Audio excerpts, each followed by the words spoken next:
I've been home all evening. I shall be home with her for the next month. In the meantime, another gentleman named Walter Brayling will be in Rio having the time of his life. Well, can he walk around without fuel for a month? Oh, he refuels himself, and he's built to do everything. Eat, drink, sleep. You'll take good care of my wife, won't you, B2? Oh, of course. Your wife is rather nice. I've grown quite fond of her. You see? Walter, old man, how long has this Marionettes Incorporated outfit been in business? Secretly, for 2 years now. Why? Well, I wonder, is there a possibility that I might get in touch with him? You? But you love your Nettie. Well, I know, but even so, it's a little respite, a night or two once a month. And she loves you dearly. So much she can't barely leave me for half an hour. You know that lately she's taken to calling me up at work 10 or 12 times a day to talk baby talk? Your Nettie? My Nettie. What do you say, old man? A favor to an old buddy? Fellow lodge member? Well, I could put you in touch with the man who makes them. Of course, you'd be pledged to secrecy once you learned where he's located. Oh, naturally. Very well, Henry. Here's his card. Marionettes Incorporated, W. Zig, proprietor and owner. New humanoid plastic 1990 model guaranteed against wear. Our motto, no strings attached. Address the Jumbo Shop, 43 South Wesley Drive. And Mr. Zig will take good care of you, Henry. He's a charming fellow, a real craftsman. Wonderful. I'll see him first thing tomorrow. Well, I'd better be getting home now, though. Nettie's probably splitting a gasket. See you around, old man, after I get back from Rio. And while I'm gone, you might drop around regularly, just as you always have. Treat Brayling, too, here as if he were me. Otherwise, Gloria might be suspicious. Oh, I will. And, before I go, these marionettes are safe, aren't they? Oh, absolutely. Oh, tell him, B2. We're guaranteed. Fine. Well, good night, Walter. Good night, B2. Good night, Mr. Smith. Good night, Henry. Well, I'm glad someone else will have a chance at a little happiness and freedom. All right, Brayling, too. Back into the cellar box for you. Come on. Down the steps. That's it. It's very damp down here, Mr. Brayling. Bad plumbing. Well, here we are. Brayling, Yes. before you put me back into the toolbox, could we have a word? Certainly, old man. This toolbox. What about it? Well, I don't like it, Mr. Brayling. Why not? It's cramped. Oh. Well, I'll try to fix up something more comfortable when I get back from Rio. All right, now, before Gloria gets worried, back... Marionettes are made to move, not to keep still.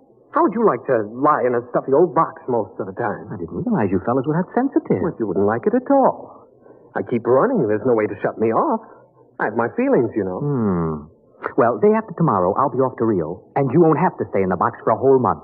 Or you can move upstairs. But when you get back from Rio, I'll go back in the box. Mr. Zig didn't tell me at Marionettes Incorporated that it was possible to get a difficult specimen. There's a lot he doesn't know about us. We're pretty new. Now, look here, B2. This has gone far enough. I'll never get to Rio. Now, come on now. Into the box. And another thing. Well... Your wife. What about my wife? Well, I've grown quite fond of her. Well, I'm glad you enjoy your employment. You'll have the whole I'm month. afraid you don't quite understand, Brayling. I've fallen in love with her. You what? You just don't appreciate her. Maybe if you hadn't always acted so meek and apologetic about everything, she'd have a little more respect for you as a man. Well, now, you aren't supposed to behave like this. You know you think you... Well, anyway, I could be very happy if I were married to Gloria. Aren't you forgetting you're nothing but a big, overgrown puppet? Careful, Brayling. I'm sensitive. All right. I'm sorry. Now, look. You wouldn't mind waiting here a moment, would you? I have to go upstairs and make a phone call. To whom? Oh, nobody important. I have to call Henry Smith about something. Yolande, you're going to call Marionettes Incorporated and tell Mr. Zig to come and get me. Oh, no, really, I'm not. I was... B2, stay away. Stand where you are, Brayling. Now, B2, take your hand off my arm. No, Brayling. What are you going to do? Nothing much. I'm just going to put you in the toolbox, lock it, and lose the key. What? And then I'll buy another ticket to Rio, and Gloria and I can have a wonderful vacation. You're insane. Am I? Now, wait a minute. Hold on, B2. Now, don't be rash. Let's talk this over. Goodbye, Brayling. B2, stop it. Don't. Let's go. Go. What, Brayling? There.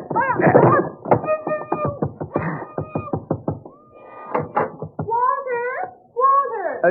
Yes, Gloria? What in the world are you doing down there at this time of night? Oh, nothing, lover. The pipes were knocking. I'm just making sure the boiler hasn't exploded. You go back to bed. I'll be up soon. Well, hurry, won't you? We had such a nice evening. I'm lonesome for you. Oh, you won't ever be lonesome again, darling. Never again.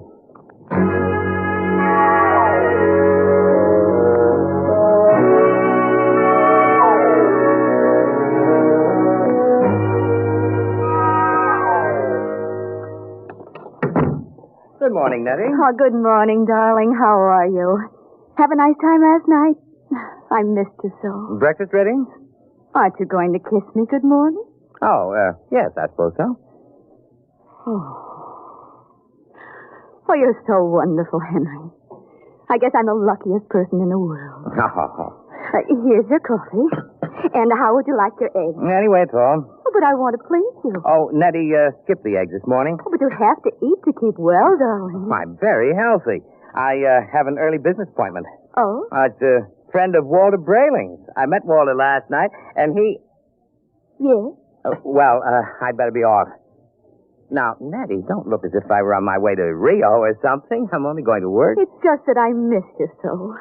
I want to be with you all the time. Do I have to go through this every morning? I'll be back at supper.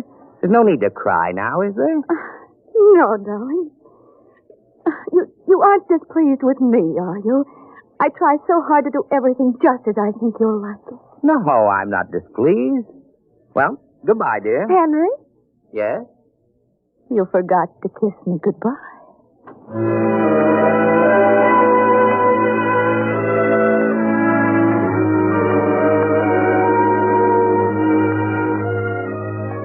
No strings attached, no strings attached. A very nice puppet with no strings attached. Let's see now. The Jumble Shop, 43 South Wesley. That should be about... Ah, here it is. Yes? Mr. Zig? Yes? Walter Brayling recommended me. Enter. Your name? Henry Smith, 55 Evergreen Place. And what can we do for you, Mr. Smith? Well, Brayling showed me his marionette last night. I see. I was intrigued with the idea. And not that my wife is anything like that female meat grinder that he's married to, you understand, but, I'm a man who enjoys an occasional evening with the boys. Without complications. Naturally. So I thought... That I could duplicate you. Exactly. I think it might be arranged. You understand the need for secrecy, of course. Although an act is pending in Congress to legalize Marionettes Incorporated, it is still a felony to use one of my creations. Well, I understand. And there is the matter of the payment. How much? $9,000. $9,000? Well, I have an inferior model at $7,500. No, if I go through with this, nothing's too good for Nettie. Nettie's my wife. We've been putting money aside to buy a summer house in Westport. Sometimes we must choose. Yes. Perhaps I could just slip out $9,000. It's a joint account. How soon can I have it? I could construct the mannequin in about 2 months' time. Good. Shall I consider the order placed? At once. Of course, you would have to report here for a body mold, color index of your hair, lips, skin, etc.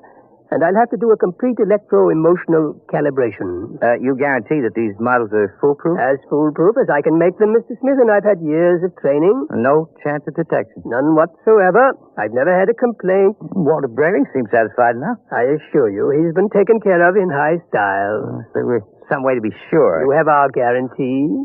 Very well, Mr. Zig. I'll get the money from the bank and send it to you. Fine. You'll be just as delighted with yours as Walter Brayling is with his.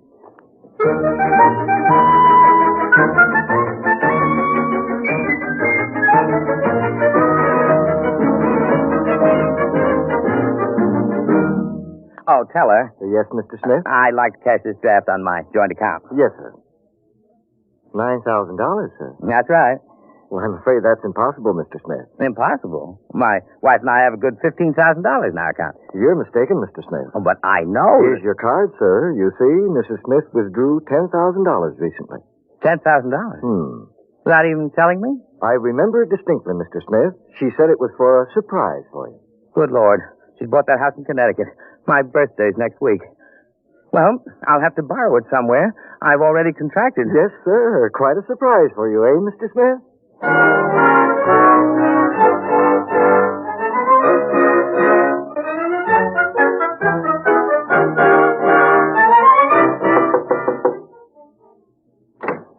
Yes? Oh, hello, Henry. Hello, Gloria. Is Walter home? I'd like to speak to him. Well, come in. Thank you. Is something wrong? Well, just some private business. Matter of a loan. Well, he went down to the travel bureau, but he should be back soon. We're going to Rio, you know. Both of you? Isn't it wonderful? I don't know what's come over Walter lately. He's been so romantic. Last night he came upstairs and said, darling, he hasn't called me darling in years.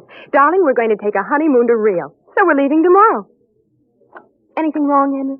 No. No, I'm just a little surprised, that's all. Well, he should be back soon. Will you wait? Yes, I'd better. Say, as long as you're over here, maybe you can help me with something. What? Well, I went downstairs to get an old suitcase a little while ago, and I heard the strangest noises near that old tool chest of Walter's. He mentioned that the boiler was acting up, and I'm afraid to go down there again. I wonder if you'd take a look. What kind of noises? Like a thumping sound. Maybe I'd better go down, Gloria. You stay up here. Should I call a plumber, do you think? No, I'll take care of it. Start down a barrel. I'll have a look. Good Lord. Hello in there. Well, just a minute. Keep quiet, for goodness sake. I'll have to smash the lock.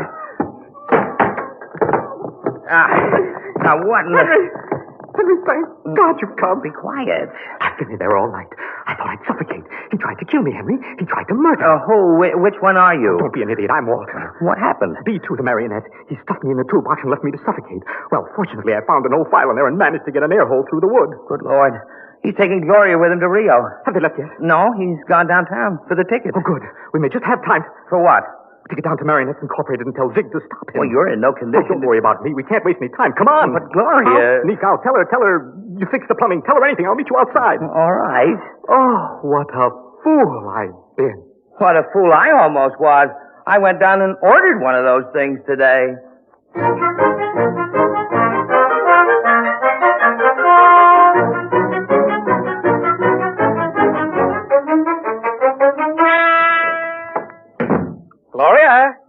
Gloria, love. Yes, darling. Did you get the tickets to Rio? Right here in my wallet. Honeymoon for two under the pampas moon. Oh, Walter, it's so nice to have you like this. You like the change? I don't know what did it, but whatever it is, I'm in favor of it. I hope it's permanent. Oh, I intend to see that it is. Oh, by the way, darling, do you happen to remember where that old pistol of mine is? Pistol? Yes, I just thought since we're going to be traveling in strange countries, it wouldn't hurt to bring it along. Oh.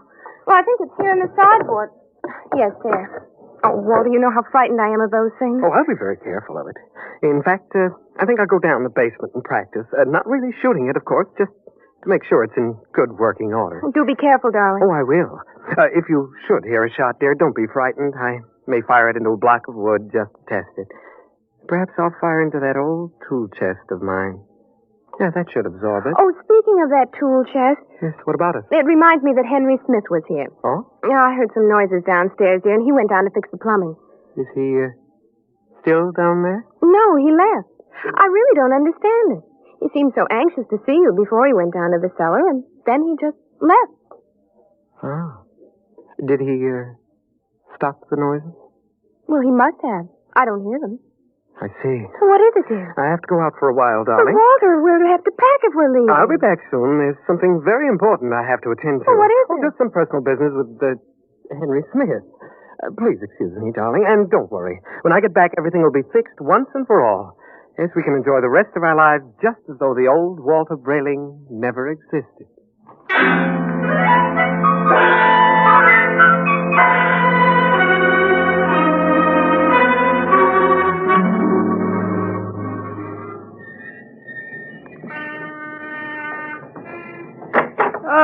Mr. Brayling and Mr. Smith. Yes, Mr. Zig. Come in, gentlemen. We certainly will come in. What brings you? A good deal, Mr. Zig. Yes, indeed, a good deal. If I might know exactly, you seem so upset. Tell him, Henry. You told me your marionettes were foolproof, Mr. Zig. They are. My personal guarantee goes with each one We of know them. all about your personal guarantee. Except that Mr. Brayling's dummy knocked him out, stuffed him in a toolbox to suffocate, and is making plans to run away with his wife. Oh, dear. Well, Mr. Zig? Oh, I really don't know what to say, gentlemen. You see, I work alone. I make these marionettes myself so that I can see to it personally that there are no errors. However, even the finest craftsman can make a mistake once in a while. What Mr. Brayling and I would like to know, Mr. Zig, is exactly what are you planning to do to stop this over-ambitious robot? Well, of course, we shall have to recover B2 first, and then I would simply dismantle him. He doesn't seem to want to be dismantled, Mr. Zig. In fact, I think you'll have trouble catching him. Maybe I can save you the trouble, gentlemen. B2. Look out. He has a gun. I thought I'd find you here when I discovered the tool chest empty. Now, look, B2, whatever you're planning to do, you won't get away with it. I think I will. Mr. Zig, can't you do something? I'm afraid I can't think of anything. I'll save you the trouble, because I'm going to kill the three of you. Oh, you won't get away with it. No? You forget that Gloria and I will be on a plane to Rio in a few hours. All right, Mr. Z. You first. Oh, now see here. This isn't fair. I created you. You can't do... Grab him. I got him. Quick. Let's break that hammer.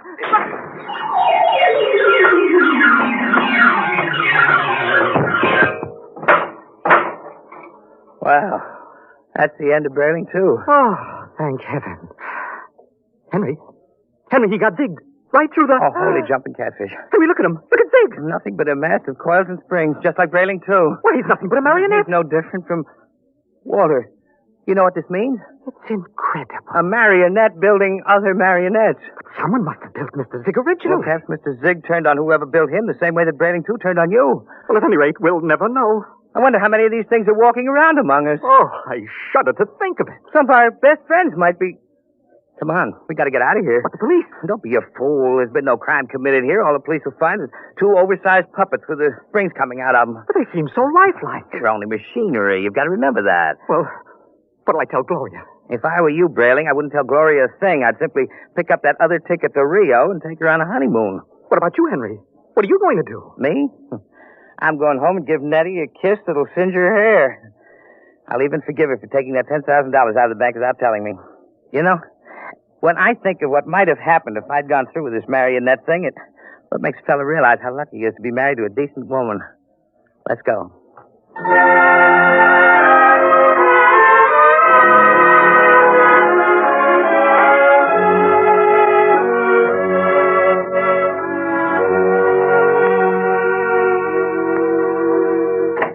Nettie! Nettie! Where are you, sweetheart? In here, darling. I've missed you today. Come here. Oh, Henry. Oh. Oh, you look tired, darling. Can I do something for you? Just tell me. I'm yours to command. Oh, a man's a fool to jeopardize a nice home and a loving wife like you. You do love me, don't you, Nettie? You know I do. Here, let me get your slippers on. No. Feels good to sit back on the sofa and relax. You don't know what a trying day I've had. I can see you're all upset. It isn't anything I've done, is it, dear? Well, in a way, something you've done is connected with it. What's that, darling? The money. Money? I know you want to surprise me with the house, darling, but really you shouldn't have taken that money out of the bank without consulting me. Henry, I don't even know what you're talking about. Now, Nettie. But I don't. Nettie. Oh, you're so upset, darling. If it's anything important, let's talk about it later. Meanwhile, why don't you just put your head on my shoulder and rest? I must admit that sounds enticing. Here. Let me make you comfortable. There. Now you just close your eyes. That's it. Nettie, Yes, darling. you hear something? No, darling. You sure? Like what? Well, like the ticking of a clock. No. Well, strange, I don't hear it now, but when I had my ear against your chest... Oh, no. Oh, no. What are you talking about, No, I won't darling? believe it. You are my Nettie, aren't you? You're a real live flesh and blood. Oh, she couldn't have done that to me. Not Nettie. But I hear it. And it's coming from you. It's coming from you.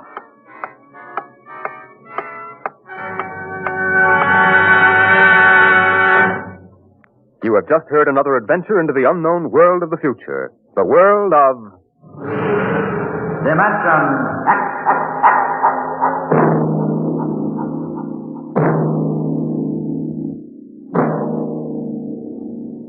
Next week, Dimension X moves to a new day and time. It will originate in New York on Saturdays from 8 to 8:30 p.m., beginning September 8th. Consult your local newspaper for the exact day and time in your locality. And don't miss Mary Leinster's story of deep space, First Contact.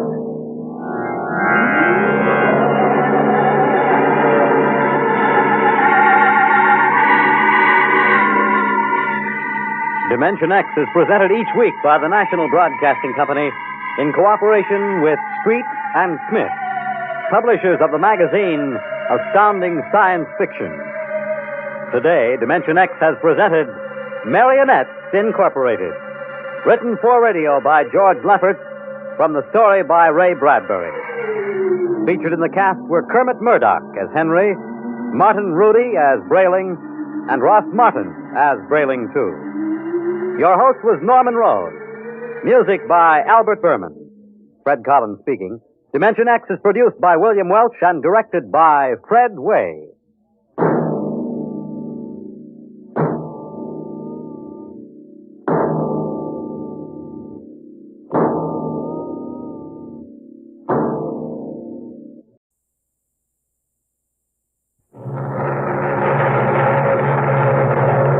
Adventures in time and space, told in future tense.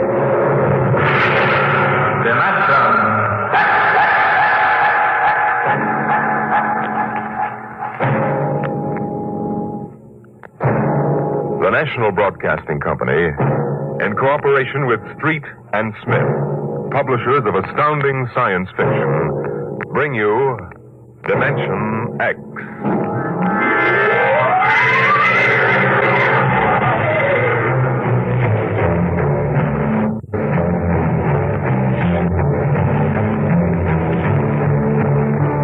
I doubt that anywhere on Earth there's a man or a woman or a child who doesn't know the name Wayne Crowder. I doubt whether there's a human being who hasn't at one time or another used one of the Crowder products, the can opener or the razor blade, or the patented tooth powder dispenser, or the Crowder improved slideless fastener. There's a fortune in such products, and Wayne Crowder was the man to squeeze that fortune out, penny by penny. And he did. And in the magazines which write about men of business, he was described as a man of ice and stone and ink and steel. No warmth, and a heart to pump blood, not feel human emotion. But he took some of his money and he built himself a towering skyscraper. And he placed his private office at the very peak. And he built a battery of buttons into his desk so that when he wanted something, all he ever had to do was press a button. And like genies springing out of the bottle, the proper personnel would come running. Yes, Mr. Crowder. Get me my engineers. Yes, sir. Right away, Mr. Crowder. Mr. Crowder wants his engineers at once.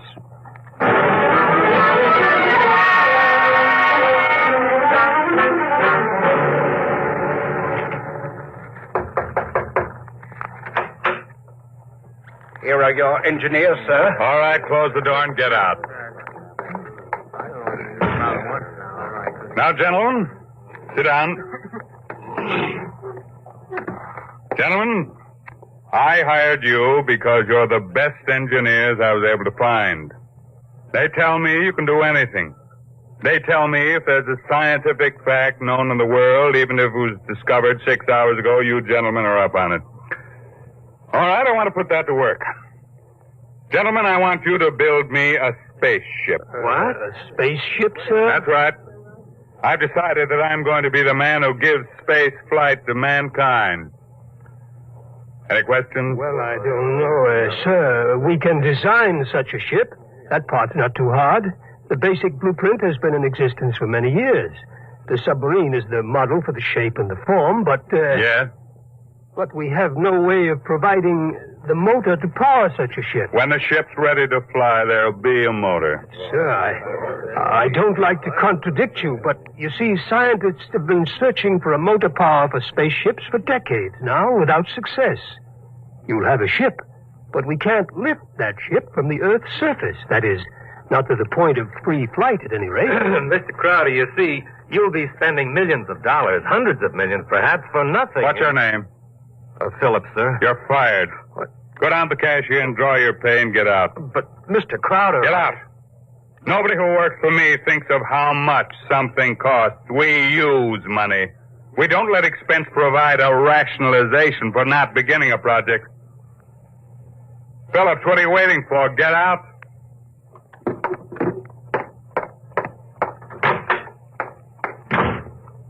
Gentlemen, Any other comments? The ship will be built, of course, Mr. Crowder. But the fact still remains. We can't power it. You design the ship. I'll find the motor for you. Where, sir? That's a fair question. The answer is, I don't know. But somewhere in the world, there's a man who does know the secret. Long before Henry Ford, there was Leonardo da Vinci. And long before him, there was Archimedes. And long before him, there was some Stone Age genius who invented the wheel when the only thing the mob could conceive was dragging things around on their backs. I want that motor. And I'll root out the man who has the theory which will let us build it. I'll find him. Money will be available to him, an organization, my backing, and we'll get what we want. You're going to be plagued with a host of crackpots, sir. Obviously. So it's going to be your job to separate the wheat from the chaff. But anyone who shows up with a promising idea, no matter how fantastic it sounds, is going to have a chance to show what it can do. How quickly do you want this done, sir? Yesterday. Yes, sir. Anything you need. Well, Mr. Crowder, we'll need construction yards, sir, and certain machinery, and a great many materials, of course. A labor force. Get them. Send me the bills. I don't want to be bothered with minor details. Yes, sir. One more thing, sir. Phillips, sir. Yes? We need him, sir. He's a top man on electronics. He's a vital cog in our team. I don't want Phillips working for me. That's clear, I hope. Who else in the country knows what he does? Not one in this country, sir. There's a man in Asia, though. Get him. We've tried before, Mr. Crowder. He's working on an important project for his country. I'm not concerned with details. Now get that man, pay him what he wants, but get him. Sir, you don't understand. I understand, man. If this man quits his job, that whole project will collapse. It means the welfare of many people, millions of people in his country. And he has a high sense of patriotism. By that sense of patriotism. Now, that's all. I don't want to see you again until you have a report of work in progress. Yes, sir.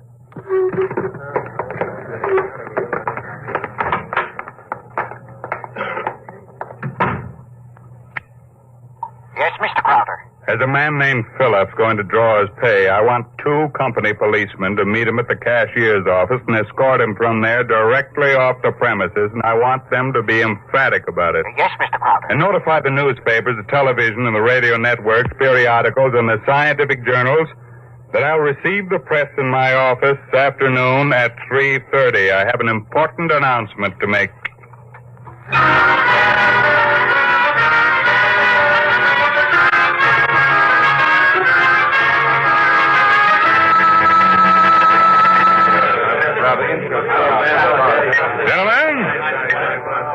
Gentlemen, you can finish your drinks later. Gentlemen of the press and ladies, it's my pleasure to be able to tell you that I'm in the process of constructing a spaceship. Any questions? Did you say a spaceship? That's right. That's what I thought you said. I knew the drinks weren't that strong. I expected it might be something of a shock to you all. Mr. Crowder, is this spaceship under construction now? It is. Well, according to your plans, is it intended for interstellar flight or merely for flight between planets? This is a beginning only, and my intentions are quite modest. I expect the ship to be able to pursue a course between Earth and Mars or between Earth and Venus. For the present, any longer trips are not contemplated. You've solved the problem of motor force, then? No, I haven't. But what sort of... You mean you don't have any means of propulsion for the spaceship? That problem is not solved as yet. It will be. That's why I called you in this afternoon. I want you to announce that I have $100,000 in cash waiting for the man or woman who first brings me the basic idea for such a motor. That's all I have to say for now. Finish your refreshments, ladies and gentlemen. I'll let you know from time to time how things go. Mr. Crowder, one more question, please. Yeah. Do you have a name for the spaceship yet? No, not yet. Then let me suggest one. Yeah? Crowder's Folly. Quiet, all of you. Quiet! What is your paper? The Daily Times, sir. Inform the company police that under no circumstances is any representative of the Daily Times ever to be allowed on company property again. Wayne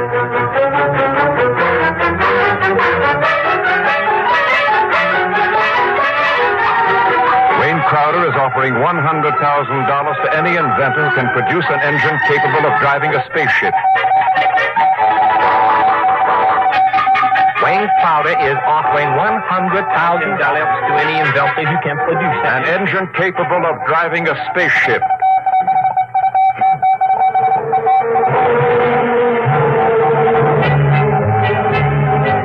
It was Crowder's folly, but the word of what he wanted circulated to the far corners of the globe, and it was known in the white ice block huts of the Eskimos and in the grass-thatched villages of Central Africa, as well as places less remote. And the Crowder office became the Mecca and the heaven for the lunatic fringe of humanity. Their blueprints and scale models clogged its corridors, and more applicants came to the great skyscraper. I told you, don't want these people in my office till they're screened. Now get out! Get out! Every time I open that door, they surge in like a tidal wave. I have a progress report for you, sir, on the construction of the ship. Go ahead. I've spent $13 million for the yards, the equipment, including 3 gantry cranes, several dozen presses, thousands of dies, and so forth. Go on. We have 12,000 people working for us directly, not including subcontractors and their labor force. Well, what about the ship? Mr. Crowder, the ship is finished as far as we can go. Certain additional construction cannot be done now because it depends on the shape and the mass of the engine, on the type of fuel, on the weight of that fuel. I see. All right, lay off everybody we don't need. I've ordered that, sir. Miss Crowder, is it possible that no one will turn up with a motor? That's the one thing that's not possible. He will come. Money and determination will buy anything. Now close the door on your way out. Yes.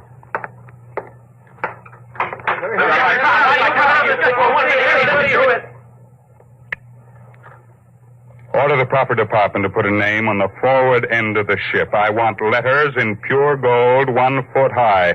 The name of the ship is Crowder's Folly. Get it done today.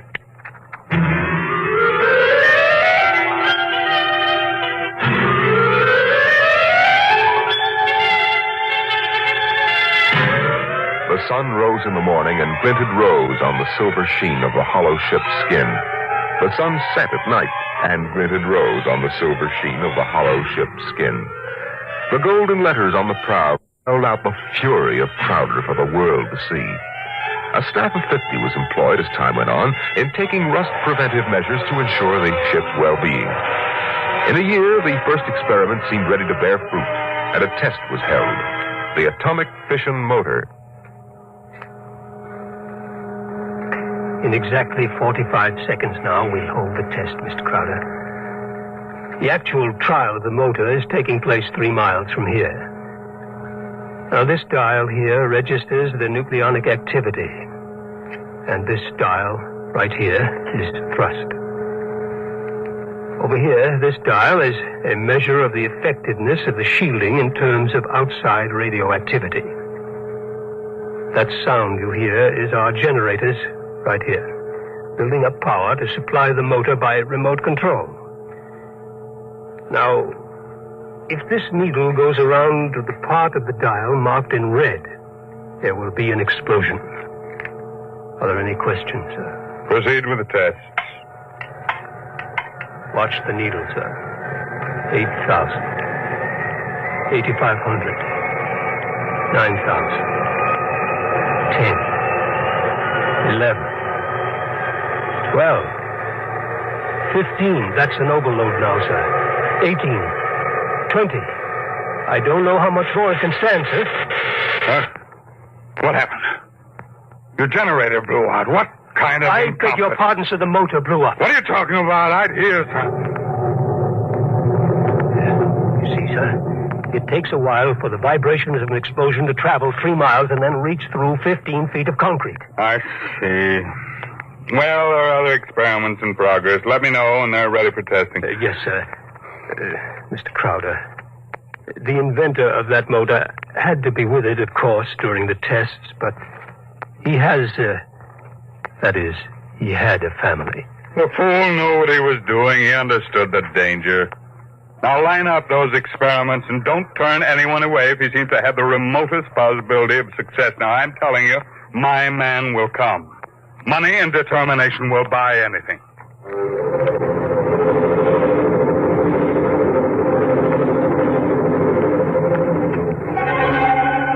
And strangely enough, Crowder was right. Because one day there came to his office a stranger, a small man. He looked even smaller in that tremendous room. He was an unusual visitor in that he carried no briefcase fat with blueprints, schematics, or formulae. He was unusual in that he neither blustered, cowered, nor deferred to his host. He was a pleasant little stranger, bird-like of eye and movement, bright and smiling. Mr. Crowder, my name is Wilkins. I can power that ship you want. So? Of course, what I have in mind won't be anything like that meaningless for you. What? Well, Rocket, my motor requires a different here in my head. It so happens that I'm presently supporting half a dozen people who make this. None of them been successful. What makes you think your idea will work? Simple enough. The common magnet. What? Electromagnetism. Utilization of the force of gravity, or its opposite in this case, countergravity. Thank you very much. If you'll forgive me now. Just a moment, Mr. Crowder. There's one thing more. This. I've seen pieces of metal before, thank you. How high from your desk would you say I'm holding it? I'm very sorry, Mr. Wilkins. Do you want to leave or do you want to be escorted out? This will only take a second, sir. How high from your desk would you say I'm holding this piece of metal? A foot and a half. And if I let go, then in less than a second, a fraction of a second, it should fall to your desk. Now, look, I don't want the surface of that desk marred. But will it be? You see, I have let go of the metal, is that right? What? Good Lord. Many seconds ago, it should have crashed to the desk, am I right? This is incredible. Well, if you want to speak to me anymore, I'll be right outside. But it hasn't fallen. That's right, sir. It hasn't fallen. It floats in the air. That's right, sir. It floats in the air. How do you do it? Well, why don't you call your engineers and ask them? I'll wait outside. Get me my engineers immediately.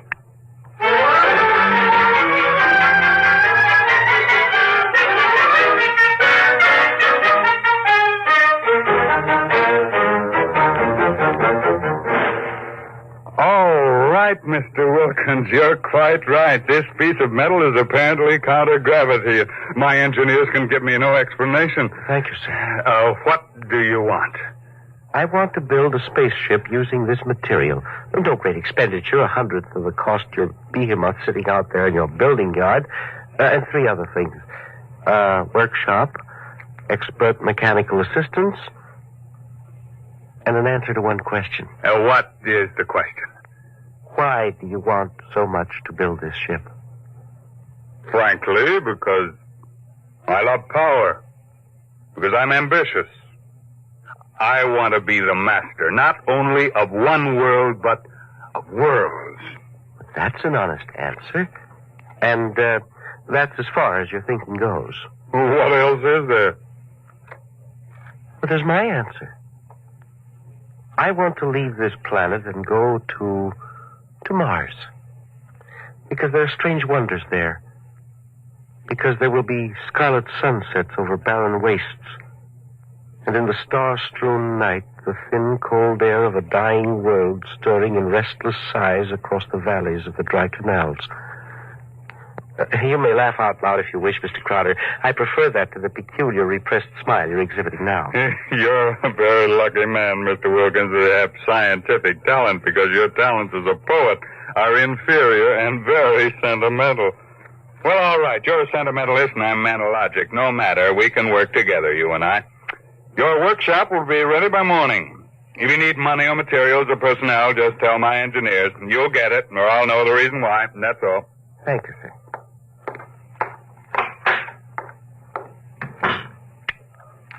me my engineers.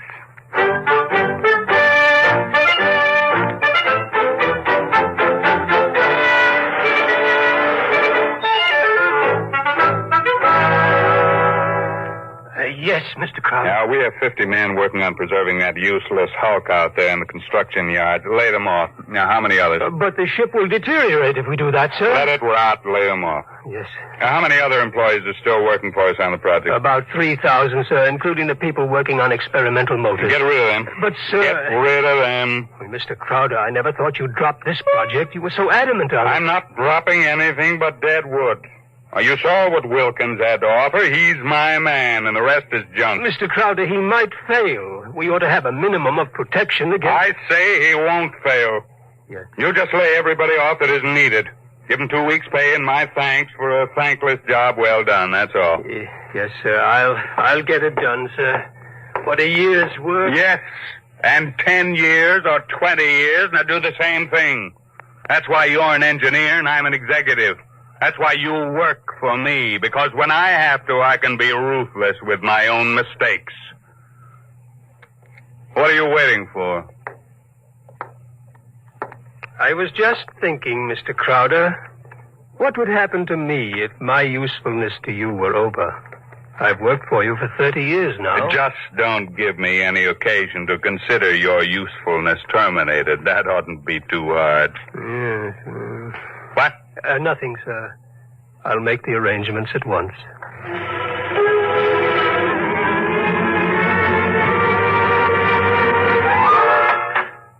Who are you?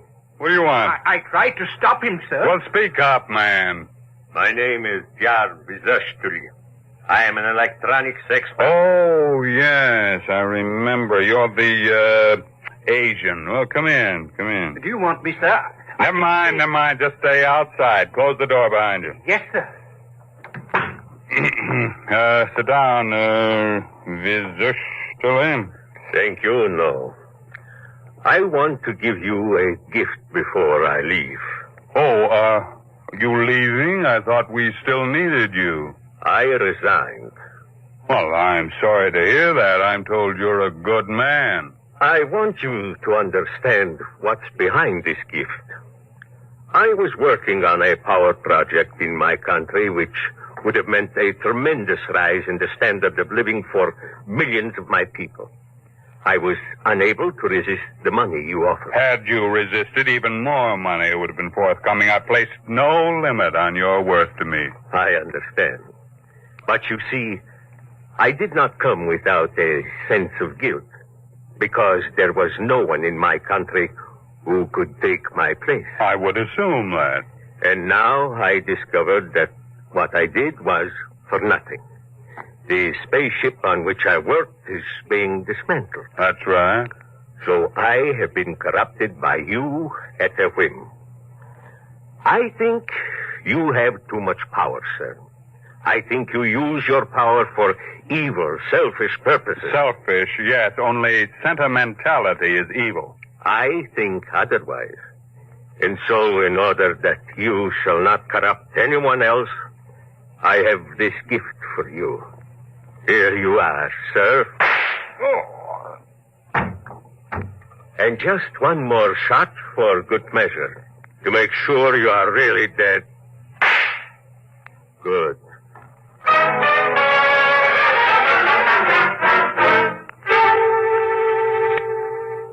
There's a man on his way out by the name of Jarvis Ushtuli, an engineer. He's not to be molested. He probably won't stop at the cashier, so I want a check for 6 months' salary in advance mailed to his home address. The man showed a certain quality of ruthlessness which is deserving of recognition. And have the chief of the company police bring me a new bulletproof vest. This one seems to have been dented in 2 places.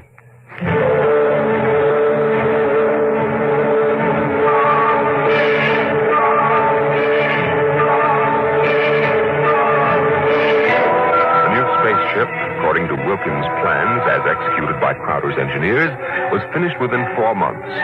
It was small. It was shaped like a disc. It gleamed brightly, even in the smoky haze of an October sunset. Inside, Crowder and Mr. Wilkins, in a small cubicle at the heart of the machine, were surrounded by many instruments of a complicated nature. Outside, huge crowds gathered to witness the test. They stirred and murmured, waiting restlessly, as inside the control room of the craft, Wilkins installed the final secret part he had not revealed to those who built his driving apparatus. Well, Wilkins, what's holding us up? Nothing now. Or sentiment, perhaps. What? A wish to look once more on Earth's familiar scenes. Here, now the screening is removed. Look at the people out there. Never mind looking out there. Let's leave that thing closed. You're a sentimental fool. Or are you afraid? Or did you decide at that last minute that your invention won't work? It will work. Oh, sit down, Mr. Crowder. Do me a favor. When I press this button, will you please press the button on the arm of the chair you're seated on? I'll tell you when. Turn on your motor. I want to hear its roar and feel its tug as we cut loose from Earth's gravity and fly outward into space. That might be a moment in which I'd share your sentimentality. Press your button now, sir. Thank you. This is all hoax. I'm beginning to distrust you, Wilkins. When are we going to take off? You said at 5 sharp, and it's 2 minutes after 5 now. Well, do we move or don't we? Mr. Crowder, we're already moving.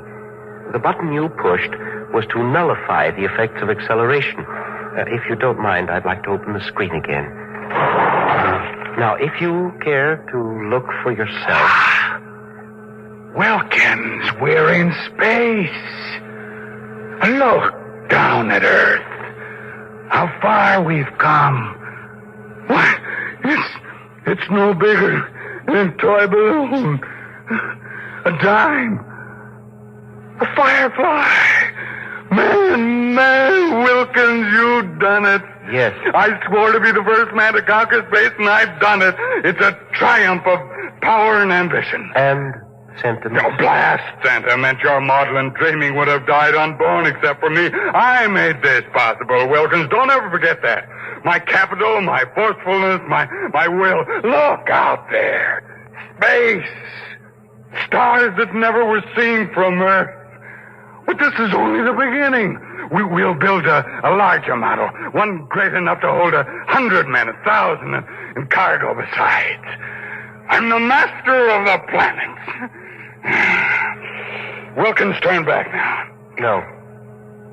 What? I said turn back. No. We've proved the ship can fly. Now turn back. I want to start work at once in preparation for the long flights to come. Not so. We will go on. What are you doing, defying me? Are you crazy? I'll break your puny little body into pieces. Mr. Crowder, can you control this ship? Would you like to be stranded out here in space? Just adrift in space without control? Would you like that? Turn back. No. You're crazy. You're crazy. Crazy? No. Sentimental? Yes. Your money and ambition paved the way, that's true. But sentiment was the vital factor that sent me to you. You'll forgive me if I remove these primitive clothes. Who are you? Well, it's all right, Mr. Crowder. There is no need to be so terrified because you've had your first close look at a Martian going home.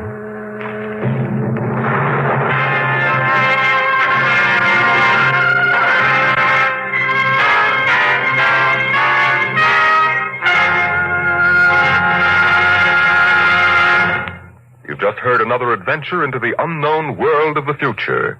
The world of...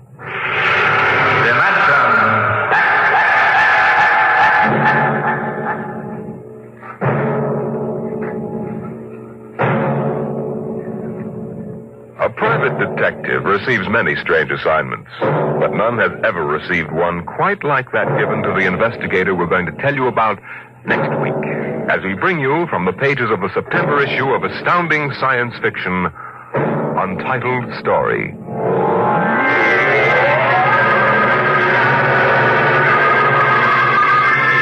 Dimension X is presented each week by the National Broadcasting Company in cooperation with Street and Smith, publishers of the magazine Astounding Science Fiction.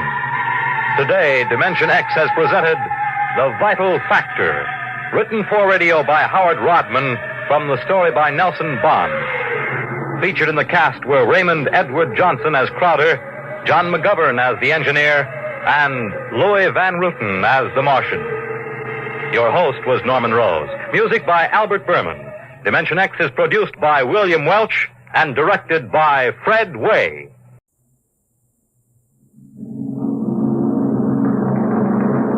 Adventures in time and space, told in future tense. Dimension X.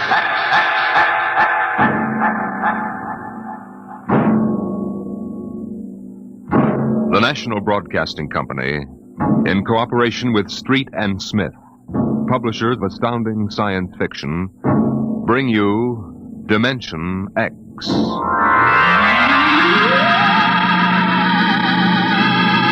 20 years had passed since the last of the giant migration ships had crashed to the surface of Mars, bearing its pitiful handful of survivors of the Earth Wars.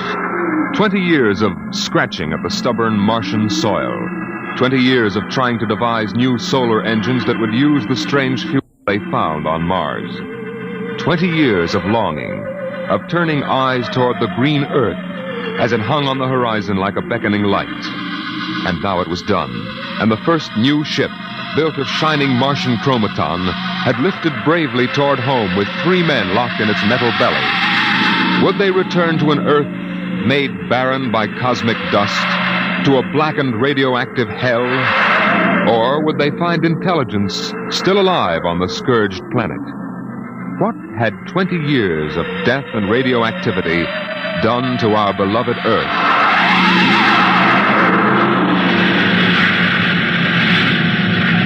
That's it, Captain. We've intersected the course vector. Williams. Yes, sir. Prepare for deceleration. Forward position ready, Captain. Read us off, Evans. We'll enter the gravitational field of the Earth in exactly 10 seconds. 9, 8, 7, 6, 5, 4, 3. Fire 2 and 4. 1, 0. 2 and 4. What's our momentum, Evans? -3. Fire 1. 1. -4 now. Steady as she goes. How are we? On parabola now. If we can hold, we should breach the heaviside layer somewhere north of what used to be Murmansk. Let's have a look at her. Visor, please. Yes, sir. Mother Earth. 20 years. We're going home, Evans. We're going home. Home to what, Captain? Home to a burned-out radioactive planet that is incapable of supporting human life? Evans and I don't agree with that, Williams. We think the Earth is ready for us again. That should give us another chance. I'm sorry, Captain, but I was born and brought up on Mars under the new central government. We younger men disagree with you about migrating back to Earth. For us, Mars is home. Well, we'll see. If there is some form of life on Earth, we'll find out soon enough. Williams, head for New York.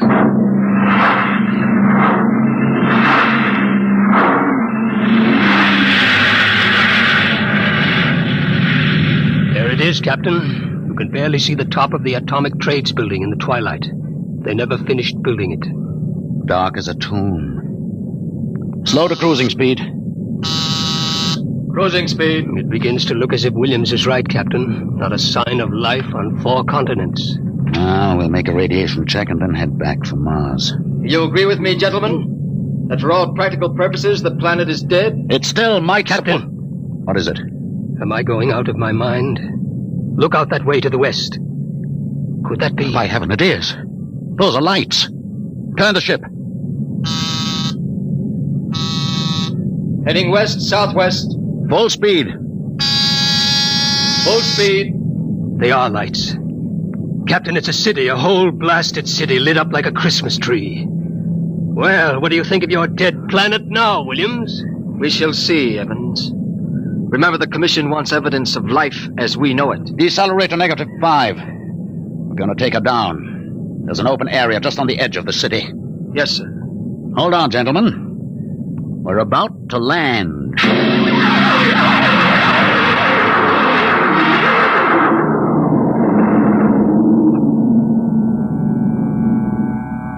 Landing jacks are down, sir. Open the airlock.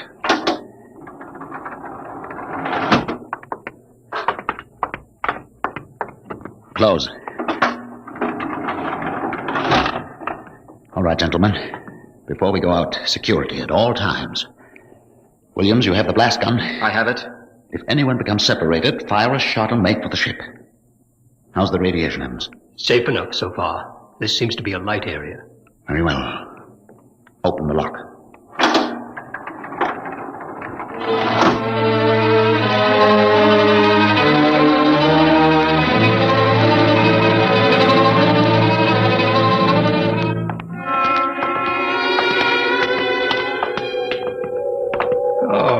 It's unbelievable. We've been walking for hours now, and not a soul to be seen. There must be someone. How do you explain the lights? I don't know. Municipal building. Shall we have a look here, sir?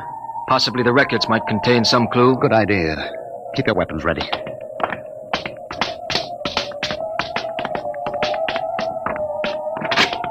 This door is in good working order. Almost as if it had been oiled recently. Long corridor, lights blazing in every office. William, stand watch here in the corridor. Fire a blast if you need us. Yes, sir. Evans, you come with me. We'll start right here with the city clerk's office. Better check radiation again. Not enough to do any damage. Gives you the creeps, doesn't it? Look at this desk. Papers crumpled, inkstand. Just as if somebody came in and worked here every day. Calendar. June 18th, 1987. Why, that's the day of the evacuation. The dust cloud had already blanketed New York and was heading west. Dog licenses. Hunting permits. Somehow I have a peculiar feeling that... Good Lord. Pick it up, Evans. Hello? No answer. Hello? I hear something. A scratching sort of noise. Good day, Doctor. What? How are you? I called to ask some advice about a trepanning problem. Can you tell me if the lateral cut should be made first? Hello? Hello? This is absolutely insane. Thank you, Hello? Doctor. I'll do that. By the way, how is your wife, Alice? And the girls? And your son, John? Fine boy, John. I'll call again tomorrow. Goodbye, Doctor. Hello? Hello? It's gone dead. Who was it? I don't know. A strange voice carried on a conversation about some surgical operation without paying the slightest attention to anything I said. Captain, the lights are out. Good Lord. Captain! Captain! I have a torch. Come on. Williams, what is it? I don't know. You fired a shot. Yes, sir. Just as the lights went out, I'm sure I saw a figure. It looked like an old man in a white robe. It moved across the end of the corridor down that way. Flash your torch down there, Evans. Nothing there. Are you certain, Williams? I'm not certain. The lights, they're on again. We're going to get to the bottom of this. Wait. What? Listen. Quietly. Someone is coming, walking slowly toward the corridor. We're coming closer. Couple him when he turns the corner. It'll be a pleasure. Don't fire unless I give the word. Shh. What? Jumping Jupiter. Are you... Is it really someone, or am I having hallucinations? We are no vision. No. Oh, you seem to be real. I saw the ship come down. I thought perhaps I was losing my mind. It's been so many years. I'm Captain John Parsons. These are my assistants, Dr. Evans and Mr. Williams. We've returned to Earth from Mars. Then it's happened. We're not alone anymore. Forgive me, gentlemen. I seem moved.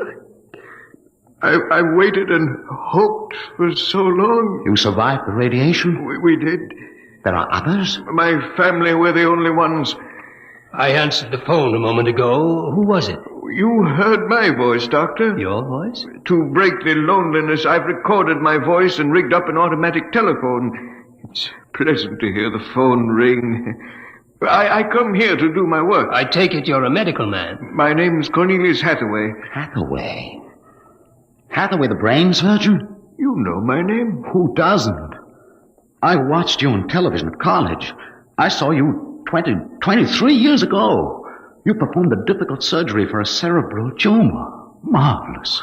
Thank you. I'd almost forgotten. My mind, you see, I'm almost 80 now. You look fine, sir. Well, we've had the best of everything. An entire city to choose from. Cold storage, the best equipment. But come, when I saw your ship, I told Alice, my wife, you know, to prepare a feast. This is a great day for me, gentlemen. A great, great day.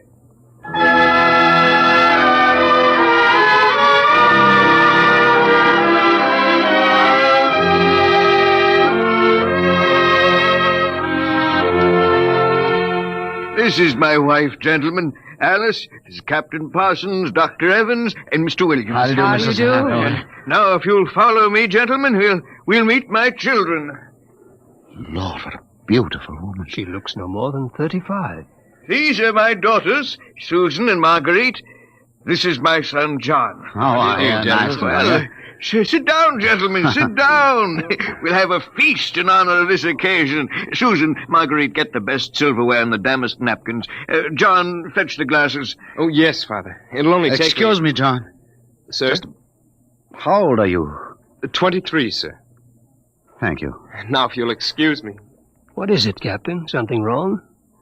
Nothing except that it's impossible. You see, Dr. Hathaway's son was already in college when I started. That would make him at least 45.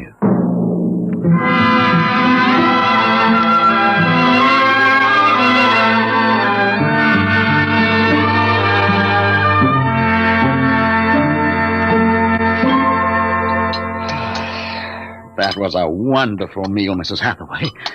Doctor, your wife is an exceptional woman. Thank you, sir. How would you gentlemen like some fresh gingerbread with your coffee? I baked it this morning. Oh, wonderful. Smell that, Evans? Oh, it's like coming home, Mrs. Hathaway. We enjoy having you here. Mrs. Hathaway, may I compliment you on your having preserved your youth and beauty so well? Thank you. We have had no worries here, no competition.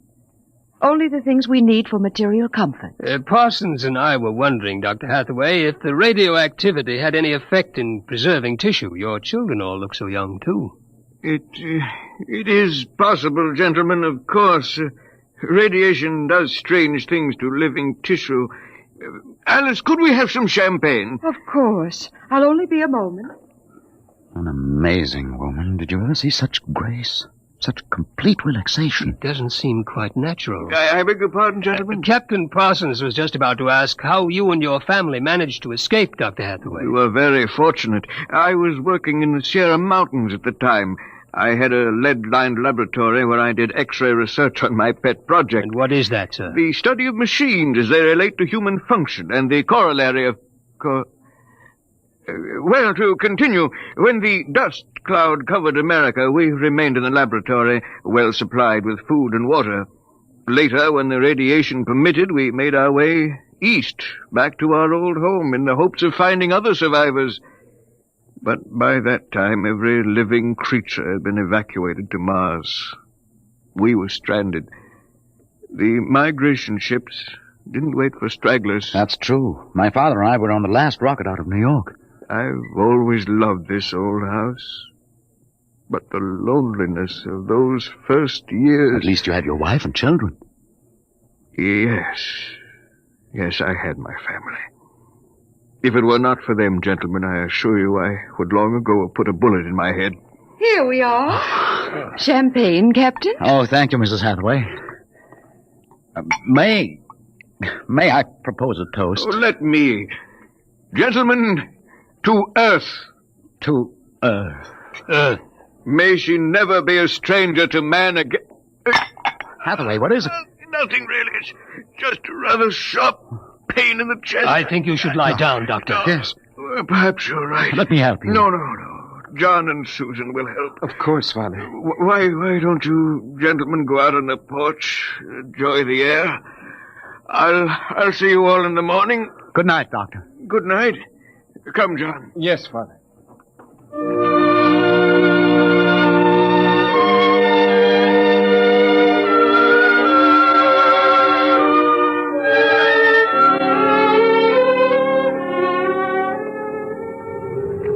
Well, what do you think of old Mother Earth now, Williams? Smell that summer breeze. Look at that view of the city lighted up against the sky. It has a certain quality. Well, score 1 point for the back-to-earth proponent. I didn't say that. You're beginning to feel it, though, Williams. I can tell. If you don't mind, gentlemen, I'm quite tired. I think I'll turn in. Excuse me. Well, Captain?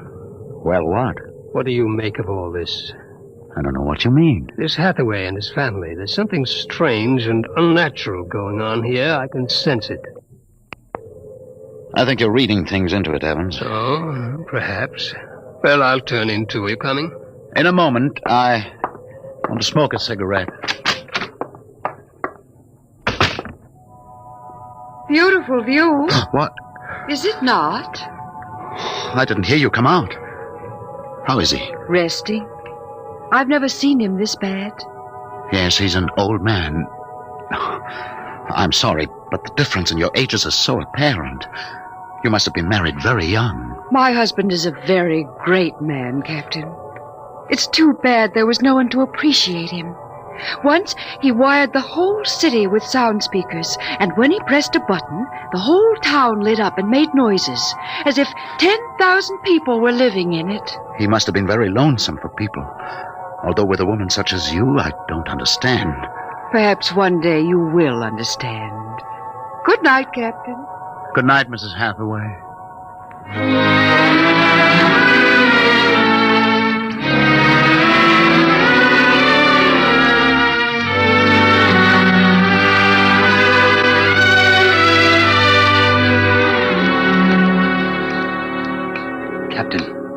Captain Parsons. Who's there? It's Dr. Evans. What time is it? 2 a.m. What's wrong? I couldn't sleep. A few minutes ago, I heard someone slip out the front door.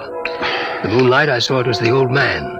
He was headed toward our ship. What are you suggesting, Evans? Nothing, except that it's fairly unnatural for an old man with a bad heart to go wandering off at 2 in the morning. Very well.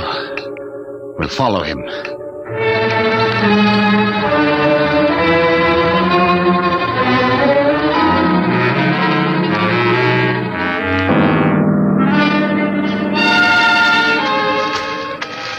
See him yet? No. Look, ahead there on the hillside. Isn't that Hathaway kneeling in the moonlight? Yes, I think so. Can we get closer? Let's head for that clump of bushes. This is far enough. What do you suppose he's doing there? What are those things on the ground? Good Lord. Those are grave markers. 4 of them. You're right. Seems to be praying over them. Listen. Do you forgive me for what I've done? I had to do it. I was so terribly lonely. You do forgive me, don't you? Yes, I feel you do. I'm glad. I think perhaps I can rest now. I think He's having another attack. Come on. Hathaway! Dr. Hathaway. Raise his head, Evans. His lips are moving. What is it, Doctor? Lean closer. I'm sorry I had to spoil all of this. I've expected it for some time. We'll fix you up. No, this is the end for me. It really doesn't matter. Except for them. What about them, Hathaway? You suspected, didn't you? Yes, I suspected, but I couldn't believe it until now. Do they know? No, they wouldn't understand. I wouldn't want them to know, ever. The Earth... Don't try to talk. The Earth is so fair. Doctor. He's dead, Captain. He knew it was the end this time. Yes, he knew. What was it he meant about your suspecting? Light a match, Evans. Look on those 4 grave markers and tell me what you see. Good Lord. Well? Alice Hathaway, Marguerite Hathaway, Susan Hathaway, John Hathaway. Died July 1987. But that's 20 years ago. If these markers are correct, then who are those others? Can't you guess, Evans? Can't you guess?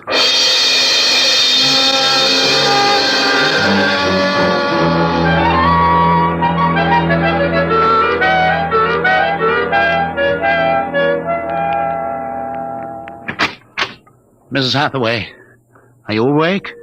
Yes, Captain? May I come in? Yes. It's about my husband, isn't it? You knew. I saw him go out tonight. He felt it was near the end. He died less than an hour ago. I'm sorry. Thank you. How do you feel? He told us it would happen one day, and that he didn't want us to cry. He didn't teach us how, you know. He said it was the worst thing that could happen to know how to be lonely and unhappy. What will happen to us now that he's gone? I don't know. Will you stay with us? I would like to, but I cannot. You know about us. Yes, I know. I didn't think that you knew yourself. The children don't. I've been aware for a long while. No one would have guessed. You're so perfect. Oh, he would have liked to hear you say that. He was so very proud of us. After a while, he came to love us, and at the end, he took us as his real wife and children. He even forgot sometimes that he had made us. You gave him a great deal of comfort. Yes. Over the years, we sat and talked. He loved so much to talk. I was first, you know. Then he became lonesome for the children, and so he made them. He told me about the things he did, about his laboratory. Surely the children must suspect. Oh, no. You see, there were no other beings with which to compare themselves. He must have been a great, great genius. Each morning he took a recording of his voice into town and put it on the automatic telephone. Each night it would call us. I think, what with the phone ringing and the sound of voices and the lights on, he was happy. There was only one thing, one flaw. And that? He couldn't make us grow old. And so he had to watch himself become an old, old man, while we stayed young. It was a great blow to him.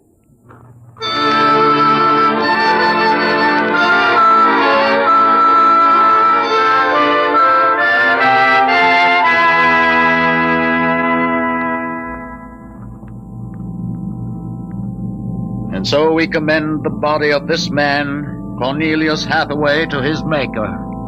Ashes to ashes, dust to dust returneth. Amen.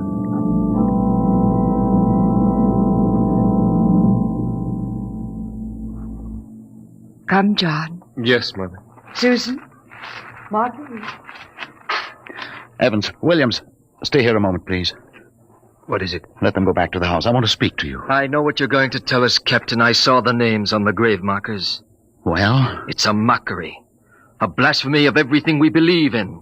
For a man to do something so evil. Can't you imagine what he faced? Can't you imagine what it must have been like to have watched his wife and children die slowly of radiation burns? To know that he was the last man on the face of the earth? Alone? Eternally and unalterably alone? Good Lord, man, what would you have done if you'd had his medical and technical genius? That's incredible. Yes, it is. But with an entire American city on which to draw for supplies and equipment, a brilliant man might accomplish anything, even that. What are you suggesting, Captain? That we take them back? We haven't enough space in the ship for that. Every ounce counts. Still, to leave them here, like that, alone... I think I have an answer, cold-blooded as it may seem. Go on. I suggest that we Turn them off. Do you think that I could do that? No, but I could. After all, they aren't human. They're worse than robots. They're ghoulish. Have you talked to her? Has she smiled at you with that quiet, beautiful smile? Captain, we can't take them with us, and it would be less than human to leave them here without Hathaway. Could you do it, Evans? Give me the blast gun, Williams. We'll wait on the ship. Take off in half an hour. Half an hour.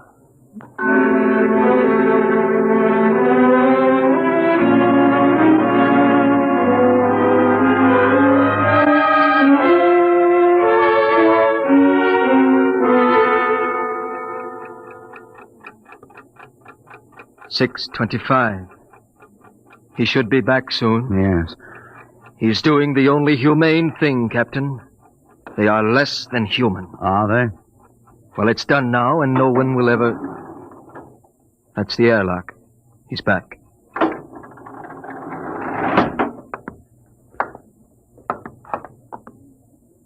Well?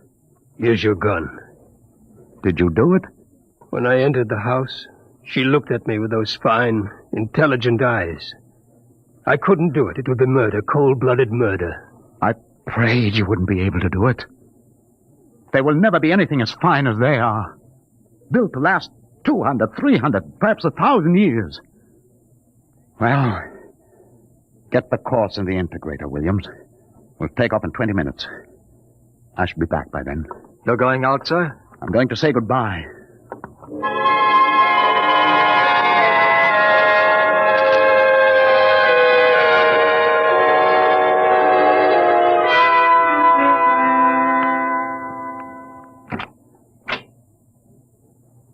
You've come back. Only to say goodbye. It was nice of you. I wanted you to know that I am coming back someday. When will you come? I don't know. It will take many years to prepare fuel for another trip. 6, 7, perhaps 10 years. I will watch the sky at night, just as he watched it. Oh, I'm afraid I must go now. I understand. Strange. I have a new feeling. One which he did not teach us. A feeling of longing, of sadness. That one is not taught. It comes of being alive. Yes. I am alive. Even though he created me, I'm a person now. Goodbye, Alice Hathaway. Goodbye, John Parsons.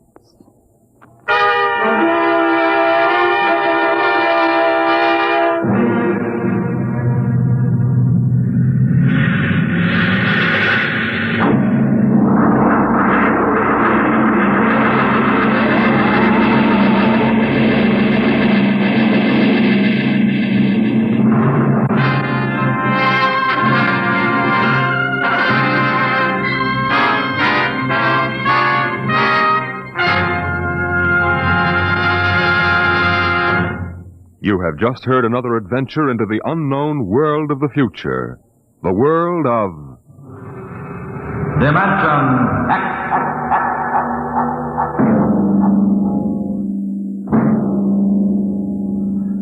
When the time comes for man to explore the universe, to deal with the strange inhabitants of other worlds, there will be much to remember.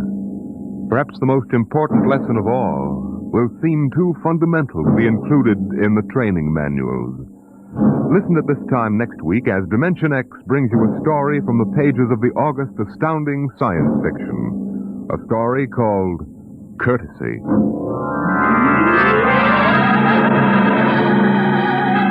Dimension X is presented each week by the National Broadcasting Company in cooperation with Street and Smith, publishers of the magazine Astounding Science Fiction. Today, Dimension X has presented Dwellers in Silence, written for radio by George Lefferts from the story by Ray Bradbury. Featured in the cast were Peter Capell as Captain Parsons, Bill Griffiths as Dr. Hathaway, and Gertrude Warner as Alice. Your host was Norman Rose, music by Albert Berman. Dimension X is produced by William Welch and directed by Fred Way.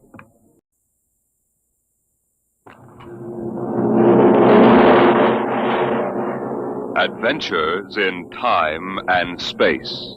Told in future tense.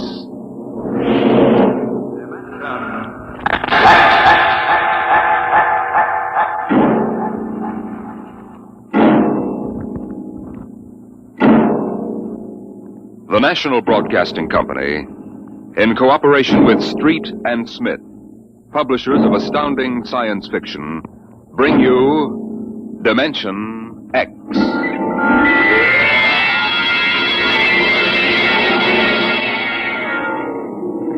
It happened during a routine skirmish in the Great War. Patrols advanced from the defense perimeter under jet cover and preceded by napalm throwers. The enemy defended in depth and mopped up with guided 98s fired from 40 miles to the rear. The blast area was 10 miles in circumference, and the medics didn't find much to pick up over 500 yards in. Take it in here. Where? Look out, it's lousy with mud. Okay, man, right me. More. That left. Okay. More. Okay. Hold it. Stretchers. Come on, drivers, get those men out. Yes, sir. Get a move on, line them up. Come on. Easy. You want to kill him? Okay, take it away.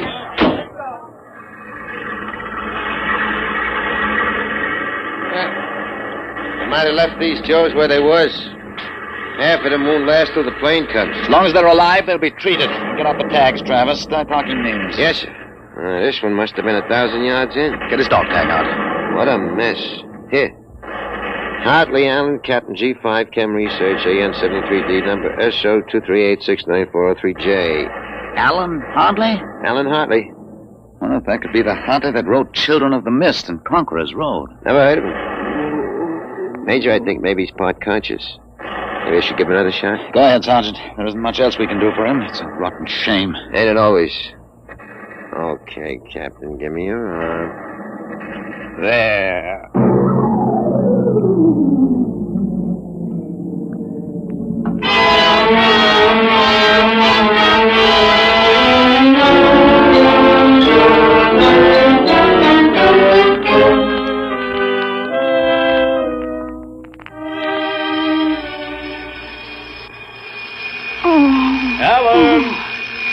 Alan! Look out, down! Get up, Alan. You can't stay in bed all day. I remember that. Clear as if it were real. Up and at 'em. Hit the deck. Remarkably vivid. Strange. Alan, you all right? I'm all right. What's wrong with my voice? It's too high. What are you doing? Practicing singing? My voice has changed. Is that all? You're growing up. Happy birthday, son. Happy birthday? Hey, wake up, son. Wake up. I am awake. Come on, out of bed. I don't understand. Breakfast waiting. Now, out of bed or I'll turn it over. All right. It's a dream. Maybe, but you're wide awake now. I am awake now. Well, half awake anyway. That's the bell of St. Boniface, isn't it? What day is it? You kidding? You forget today's your birthday? No, I didn't forget. Neither did I. Here, son. Happy 13th birthday. You won't guess what's in here. A rifle. A light .22 rifle. How'd you know that? I remembered. Did I spill the beans sometime? I could have sworn it'd be a surprise. Well, go on, open it. Like it? Yeah, it's perfect, Dad. I'll be shaving, Alan. Come down to breakfast when you're ready. It's a big day today. You're almost a man. Almost. You're still groggy. Snap out of it, Alan. I will. There's a dream in it somewhere. but I'm not sure which. What? Never mind, Dad. I'll be right down for breakfast.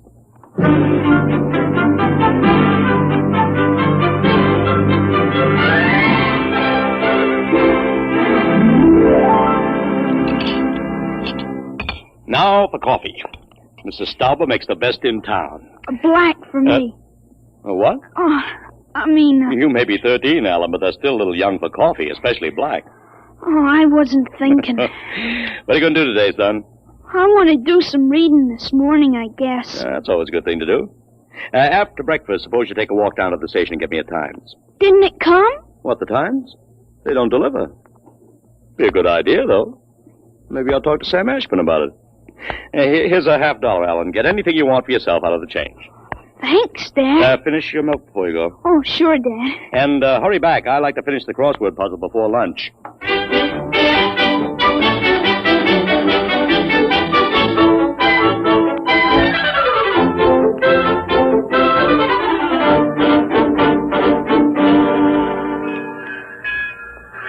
Here you are, Alan. 1 Times. Tell your father the puzzle's a stinker. Thanks, Mr. Ashburn. Look out for the trucks when you cross the highway. Oh, I'll go across Elton's lot shortcut. Elton's? You'll have a hard time crossing there, son. There's 4 buildings on that block. I thought they burned down. Seen 'em this morning, big as life. Oh, I guess that didn't happen yet. What'd you say? Oh, nothing, Mr. Ashburn. I was just muttering. In my days, youngsters talked up. Yes, sir. Bye, Mr. Ashburn.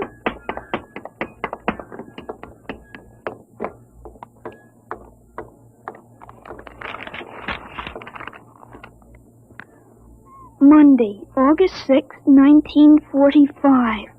Okinawa 1, bombing Japan. Hey, Alan, wait up.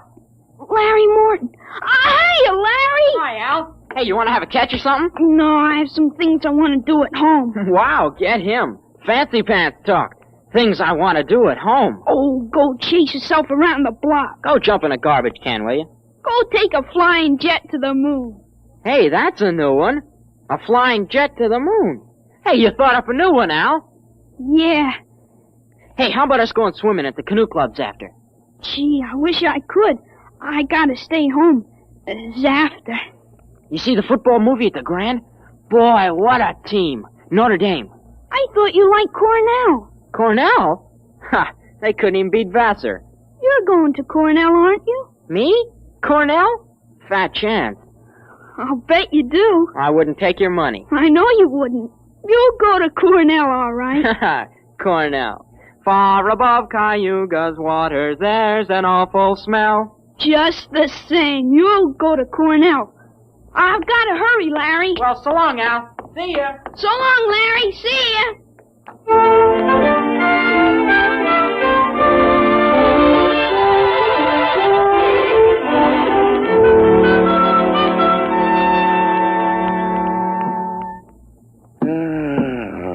I'm stuck in this corner. That 7-letter word to mix in proportion. Titrate. Huh? T-I. It fits. How'd you know that, Alan? What? Oh, I read it somewhere, I guess. Oh. What are you reading now? Tarzan again? No, not Tarzan. It's refreshing to see you with a book. Sometimes I think I ought to forbid comic books in the house. Yeah, they must be raising the devil with those bombing raids in Japan. How long do you think the war in Japan will last, Dad? Oh, I'd say the middle of 1946. We'll have to invade those islands foot by foot. I wouldn't be surprised if the war was over very suddenly. How, by magic? There isn't a thing on earth will make those Japanese surrender. You expect somebody to make a pass and it'll be all over by this afternoon? That's just about it. Mr. Otley, excuse me. Could I see you for a minute? Oh, hello, Mr. Gutchall. Sure. That's Frank Gutchall, Dad? That's right. Excuse me. Didn't mean to disturb you, Mr. Hartley. That's quite all right. It's a lovely day, isn't it, Mr. Gutchall? The Lord's world is always beautiful. Oh, of course, Mr. Gutchall. Mr. Hartley, I wonder if you could lend me a gun and some bullets. Huh? My little dog's been hurt and it's been suffering something terrible. Oh, it's too bad. I want a gun to put the poor thing out of its pain. Oh, of course. How would a 20-gauge shotgun do? You wouldn't want anything heavy. I was hoping you'd let me have a little gun. Maybe so big. A pistol? So I could put it in my pocket. Wouldn't look right for a godly man to carry a hunting gun through town. I don't hold with killing innocent creatures. People wouldn't understand that it was for a work of mercy. Of course, I understand. You're a very religious man. The whole world is evil, Mr. Hartley. Well, sometimes it certainly looks like it. Well, I have a Colt 38 special from the auxiliary police outfit. That's fine. You'll have to bring it right back, Mr. Gotchall. I might be called out. Dad, Dad, wait a minute. I just remembered. Remembered what, son? Aren't there some cartridges left for the Luger? Then you wouldn't be without the Colt. Hey, that's right. I've got a German automatic, Mr. Gotchall, I could let you have. That way I wouldn't get stuck. Wait, Dad, I'll get it. I know where the cartridges are. Oh, be careful, son. Well, Mr. Gotchall, it sure turned out nice after all that rain.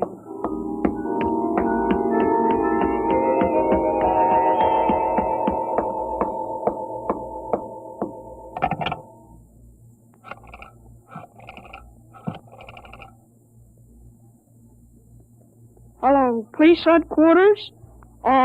This is Blake Hartley.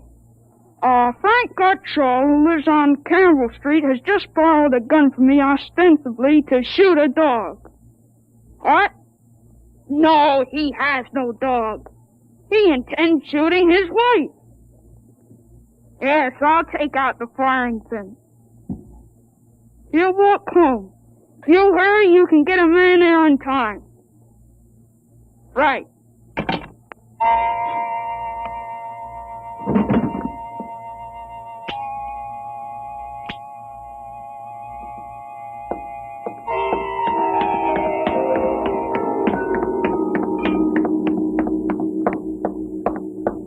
Oh, there you are. What kept you, Ellen? I couldn't find the cartridges at first. I'll show Mr. Gutschall how it works. It's all loaded, ready to shoot. This is the safety. Just push it forward and up. There are 8 shots in it. Did you load the chamber, Ellen? Oh, sure. It's unsafe now. You understand how it works, Mr. Gutschall? Yes, I understand. Thank you, Mr. Hartley. Thank you, Sonny. Goodbye. Goodbye, Mr. Gotchall. Return the gun when you're done. Yes, I'll be done with it soon. Goodbye. Alan, you shouldn't have loaded that gun. I guess it's all over now. I had to keep you from fooling with it. Didn't want you to see I took out the firing pin. You what? Gutschall didn't want that gun to shoot a dog. He's a fanatic. He sees visions, hears voices. The voices probably put him up to this. I'll submit that any man who holds intimate conversations with disembodied spirits isn't to be trusted with a gun. He wants to shoot his wife. What are you talking about? While I was upstairs, I called the police. I put a handkerchief over my mouth and told them I was you. Why'd you have to do that? I couldn't have told them. This is little Alan Hartley, 13 years old. And suppose he really wants to shoot a dog. What kind of a mess will I be in then? No mess, because I'm right. But you'll have to front for me. They give me a lot of cheap boy hero publicity, which I don't want. This is crazy, Alan. This is absolutely crazy. We'll have the complete returns in 20 minutes.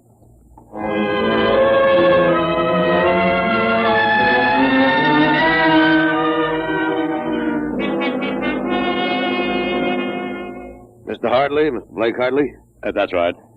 I'm Detective Sergeant Kaborski from Homicide. Here's your Luger. Thank you.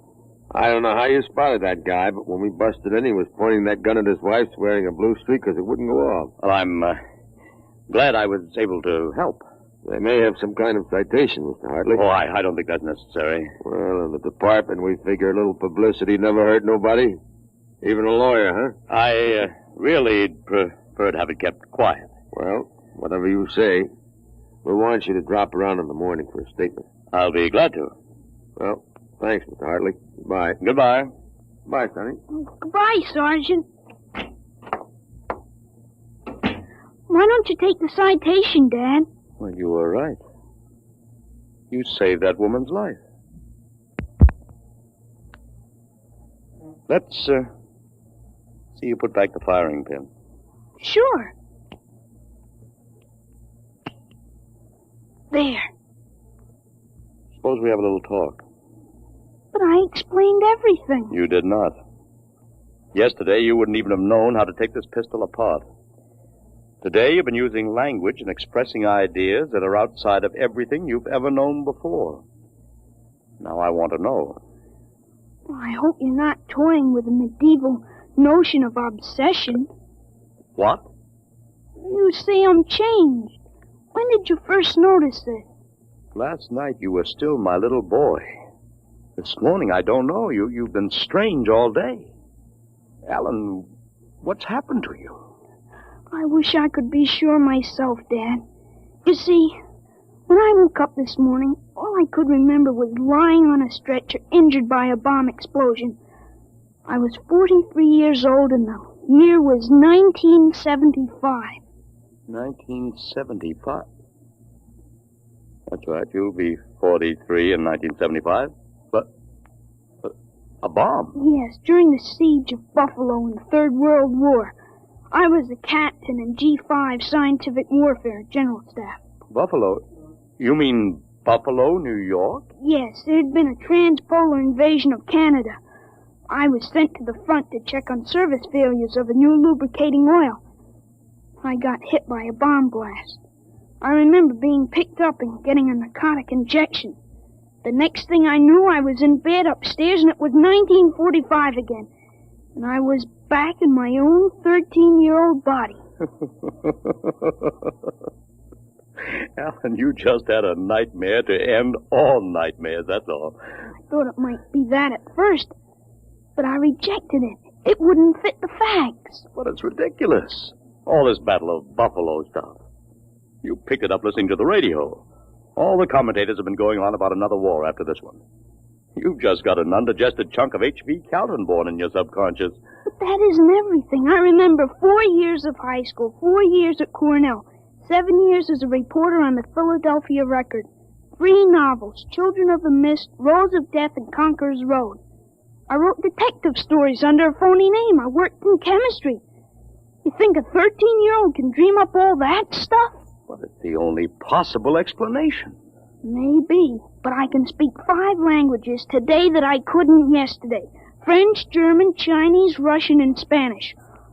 Although I've got a Mexican accent you could cut with a knife. But how did it happen? I can't believe it. All I know is here I am. I've been reading up on time theories. Nobody seems to know much about them. Evidently, time exists parallel as another dimension. And I've got kicked backwards and somehow. But how? It may have been the radiations from the bomb. Or the narcotic injection. Or both together. But the fact remains I'm here with full knowledge of my future identity. This was quite a shock, Alan. But you do believe me, don't you? Yes, I suppose I must. You seem so strange, as if you weren't my son. I'm your son, all right. The same body as yesterday. I've just had an educational shortcut. Wait a minute. If you can remember the next 30 years, suppose you tell me when the war is going to end. This one against the Japs, I mean. Sure. The Japanese surrender will be announced at exactly 7:01 p.m. on August 14th, a week from Tuesday. Better make sure we have plenty of grub in the house by then. Everything will be closed up tight till Thursday morning. Even the restaurant. I remember we had nothing to eat in the house but some scraps. Tuesday week? That's pretty sudden, isn't it? Not after today. What do you mean, what happened today? Plenty. What time is it, Dad? 11:16. Is your watch right? To the second, why? It'll come at exactly 11:17:40. What'll come? The radio announcement. What are you getting at? Something important on the radio? We'll see. Don't bother, Dad. It won't work. I remember we had a tube burned out. Yeah, there is something wrong. What is this announcement of yours? I memorized it in journalism school at Columbia in 1954. What time is it? 11:18. They're breaking into the programs now. President Truman has just announced that an atomic bomb has been dropped on the Japanese industrial city of Hiroshima. The bomb was dropped 16 hours ago, and the announcement was delayed to ascertain the results of the explosion.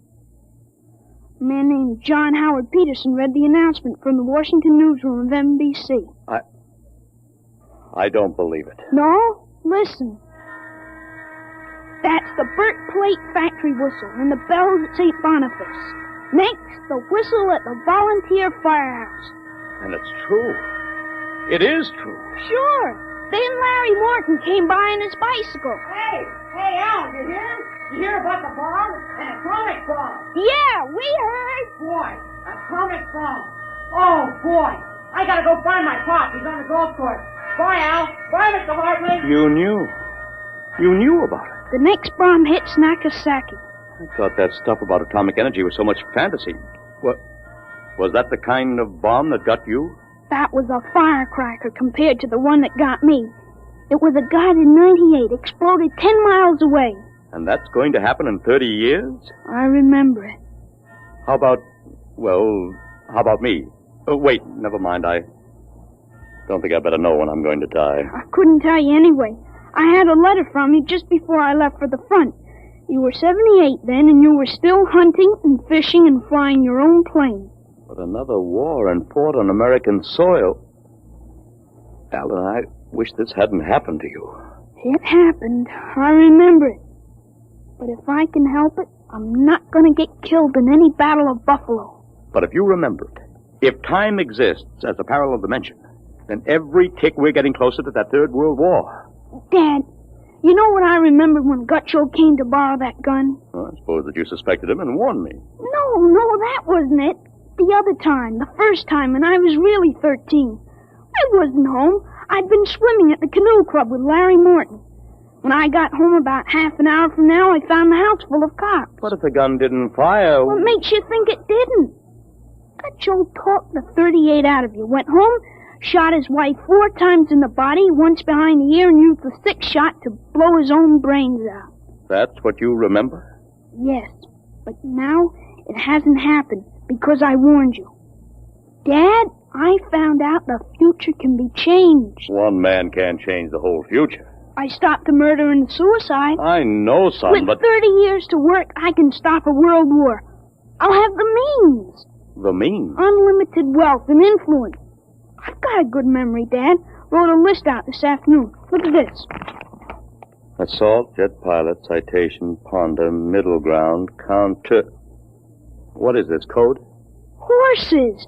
That's a list of Kentucky Derby winners from 1946 to 1970. You sure? I learned that list on a bet at the Officers Club in Cincinnati in 1971. Assault paid 8 to 1. You figure out what we can take in. Oh, but gambling, This son. isn't it. Gambling, it's a sure thing. When we get rolling, we'll make the Rockefellers look like pikers. Assault at 8 to 1. I suppose I could scrape up $5,000. In 10 years, that'll make a lot of money. Any other little thing you have in mind, Alan? By 1952, we start building a political organization here in Pennsylvania. In 1960, I think we can elect you president. Oh, of course, President? Isn't that going a little too far? Why not? Who wouldn't vote for a politician who was always right? Besides, that's one thing we've got to change. In 1960, we had a man in the White House who was good to his wife and sang a nice tenor. And that's about all. He fouled up so completely we ended up at war. I think President Hartley might be a little more trusted to take a strong line. But I don't know anything about international decisions. I do. I know all the wrong ones. If we can stop a murder, with time we can stop a war. How do I start? Well, as I remember, just after that bomb announcement, you got a phone call from the City Fusion Party about the next election. Well, there is a lot of talk about a reform ticket. That call is going to be important, Dad. It's the turning point. You've got... There it is. What do I do? Answer. Go ahead. But, Alan, Don't worry. I'll tell you what to say. Go ahead. Hello? Yes, this is Blake Hartley. Judge Crimmins? Well, just a moment. Alan, he's asking me to run. Oh, my head. Alan, what's the matter? Alan. Oh. Passed out. Alan, what do I do now? Alan, listen to me. Alan, what's the matter? Alan!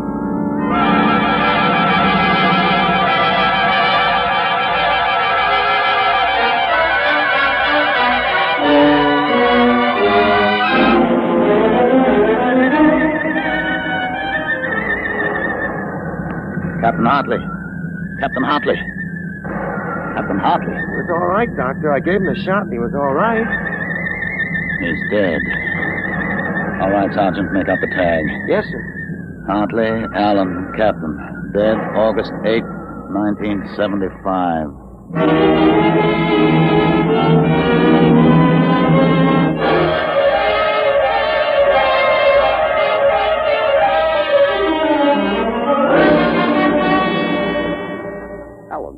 Alan, what happened? Alan! Huh? Alan, are you all right? Hi, Dad. I've got Judge Crimmins on the phone. What do I tell him? What? Alan, are you all right? You passed out. Sure, I'm all right. Hey, today's my birthday, isn't it? What did you get me, Dad? Huh? What did you get me? Alan, are you all right? Sure, I'm okay. What did you get for my birthday, huh? Don't you remember the Third World War? What Third World War? Gee, Dad, what's the matter? You're looking at me funny. Judge Crimmins, I'll have to call you back. Goodbye. You don't remember. You're back again, aren't you? Back to 13 years old. Sure, I'm 13 today. For corn's sakes, Dad. You must have died up there. It was only a mind transfer. That means now I'm on my own. I have to do it myself without your help. Help for what? Oh, if it's the grass, I said I'd cut it tomorrow. No, it isn't the grass. I've got to save your life, Alan. I can't let you die that way in 1975. What are you talking about, Dad? You sound goofy. I've got to change it all by myself. Change what? Never mind, Alan. You don't know yet. Come on, let's have lunch. Sure, Dad. Hey, how about my present now? What did you get me for my birthday? Hey, in a minute, son. Go on in. Hurry up, Dad. All right. Now, where'd I put that list of horses?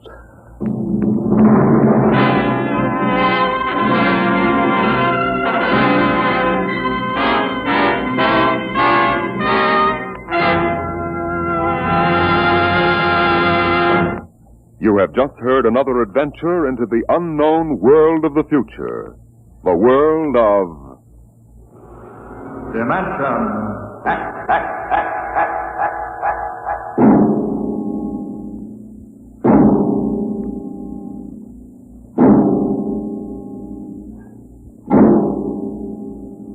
Homecoming is a joyous word.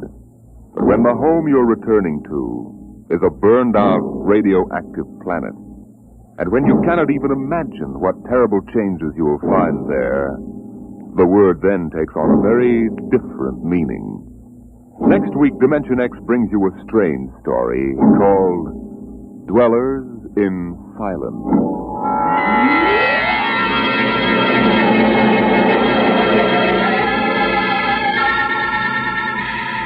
Dimension X is brought to you each week by the National Broadcasting Company in cooperation with Street and Smith, publishers of the magazine Astounding Science Fiction. Today, Dimension X has presented Time and Time Again, written for radio by Ernest Kenoy, from a story by H. Beam Piper. Featured in the cast were David Anderson as Alan and Joseph Curtin as his dad. Your host was Norman Rose. Music by Albert Berman. Dimension X is produced by William Welch and directed by Fred Way.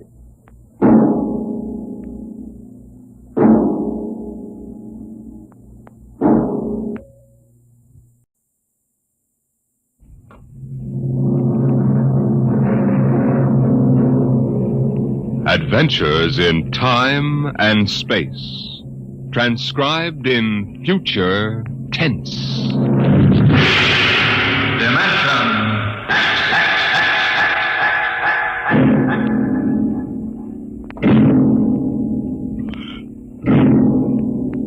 The National Broadcasting Company, in cooperation with Street and Smith, publishers of astounding science fiction, bring you Dimension X. In these times, even a child knows the meaning of atomic fission, jet propulsion, and electronic transmission. What, we ask ourselves, will the child of the future know? What of the time when science unlocks the secret of life itself? Could it be that one day, such things as constructing human life or passing back and forth from one dimension to another will become mere child's play? My name is Sam Weber. I'm an attorney, and a pretty successful one, if I do say so myself. My wife Tina and I live in a comfortable 12-room place up in Westchester. Now, I've read a lot of Horatio Alger stuff in my time, and so have you probably, but I'll bet you've never heard anything quite as spectacular as my story. Maybe you won't believe it, but I used to be a completely different guy. Frightened, sickly, nearsighted, a real Mortimer Meek. No kidding. That was 5 years ago. The big change in me began to take place on a cold December morning in 1945. Just a moment, please. Yes, please. Weber? Yes. Samuel? That's right. Step back. Okay, fellas, bring it in. Oh, just a moment. You must have the wrong address. Watch it, buddy. All right, sign here. Is, that for me? Weber Apartments. Looks like a coffin. I don't design them, Jack. I just deliver them. Sign here.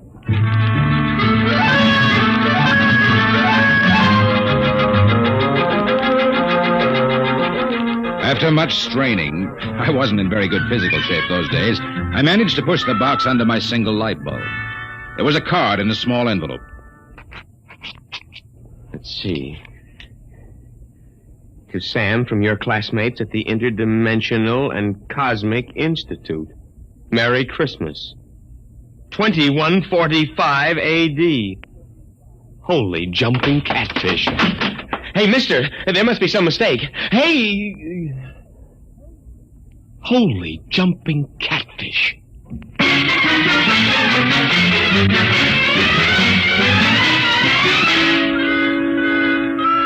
They were gone, and I didn't even know which delivery company it was.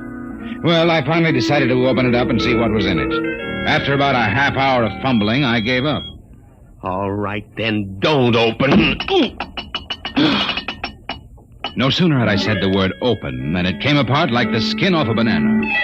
There inside was something resembling a kid's chemical set. Vials, jars, tubes, wires. You never saw so much scientific-looking junk in your life. And on top of it all was a book of instructions. Build a Man set number 3. This set is intended solely for uses of children between the ages of 11 and 13. The equipment will enable the child to build and assemble complete adult humans in perfect working order. A disassemblator is provided so the set may be used over again. Refills and additional parts may be acquired from the Build-A-Man Company, 928 Diagonal Level, Blunt City, Ohio. Remember, only with Build-A-Man can you build a man.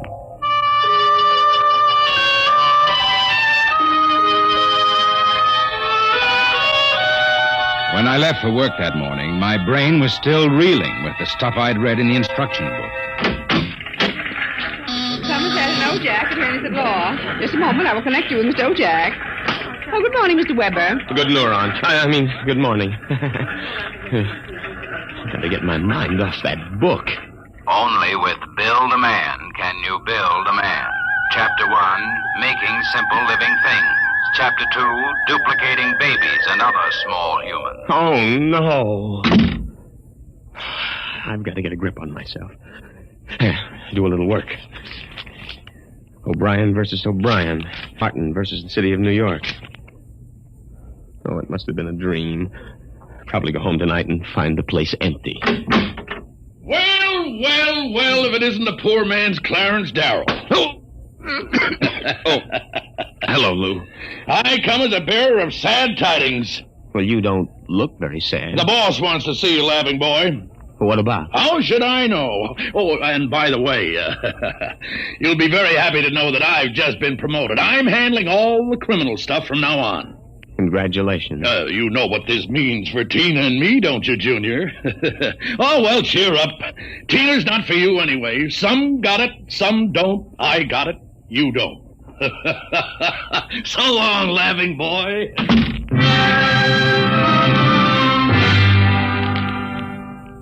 That was my good friend, Lou White. In the year I'd known him, he'd already managed to steal the job I wanted, and he was now working on the girl I wanted. Her name was Tina. Tina Velvet. Good morning, Sam. Oh, good morning, Tina. My, you look good enough to... Yeah? Take to lunch. Oh, I'm sorry, Sam, but I promised Lou. Oh, sure. I hope you're not too disappointed. Me? Oh, no. Some got it, some don't. I don't.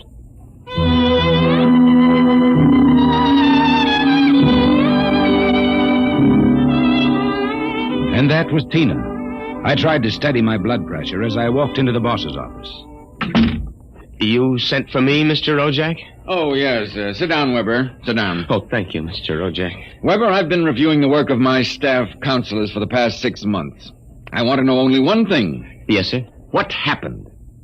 I don't understand. You haven't had a single new client in 6 months. But no one has come in, Mr. Rojak. My boy, in this business, you've got to be aggressive. You've got to go out and create new clients. You've got to show some zip. Yes, sir. Do you have any zip? Oh, yes, Mr. Rojak. Oh, I've got zip, all right. I just can't seem to turn it loose, that's all. Well, get in there and punch now, Weber. I want to see a change in you in the next few months. As a matter of fact, I'd better. You got that? Yes, Mr. Rojak. I'll try to show some zip.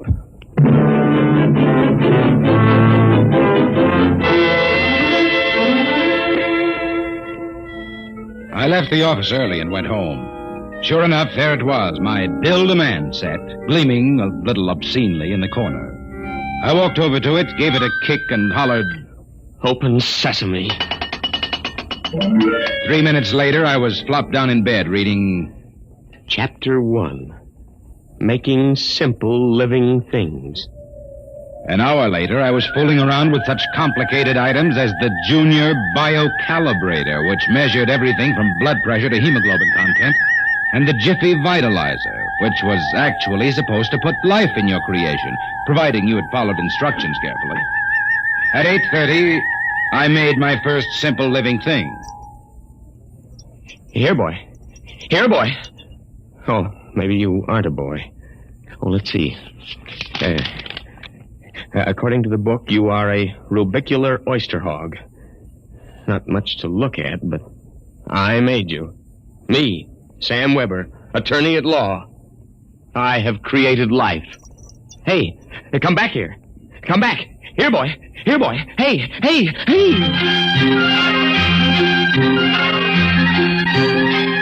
It was no use. My rubicular oyster hog, which was a cross between a field mouse and an oyster, had run out under the door and into the world. I was about to take off after it when there was a knock on my door. It was Mrs. LaPanty, my landlady.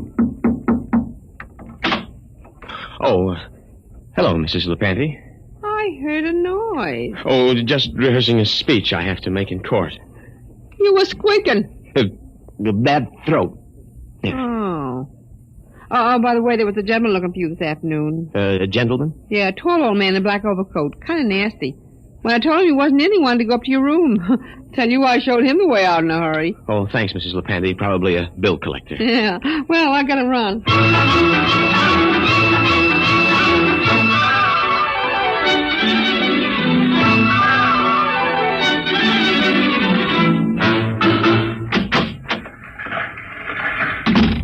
Good morning, Sam. Here's that memo on Rosenthal versus Rosenthal and also a letter for... What's the matter? You look tired. Well, Had a bad night. You lumbago again? Yes. Oh, say, by the way, your client was here again this morning. The client? Mm-hmm. Yeah. Oh, it must be the same fella that called at my house the other day. Yeah. Well, what did you tell him? Well, I said you'd be in later. Oh, thanks. Will that be all, Sam? Yes. Oh, no. Are you doing anything New Year's Eve? Oh, Sam, you haven't even noticed. Noticed what? Well, the ring, silly. Third finger, left hand. What? Lou gave it to me. Isn't it simply gigantic? But you're not We're going to be married as soon as Lou finishes his next case. Lou is so sharp and businesslike. So is a guillotine. Sam, after Lou gave me the ring last night, I began thinking how I used to hope that it would be you. But, well, then I realized you'd never have the money, and, well, a girl has to think of things like a good steady income and a husband with... Zip. Yes, with zip. Well, Lou has plenty of zip. I'm sure you'll be very happy zipping around with each other. Oh, Sam! Well, Sam, Hey, what's going on in here? Honey, is this little baboon giving you any trouble? If he has, I'll take him apart like an egg crate. No. Take it easy, Strongheart. Tina just told me the good news about your engagement. She's crying with happiness. Is that right, honey? Well, then, no hard feelings, Sam. Just that the best man got the girl, you understand. Oh, say, by the way, we're having a little celebration at Segali's tonight. Drop in and we'll live it up a little, huh?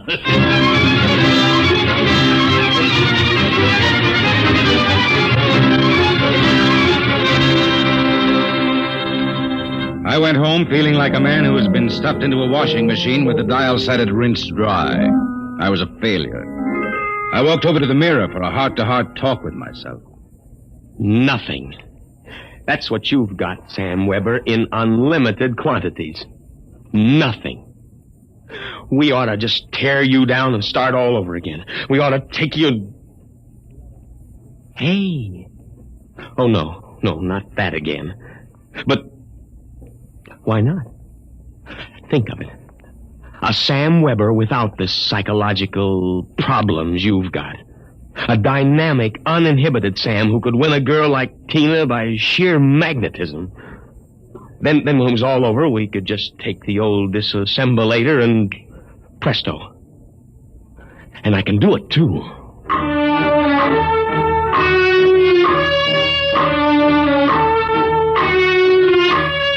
Chromosome content. Check. Cerebral content.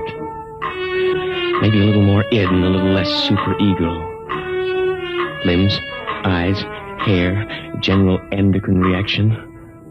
Well, here goes. It's moving. Holy mackerel, it's alive. It's getting up. Say, I feel great. Well, now, take it easy. Do you know who you are? Of course I do. I have all the thoughts you ever had up until the point I was vitalized. My brain is an exact duplicate of yours, except that I'm not all blocked up psychologically. It said in the instruction manual you'd be uninhibited. Say, this is all right. Oh, by the way, since we both have the same name, it'll simplify things if I call you Weber. I'll be Sam. Oh, now look here. I'll make the decision. How would you like a good punch in the nose? Well, is that any way to talk to your own parent? I did create you, you know. Well, don't think I don't appreciate it, Weber, old man, but let's get one thing straight. I live my life and you live yours. You got that?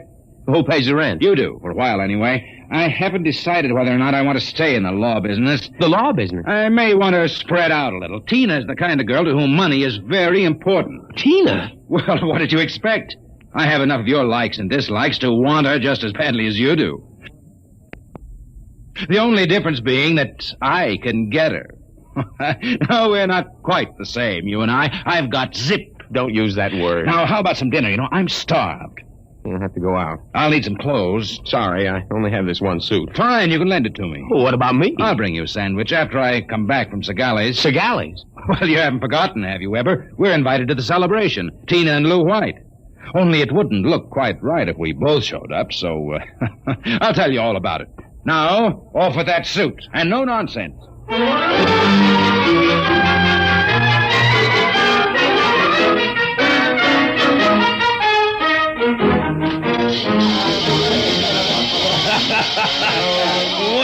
this is living it up, folks. Have another drink, Mr. O'Jack. Thank you, Lou. Well, is everybody happy? Hey, honey, are you having yourself a little old time? Oh, yes, Lou. Fine. Yeah, but you seem to be preoccupied. Oh, I was just wondering if Sam is coming. Sam? Oh, no. Did you hear that, Mr. Ojack? She's worrying about Sam. Why, that little runt probably got frightened by a noisemaker. Well, the happy couple. Sam! Good evening, cats. Everybody's lit up like a Christmas tree. Well, I'll be... Say, Sam, are you in the bag? Never touch the stuff, Lou, my boy. Never touch it. Boy Scout training. Oh, Sam, I was afraid you weren't coming. Miss a chance to be with you, beautiful. Never. Hey, what's got into you, Weber? Monkey glands? I don't read you, muscle-bound. Well, you seem different somehow, even your voice. Do you notice anything, Tina? Well, yes, it does seem richer somehow. Oh, nonsense. Sam Weber, you're nothing but a cream puff, and you always will be. Mr. Ojack, I think he owes me an apology for that. I should think so. All right, all-American boy, make with the apology. Apologize, me? Oh, no. Why, for 2 cents? Folks, would you excuse Mr. White and me for a few minutes? We want to step out into the hall for a little private conference. Coming, Mr. White? I'll be right back, honey. Don't worry about a thing.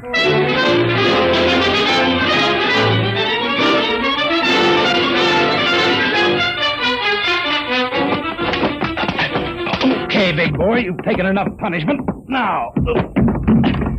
Sam! Lou, don't kill him. He did...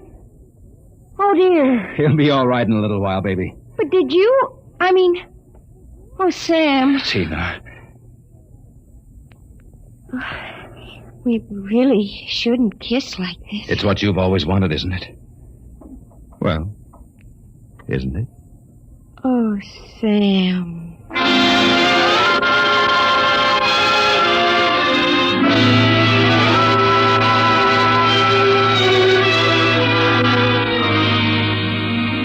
By this time, he's probably kissing her. And there's nothing you can do about it, Weber, old man. Nothing. Hey, wait a minute. Where's that book of instructions? To disassemble a Build-A-Man model, merely focus the ray of the disassemblator device and press lever X. But that's murder, Counselor. Still, legally, in order to prove there's been a murder, you need a corpus delicti. And nobody even knows there is another Sam Weber.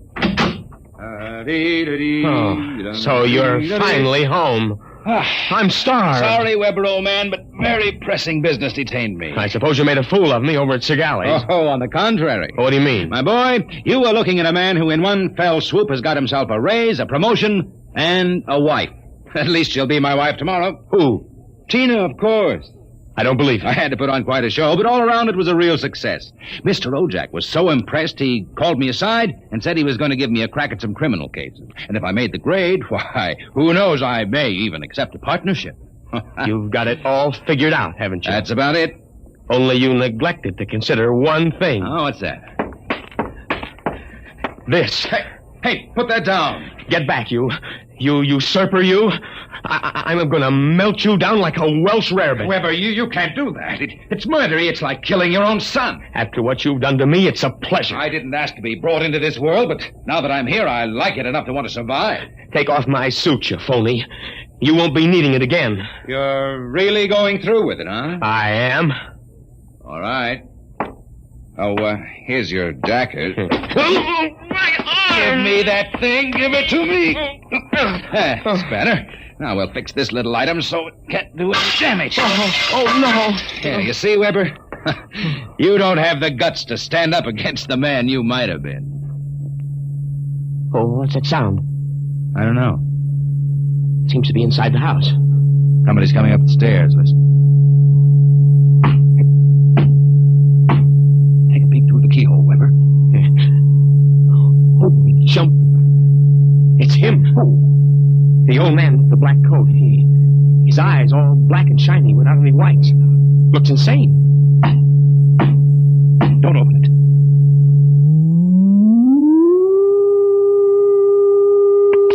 He's burning it. He's burning a hole right through the door.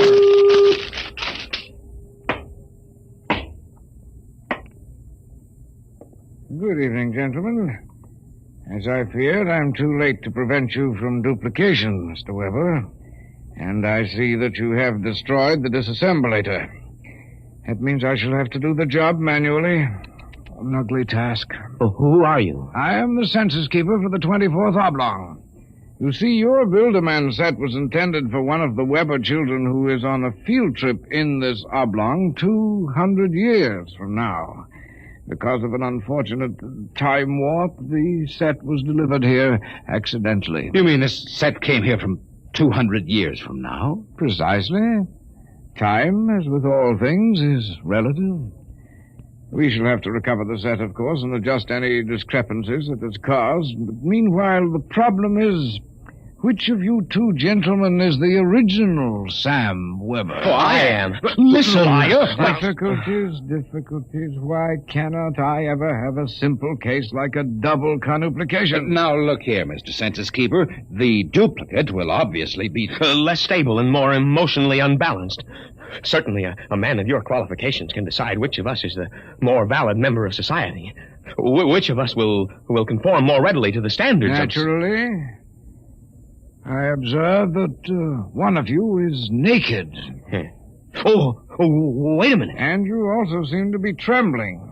Whereas this gentleman seems quite calm. Then hold it. You're making a mistake. I hardly think so. Then stay away from me. Please do not struggle. Help, please. Mr. Weber. Yes? It would be better if you didn't watch. Of course.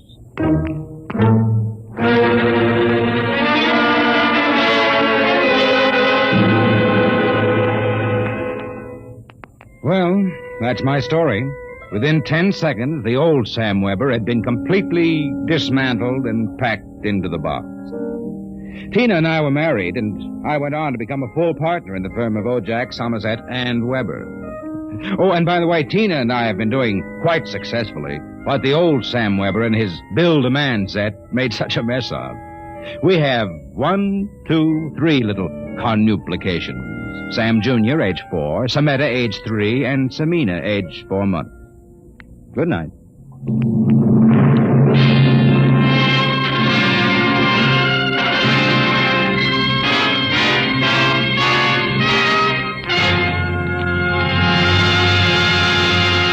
You have just heard another adventure into the unknown world of the future.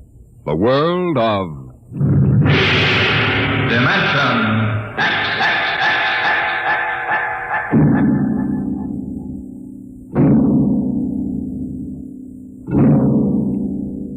Time is a strange and mysterious dimension. Could we alter the future if we could travel back in time to our own youth? Next week we bring you a story of a man who found the answer in Time and Time Again.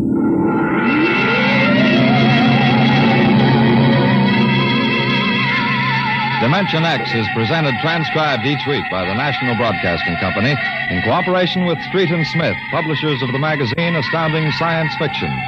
Today, Dimension X is presented Child's Play, written for radio by George Lefferts from the story by William Tenn. Featured in the cast were Leon Janney as Sam, Carl Weber as his alter ego, and Patsy Campbell as his girl. Your host was Norman Rose, music by Burt Berman. Dimension X is produced by William Welch and directed by Fred Way.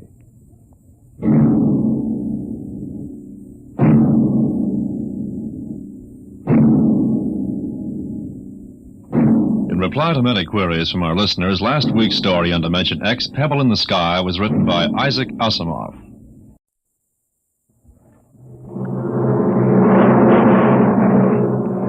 Adventures in Time and Space, transcribed in future tense. Dimension X.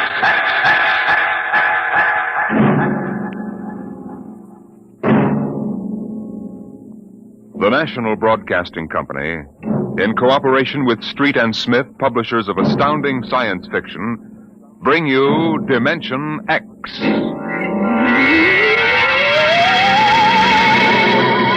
The civilization of the galaxy spread across 200 million worlds.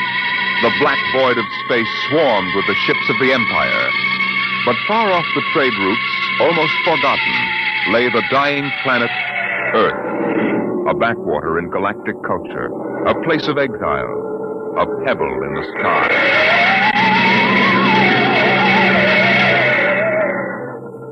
I landed on Earth, on the one spot which I would have called civilized. A patch along the desolate heights of the Himalayas that surrounded the palace of the imperial governor of Earth. Dr. Bell Avedon of Sirius Sector.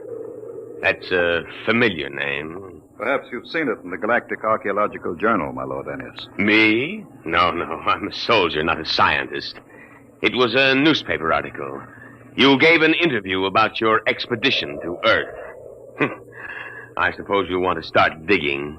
Whatever can you find on this miserable heap of rubble? I don't consider Earth a miserable heap, my lord. It's absolutely unique in the galaxy. Unique?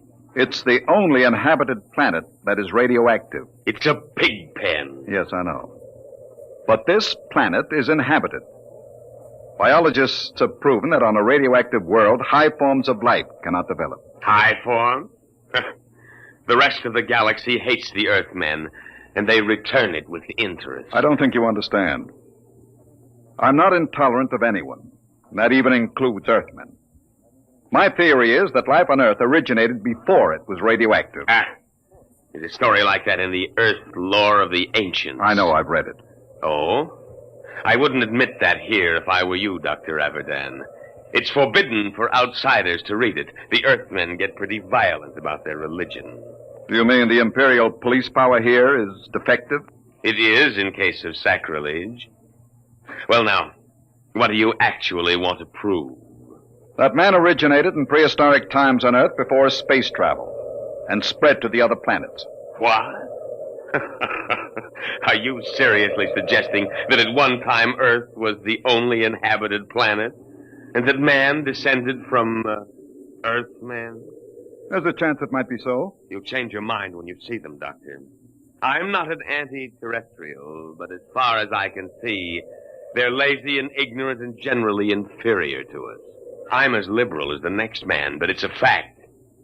Once an Earthman, always an Earthman.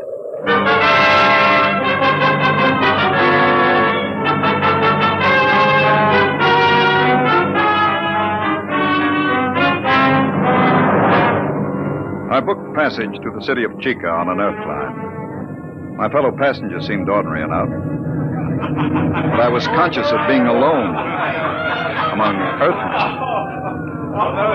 I beg your pardon. Could you tell me what's going on there? Sure. You see that couple? They've been married 40 years. It's their anniversary. Yes, sir. 40 years. Hey, Mother? It seems like yesterday. Just like yesterday. Hey, when are you folks scheduled for the 60? In a month. 16th of November. Well, I hope you have a nice day for it. My father reached his 60 in a pouring rain. Kept complaining we were getting soaked. So I told him, what are you complaining about, Dad? I've got to come back. Now, this 60 they're talking about, are they referring to their 60th birthday? Sure. That's when they put you away. Euthanasia. It's a custom. Can't have people living on. Eats up all the food. That's right, isn't it, Pop? Yes, sir. Mother's coming with me when I reach the 60. She's not due for a couple of months, but she thinks we might as well go together. Yeah, that's the spirit. There's many a man living past the 60. Sneaks, stealing the food from the next generation. A guy should go when it's his time. Yes, but suppose It's only fair to... Hey, where are you from? I beg your pardon? Asking all them questions. Yes. Who are you? A spy? Where are you from? I'm Bell Avedon, from Baron, Sirius Sector. Oh, an outsider, huh? Come on, we'll go forward. Did you hear that, Mother? An outsider.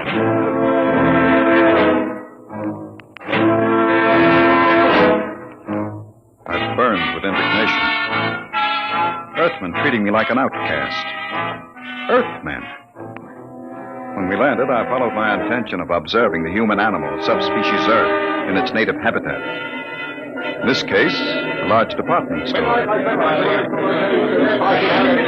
Perhaps I resembled a floor walker, for a young Earth girl came up to me and asked a question. Pardon me. Well, it's my father. He's about 5'4". He wears eye lenses. I think he had on a brown coat. I'm afraid I don't remember seeing anyone. But they followed me here. I've got to find him. Are you in trouble, miss? No. No, it's nothing, really. I'm sorry I bothered you. Attention. Attention, please. What's that? All patrons of the store will kindly leave by the 5th Street exit. This store is being evacuated for radiation fever quarantine. What's all this about? They're after me. It isn't really radiation fever at all. Who's after you? How am I going to get out of here? They'll be checking registration cards at the door. Haven't you got one? Yes, but it has my name on it. I don't know what to do. Come on. But you don't even know me. I don't know anybody here. But you're an interesting species. Person. This way. Show your own car. Come on. Step along. Next. Check. Wait a minute. Pull the check. Yes, sir. Stand right there. Look here, officer. Are you with her? Yes, but you'd better find out who I am. Later. Stand over there. Next. Come on. What is it now? The Imperials. Are you afraid of them? Of course. Don't worry about the outsiders, Miss Schecht. I'll handle them. Oh, no, don't try anything. Don't talk to them at all. Just do what they say. Don't even look at them. We'll see. Here they are. All right, now. You, guard. Yes, sir? I'm Lieutenant Cloudy, Imperial Garrison. Who's got the fever? If it please your honor. Not so close, idiot. You might be infected. I'll take over. You, Worthy. What's your name? Speak up, squaw. Paula Schecht, sir. Your registration papers? Here you are, sir. Thank you. All right, now. Pick them up. Go on. Say, look here now. What did you say, Earthy? If you please, sir. This man has nothing to do with me. I never saw him before. What did you say? I don't like the way you treat women. And I'd advise you to improve your manners. And where have you been brought up, Earthy? Here's lesson number 1. Why, you... My arm! Let go! Sergeant, neuronic whip! Oh, no, no! Yes, sir.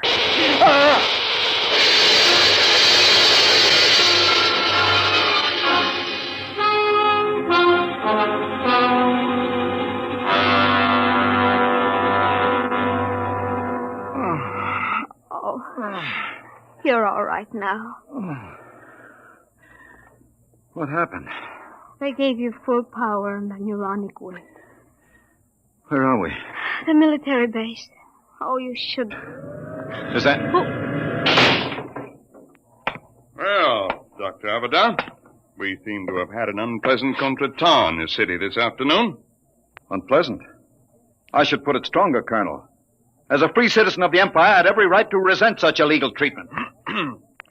I consider the whole incident unfortunate, Doctor. Don't you think it would be best to forget the whole matter? I think not. I have an appointment in a week with the procurator. Procurator, eh? What do you intend doing with Miss Schecht? What would you suggest, sir? I had... Free her immediately, and offer her your apologies. Of course. If the young lady will accept my sincere regrets, I will give the order for your release immediately.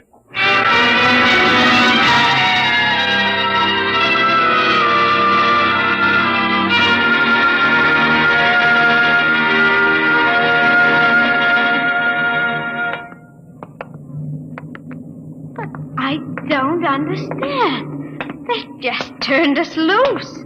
Of course. You must be very important. I never heard of the outsiders being that polite to an Earthman before. I'm not an Earthman, Pola. What? I'm an archaeologist from the outside. Oh. Well, then you stood up to the soldiers because you knew it was safe all along. And I thought... Oh, I should have known.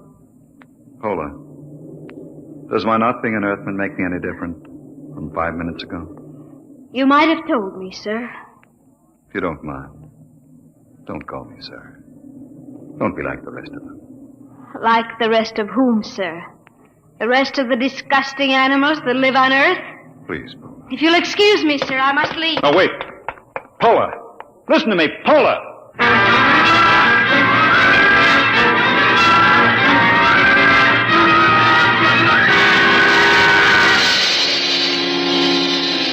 I had access to the garrison files, and to satisfy idle curiosity, I indexed Paula Schecht. Her father was a Dr. Mikhail Schecht, biologist. And against his name was a black star with a notation, condemned in absentia. Charge, evading the 60. That was why she was afraid. So I sent a note asking her to meet me in the North Park after dark. Paula, over here. Dr. Avedon? Sit down. Oh, I want you to understand. I wouldn't have come except... I understand. I've seen your father's record. You know about it. I looked into it, Paula. There doesn't seem to be much that can be done about the 60. Oh, it isn't that. It's not for my father. It's for the whole galaxy. What is it? Earth is going to revolt. No. All of it? Oh, don't laugh at me. Paula. The galaxy has a volume of several million cubic light years. It contains 200 million inhabited planets. Earth has a population of only 20 million. And no resources. What can Earth do? I don't know, Doctor, but my father does. He's told me that Earth knows a way by which it can wipe out all outside life and... Wait. Listen. Someone coming. Park Patrol. Quick, kiss me. Don't be stupid. Kiss me. They won't suspect anything. Oh, yes, of course.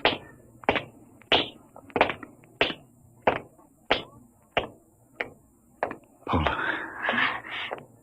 They've gone. It's all right. Now come with me. I'll take you to my father.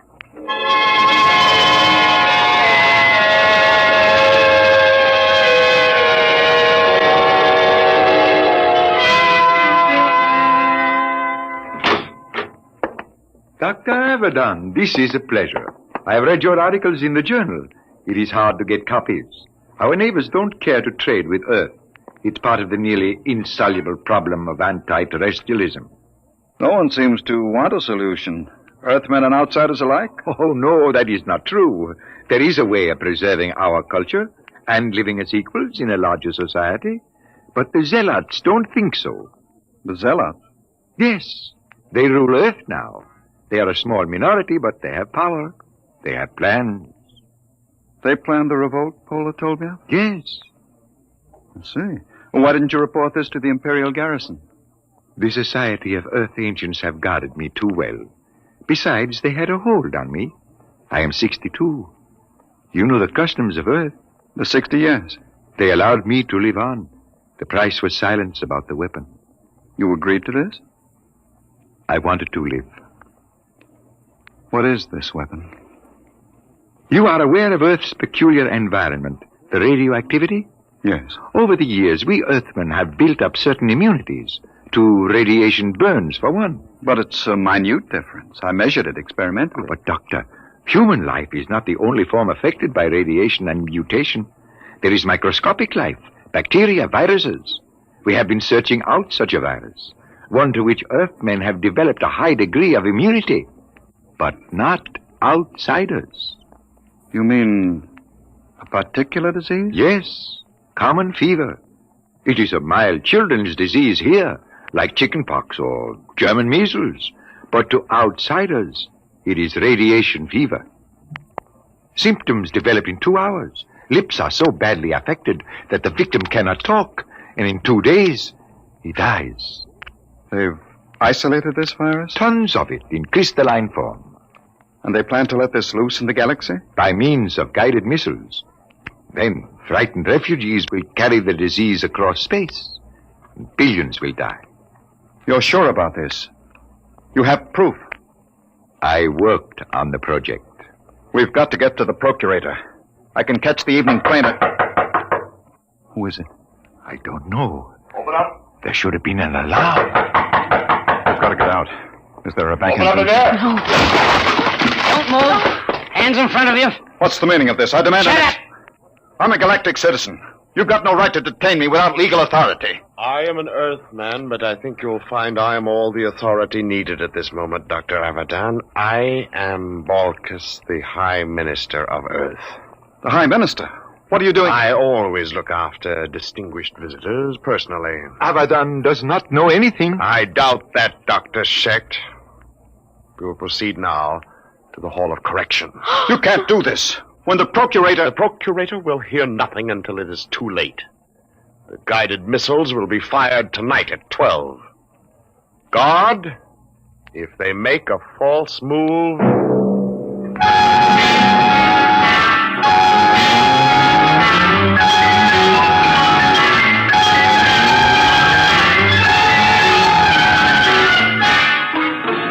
Keep them covered, guard. Right.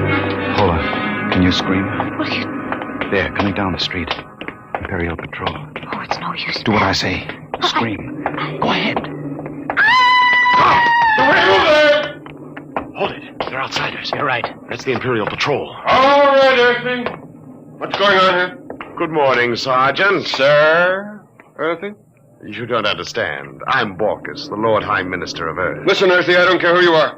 What's going on? Yes, sir. We've arrested these people. What charge? Blasphemy. All right, get moving. Thank you. Sergeant. What do you want, Earthy? I'm a galactic citizen. I demand the right... You? May we proceed, sir? Listen, Sergeant. I've something more to say to you. What? This. No Earthy's going to get away with this. Get a squad car! But, Sergeant, I'm the Lord Minister of Earth. Tell him about it at the Imperial Barracks. Now move, all of you, before I give you a shot of the whip.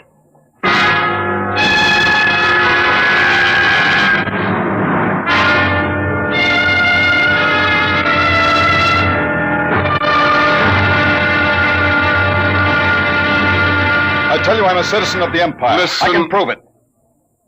You'll get into a lot of trouble if you don't believe me. I'll admit no Earthy would dare spit in my face. It was the only way I could get to the garrison. I insist on seeing the officer of the day. I sent for him. You better have a good story. Attention! Eddie, which one of you claims he's a citizen of the Empire? I am. Bella's the one from the store. You, eh? The smart louse that broke my arm. Well, well, well. I've got to see the colonel, Lieutenant. Now, Dr. Abadan, I could hardly do that unless it's important. It is important. It's life and death for the galaxy. Mm-hmm. Come here. Closer. Oh, it's too bad I've got to save you for the colonel. What? He'll see you at 5:30, his orders. You knew all along. Sure. Come on, Earthy lover.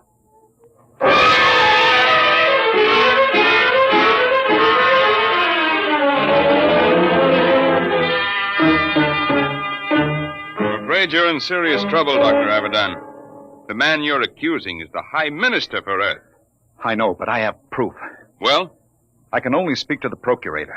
You've got to contact him. There are channels, Dr. Abadan. We haven't time for channels. I have the details of the plot from Dr. Shecht. You've got to let me speak to the Procurator. I've already advised him of your arrest. He's flying in. You had better be able to prove what you say. If you don't, we'll have to hand you back to the native authorities and their courts, notoriously savage.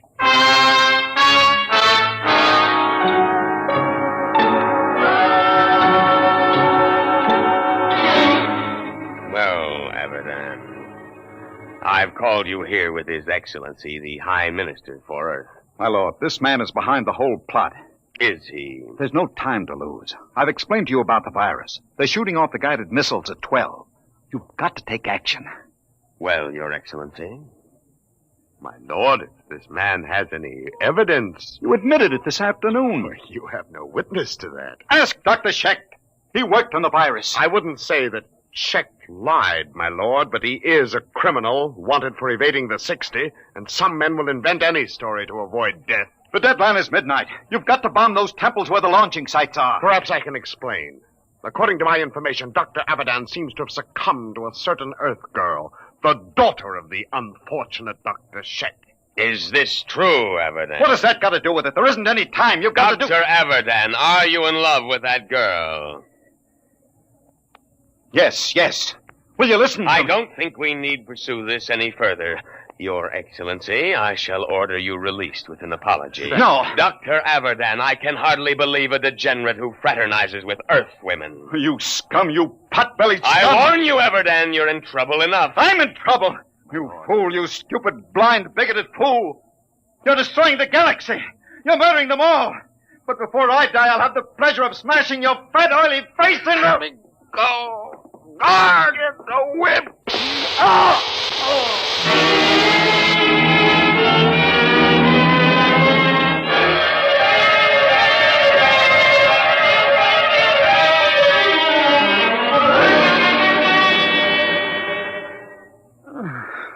Belle, are you all right?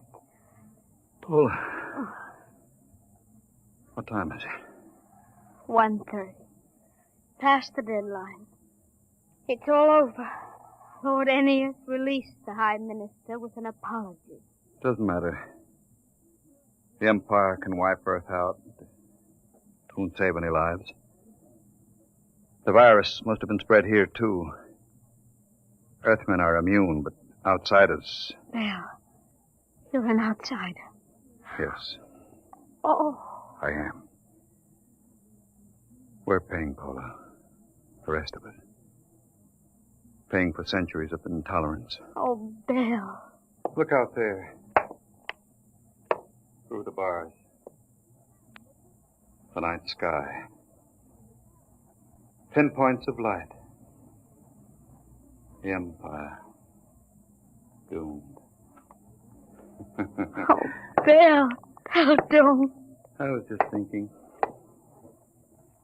I came to Earth to prove a theory that man started here. That once in prehistoric times, Earth was the only populated world of the galaxy. Funny. Now it will be that way again. Man living only on Earth. He'll forget the science, the machinery of the Empire. He'll forget the stars. There will be only Earth. Alone in the universe. A pebble in the sky.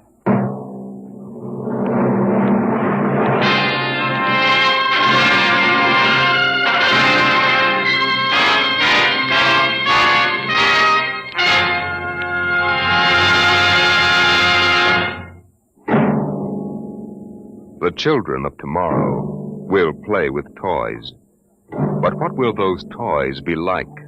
An ordinary clerk in an ordinary job finds a terrifying answer to that question next week as Dimension X brings you Child Play. Dimension X is transcribed each week by the National Broadcasting Company in cooperation with Street and Smith, publishers of the magazine Astounding Science Fiction. Today, Dimension X has presented Pebble in the Sky, dramatized for radio by Ernest Kenoy. Featured in the cast were Santos Ortega as Aberdan and Susan Douglas as Polar. Your host was Norman Rose, music by Burt Berman. Dimension X is produced by William Welch and directed by Edward King.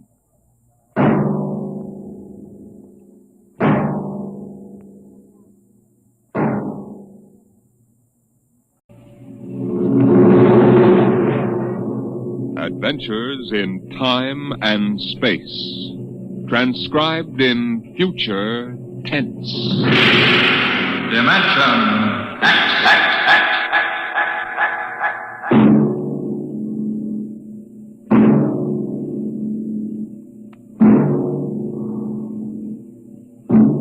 The National Broadcasting Company, in cooperation with Street and Smith, publishers of astounding science fiction, bring you Dimension X.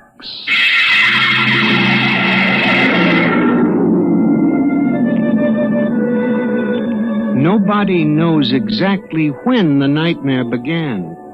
They must have planned it for years, though, because looking back, you can find little incidents here and there. Like the concrete mixer in New Jersey that killed the bricklayer. and the time Senator Milburn was sucked into the roto-press at the Capitol Office building. Unrelated accidents, we thought at the time. But they add up now. The day we really should have suspected was when the men walked off the construction job at the new Brookmeadow atomic pile on Long Island. I'll never forget that day. I was working as a statistical clerk in the project then, operating one of those miracle computing machines developed to fill the requirements of Army ordnance. They called it ENIAC. Mr. Gurney? Huh? Oh, yes, Bella? The chief wants to see you in his office. Me? Unless you're no longer Samson Gurney, he wants to see you. Oh, well, of course. What do you suppose? I do not read minds, tea leaves, or crystal balls. Of course, I'm sorry. I shouldn't have asked. Don't apologize. I'm sorry. And don't wait for me. Mr. Hawk is in a hurry. Yes, I'll go in right away, of course. Her name was Bella Roscoe. She was Mr. Hawk's secretary.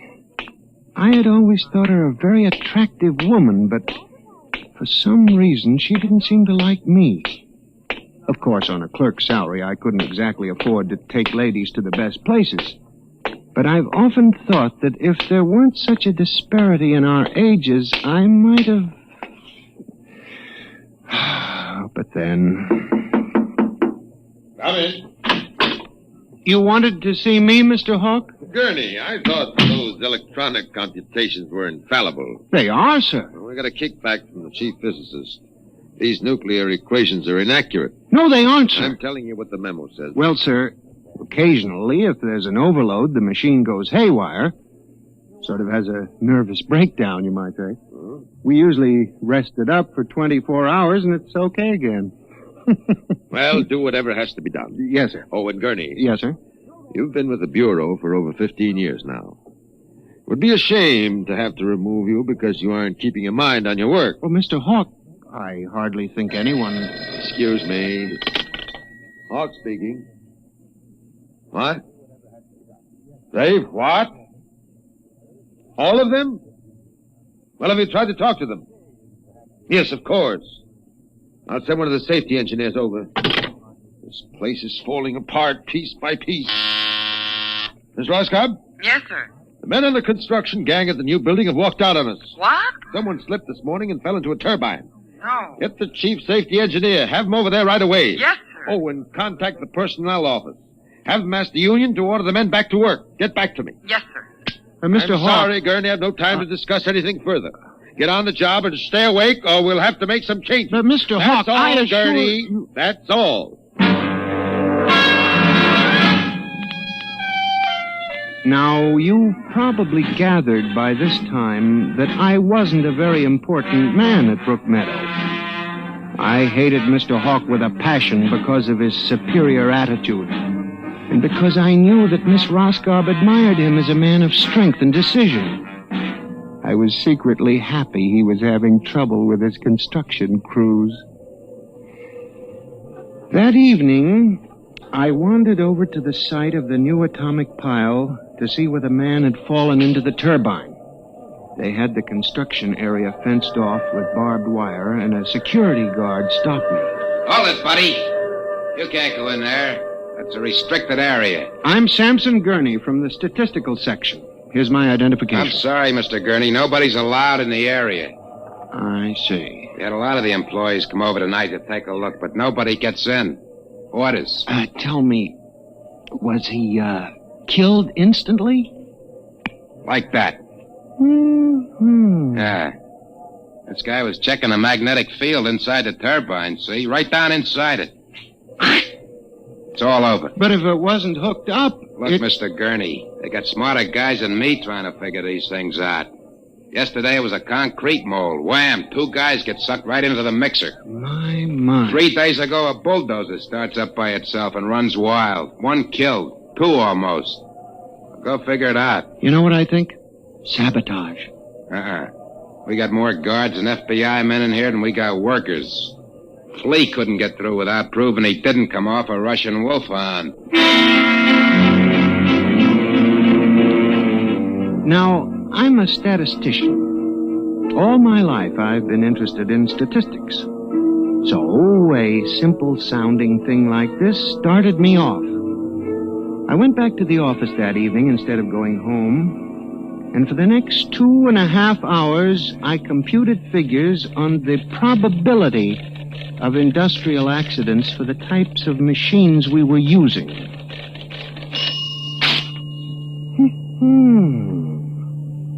I took one look at my figures and went down to Hawk's office. Just as I figured, he was staying late working on a settlement with the construction workers. Yes? Oh, good evening. I saw the light. Oh, Mr. Gurney, what are you doing here? Is Mr. Hawk working late? Yes, I am too. Oh. I wonder if I could see him a moment. We're busy right now. Could you make it tomorrow? It's very urgent. I'll wait, if you don't mind. Suit yourself. Miss Roscoe, I wonder if perhaps you would consider having dinner with me this evening after you're through. I have a date, Mr. Gurney. I was thinking we might go to Raymond's. They have very good spaghetti. Mr. Hawk has already asked me to have dinner with him at the Golden Shish Kebab. Well, of course, that's out of my class. Yes. Yeah. Mr. Hawk, Yes, Mr. Bella? Gurney would like to see you a moment. He says it's very urgent. Urgent? All right, I'll give him a minute. Okay. Thank you, Miss Roscoe. Mr. Hawk, in the past 3 months, industrial accidents all over the country have taken a sharp, unexplained upswing. Why don't you stop playing FBI man and stick to your job? Which, incidentally, you haven't been doing too well. You and our computing machines have made mistakes before. Now, this is probably another. I'll have Miss Ross come so... What's the matter with this blasted buzzer? Miss Roscoe! Miss Roscoe! Yes, sir. Stop this blasted buzzer. Get a repairman, a mechanic, anything, but stop the thing. And you, Gurney, get out!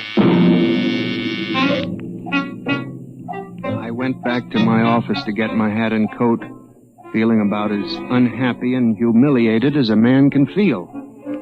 He had thrown me out in front of her. The office was dark and deserted. The whole building seemed oppressive and unnatural.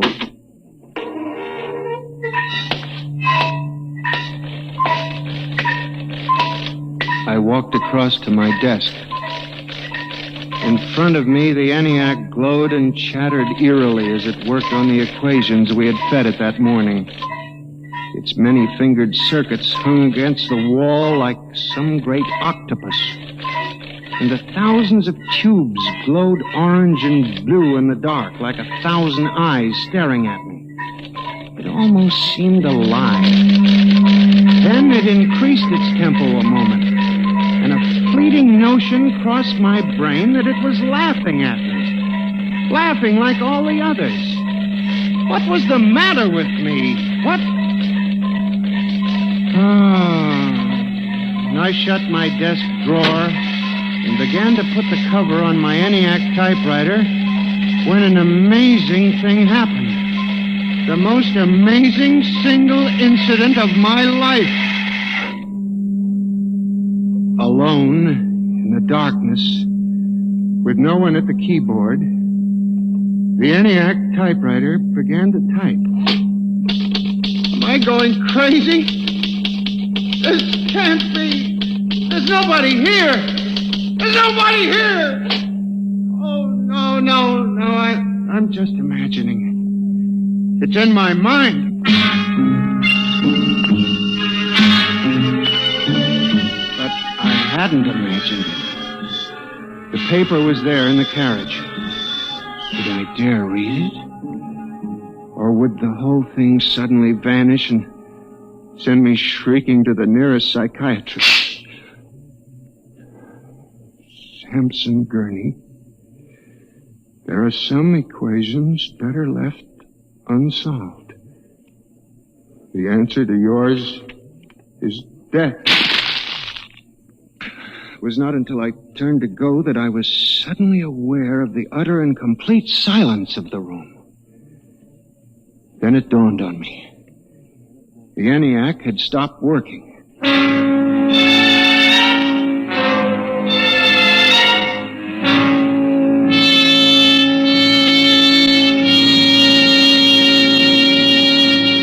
Gurney, do you expect me to believe this? It's insane. Mr. Hawk, I'm a saint. Take it easy, Gurney. Now, this is just some practical joke someone in the office is playing. There was no one in the office. Of course not. They wired up the machine and left. I checked the machine myself, Mr. Hawk. All right, Gurney. You leave this note with me, and I'll turn it over to the security force for further investigation. But... No buts, Gurney. The security men will handle it.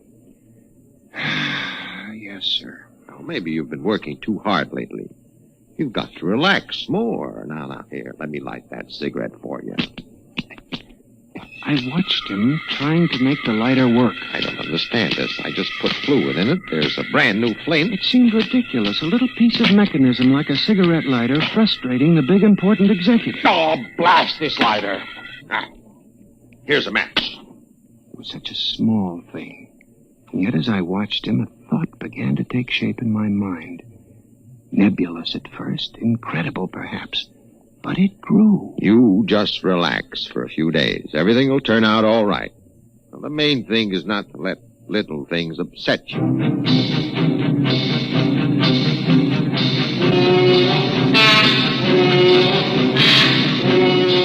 It was the cigarette lighter that gave me the idea, and what Hawk had said about little things. For the next week, I observed the 1,000 petty little annoyances around the office. The door handle that wouldn't turn, the telephone connection that cut off in the middle of an important call, the power failure for no explainable reason. Suddenly, these things began to fall into a pattern. I, Samson Gurney, knew that I had stumbled onto a secret so monstrous in its implications that I was almost afraid to pursue it. On October 12, 1956, I established communication with them. I will curse the moment to my dying breath. Who's there? Night security guard. Oh, hello, Henry. Oh, hello, Mr. Gurney. What are you doing here so late? I'm just doing a little repair work on my ENIAC computator. Huh. Sure some mess of wires and tubes. Yes, it is. Well, I gotta finish my rounds. Won't forget to turn out the light, will you, Mr. Gurney? No, Henry, no, I won't forget. Night. Good night. When you were a child, did you ever try to imagine that you were all-powerful? I felt like that when I finished hooking the input of the typewriter to the main vacuum tube of the ENIAC. Then I turned on the current that sent 1,000,000 volts of pulsing energy into the electronic nerves of the machine. I am certain that if anybody were watching me in the next moment, he would have thought me a raving maniac. I still wonder if perhaps it is not all a nightmare. Now, you! If what I have guessed at is true, if there's life and intelligence in this room, make a sign! There was nothing. Nothing but the hum of the machine and the dull glowing of the tubes. Then, suddenly, without provocation or explanation, it happened. The ENIAC typewriter began to respond to the impulses from the machine. The letters were Y, E, S. Yes, it had happened. I, Samson Gurney, had communicated with a machine.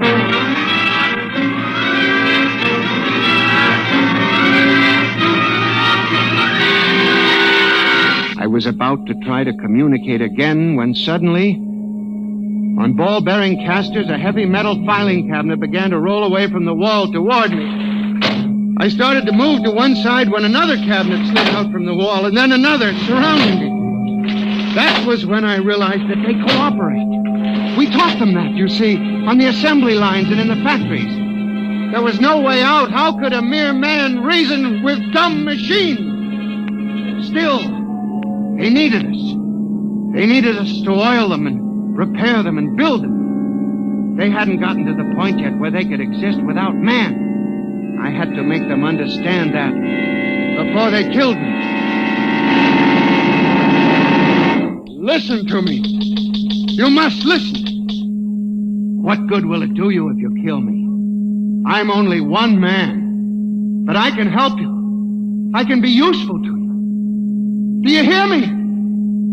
Do you hear me? Good. You're going to need men to oil you and repair you. I'll do anything. I'll do absolutely anything you want, but in the name of God, don't kill me. If you can understand this, answer me. Answer me. The appeal captured the longing of centuries. Man as slave to the machine.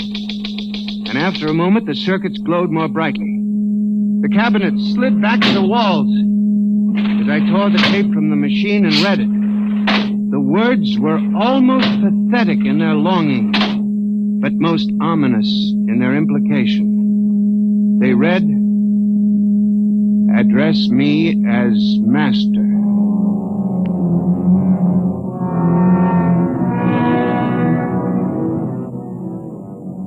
My life for the next 6 months was a nightmare. The ENIAC gave me messages which I had to transmit into my telephone. I was frantic. I began to lose weight. I couldn't sleep. My nights were torture, a constant fear. It was in December, just after Christmas. I was sitting in my room, listening to a broadcast. Ladies and gentlemen, a special bulletin. Already 24 hours before the peak of the New Year's traffic, over 1,000 deaths have been reported. This is an unprecedented figure. Again, if you... That very afternoon, I had transmitted a message to the telephones for relay to all machines of transportation. The message was one word. Kill.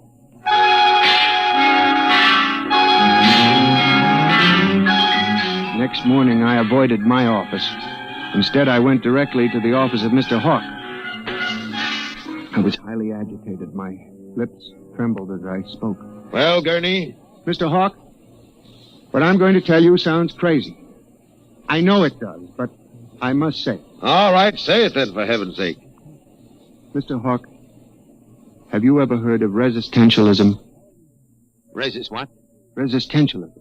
You're not making sense, Gurney. Mr. Hawk, I'm trying to tell you. All these accidents, the trouble with the machines, Mr. Hawk, they're alive. They think, they cooperate, and they hate us. Who? The machines. Gurney. You've got to believe me. I've communicated with them. I know. What are you doing? Now, just relax, Gurney. Everything will be all right. What are you doing? Miss Roscoe, send for the plant physician at once. Mr. Gurney has had a nervous collapse. But, Mr. Hawk... Everything will be all right, Gurney. We'll give you a nice, long rest. You fool. You blind, stupid fool! Can't you see what you're doing? Fool, fool, fool!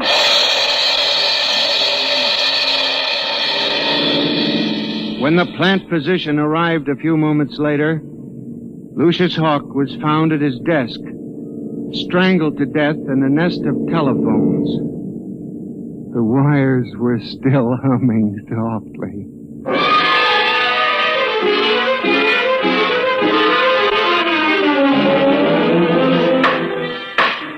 Samson Gurney, you stand accused of the crime of murder. How do you plead? I did not kill him. I didn't. So record. Prosecution will proceed with testimony. Now, Miss Roscoe, did the accused quarrel with your employer on the morning of the murder? Oh, yes. He and Mr. Hawk quarreled violently. I could hear Mr. Gurney screaming at him. And Mr. Hawk asked me to send for the plant physician. What were his words? He said, Mr. Gurney has had a nervous collapse. Now, Mr. Simpson, you are a guard at the Brook Meadow Project? Yes, sir. When did you have occasion to meet the accused? Right after those accidents. He was snooping around the construction area.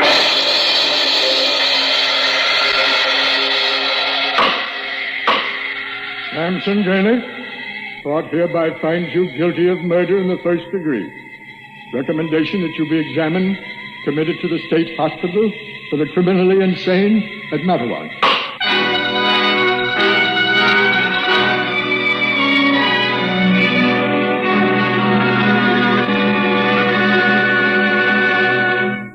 And that's how I came to be here at the hospital, Dr. Klein. That's the whole story. Thank you, Mr. Gurney. You can see that I'm not insane. You must believe me, Doctor. Of course I believe you, Mr. Gurney. Now tell me about this revolt. It will begin in Washington, then spread to New York. Yes? The Madison Avenue buses lead the charge. Picture it, Dr. Klein, 3,000 buses roaring rampant through the streets, people running like rats in a maze looking for manholes in the pavement. And you really believe this will happen, Mr. Gurney? I know it, Doctor. The worst part of it is there's no way to stop them now. It's too late. Now, you mustn't excite yourself, but Mr. Doctor, Gurney. don't you see?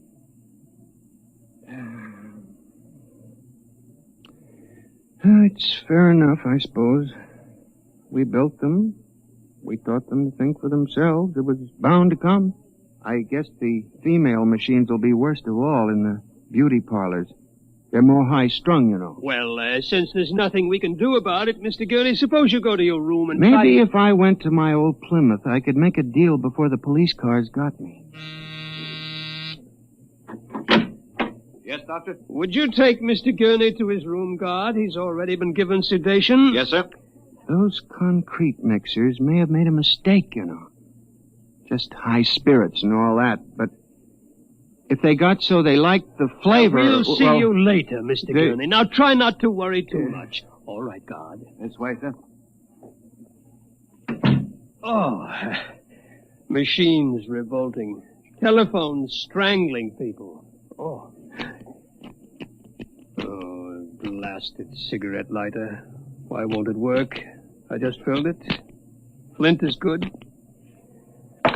Oh, well, you can never trust this newfangled machinery.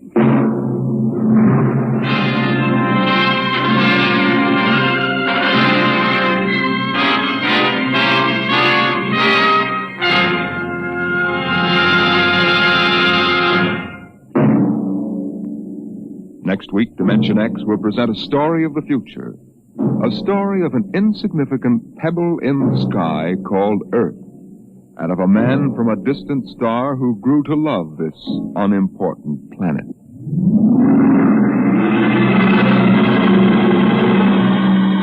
Dimension X is transcribed each week by the National Broadcasting Company in cooperation with Street and Smith, publishers of the magazine Astounding Science Fiction.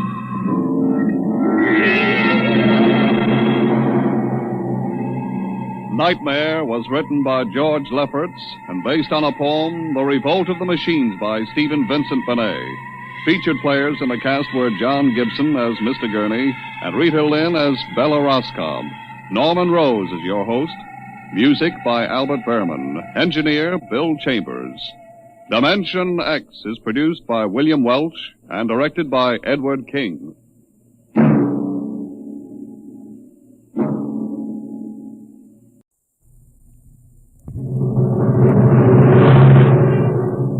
Adventures in Time and Space. Transcribed in future tense. Dimension X.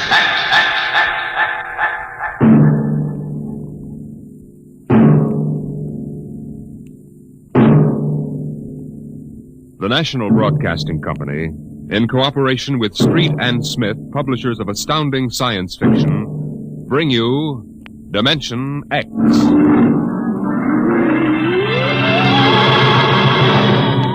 The war had been going on for generations. The sea and air were ruled by guided atomic missiles, radiations, and total destruction drove man underground. And there the war continued. The great beds of shale and limestone trembled as an underground cruiser chewed its way through the ageless rock. The ship was squat, ugly, the top of its cutting head 40 feet above the clattering caterpillar treads.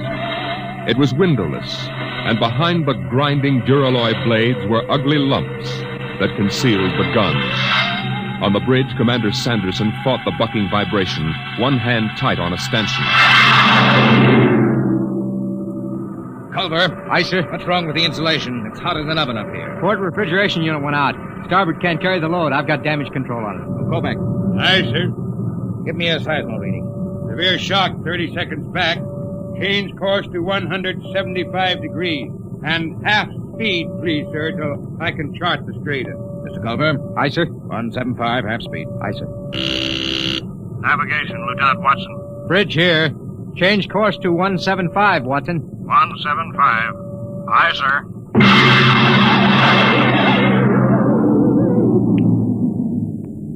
Clark. Yes, Mr. Watson. New course 175. 175, aye. Half speed. Half speed, aye. What? We hit something. What is it, Mr. Watson? It's lava, probably. Maybe it doesn't mean anything. No, I guess not. Mr. Watson. Yes, Clark? We ever going to get out of here? You mean the lava? The whole business. We've been under rock for 3 months. You better keep quiet, Clark. Psycho officer has rubber heels. I don't care about Carpenter. He's been over me already with those stinking reaction tests. If he gives me one more ink blot to look at, What's I'll... your dial? 1 degree correction. Right. Mr. Watson, what was it like? Huh? When? On the surface. I never saw the surface. I was born in the Denver cave, half a mile down. Well, that was a long time ago, Clark. Yeah. But you remember, don't you? You and Kovacs are the only ones on the ship who remember the surface. It was war then, too. Kovacs was in the army, the infantry. The Queen of Battles. Well, the Queen's dead now. What was it like? You mean in the surface wars? Yeah. Well, they had chaplains. Chaplains? I guess you never heard of that. Now we have psycho officers. Yeah, they don't talk about religion much these days. It must have been something on the surface. I dream about that. I don't know what it was really like, but I dream about it. And then somebody takes me and shoves me down in the bottom of a hot closet. They shove a big hand over my mouth and I can't breathe. I wake up and I want to bust out of here with my fingernails. I just...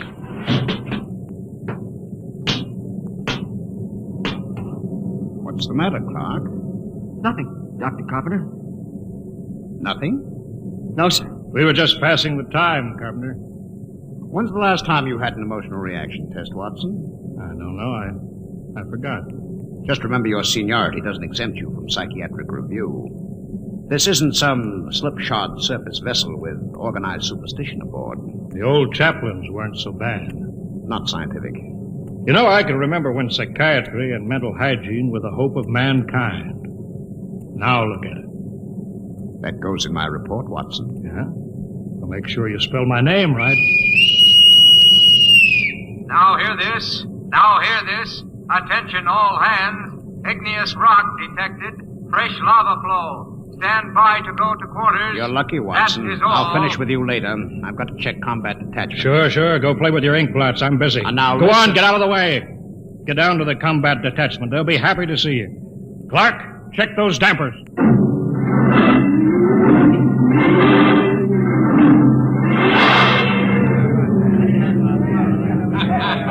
I'll take 3 cards.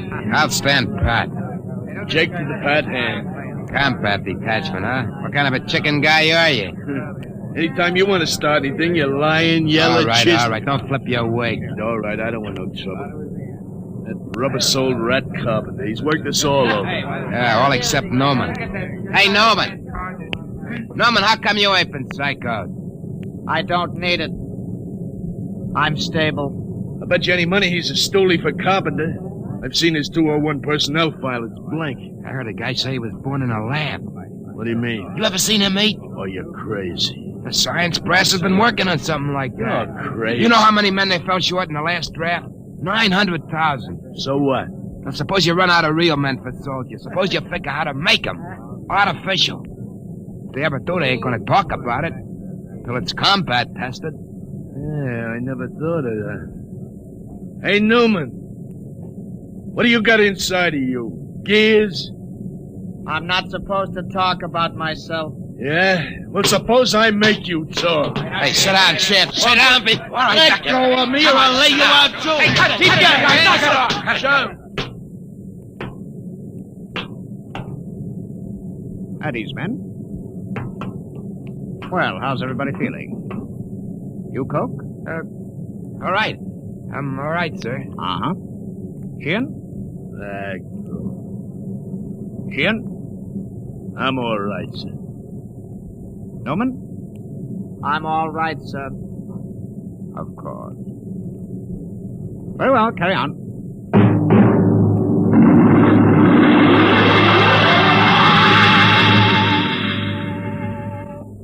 Commander Sanderson, I have my report. Later, Carpenter. It's rather important, sir. Serious personnel trouble is indicated below. It always is. Give your report to Culver. I'm busy. But, sir... Kovacs, give me a GO reading every 10 seconds. Aye, sir.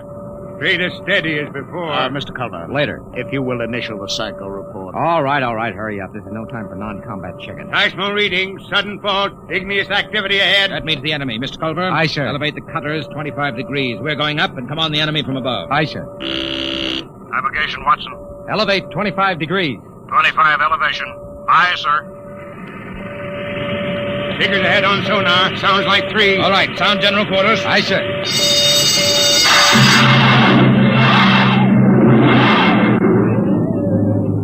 All right. General quarters. For all this thinking luck, aces I got. Get into your armor, you tubbalot. Yeah, give me a hand, Shin.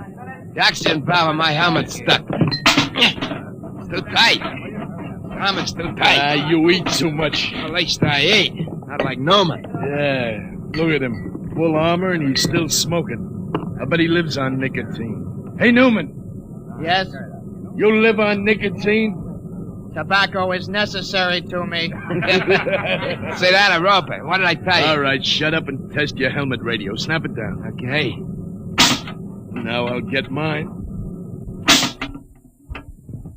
Can you hear me? Is my intercom okay? Okay. Keep the power up. Newman, check your intercom. I can hear you. Attention, combat detachment, move out. We're those chow runners with battle breakfast. Breakfast, huh? I can remember when I had meat in the chow. When I had cooks instead of food coming, first class. Quit griping, Coke. At least we eat. Yeah, we eat. How about him? Want any breakfast, Noma? No. I don't need breakfast. I can wait without it.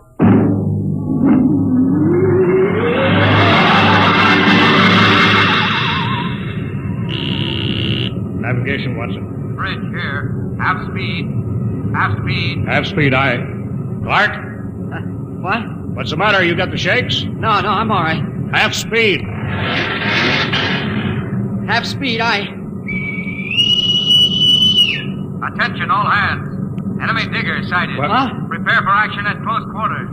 Enemy digger sighted. You hear that, Watson? Prepare for action at Close quarters. Full speed forward. No, I won't. What? Come on, full speed forward. No. Another inch. Stop this ship. Get away from there. Let me go. I gotta stop the ship. I won't be killed. I won't be killed. Get away from the controls, Clark. You hurt? All right, take it easy now. What? I've got a gun. Stop this ship.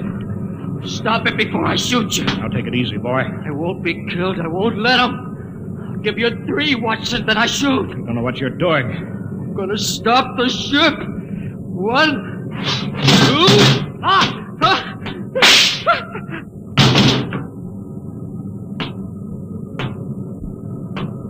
You could have wounded him, Carpenter.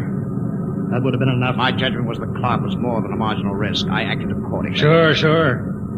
I'll get a detail to clean up after you.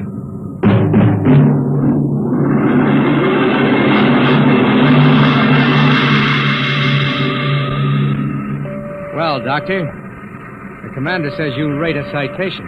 If you had read my report, Mr. Culver, you'd understand. Carpenter. Aye, sir. Don't let the crew hear of this. Wouldn't do for them to know an officer was emotionally unstable. You won't keep it quiet, sir. There was a detail to remove the body. What's that? Enemy digger within 100 feet, coming in fast. Hold it, Culver. Don't reverse engines. Turn on the drill with the tread stationary. Aye, sir. Full speed drill. Threads cut out. blow up a cloud of dust that'll blind their optical technician in the infrared. Stand by, gunnery. Stand by, gunnery. Ready, sir. Enemy will be breaking through any second. There it is. Halt drill blades. Navigation. Cut out drill. Cut out drill. Fire when ready. Fire.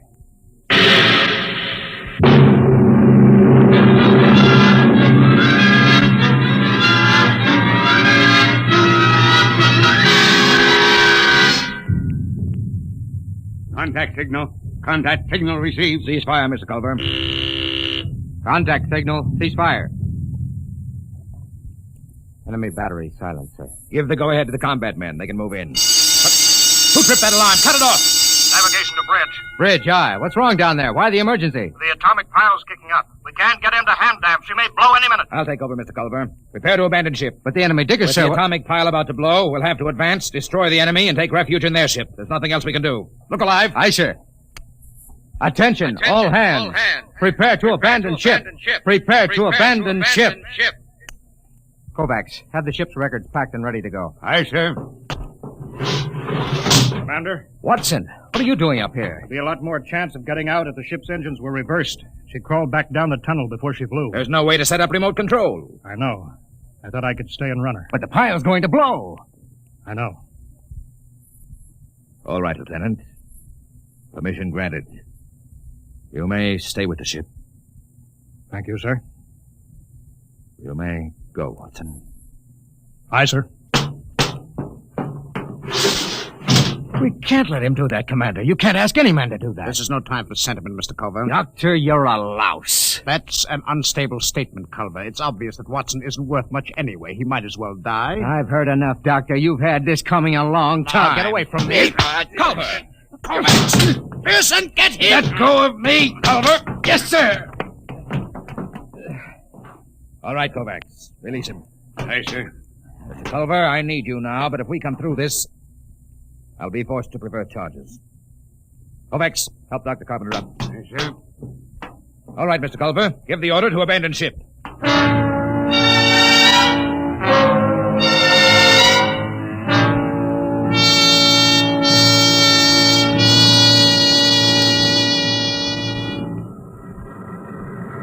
All the men are away, Kovacs. Full speed in reverse? Aye, Mr. Watson. How long have we got before the pile blows? I don't know. Kovacs, why did you stay here? You could have abandoned ship with the others. I've been saving a cigar. I got two. Would you like one? Oh, thanks.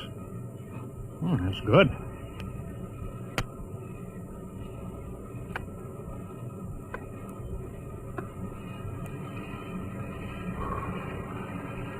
You didn't answer my question, Kovacs. Why did you stay? How about you, sir? Me? I was in the last class out of Annapolis before it went underground and merged into the Geo-Warfare Academy.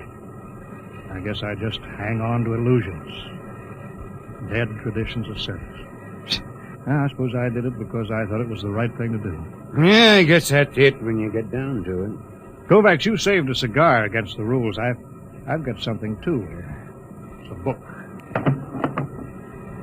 I stole it out of a hotel room in Frisco in the old days. A Bible? Yeah. Psycho officers don't allow them on board. Carpenter would have had me in the cells if he'd known about it. There goes the Geiger alarm. It'll blow any minute now. Kovacs, you remember this? The Lord is my shepherd. I shall not want. He maketh me to lie down in green pastures.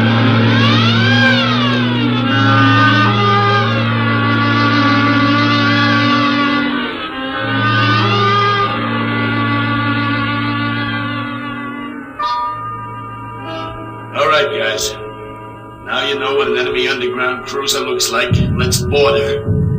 What was that, Sheriff? I don't know. Come on. The enemy left their landing trap down. Let's go. Look out. That's Fontaine. They kicked in his faceplate. Look out for my gun recoil when I go up the ladder. They may be waiting for us. Where are they? Ought to be some resistance. Let's get outside. Sneak into the bridge. We got 'em. There it is. Bridge hatch. I don't like this. They should have been guards. Forget that. You throw open the hatch. I'll cover him with a gun. Got your voice speaker on? Right. Okay, open it. Go ahead, man! Kokel. Look at them. They're all dead. Every one of them. This one did it with a sword. You beat that. Killed himself with a sword.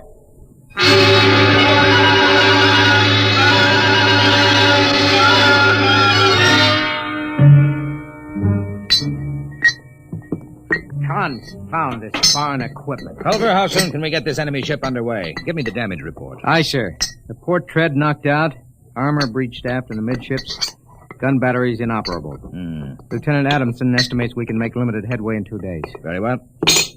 Sir, is it necessary for me to have this guard tagging after me? You're under arrest, Culver. Excuse me, Commander, sir. Oh, go ahead, Coke. There was a message or something under the guy with a sword when I broke in. I kept it as, well, sort of a souvenir. Oh, give it to me. I didn't mean anything wrong, sir. Hand it over. Culver, you read the enemy language. I'm afraid I'm under arrest as a prisoner. That'll do. Go ahead, read it. From Supreme Headquarters. There's a code designate. To all field commanders. Subject. Secret weapon, X-39. Failure of. 1. Research project X9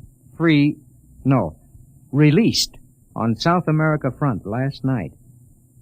X9, a semi-living chemical process attacking all forms of protoplasm, was found to be uncontrollable, is spreading through our own armies all over the world. 2, you are instructed to... Well? That's all, sir. Quiet! Gentlemen, there is only one way to interpret this news. Carpenter, you will inform all hands that the destruction of the enemy is worldwide. The war is over. Hey, Newman, why don't you laugh, huh? Why don't you shout? The war's over. I don't need to shout. Hey, Dr. Carpenter. Aye, sir. You will instruct cook to serve double rations as a celebration. No, sir. I strongly advise against it. The psychiatric implications are... What's the matter? I don't know. Something it's inside me. I've got to get out. Carpenter! Coke, Newman, go after him. Come on. No. That can't happen to a man. Not that. It's Carpenter. You can see that. But that can't happen to a man. He's dissolved. What's going on here? You don't understand, Commander. You didn't listen to that enemy message. A semi-living chemical process attacking all forms of protoplasm. All forms. Carpenter and you and me. You understand why the enemy killed themselves. They knew. The war's over, all right. There's got to be something to do. Culver, Sun General Quarters. It's too late for that, Commander. The war's over. They invented the perfect weapon. The human race is dissolved. That's funny. Dissolved like Carpenter.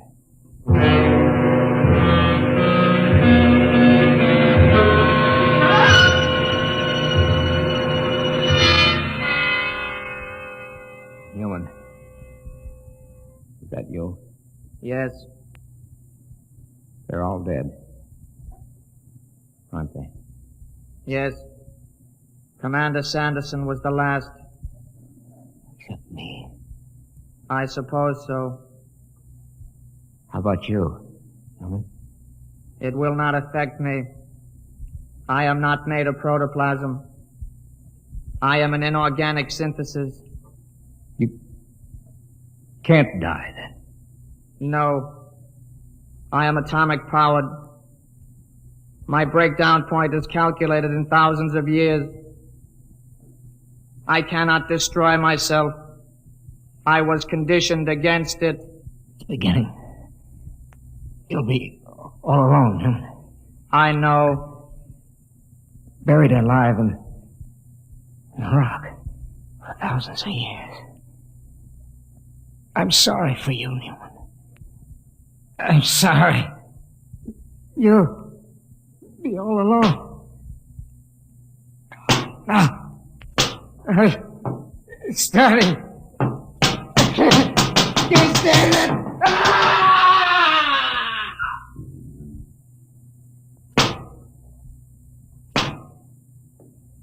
Why can't I die? Why didn't they make me so I can die like the others? I can't even kill myself. Why can't I die?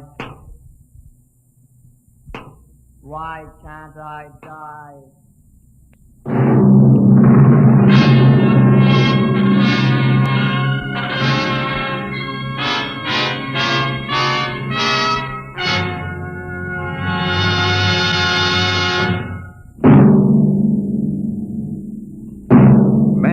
Always told himself that he was master of the machine.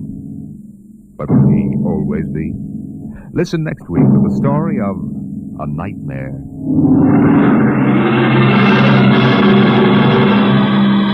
Dimension X is transcribed each week by the National Broadcasting Company in cooperation with Street and Smith, publishers of the magazine Astounding Science Fiction. Today, Dimension X has presented The Last Objective, written for radio by Ernest Kenoy from the story by Paul Carter. Featured in the cast were Lawson Zerbe as Culver, Ralph Bell as Dr. Carpenter, Wendell Holmes as Watson, and Jack Grimes as Newman. Your host was Norman Rose. Music by Bert Berman. Engineer George Mathis. Dimension X is produced by William Welch and directed by Edward King.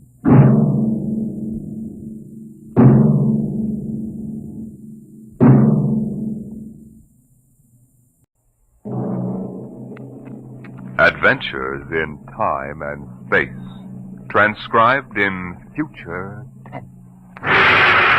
Dimension.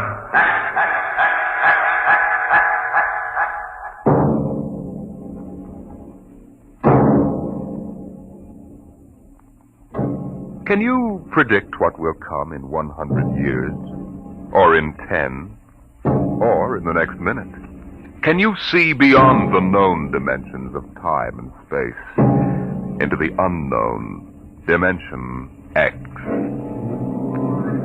Today we tell you a story of America's largest city, a story that began in the bustling city room of a New York metropolitan daily.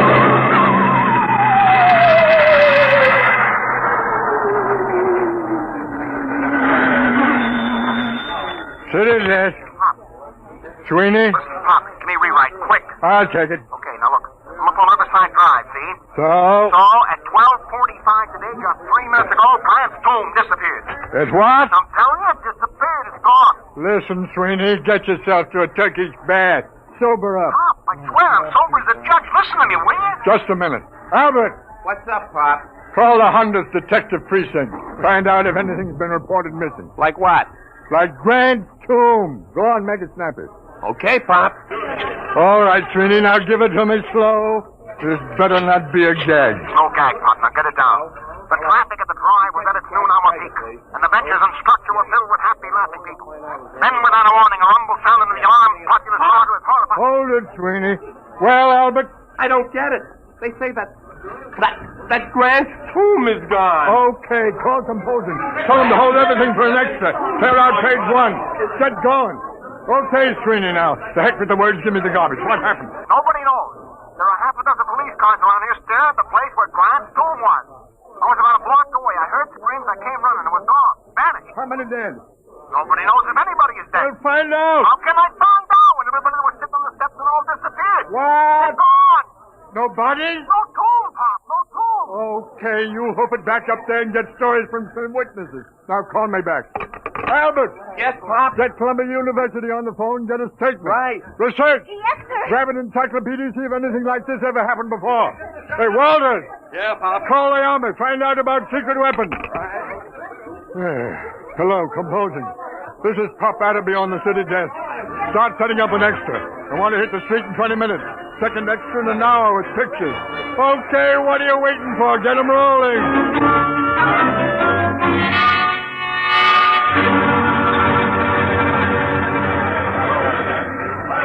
Pop?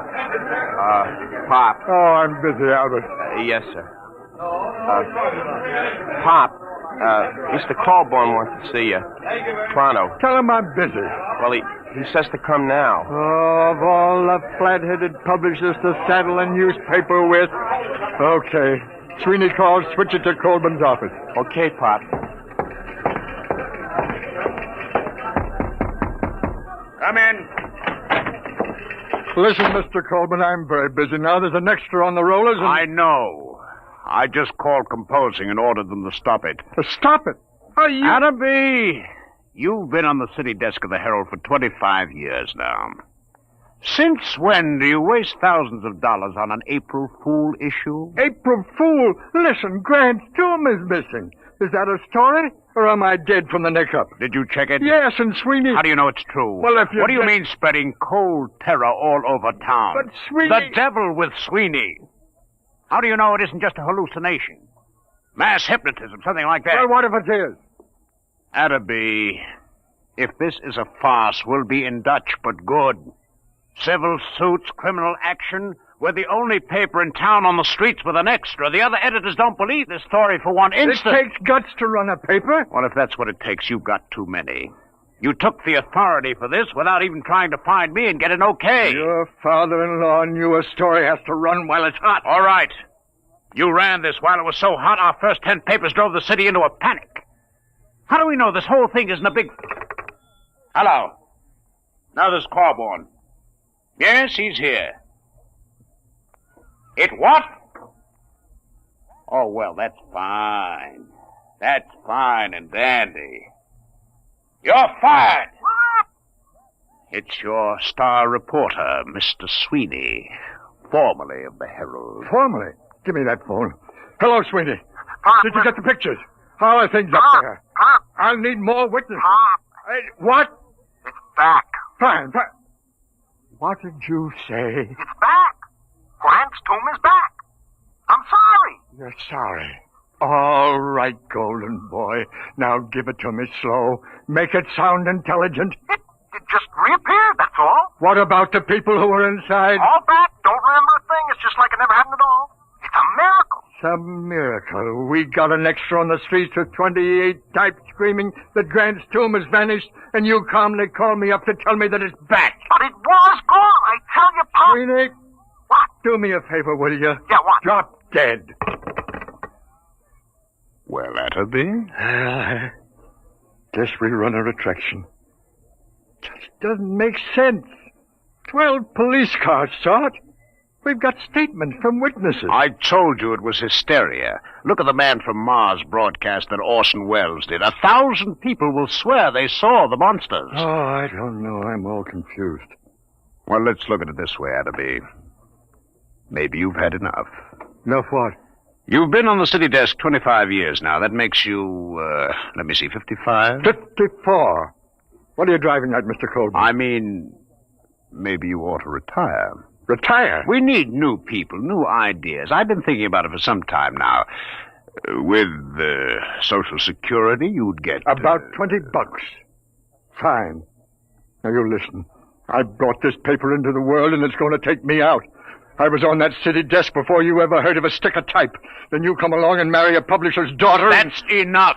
I made a mistake, okay. Anybody can make a mistake. I still think there's something in this story. Sweeney's been around too long to blow one like this. Even when he's drunk, he's a better newspaper man than most. I'm sorry. Effective today, you're relieved as city editor.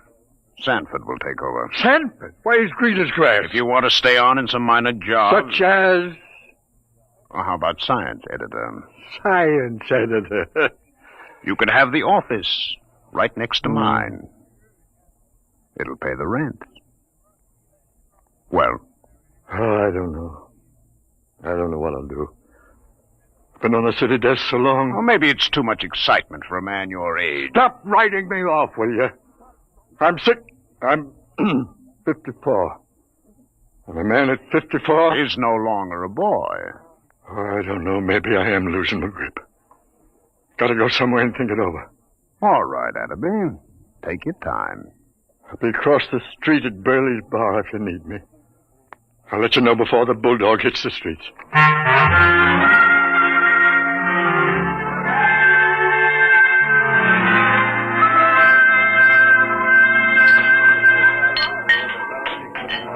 Burley! Escape bar! Yeah, Pop, yeah? More poison. Haven't you had enough, Pop? Yeah, this is a solemn occasion, Burley. Call the hemlock. What's the occasion, Pop? I am now a husband. No. Yeah, reduced. Humiliated. You, Pop? Never. Meet the new science editor of the Sunday Supplement, me. Knows much about science as J.P. Morgan knows about sharecropping. What happened? Who did it? You familiar with a reporter named Aloysius John Sweeney? Former friend and drinking companion of mine? Sweeney got you busted? The same. If that gentleman should ever by some misforgotten chance thrust his head into this bar, Burley, my friend, I personally, with these two bare hands... Hey, Pop! Pop! Uh-oh. Hey, Pop, it's me. I shall control my homicidal instinct. Listen, Pop, I just came down from Riverside Drive. Very daring move, Sweeney. I brought a guy with me. It won't help, Sweeney. Pop, you don't understand. I found a little guy in a swallowtail coat who watched this whole thing happen. Pop. Burley, quiet! Quiet, everybody! Shh, quiet, will you? How do you do? Gentlemen, I can assure you my small stature belies the magnitude of my abilities. What did you bring him for, Sweeney? He's a genius, Pop, a full-time genius. You betrayed me once, Sweeney. Isn't that enough? Take your little man away and don't bother me. Your friend isn't very polite, Mr. Sweeney. Perhaps one day he will learn that even the most insignificant man has a sense of dignity and personal worth. I apologize, Professor. I'm not so at you. It's your tomato-headed friend here. Sweeney, I ought to kill you. I ought to strangle you with my bare hands. I ought to have you run through a rotary press at low speed. Those things are too good for you. But, Papa, look, I'm trying to tell you, the story ain't phony. It happened. Mr. Pertwee, Hannibal, tell him about it. Gladly. My contribution has been awaiting worldwide recognition for many years now. Unfortunately, there are some who insist I am insane. Fancy that. Being small of stature, as you can see, I chose to nurse my resentment rather than to take positive measures. However, I feel now the world is ready to come to terms with Hannibal Pertwee. Can you or can you not explain this Grant's tomb business? Naturally. It can all be explained quite simply in terms of the Pertwee system of infinite acceleration and transportational facilitation as applied to freightage. I've been trying to sell it to the railroads for 10 years. Didn't I tell you he was a genius, Pop? Burley, the check. Oh, now, wait a minute, Pop. Give him a chance. Show him the trains, Hannibal. Oh, yes, the trains. If you gentlemen will gather around the suitcase... Come on, I want you to see that. I'm telling you. All right. Come on. Hey, look. As you can see, I have in this suitcase a complete model railroad reduced to the size of a cigar box. Observe.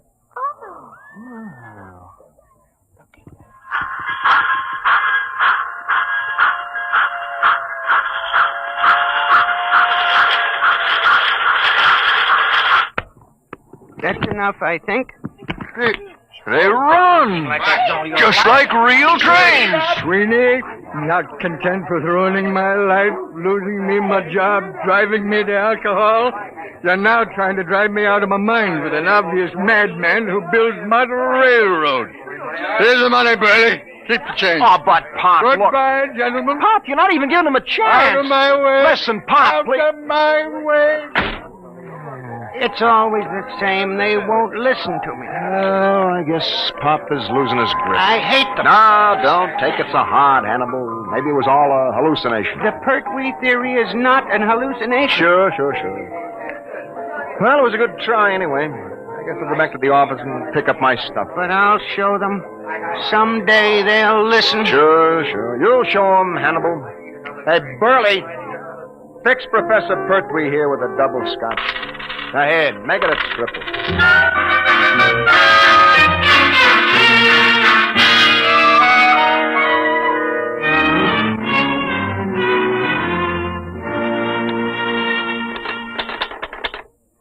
The newest use of the isotope will enable medical experts to trace with accuracy the growth of Oh, nuts. Maybe it's better to be unemployed. Science editor speaking. Pop? Yeah. Sweeney, listen, I got a story. I thought Colburn canned you. Can't fire me. Listen, you know Burley's bar? Does DiMaggio know Yankee Stadium? What about Burley's bar? It's gone. Oh, sweet. On the level, Pop, just a few seconds ago. Take a look at the window. Sweeney, I warn you. Take a look. Okay, Sweeney, hang on. Albert? Yes, Pop? Do me a favor. Stick your head out of that window and tell me if anything unusual is going on at Burley's Corner. Okay, Pop. Holy jumping catfish! Huh? It's gone! Come here and look! Well, I'll be a monkey. Hey, where's Colburn? He went to a polo match out on Long Island. Who's on the city desk? Young Stan? Come on. That's a city desk, Sanford. Okay, I'll give it to rewrite. Just a second. City desk. What? Are you nuts? What? Everybody listen to this, will you? It's Martinson down at 34th Street. He says the Empire State Building has disappeared. Can you feature that? What are you going to do about it? Do? Am I supposed to do something? He's gone nuts. Give me that phone. Hey, let's Give me that phone. Hello, Marty. This is Pop. Pop, what are you doing on there? Never mind what happened. Well, I'm down at the precinct. 5 minutes ago, a cop staggered in. It's gone, he says. What's gone, they say? The Empire State, he says. Well, I figured I better call. Okay, get down there and get the details. In case you need to convince a Burley's bar went just before you call. Holy mackerel, what a catastrophe that is. Okay, Pop, I'll call you. Look at the skyline! The Empire State isn't there! No. Don't get panicky. It may come back, just like Grant's tomb. Okay, Pop. You'll take over, won't you? I'm kind of shaky. Will I? I'll show you fledglings how to run a newspaper together. Wallace? Yeah, Pop. Get a camera down to Empire State. Right. What a story. Call the mayor, Albert. Tell him what he intends to do. Check. Where's the research department? Right here, sir. Columbia University says it's mass hypnotism. Tell him to... No, dress it up and shoot it down. Yes, sir. Research! Wait a minute. Yes, sir. Find out how many people are usually in the Empire State. Yes, sir. No, don't try to call the Empire State to find out. No. No, it isn't there. City death. Shoot. Frank Walter, listen. I'm dead sober, see? Yeah, the garbage, Frankie, the garbage. Remember, I'm sober. S as in sober, O as in sober. Come on, what happened? Help me, Pop. Penn Station just disappeared. Vanished. Thin air. Jumping turtles, the people too? People trained for the works. I'm telling you, there's a hole a block wide. I was lucky I was only a block away. You saw it? Eyewitness. Oh, bless you, my boy, don't. There was a rumble, see? A kind of electrical hum in the air. And all of a sudden, the station seemed to cave in on itself. Wango. Nothing. Any statement? No, but you ought to see the hole. Oh, get statements, flathead. Where are you now? I'm over at the post office, right across the street from Ben.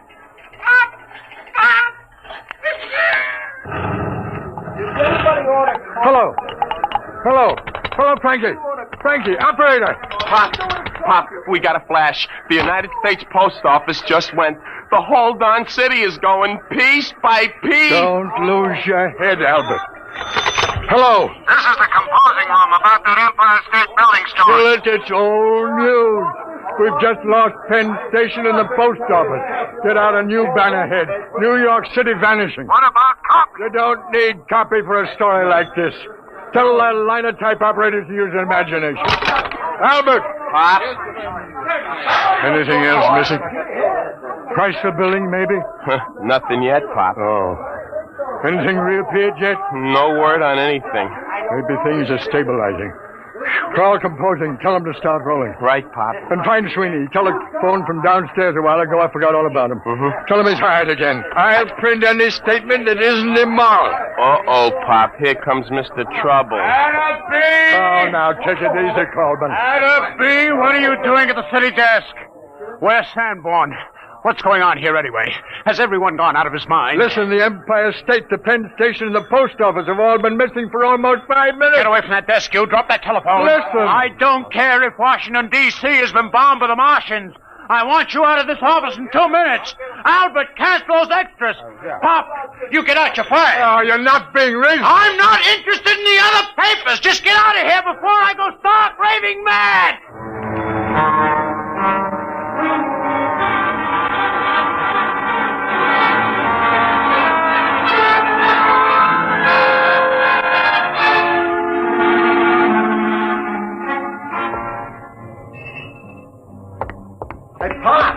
Hey, Pop.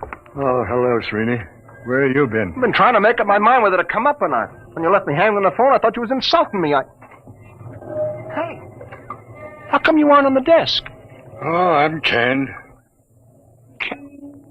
Are you kidding? Oh, it's been coming. I really had the place jumping. You should have seen me, Sweeney. It was like the San Francisco earthquake. Oh, I need a drink. How about... keep forgetting. Isn't any Burleys anymore? No. Just a big hole in the ground. Let's walk over. I want to browse around. Oh, Pop, there's nothing to see. Well, let's take a snoop anyway. Just for old time's sake. Well, okay, Pop, let's cross. We got the light.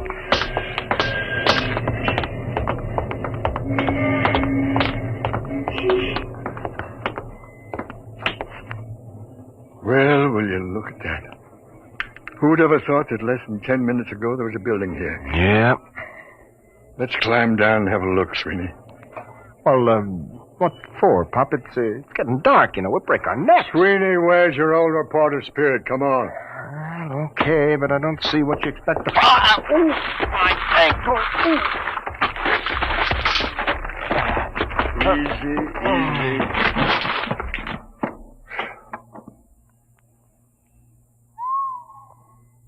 Clean as a bone. Well, let's walk around a bit.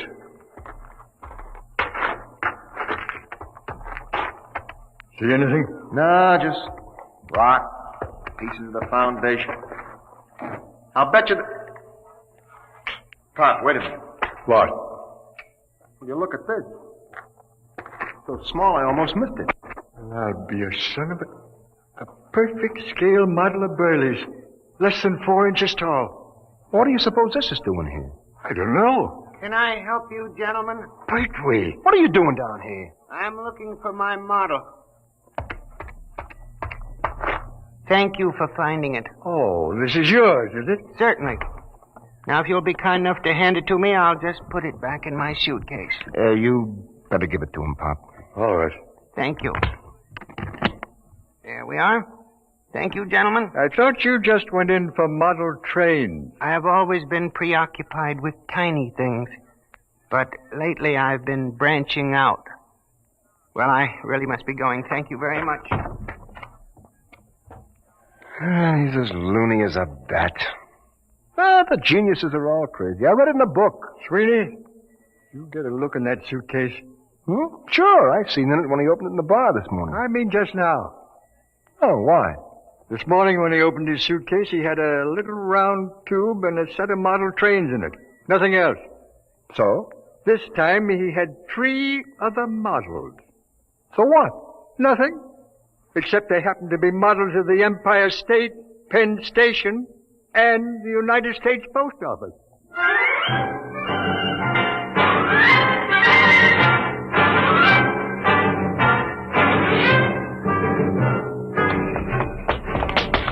There he goes down the block, Pop. Victory! Victory, come back here! He's starting to run. Here's a cab. Come on. What to, Mac? Catch up with that little guy running down on the block. Make it fast. Okay, Mac.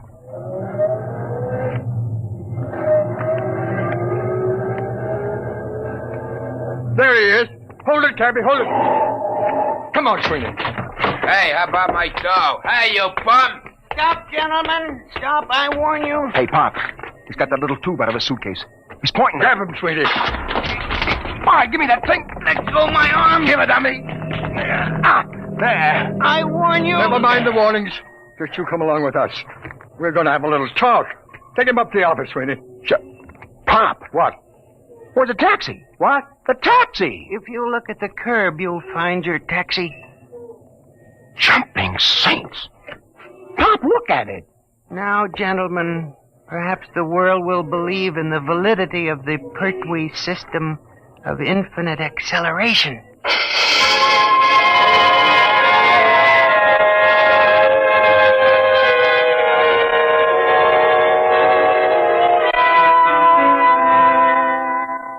All right, Hannibal, now you start talking. I won't. Hold his hand, Sweeney. That's a pleasure. Well, Hannibal? Let me out of this office. Talk. Never. Sweeney, where's the tube? It's right here, Pop. Now, Hannibal, I give you 5 seconds to talk, after which I'm turning this tube on you for a taste of your own medicine. Now, think it over. 1, 2. No. 3. I hate them. Why should I save them? 4. All right. Put it away, please. That's better. Now, how did you do it?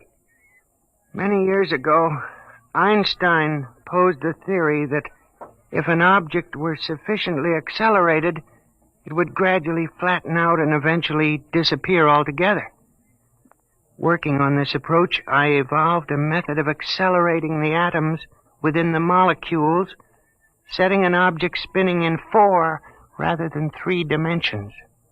For many years, I tried to sell my idea to the railroad for condensing freight and storage. And you start the thing spinning with this little tube? The tube sends out a whirling ring of electrons which engulf the object. Why did you turn it on those buildings? I was driven to it. Only something dramatic could shock the world into realizing my greatness. But you'll restore them. You brought back Grant's tomb. I can restore them, yes. Not can, Hannibal. Will. On one condition. Well? That your paper give me full credit for my scientific achievement. Front page, pictures, a complete story. It's a deal. Wait a minute, Pop. We don't even work for this paper anymore, remember? We'll take care of that little matter, Sweeney. Mr. Coleman, this is Pop Adderby. You've just rehired me. Now, if you'd care to step down the hall into my new office, I think I can show you something make your hair stand on end. I have 3 missing buildings in my desk drawer. Well? He's on fire. Says he's coming down here to have me committed to an institution. Fine. All right, Atterby. All right. What's going on here? I fired you. I ordered you off these premises. If this is a joke, Well, Mr. Colburn, you see these models? What about them? What would you say if I were to tell you that these 5-inch models are actually the Empire State, Penn Station, the United States Post Office, and Burley's Bar, and a taxicab? All compressed 500 times. That there are people in them so tiny they can't see them. That even time is so compressed inside these buildings that movement is impossible. This is insanity. Who is this man? Sit down, Colburn. The show hasn't even started yet. Sweeney, put the taxicab out in the middle of the floor. Okay, Pop. Now, stand back. Hannibal, here's the tube. Now do your stuff. Stand back. Now. Good Lord. I don't believe it. It's getting bigger. I reversed the polarity of the spin very gradually. What's the idea of blocking traffic, you lousy bum? Hey, where am I? Hey, what happened? How did my cab get in this office? Take it easy, George. What is this? Who are you? Hey, ain't you the fare that skipped out on me? Hey, what is this, a bug house? Well, Mr. Colburn? I don't understand. But you do believe? Well, yes, I saw it right before my eyes. Okay, well, then here's the deal. You give our boy Hannibal a front-page spread with pictures. He'll take these other buildings back to the original sites and restore them just like they were, with our cameras getting exclusive shots. Now, is it a bargain? Is it a bargain? I may not be the best newspaper man in the world, but this is the biggest thing since Noah's Ark. You're rehired as city editor at your old salary. My old salary? All right, plus a 500 bonus. Ah, there's a deal. Sweeney, call composing. Tell them to double the size of the front page. Have them hold it for a red banner full-page headline. Got that? Right. Hello, Albert. This is Pop. Listen, I want all photographers up in my office right away. Call research. Tell that girl to have Columbia send a battery of big shots over to the former site of Penn Station.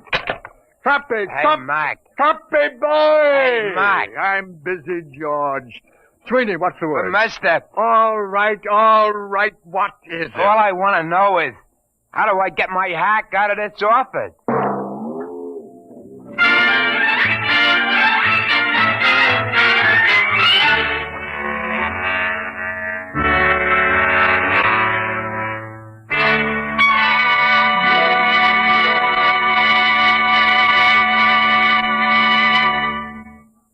You have just heard another adventure in time, space, and the unknown world of the future. The world of... Dimension X.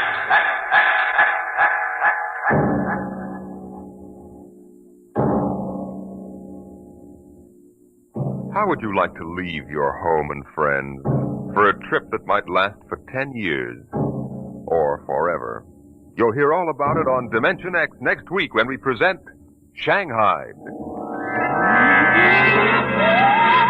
Today, Dimension X has presented The Professor Was a Thief, an adaptation by George Lefferts of a story by L. Ron Hubbard. Featured in the cast were Arthur Maitland as Pop, John Larkin as Sweeney, and John Gibson as the Professor. Your host was Norman Rose. Music by Bert Berman, engineer Bill Chambers. Dimension X is produced by William Welch and directed by Edward King.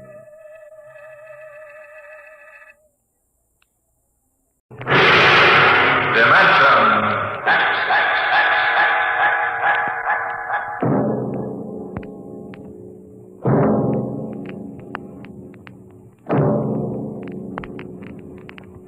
Can you predict what will come in 100 years? Or in 10? Or in the next minute? Some people think they can. Nuclear scientists, mathematicians, astronomers, biologists. They'll predict the shape of the future. Why? Because they make the future. Because they see beyond the known dimensions of time and space into the unknown. Dimension X.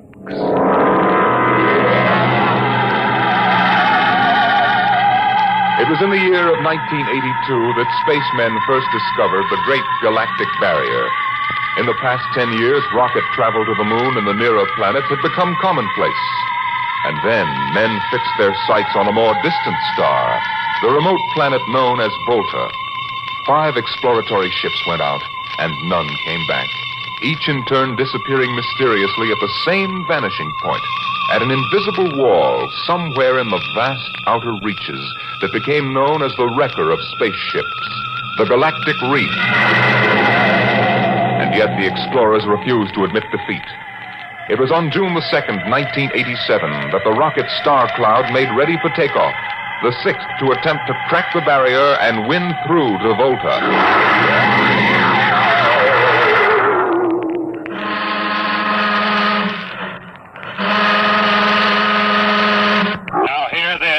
Condition green. 2 minutes. Captain, I don't suppose you'll want the ship's doctor up here on the bridge during blast off. I think not, Smitty. All right, then. I'll be in the sick bay counting vitamin pills if you need me. Good luck, Lewis. Thank you, Smitty. Lieutenant Collier. Yes, sir. You're relieved. You better get down to navigation control and take over. Yes, sir. Oh, Lieutenant. Yes, sir. We've never flown together before. This is your first flight in a space vessel as big as the Star Cloud, isn't it? Yes, sir. But I was trained in oversized jobs at the Naval Academy. Well, if you're half as good a navigator as your father was, you'll do fine. Thank you, sir. You were old shipmates, weren't you? Old shipmates. I served under him in the first rocket that ever got back to its base in one piece. We flew that mission in a tin can not much better than a primitive guided missile. I almost went along on the last trip your father made to the barrier. Too bad about that. Yes, sir. That's all, Collier. I'll bust you when you get down to nav control. Lieutenant Paulson. Yes, sir. Get me ground control tower on the radio. I want to talk to Colonel Harrison. Sparks has the circuit up now, Captain. Go ahead, sir. I patched in our bridge speaker. Colonel Harrison? Yes, Captain? We're standing by for takeoff in 60 seconds. Good. The field is cleared of all personnel. We'll try to reestablish radio contact immediately after takeoff. In any event, there'll be a 24-hour ground monitor. Fine. Good luck. I hope you make it. Thank you. Bridge to navigation control. Nav control, Collier. Ready, Lieutenant? We're ready, Captain. The course is in the integrator for takeoff at 1200 hours. All right. Stand by for blastoff. Bridge to engine room. Fire up your rocket chambers. Take off at exactly 1200 hours. I'll read you off. 20 seconds. 19, 18, 17, 16. Condition red. Hold it. Revoke all orders. Who turned in that alarm? We uncovered a stowaway, sir. Stowaway? Where, Masters? Hiding in 6 Bay. Dr. Smithson found him. Have him brought up to the bridge. Engine room, kill your rockets and stand by. Thorson, this is Colonel Harrison in ground control. What's holding you up? Trouble. What's the matter with you? What's the matter with you? There's a stowaway aboard. Stowaway? Yes, I thought your men were supposed to police this base. What's the matter with you? All right, Captain, take it easy. You know what this delay can do to us, don't you? 1 minute later, takeoff can throw us 1,000,000 miles off course. We'll have to reintegrate the whole work. Well, look, how long do you think it'll take? Don't bother me for a while. I'm busy. Stupid idiots. Captain Thorson. Oh, come in, Smitty. Here's your stowaway. I'll court-martial the... Charlie. Can you use a good radio man, Skipper? I see you two have met. Met? The Skipper and me made 50 trips to the moon together. Didn't we, Captain? Charlie, if you wanted to come along, why didn't you volunteer? I did, Skipper. They turned me down. What's wrong with you? Acceleration bends. Oh. They said my arteries wouldn't stand another trip. Well, I'm sorry to hear that. But they're wrong, sir. I got one more good trip in me. Now listen, Captain. You know these green kids don't know the first thing about space radio operations.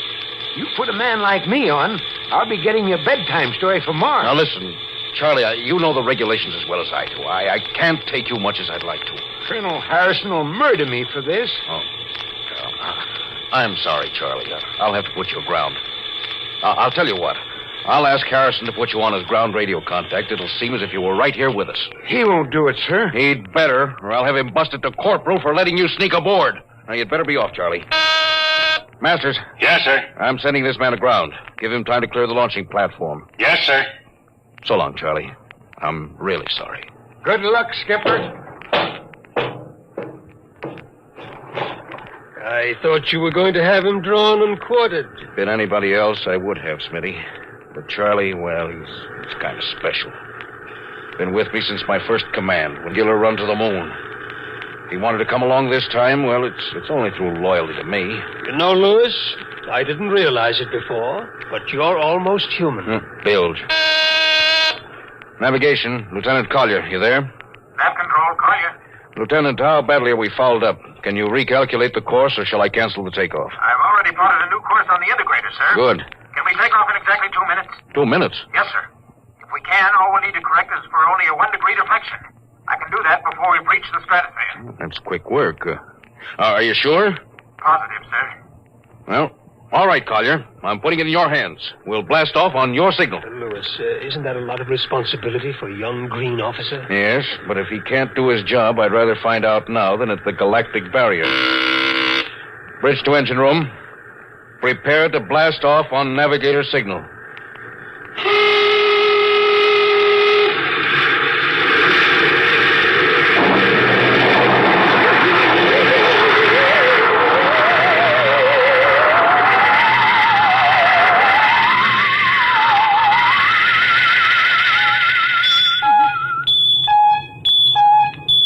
How are we doing, Collier?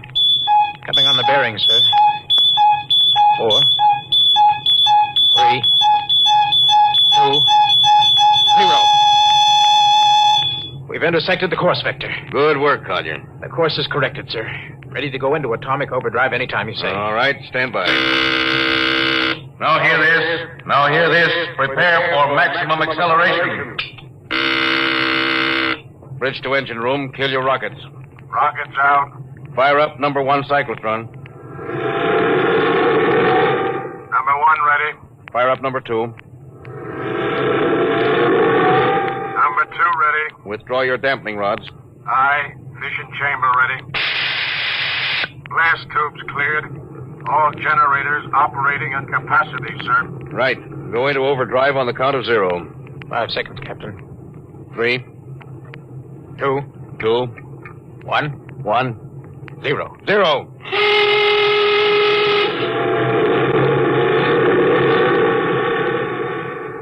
How are we doing, Collier? On course, sir.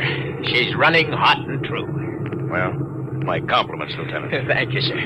This job would have done your father credit. He was one of the best navigation officers I ever saw. Thanks, sir. Now start your gyros and put her on robot control. The bridge is yours, Mr. Collier. If you need me, I'll be in Dr. Smithson's office. Yes, sir.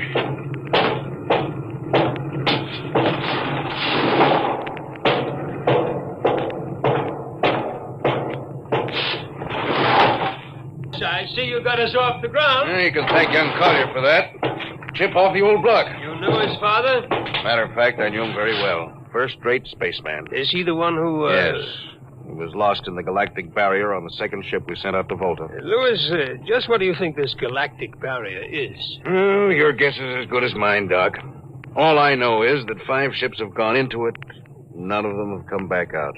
How about Miss Strovik's theory that it's a time warp in space, that the ships reach it and slip into another dimension? Rubbish. My theory is that the galactic barrier is nothing more than a radioactive layer of some kind. What makes you say that? Well, we know that radar signals bounce off it like they were hitting an invisible glass wall. And we know that it destroys our ships and crews in some way. There's no other logical explanation. What makes you think we can get through it, Louis? Because we're ready for it. The others weren't. The entire hull is completely shielded with lead. We can crack through any radioactive cloud ever detected. Besides, we're equipped with some new UHF radio devices that should enable us to maintain radio contact with Earth. Nothing can happen. Absolutely nothing. Who are you trying to convince?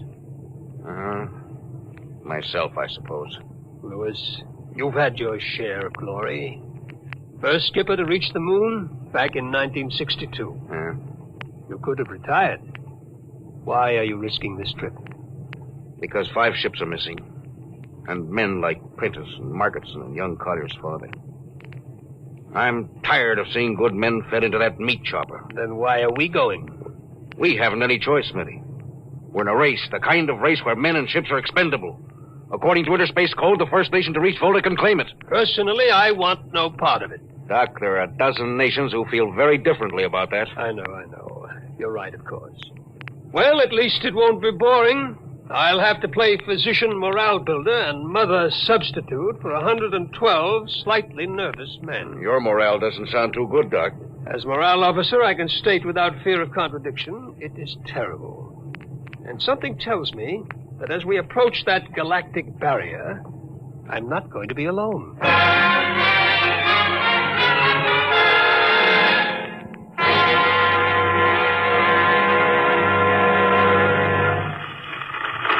Hello, Earth.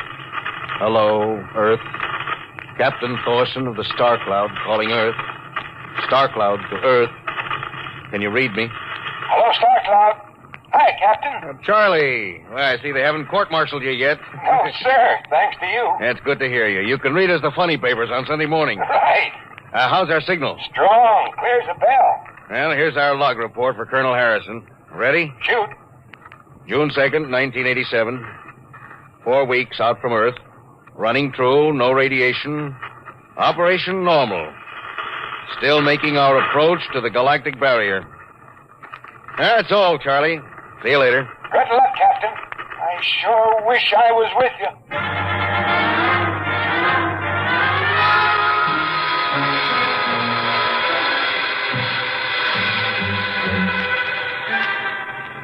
How's the morale, Smitty? Well, the men know we're getting closer to the barrier. They're beginning to show a little tension, Louis. How's their physical condition? Any sickness? About half the crew has come down with space flu. I was afraid of that. Bad? Oh, same as usual. Lips and hands with a bluish cast. Eyes are sensitive to infrareds. I don't know. When I first started flying these tin cans, nobody ever heard of space blues. There's a theory it's caused by the terrific acceleration of the atomic overdrive. The change in gravity affects the circulation. And what do you think? Oh, I think it's psychosomatic. I've noticed that the same men who get space blues under tension on a ship tend to get blue coloration back on Earth when they're upset. I guess it's an occupational disease of space navigators. You think it's just nerves, then? I don't know. Young Collier's got a bad case. Yes, I think it's tension from overwork. Well, maybe he needs some vitamins. Louis, when will you realize that vitamins are not a panacea for all the troubles of mankind?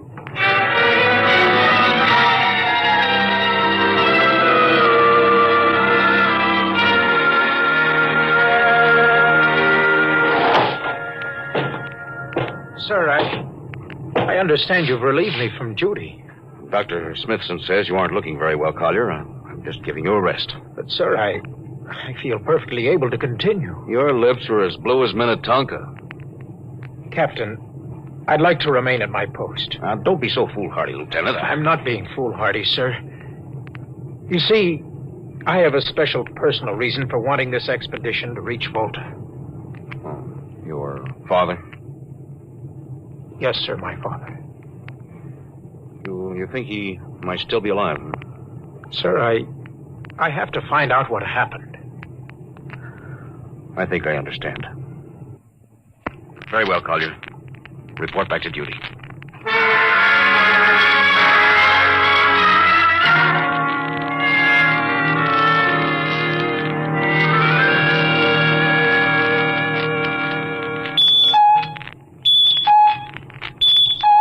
What's the reading, Paulson? We're getting a +5 radar bounce now, sir. Coming off the barrier almost as fast as we send it out. What's the interval? 0.3 of a second. Shortening steadily. At this rate, we'll hit the wall in the next few minutes. All right. Alert the crew. Sound general quarters. Now hear this. Condition red. We are now approaching the galactic barrier. All hands to stations. All radiation detectors to be fully manned. Full security will prevail until further notice. That is all. Paulson. Aye, sir? Radar bounce is up to +6. We'd better try to make final contact with Earth. Is Spark still trying to raise the base? Yes, sir, but he's not having much luck. Seems to be some interference. Oh, that's the radio room now. Yes? You've got him? Well, cut in on the bridge speaker. The captain will take it from here. Hello, Star Cloud to Earth. Can you hear me, Earth? Hello, Skipper. I can barely read you. We're getting heavy static from sunspots. That's not sunspots. We're right on the galactic barrier. Getting a +7 radar bounce. Expect to hit the barrier almost any second now. Good luck, Skipper. Look, Charlie, stick with us, will you? We're switching to the automatic center now so you can track us in. Okay. If we crack the barrier and come through still in one piece, I'll try to get back to you on the high-frequency band. Gotcha, Skipper. Don't worry. I'll be waiting. So long, Charlie. So long, Star Cloud. We must be getting awfully close now, Captain. Echo's bouncing back so fast, it's almost beating the signal. And when they coincide, hold on to your hat. That's when we run into the wall. Any second. Hold on. Here goes nothing. Here it comes.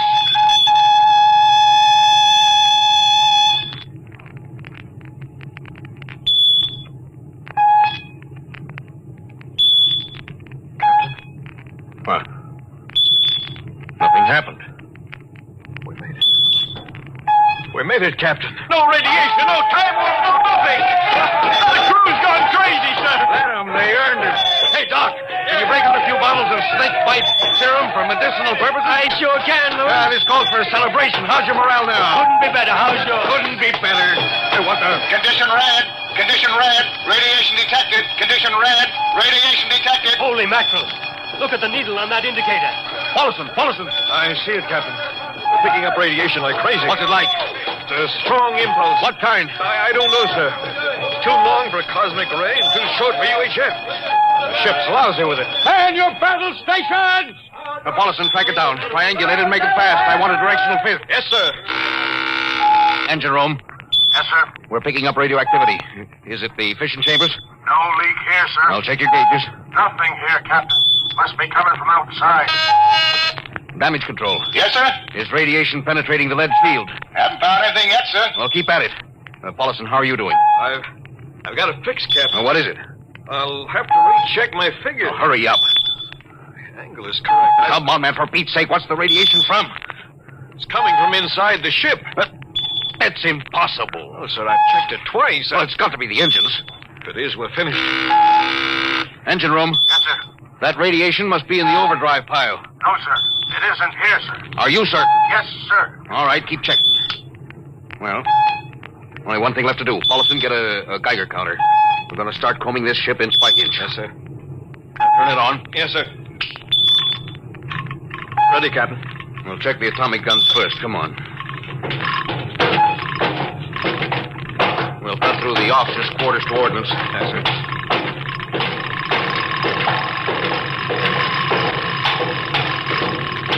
Through here.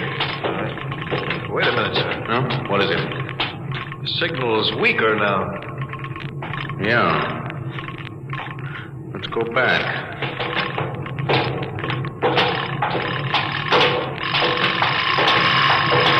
Hold it. Seems strongest right about here. Doesn't make sense. Whose cabin is this? Lieutenant Collier's. Collier! Oh, he's down in nav control, sir. Well, try the door. It's not locked, sir. Yes, it's in here, all right. Listen to that counter. It's strongest over here. Open that wall cabinet. It's locked, sir. I'll smash it. Shut off the Geiger counter. Well, what do you make of this, Paulson? Well, it looks like some sort of portable transmitter, sir. Must be foreign manufacture. I don't recognize the calibration symbols at all. I've never seen anything like it. Which raises a small question. What is Lieutenant Collier doing with a transmitter in his cabin? I don't know, sir. Well, I intend to find out, Paulson. Get down to nav control and bring Collier up to the bridge on the double. Well, hadn't we better find some way to shut this thing off first? I know a way.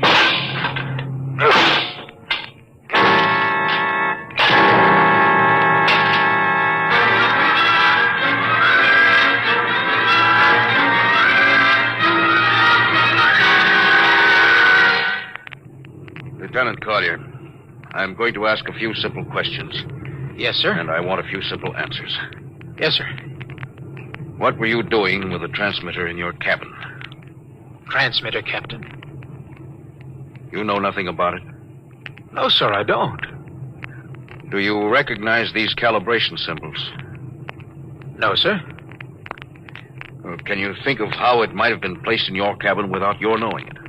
No, sir, unless someone came in while I was on duty. Oh, would that have been possible? Well, I suppose so. Well, if someone had a key. I found your cabin door unlocked. I meant a key to the wall cabinet. I didn't say the wall cabinet. Oh, what? Well, sir, I... You what, Lieutenant? How could you have known it was in the wall cabinet? Well, I just assumed. Lieutenant Collier, I find it hard to believe you would lie. Having known and respected your father and having observed the way you handled your job. However, I intend to get to the root of this thing. May I have your wristwatch, Lieutenant? Sir? Your wristwatch. Here you are, sir. Paulson, turn on that Geiger counter. Yes, sir. Now hold this watch next to it. Yes, sir. That's all. Lieutenant, if you hadn't any close contact with that transmitter, how do you explain the radioactivity of this watch? Well, I don't, sir. I think you'd better. To whom were you sending those signals? Condition red. Condition red. There's your answer, Captain. What is this, Collier? Alien spaceship approaching. Alien spaceship approaching. Collier, who's aboard that ship? All right, now talk. Very well, Captain. My mission seems completed. Your mission? Are you admitting that you're an agent of a foreign power? I am stating it. What nation? No nation, Captain. What? I am an agent of the Voltan government. The what? The government of the planet of Voltan. Are you crazy? Are you so stupid that you think your people are the only ones who can invade another planet? Lieutenant, what do you mean? We've had agents operating on Earth since 1945. I don't believe you. What do you think happened to those 5 ships, Captain? Where do you suppose we got our information? Your language, your culture, family background. Your appearance, you look like... Like Commander Collier? Is that so surprising, Captain? We had a living model. I ought to kill you. That would be very foolish, Captain.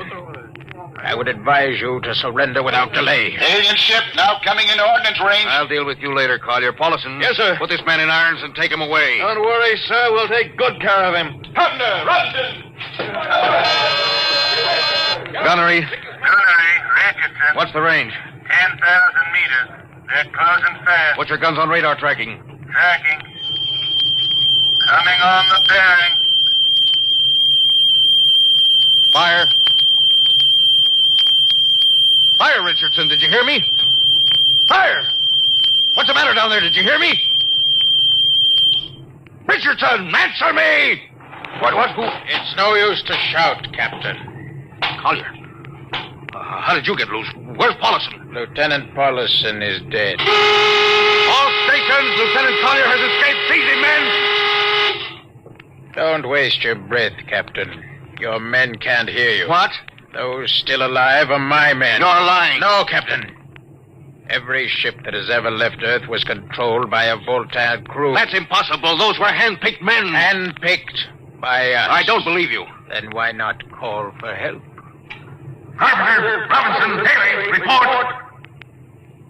Carpenter, Robinson, Haley. Report. You see, Captain, it is quite useless. The Star Cloud will be taken to Volta for, shall we say, further experimentation. I see. Of course, there's one thing you hadn't counted on. And just what is that, Captain? This...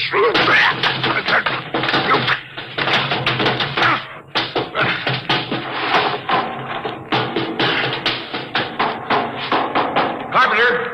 Are you in there, Lieutenant Carpenter? They can't all be dead. There must be one alive. Smitty! Dr. Smithson!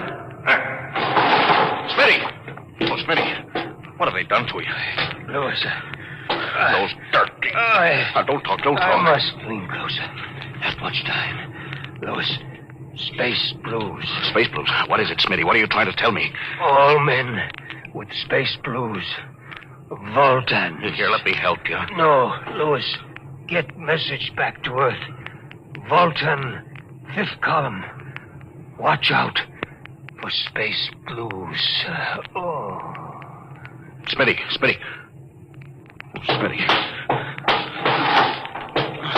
Captain Thorson, you can't hide from us now. Come back to the bridge and surrender, or my men will come and get you. Oh, yeah? Captain Thorson, you can't come... Hello. Star Cloud calling Earth. Please, God, let me through before it's too late. Hello, Star Cloud to Earth. Come in, please. Come in, please.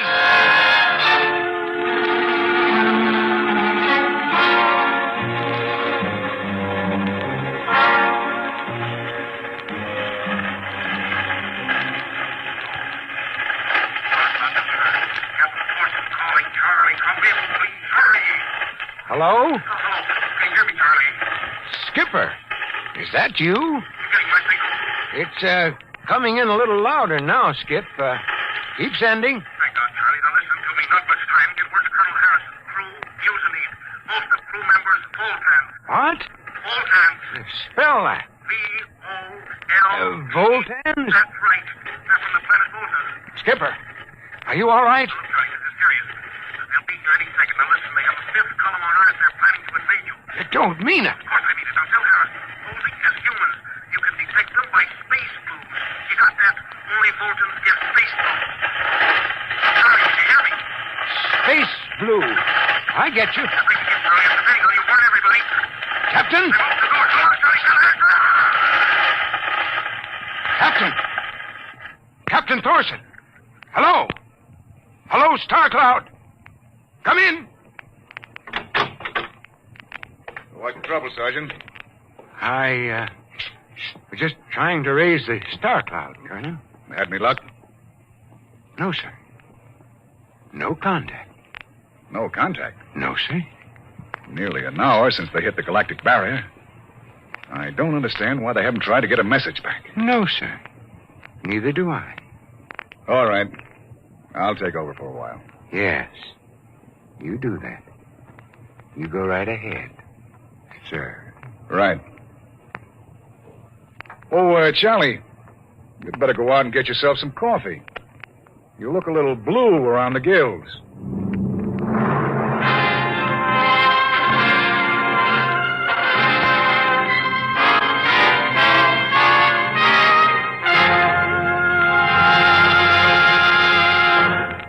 You have just heard No Contact, an adventure in time, space, and the unknown. The world of...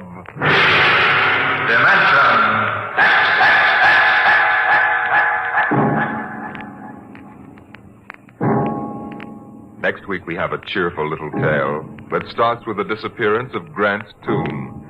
It's about a veteran newspaper reporter and a strange little man who calls himself the world's greatest genius. You'll hear all about it next week at this same time when we present The Professor Was a Thief.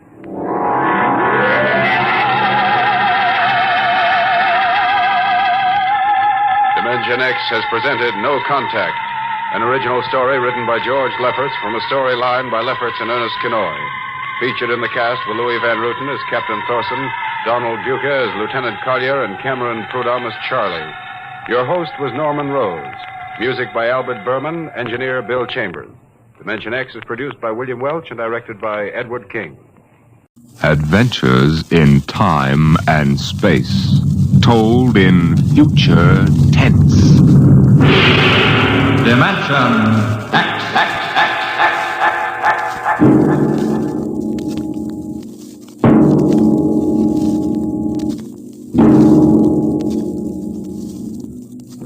Tonight, transcribed from Ray Bradbury's collection, The Martian Chronicles, we present And the Moon Be Still as Bright.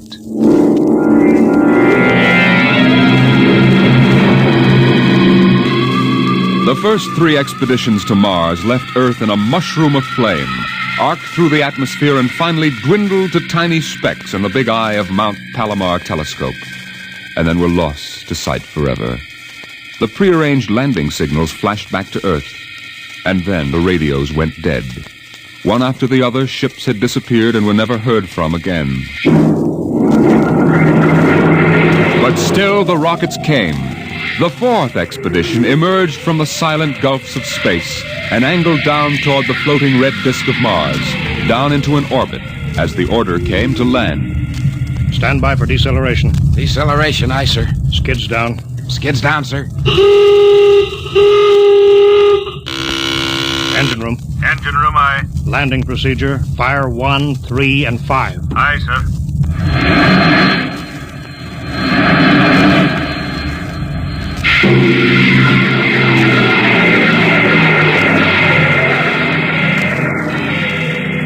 The last blast of the bow jets broke red against the blue desert sands, and the ship slid to a halt at the edge of a vast city that reflected the icy glare of the moonlight. For a while, all was still. All right, Parkhill. Open the airlock. Aye, sir.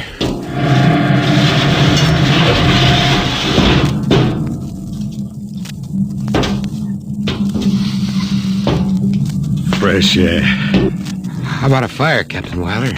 It's freezing. Later. We got work to do. Smell that air. You could get drunk on it. Say, there's an idea. Why don't we break out a bottle and celebrate? Biggs, there'll be no drinking done till we're secured. But we're landed, Captain. 3 other expeditions landed and disappeared within 24 hours. We're not relaxing security till we find out what happened to them. Maybe Martians? Exactly, Parkhill. Spender, you're an archaeologist. How old would you say those buildings are? Somebody built these cities. Oh, I can't tell till I study them more closely. It's a kind of engineering we couldn't duplicate on Earth. Those thin, reed-like towers and the stone filigree wouldn't stand up under Earth pressure. Beautiful, aren't they? I'm not interested in the architecture now. I want to make sure there's nothing there that might be dangerous. Mr. Hathaway. Yes, sir. I want you to take a reconnaissance party into the city and find out what's there. The cities all look dead from the air, sir. They look dead, but I want to make sure. Mr. Spender, you better go with Hathaway. Yes, sir. Don't waste any time gathering relics either. You can make an archaeological study later. Right now, I want a security report. Biggs? Yes, sir. We'll set up camp right here. No man is to go more than 50 feet from the rocket. And there'll be no celebration till Hathaway and his party report back. No, sir. It's just that we've been cooped up in there. That's all, Biggs. We've landed safely. We're not safe yet. Not until we know what we're up against here. We'll maintain full security till Hathaway gets back.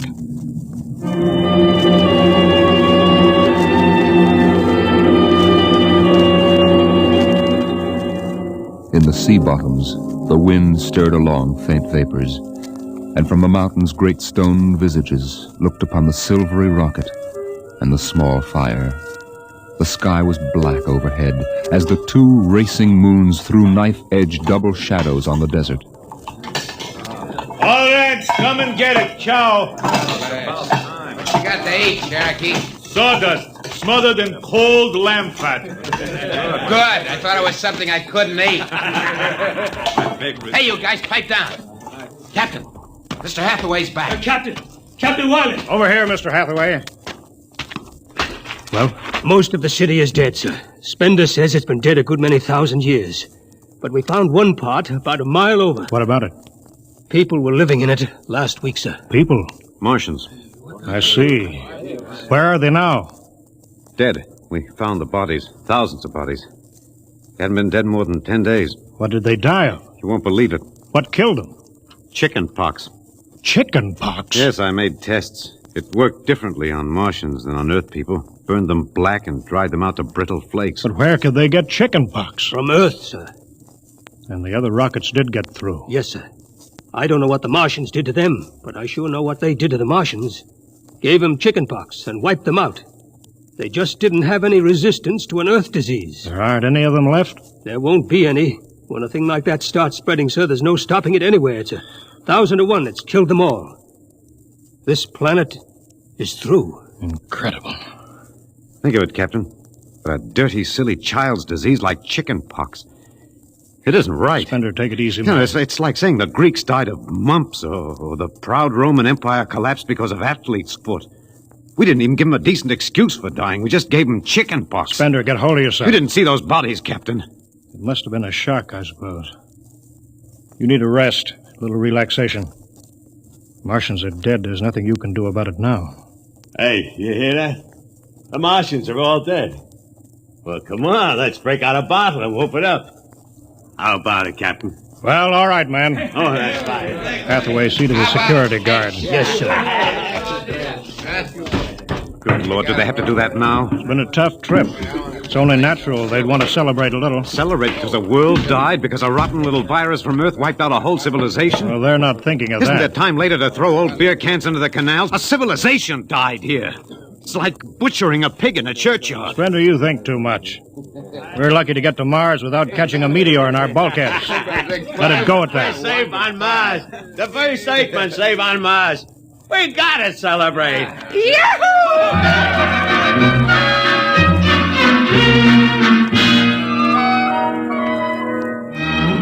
Many bottles were opened and drunk. The voices got louder, the earth laughs and shouts echoing across the empty Martian sands. There was that time in New York when I ran into that blonde. Boy, what a blonde. Listen, the first thing she said... Spender listened to the wind over his ears, cool and whispering. He felt the land getting cooler. The stars drew closer, very clear. The air smelled clean and new. He looked at the cool ice of the white Martian buildings over there on the empty sea lands. What a woman. Hey, what do we do with these empty bottles? Save them. There's a 2-cent deposit. Throw them away. Hey, wait. How about that building? Do the one for $1, I can heave one right through that window. You're on. Here goes. Bullseye! I owe him $1. Double or nothing on the next shot? Put that bottle down, Biggs. Who's that? Mr. Spender? Stop smashing those windows. What's the difference? The planet's ours now. I guess I can do anything with it that I want. Drop that bottle, I'll knock your teeth out. Yeah? Just watch me. I warned you, Biggs. Spender, what is this? I hit him. He's crazy, Captain. He just walked up and slugged me. Biggs wasn't doing nothing. All right, let go of him. You men go back to your party. Spender, come with me. I don't like that guy. Just walks up to him and slugs him. He wasn't... Spender, suppose you explain. What was the idea? Oh, the noise, the drunken brawl. I guess I was ashamed of the spectacle the whole crew was making. Where's their respect for what's happened? Their sense of what's right? Men are tired. It's been a long trip. You've got a different way of seeing things. I'm seeing things all right.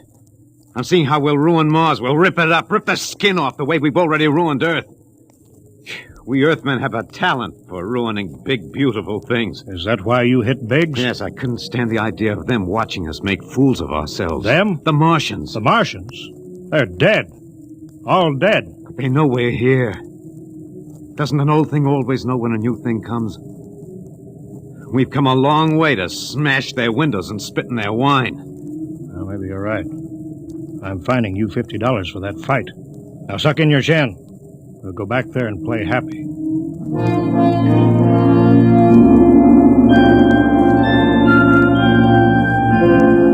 Now the whole party moved out into the moonlight across the desert.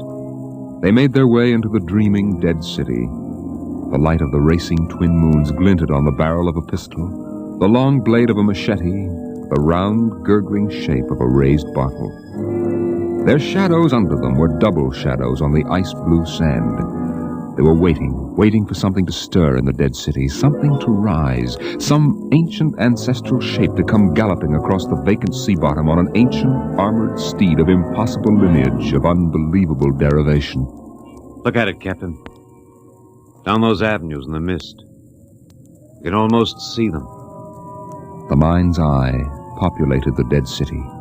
Each window was given a person who leaned from it and waved slowly, as if under some timeless water, at some moving form in the fathoms of space below the moon-silvered towers.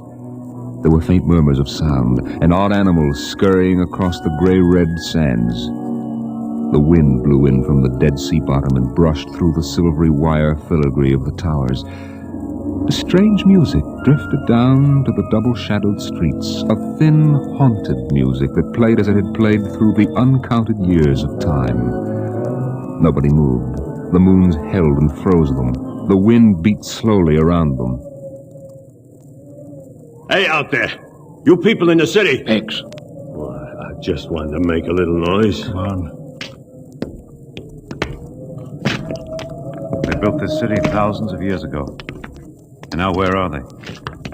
How did they die? Who cares? They're dead. It's good enough for me. Lord Byron. What? Lord Byron, an old 19th century poet. He wrote a poem that fits this city. Might have been written by the last Martian. So we'll go no more a-roving so late into the night, though the heart be still as loving and the moon be still as bright. For the sword outwears the sheath, and the soul outwears its breast, and the heart must pause to breathe, and love itself must rest. Though the night was made for loving, and the day returns too soon, yet we'll go no more a-roving by the light of the moon.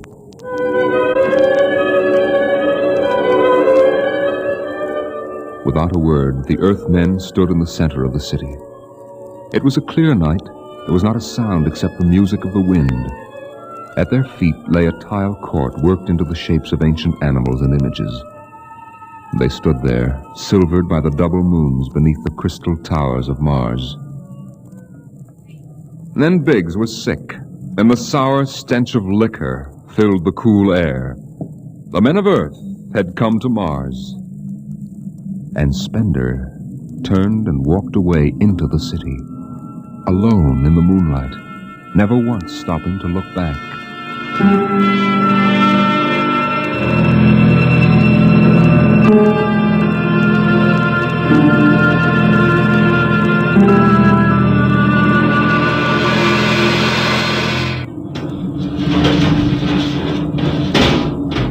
That you, Hathaway? Yes, sir. My trick on bridge watch, sir. What time is it? 0400. Any orders, sir? No, I'll stay on watch. You turn in. Aren't you sleeping, sir? I'll wait for Spender. He didn't come in? No. He's crazy. Walking away into the shadows, he didn't even look back. Spender's a strange man. He's crazy, sir. How's the rest of the crew?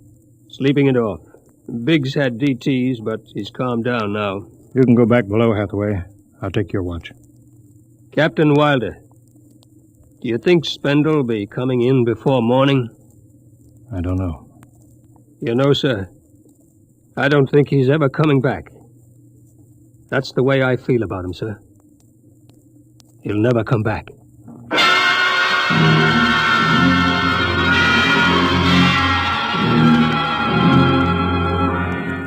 It was a morning that might have been a Monday, or a Tuesday, or any day on Mars.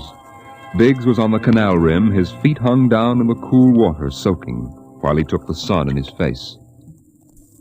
What are you doing back here, Biggs? Didn't you go out with the search party? Yeah, I come back. I got a blister. Sure. What do you mean? Look, Cherokee, you see that? Anyway, I had enough searching. 4 days hunting for that screwball Spender. Didn't find him yet, huh? Nah, good riddance. Oh, my feet, I'm gonna soak 'em good.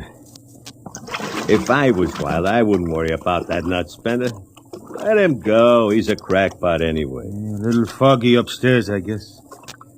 Why don't you take your feet out of that canal, Biggs? I gotta make coffee out of that water. Coffee?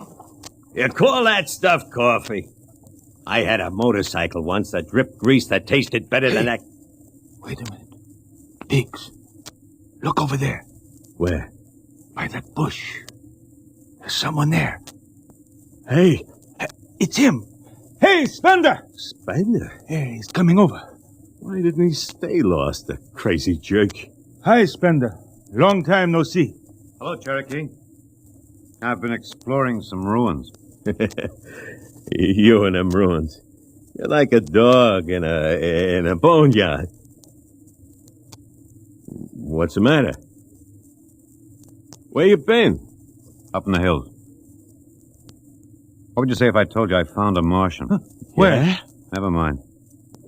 Let me ask you a question. How would you feel if you were a Martian and people came to your land and started to tear it up? I know how I'd feel. I've got Cherokee blood in me. My grandfather told me lots of things about the way they kicked the Indians around in the Oklahoma Territory. If there's any Martian around, I'm all for him. How about you, Biggs? They're dead. They're all dead. A good thing, too. Well, I found a Martian. Up in a dead town in the hills. I've been reading their books. They're easy to understand. I've learned their language. Then I found this Martian. He said, give me your boots, and I did. He said, give me your uniform, and I gave him my uniform. You're crazy, Spender. Hey, Cherokee, he's crazy. And the Martian said, give me your gun, and I gave him my gun, and then he said, come along and watch what happens. And the Martian walked down into camp, and he's here now. I don't see no Martian. I'm the last Martian. What? Biggs, I'm going to kill you. Cut it out. What kind of a lousy joke is that? Stand up and take it. Hey, put that gun away, Spender. Hey, cut it, Spender. No. Put that gun away. You're joking. You're kidding, huh? Spender!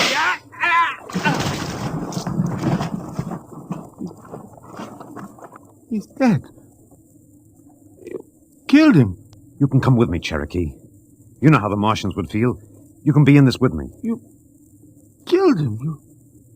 You just killed him. He deserved it. You're crazy. Well, maybe I am. But you can come with me. Come with you? For what? Go on.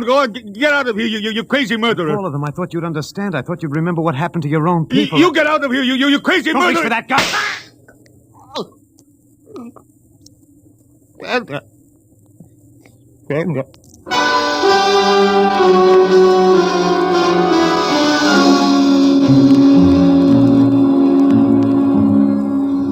They're both dead, Captain Wilder. Who's missing? Only Spender. It must have been him, sir. Why didn't he come and talk to me? Why didn't Should have talked to me. I'd have shot his brains out. That's what I'd have done. It took him by surprise. There's no sign of a struggle. Hathaway, break out the arms locker. Issue pistols, rifles, and grenades. Yes, sir. You better get the Bible out of the navigation chest. We'll have to bury these two. Parkhill. Aye, sir. You start digging a grave. How about Spender? We'll have to go up in the hills and find him. Just let me at him with my bare hands. Crazy murdering louse. That's enough, Parkhill. The man is sick. He must be. Sick my eye. Now grab a shovel. Start digging.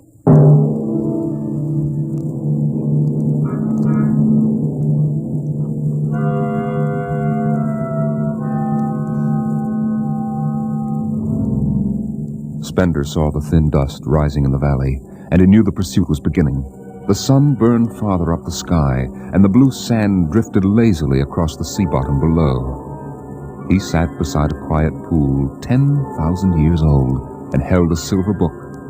Through the house played the strange wind music of ancient Mars, and he heard voices whisper in his mind.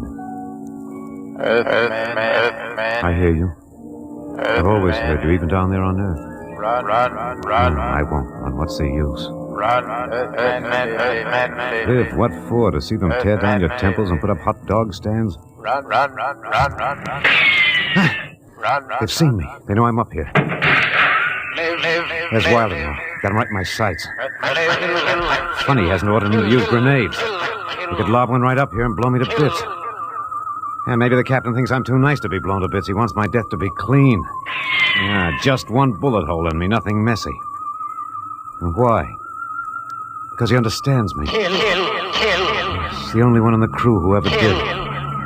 Well, at least I can do the same for him. Just one bullet in his heart, a nice clean death. All I have to do is pull the trigger and then...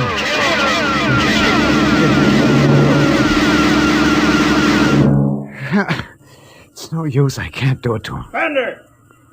Spender! Can you hear me, Spender? Yeah, I hear you, Captain. What do you want? Talk! Truce! All right, come on up. Leave your gun down there and keep your hands up.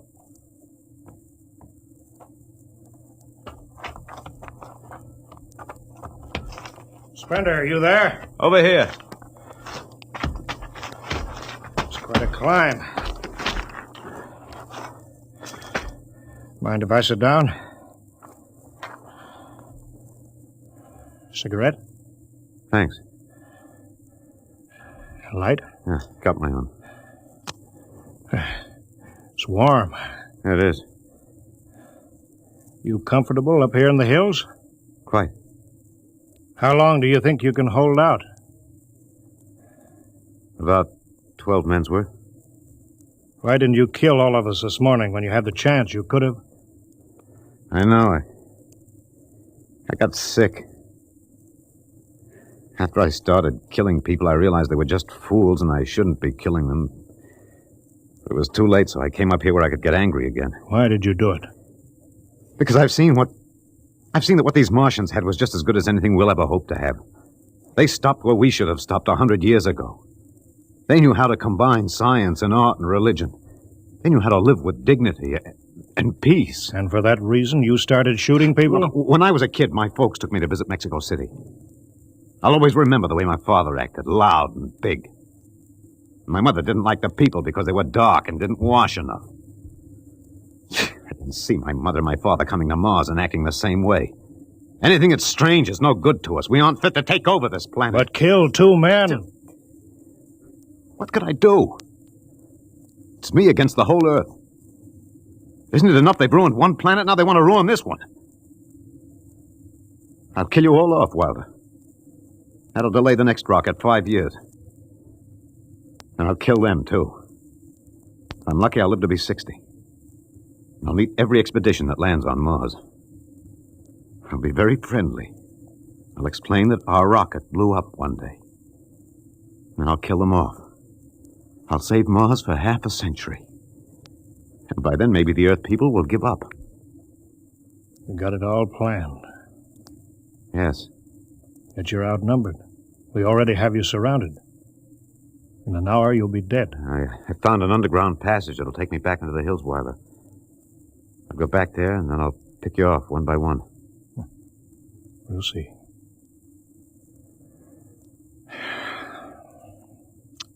It's a nice town you got here, Spender. Beautiful. I'd like to live here. You can. But join me. You're not like them. I'll show you what a good life these people had. I'll play you an old reel of Martian music that must be at least 50,000 years old, a kind of music you've never heard in your life. It sounds wonderful. But I can't stay with you. Sorry, Spender. I'm sorry this is happening. Guess you'd better go back now so you can start your attack. I guess so. Captain, I won't kill you. When it's all over, you'll still be alive. Then maybe you'll change your mind. No.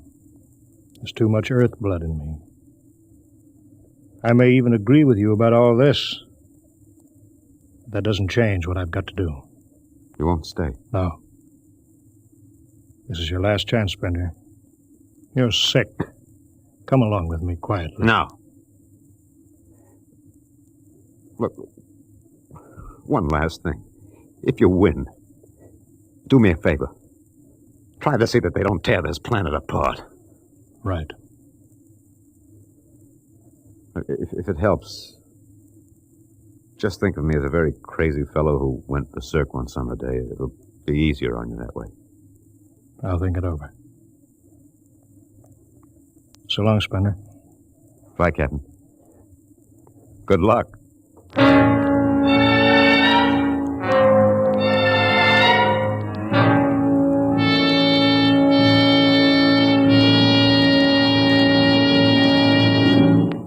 All right, we'll go after him now.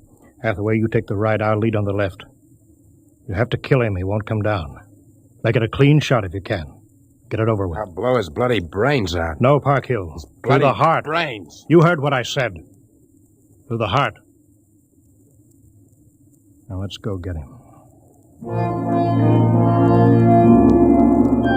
They spread out again, walking and then running on the hot hillside places, where there would be sudden cool grottos that smelled of moss, and sudden open blasting places that smelled of sun on stone.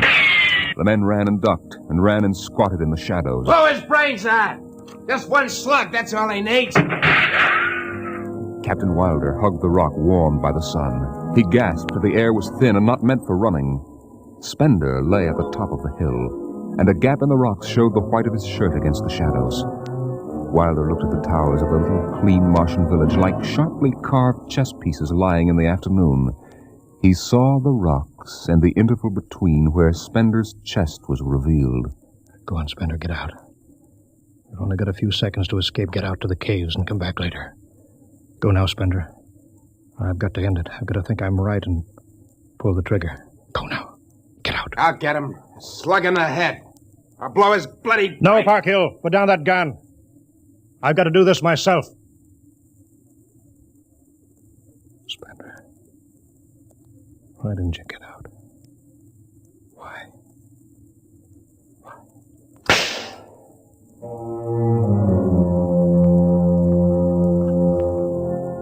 They buried him in that ancient valley town, where the music of the wind played on through the days and the nights. They laid him in an ancient silver sarcophagus with waxes and wines which were 10,000 years old, his hands folded on his chest. The last they saw of him was his peaceful face in the cold silver light of the racing twin moons. The captain found the poem in Spender's pocket, and he read it before he shut the marble door. So we'll go no more a-roving so late into the night, though the heart be still as loving and the moon be still as bright.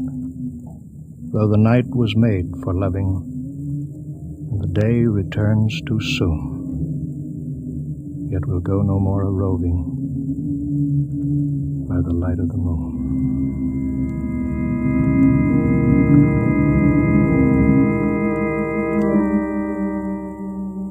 The next afternoon, Parkhill did some target practice in one of the dead cities, shooting out the crystal windows and blowing the tops off the fragile towers. Captain Wilder caught Parkhill and nearly knocked his teeth out.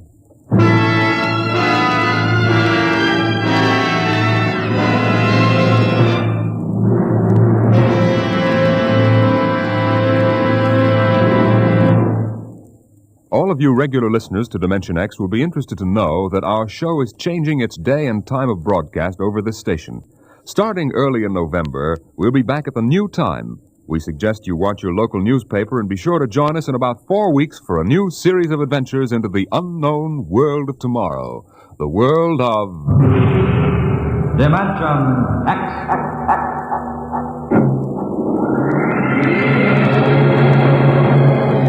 Tonight, Dimension X is transcribed, And the Moon Be Still as Bright. Adapted for radio by Ernest Kenoy from the original story by Ray Bradbury. Featured in the cast were Alexander Scorby as Spender, Wendell Holmes as Captain Wilder, and your host and narrator for the story, Norman Rose. Music by Albert Berman, engineer Bill Chambers. Dimension X is directed... Adventures in Time and Space. Transcribed in future tense. Dimension X.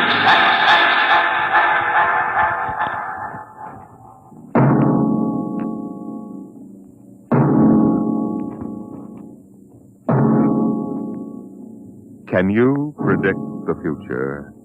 Can you tell what will come in 100 years? Or in 10? Or in the next minute? Tonight, Dimension X brings you a glimpse of what may well happen within your own lifetime. The Robert Heinlein story, The Roads Must Roll.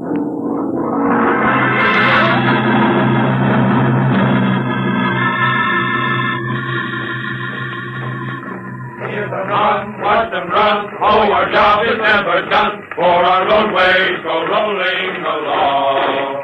While you ride, we are watching down inside, so your roadways keep rolling along. Oh, it's high, high heat, the roadmen are we. Check off the sectors loud and strong. 1, 2, anywhere you go. You are bound to know that your roadways keep rolling along. Keep them rolling! Your roadways keep rolling along. It was in the middle 1950s that the automotive age began to die. The traffic engineers had long expected it. For years they had watched our vast cities sprawl and spread out, spill over into the countryside, become more and more dependent on motor transportation. And then finally the inevitable breaking point was reached. The growing flood of cars and buses and trucks began to swamp the streets and arterial highways. The building of roads could no longer keep pace. The superhighways clogged, congested, became packed with cars stalled bumper to bumper. And the cities began to die of slow strangulation, for the traffic could no longer roll.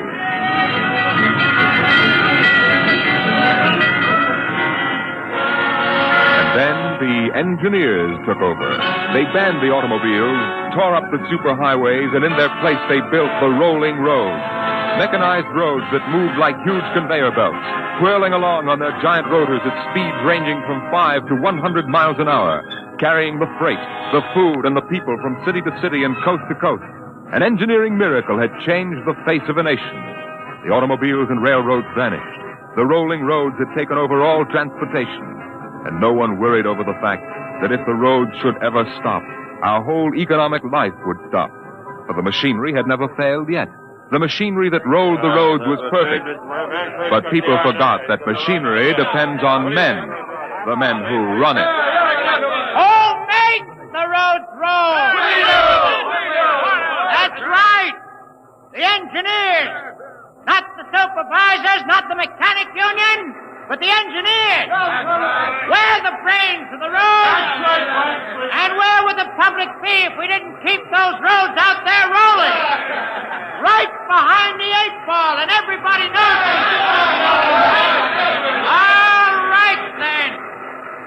the men who hold the power. And it's time we started using it. Right. We've called this meeting of the Engineers Control Committee because that's what we want to do. Control. Yes, time, boy. Because I'm tired of taking orders from the Transport Commission, from slick desk jockeys like Jim Gaines, who don't even know a rotor bearing from a field. Let Gaines yammer about our duty to the public. That's a lot of eyewash. We've got the power, and we're the men that count. It's time we quit fiddling around and use a little direct action to get what we want. Let's go! Mr. Chairman! The chair recognizes Brother Harvey of the Transport Mechanics Union. Thanks, boys. I don't rightly belong here since I'm no engineer. I'm just here to represent the workers' union. But I want to know what's all the shooting for. You engineers have got better working conditions than we have, and we ain't kicking. You say you engineers are powerful. You say you can tie up the road. That's right. Well, listen. So can any screwball with a jar of nitroglycerin. Hey, what's he can? Yeah, and he don't need no engineering degree neither. Harvey, are you speaking for your union now? Or are you here as a stooge for the Transport Commission? Listen, I helped found my union, and I led the strike in 75 for decent working conditions. Where were you engineers then, huh? With the thing! Now, Brother Harvey, remember you're only a guest at this meeting. Go on, Pan. Now listen, men. I'm one of the old engineers on the roads. You all are. Worked up the hardwood. We didn't go to the fancy technical institutes like those young punk cadets the commissioners training to take over our jobs. That's right, man. Jim Gaines don't fill us full of the old school spirit and that baloney about how the roads must roll. So all right then. Why don't we get smart for a change? What would happen if the roads stopped rolling? Maybe the country would begin to realize that they can't do without us. And maybe we'd begin to get the things we want. The roads must roll!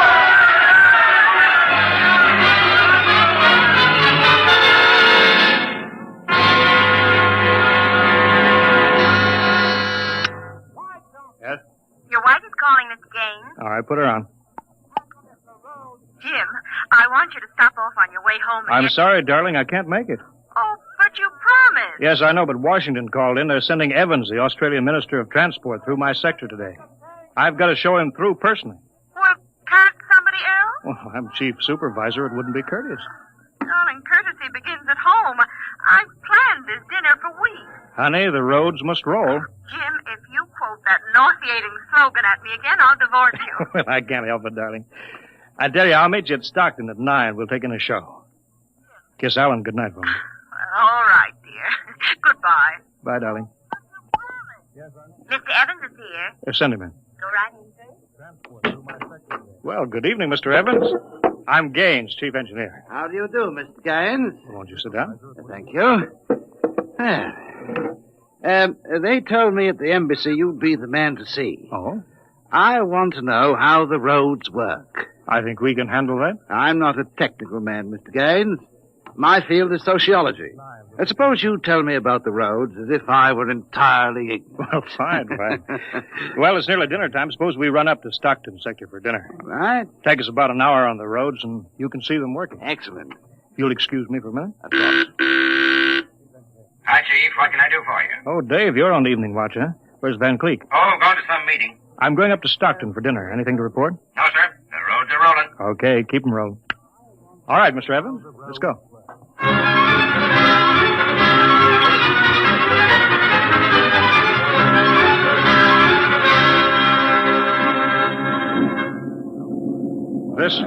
This here is the low-speed strip. You ever ridden a conveyor before? No. Oh, it's quite simple. Remember to face the motion of the strip as you get on. Oh, that's it. All right. We'll go right across here. Each adjoining strip is a few miles an hour faster than the one next to it. I see. Freight is carried on the 50-mile strip. Most passenger traffic is on the express strip. Oh, yeah. All right, now, watch your step.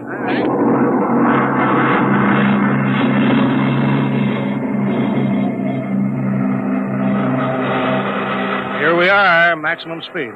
100 miles an hour. Amazing. This strip makes a round trip San Diego to Reno in 12 hours. Oh, here's the restaurant. Ready to eat? But is this a restaurant? There's a sign, Jake's Steakhouse, fastest meal on the road. Is it really a proper restaurant? Oh, well, the best. Hooked right into the moving strip, of course. Shall we go in? Hello there, Mr. Gaines. We don't see much of you out on the road. Well, busy in the office, Jake. Two, right this way. Thank you. Here they are. Now, what'll it be? Well, you order, Jake. Well, how about a steak? 2 inches thick from a steer that died happy. Oh, that's fine. That's fine. Plug me in the intercom, will you, Jake? Sure, there's a talk box right next to it. Flank 2, Ryan! If you excuse me, Mr. Evans. Davidson on watch. This is the chief, Davidson. I'm at Jake's Steakhouse.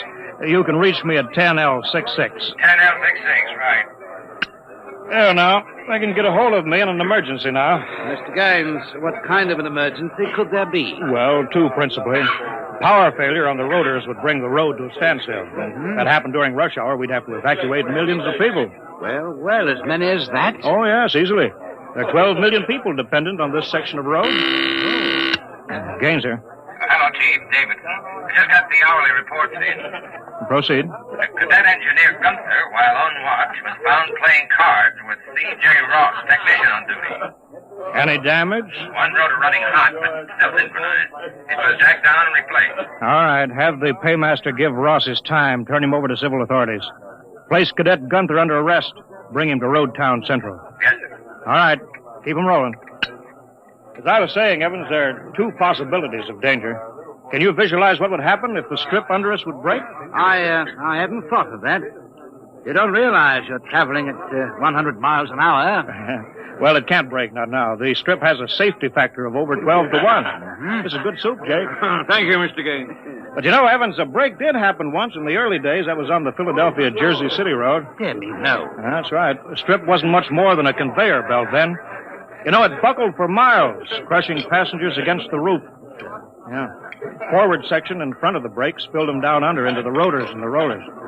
Was it very bad? Over 3,000 people were killed in that break. But, Evans, the roads had to go on. You know, the entire economic system hangs on the roads. If they stopped now, the country would starve. Isn't it possible that you've become too dependent on these roads, Mr. Gaines? For example, what if you had to strike? We had a strike back in 75, but, there's not much danger of that anymore. No? Why not? Every cadet that goes to work on the roads today is a graduate of the United States Transport Academy. Oh, I see. They're all picked men, screened for emotional stability. They're trained to give us the same kind of loyalty that Annapolis and West Point develop in their men. You're a graduate, I suppose, Mr. Gaines? No, I was too old for that. The academy wasn't set up till after the strike in 75. But it won't be long now, maybe 5 or 10 years, Evans, before the oldest engineer on the roads is a man who's been through that academy. Now, Gaines here. Davidson. Chief, there's trouble in Sacramento sector.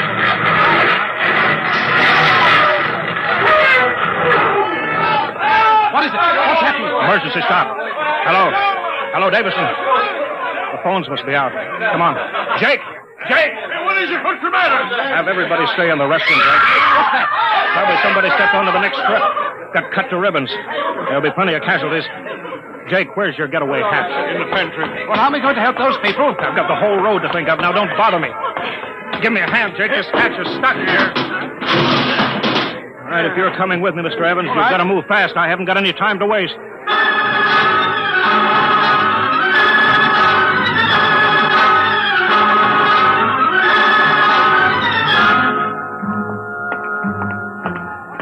Where are we now? Freeway on top of the inner road ceiling.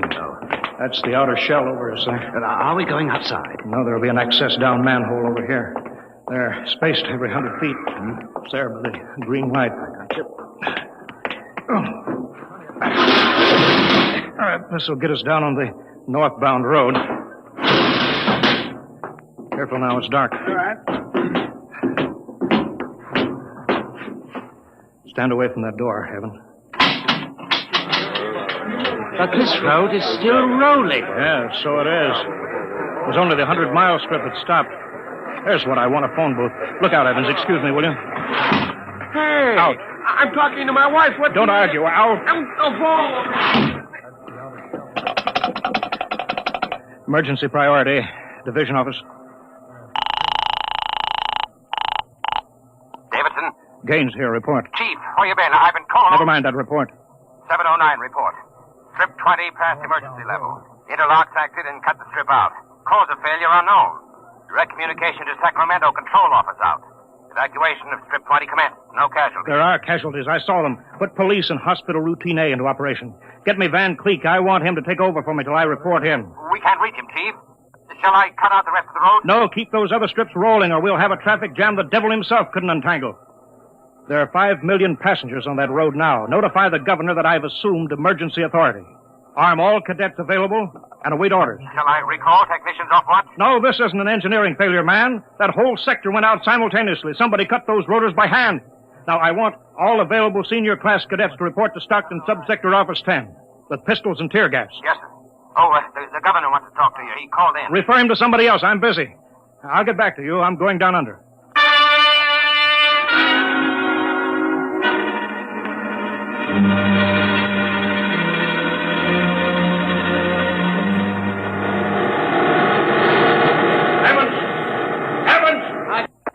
Put on this helmet. What? Helmet. This helmet. No. You can't hear without an anti-noise filter. All right, come on. What are we looking for? A recon car. There should be one here. Are those the rotors? Yeah, the big ones are rotors. They drive the road. The little ones are rollers. They give continuous support. I see. Oh, there's a watch gang now, jacking down a rotor. Can they hear us? No, the noise filter works on a 4-foot radius. I'll flash them. He sees the light. Is that Wilson reporting, sir? I want your recon car, emergency. Yes, sir. Right over here, sir. Come on, Evans. All right, now, get in. Well, it's so small. Oh, you fit. All right. All right, now, hang on. She accelerates like a rocket.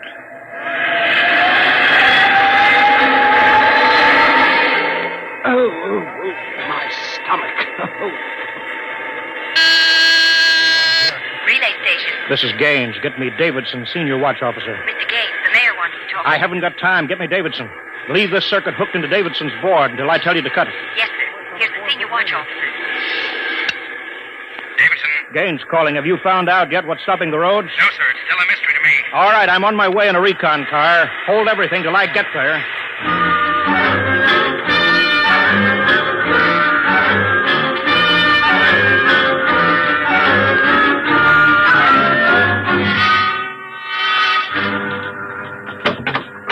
Cadet Edmonds reporting, sir. 3 platoons of cadet engineers standing by with tumblebug motorcycles. Are they armed? Pistols and tear gas is ordered. All right, good.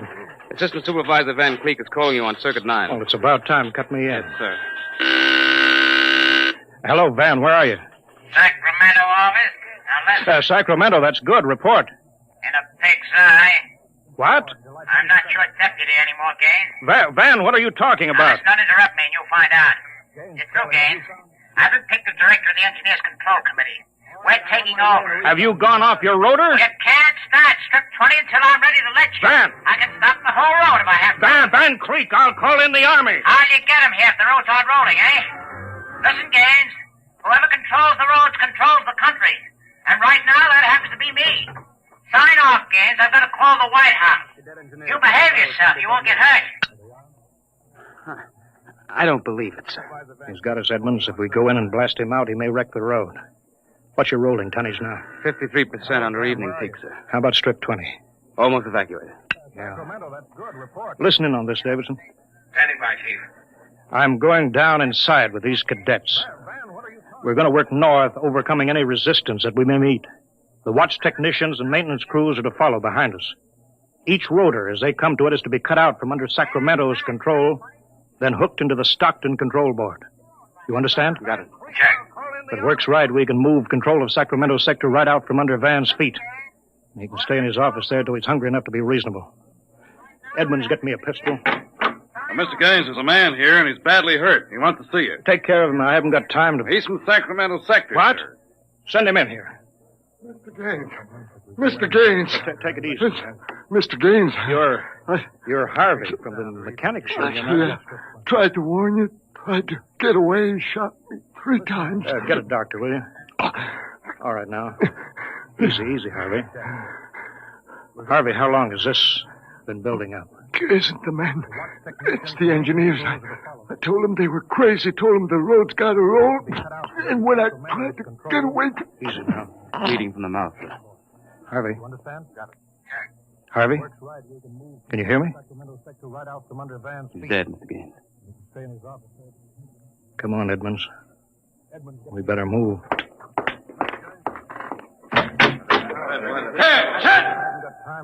All right, you men. You saw Harvey brought in. How many of you want a chance to kill the louse that did it? All right, men. Anybody who hasn't got his mind on his job will be in the way. Now, here's the order. We move north, mounted on tumblebugs. We're going to try to regain control, rotor by rotor, before Sacramento sector knows that we're moving. Now, we've got to capture any watch personnel we run on before they can get word back, you understand? Men, surprise is vital. Use tear gas when possible.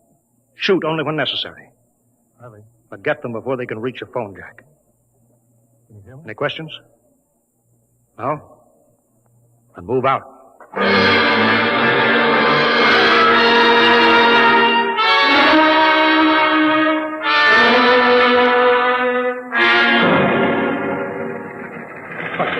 What's the score, Edmonds? 33 prisoners so far. No one killed. For years since I rode one of these tumblebugs, forgotten how to steer it. There's a man ahead. There at the rotor base. Yeah, he's got a phone jacked in. Hurry. He gets word back. We're sunk. I don't think he's seen us.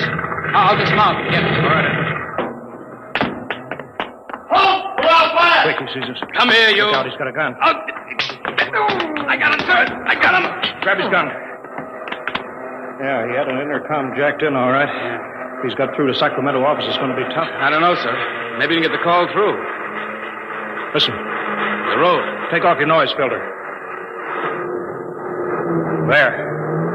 It's the road. The road is stopping. Halt your men. Halt! Hold up there! Hold up! Edmonds, there's a recon car coming up. Relay station call for Mr. Gaines from the recon speaker. Give it to me. Here you are, sir. Gaines here. Davidson here, Chief. Van Cleek's calling you. Who stopped the road? He did. Oh, he did he? All right, cut Van Cleek into me. You thought I was falling, eh, Gaines? What do you think now? All right, Van. The road is stopped. You've won this trick. Then why don't you get smart and give up? You can't win. You forgot something, Van. You can't lick the whole country. Yeah? Gaines, I've got a switch button in my hand. If I'll push it, it'll blow 300 yards straight across the road. And then for good measure, I'll take an axe and wreck the control station before I leave. That's pretty drastic, Van. Yeah? If I blow this charge in the middle of Sacramento sector, it'll get an awful lot of people. There are plenty of shopkeepers still on Strip 20. That row of apartment houses next to the road will go. Now, look, Van, you don't want to blow the road, neither do I. Suppose, Van, I come up to your headquarters and we talk this over. 2 reasonable men ought to be able to make a settlement. Is there some kind of a trick? I'll come alone, unarmed. My men will stay here. All right. All right, Gaines. But one wrong move and I blow the road.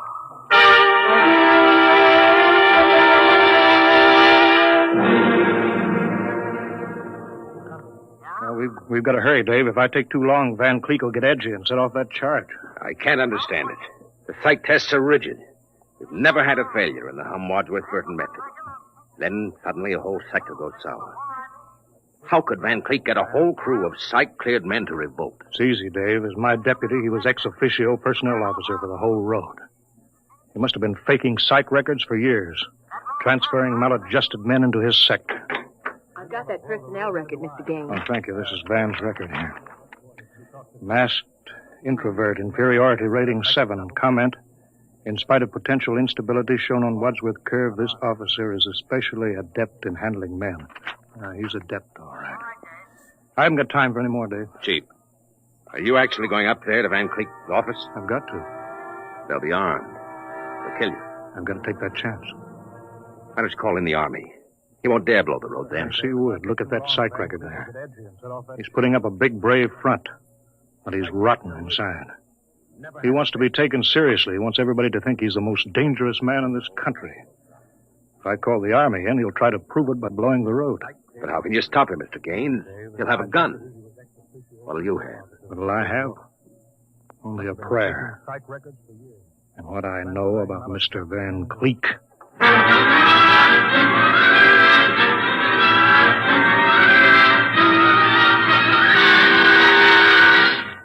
All right, Gaines. Director Van Cleek will see you now. Gaines, I want you to sign this now. The declaration of your recognition of the Engineers Control Committee. You've got 1 minute to sign it, Gaines, or I'll push this button and blow up the whole sector. You better sign, Gaines. You need this gorilla with the gun, Van? Where are you? Can't you handle one unarmed man alone? All right, Harry, out. Out. Yeah.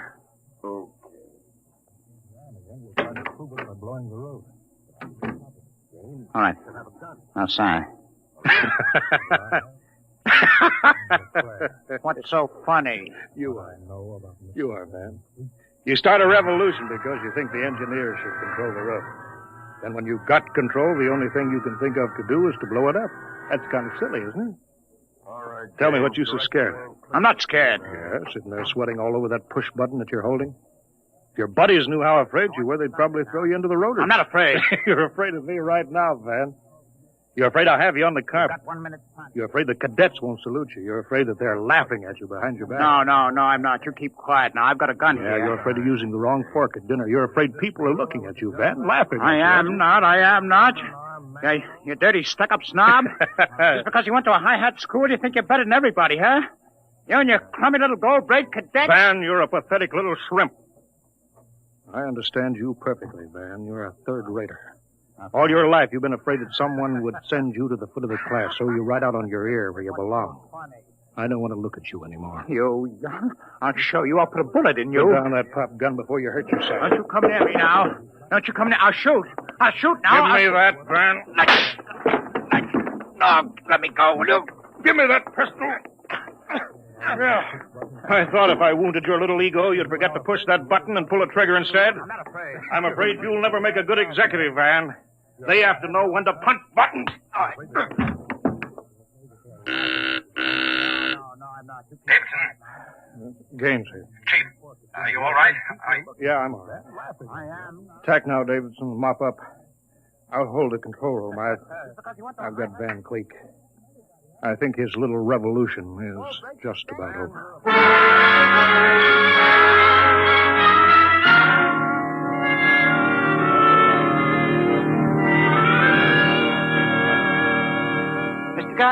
Mr. Gaines. Oh, Mr. Evans, I forgot about you. I've been waiting at the sector office. Yes? Is everything under control? Yes, all's rolling. Those are the watch engineers going under to check Sacramento sector inch by inch now. Remarkable organization. Remarkable. Thank you. Howley's in, Chief. San Diego Circle rolling. Bakersfield, Fresno, Stockton. Stockton, oh.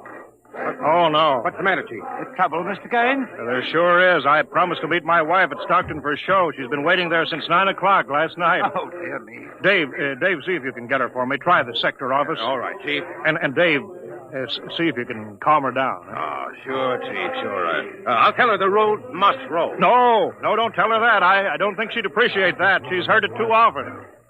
Well, I better get going. Bye, Dave. Keep 'em rolling. Rolling along, keep it rolling, and the roadways go rolling along.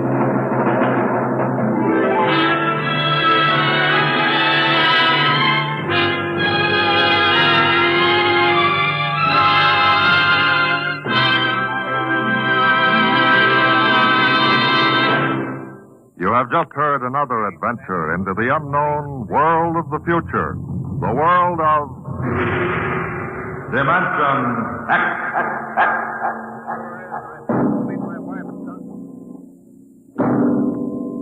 Next week, the strange story of the test pilot who became the first man ever to invade outer space, and of what he found when he got there. Listen next week to The Outer Limits.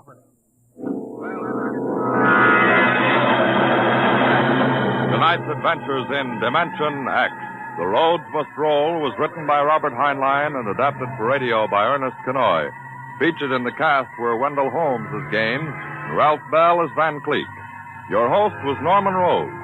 Music by Albert Berman. Engineer Bill Chambers. Dimension X is produced by Van Woodward and directed by Edward King.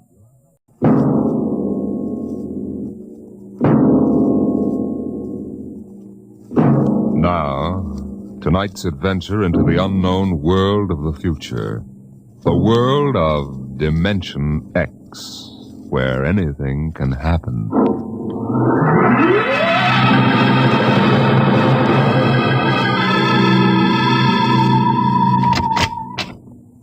You are Mr. Sid Ryan? The same.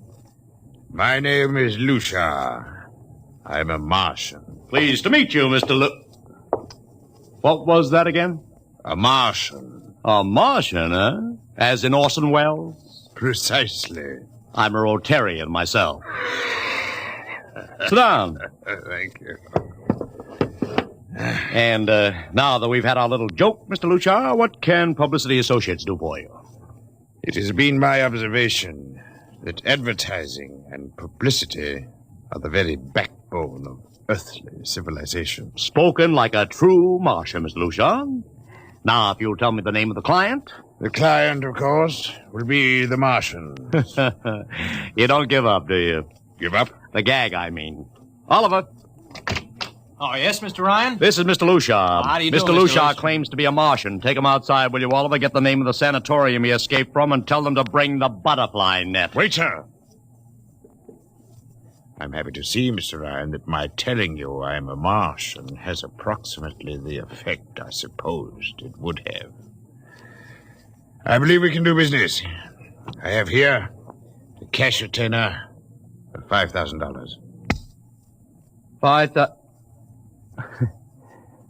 Sit down, Mr. Lucia.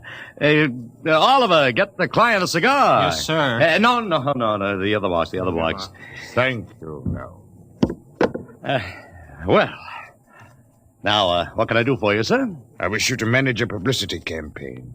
A very large, a very important campaign. Is the product established, or is it something brand new? Oh, something quite new. Now, what would you judge to be the most effective type of campaign? Well, if the client has a lot of dough to throw around, a suspense campaign is best. First, you place ads in the paper saying, watch this space. Then, about a week later, you run an ad saying XYZ or PDQ, and you get people guessing what it means. Then, finally, when you've teased them enough, you bust loose and unveil the product. Excellent. Very well, sir. We shall conduct a suspense campaign. Of course, in this kind of campaign, secrecy is very important. Once the name of the product leaks out, it spreads like wildfire, and the whole campaign is kerfloppo. Yes, quite so. Utmost secrecy. That's right. You realize, of course, these things cost like crazy. Would, say, $1 million cover the expense? Come again? I said, would $1 million cover it? Yes, I imagine. You did say $1 million. I understood that you had handled some very large accounts. Of course, if this is too big... Oh, not at all. As a matter of fact, I seldom touch anything less. Right, Oliver? Huh? Oh, of course. That's right, Mr. Ryan. Absolutely right. Good. You will begin, then, by saturating the newspapers, the radio, streetcars, with a very simple statement. What's that? I shall write it for you. The Martians are coming. Say, that's not a bad teaser.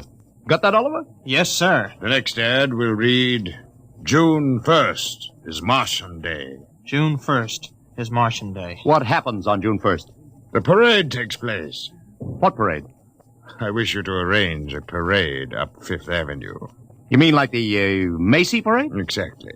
Except that the theme will be the world of tomorrow. The Martian world. My client would like it to be a gay affair. Balloons, clowns, pennants, pretty drum majorettes. Say, that sounds terrific. I might be able to interest the department stores in a tie-in. Fine. The parade will climax the campaign. On June 1st, the product will be unveiled. Good enough. By the way, Mr. Lucia, just what is the product? What are we selling? Oh, no, Mr. Ryan. Secrecy, remember. Oh, but after all will be revealed to you in good time, Mr. Ryan. For the moment, let us say we are selling a concept. A concept? Precisely. The concept of invasion from Mars.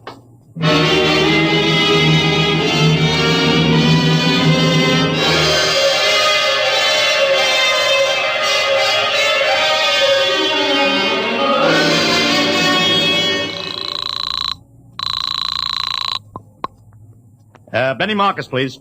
This is Benny. Benny, this is Sid Ryan over at Publicity Associates. Listen, Benny, how you fixed for midgets? I got midgets. Fine. I need 40 midgets for a parade. 40. June 1st. And listen, Benny, I want them dressed in little spacesuits. What? You know, like men from Mars, okay? Midgets. And I want some movie extras, maybe 50 of them. Also rigged up like men from Mars. Make them look gruesome. Got that? Gruesome. Also, I need some horses with pretty girls on top of them. Maybe you can get that bunch from Maroney's Traveling Circus. The ones we booked for the Fireman's Parade in Albany last year.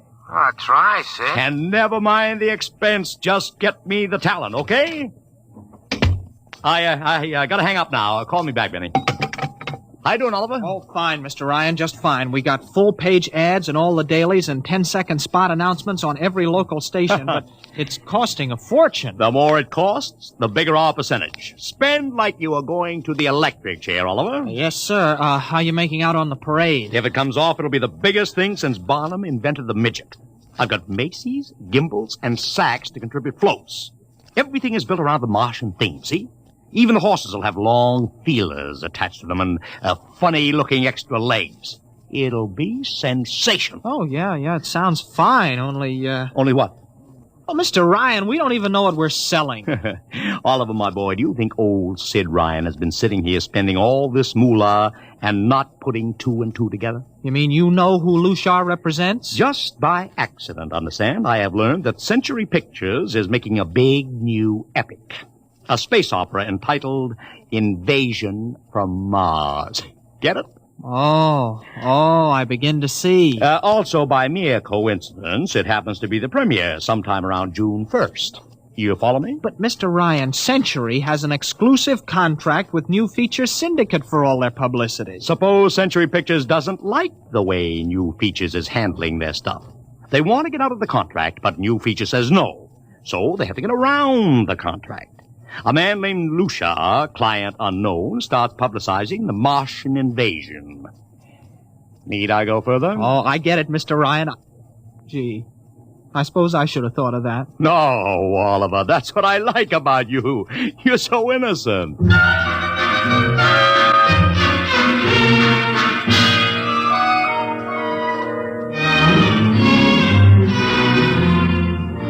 Let me talk to Commissioner Patrick, please. Sid Ryan.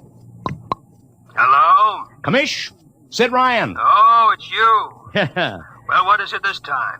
If you want to drop a man off the Empire State Building into a teacup full of water, the answer is no. Also, we are not arresting any fan dancers. You know I don't handle fan dances. I want a permit for a parade, June 1st, 5th Avenue. It's a Sunday. There's no traffic. Oh, come now. Look, Ryan. Macy's gets a permit. Gimbals gets a permit. The American Legion gets a permit. The Sons of Erin march every time Morton Downey sings the Wearing the Green.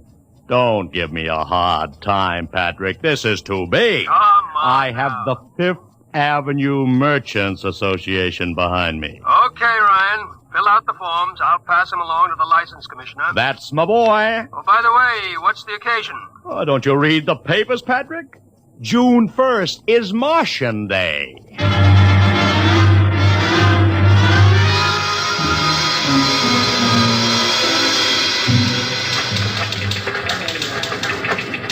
Well, Mr. Ryan, how is the campaign going? Like fire, Mr. Lucia, like fire. Everybody and his brother is going along with the gag. Yesterday, we distributed 50,000 Martian hats to school kids. I even arranged for Commissioner Patrick to accept a $50,000 check for the Policeman's Benevolent Fund from the man from Mars. Excellent. I understand Century Pictures spent over $1 million making that space opera. I beg pardon? Oh, come, Mr. Lucia. Sid Ryan wasn't born yesterday, you know. I know who our client is, even if you don't admit it. You do? Always thinking that's me. Well, as long as you know, let's keep it to ourselves, shall we, Mr. Ryan? As you once remarked, when these things leak out, it destroys the surprise and ruins the effectiveness of the campaign.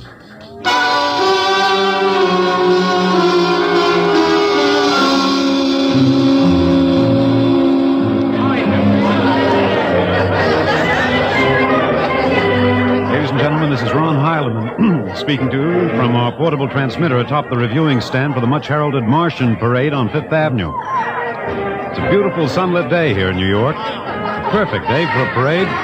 And the streets are packed with thousands of spectators, all eager to find out what this is all about. There's an air of shrill expectancy. Helen, over here! Okay, tell them all right. I've just had word from Sol Brown up at Central Park Mall that the Martians have landed from big pink balloons.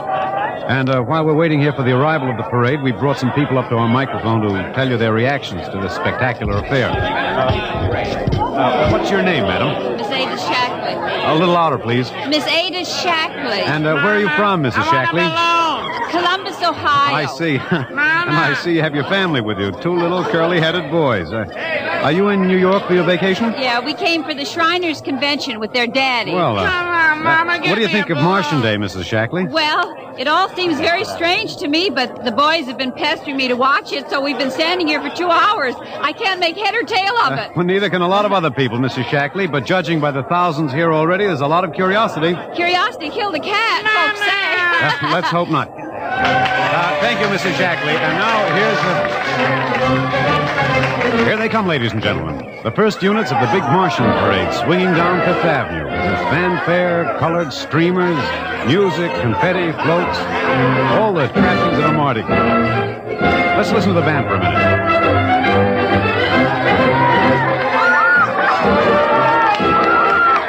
Here in the vanguard, the whole group of little midgets in weird-looking pink and blue spacesuits, carrying Rube Goldberg weapons with signs painted on them. I can read one which says Atomic Blaster. Another has a placard reading, We're Martian through Georgia. And here come the clowns, laughing and falling all over each other. They're giving free sugar candy to the kids along the way. Yes, ladies and gentlemen, this is a happy, laughing crowd along Fifth Avenue today. A true reflection of the great sense of humor and good nature that makes America the place it is. Why, only... What's that? What's this? The crowd's murmuring now. They've fallen somewhat silent. There's something coming. I'll try to get it for you. What? Ladies and gentlemen, here comes the Martian contingent. This is promised as the climax of the show. And now a great hush has fallen over the crowd. It's quite a sight to see these thousands of people standing here expectantly, hearing only the great regular sigh of their mass breathing. Now here they come, ladies and gentlemen. The Martians, marching in booted, helmeted ranks, row after row of them. This is an impressive sight, ladies and gentlemen, and a rather serious contrast to the rest of the joyous slapstick parade we've been witnessing up until now. There are perhaps 200 tall, broad-chested men dressed in metallic gray spacesuits with thick glass visors drawn across their faces. Each one's holding an ominous-looking ray gun at the ready position. They're marching in absolute silence, keeping step perfectly, as though some mute, unspoken command are marking time for them. Even the children are awed by the unexpected, warlike realism of the Martian Legion. And now the first ranks of the Martians move past us, down Fifth Avenue toward the reviewing stands at the square. No one moves. There, a woman, ladies and gentlemen, just dashed out into the street. For what reason, I don't know. She just slipped through the police cordon somehow. They're after her now. But she's already reached the ranks of the Marches, and she's trying to lift the visor of one of the Martian spacesuits. Wait. She's fallen. She screamed and then fell forward in a dead faint. The Martian column keeps right on coming. Unless they break ranks, they're going to trample her. No. The policemen have got her now. They're dragging her away, out of the way. Trying to revive her now. What is that? All sorts of rumors have begun filtering back through the crowd. Some are even whispering that the woman's dead. We don't know yet, but whatever's happened, the incident seems to have cast a slight shadow over the mood of the crowd. The carefree holiday air seems to have vanished. The crowd's stirring uneasily, a little disturbed at what we've just seen. Nothing to be alarmed at, however. It just seems a shame that anything like this should happen to spoil our enjoyment of the Martian parade.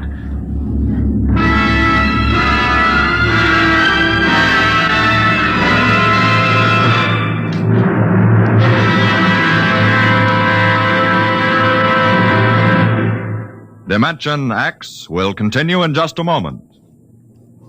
It's National Wheaties Week. I want to take that again, Frank? Oh, sure. It's National Wheaties Week, and we're celebrating. And that voice you heard belongs to my severest critic, who is here to help us celebrate tonight. He's the fellow who's backstage when I'm telling you about the Wheaties. He listens to see that I tell you right.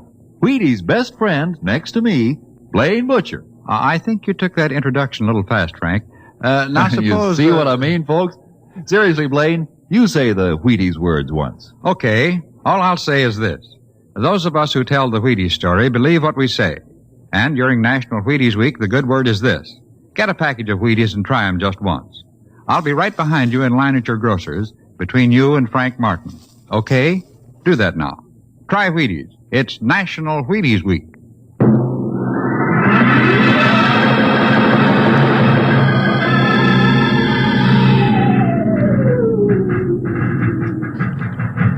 Mr. Ryan, did you see that? A woman fainted. She ran out into the street to get a close look at the Martians, then she screamed and fainted dead away. I'm well aware of that, Oliver, since I paid her $50 to do it. What? The dramatic moment, Oliver. The stock and trade of the good publicity, man. Relax. Holy smokes, you sure think of everything. For my share of this deal, roughly $100,000, I can afford to think of everything. Shut the window. Oh, okay, but don't you want to see the finish? We'll go down to the reviewing stand for the finish. Right now, I want to make a phone call. By the way, where's Lucia? I haven't seen him. Well, close the window, Oliver. Well, okay, Mr. Ryan.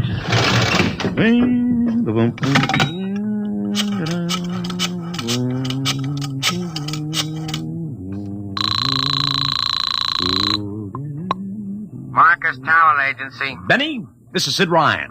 Oh, say, listen, Sid, I was going to call you. I'm awful sorry about those Martians. What do you mean, sorry? They're terrific. Oh, don't joke, Sid. I mean it. Well, I mean it, too. They're great. Are you in a bag? Never felt better. You mean it, don't you? Of course I mean it. What is this? There are Martians in the parade? About 150. Of course, I only ordered 50, Sid. but under the circumstance... Sid. What is it? Sid, don't you know I couldn't get you a single movie extra? There's a studio strike in New York. Huh? Wait a minute. Where'd these guys come from if you didn't hire them? I don't know. Hold on. Oliver? Oh, yes, Mr. Ryan? Did you hire those Martians? Well, no, sir. I didn't... Benny, this is on the level, isn't it? Honest, Sid, I... Okay, Benny, I'll call you back. What's the matter, Mr. Ryan? I don't know. Just don't know. Wonder if Lucia hired him. What's Century Pictures number? Tremaine 4, 1000. Tremaine 4, 1... Century Pictures, the studio of the stars. Give me Marty Sanford, your publicity director. One moment, please. Sanford. Marty, this is Sid Ryan. Oh, hello, Sid. How's it Fine. Listen, Marty, this is dead serious. On the level, get it? What's wrong? I've got to locate Lucia. Lou who? Lucia, come on now, Marty. This is life and death. The guy you sent over to hire me for the invasion picture. I never heard of a guy named Lucia. And, what invasion picture? Invasion from Mars, the space opera. Are you batty? Marty. The picture was shelved last month. What? Sure, back in the can. The big shots decided you can't sell a Martian invasion to the American public. It's too incredible, Sid. Who'd ever believe it could really happen? Of all the crazy... Mother in heaven. What is it, Mr. Ryan? You look terrible. It's too fantastic. Mr. Ryan, is something wrong? Open that window. I want another look at those Martians.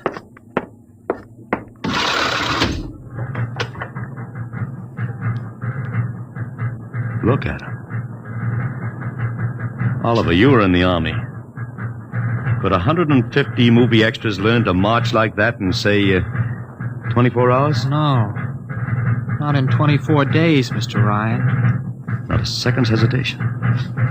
Not one out of step. Look at the way they carry those ray guns at the ready. The only other time I've seen troops march like that was a film of the Nazi SS troops marching through the streets of Paris. Mr. Ryan. Oliver, get down there. Find that woman who fainted. Her name's Gloria Montez. Get her up here. Make it fast.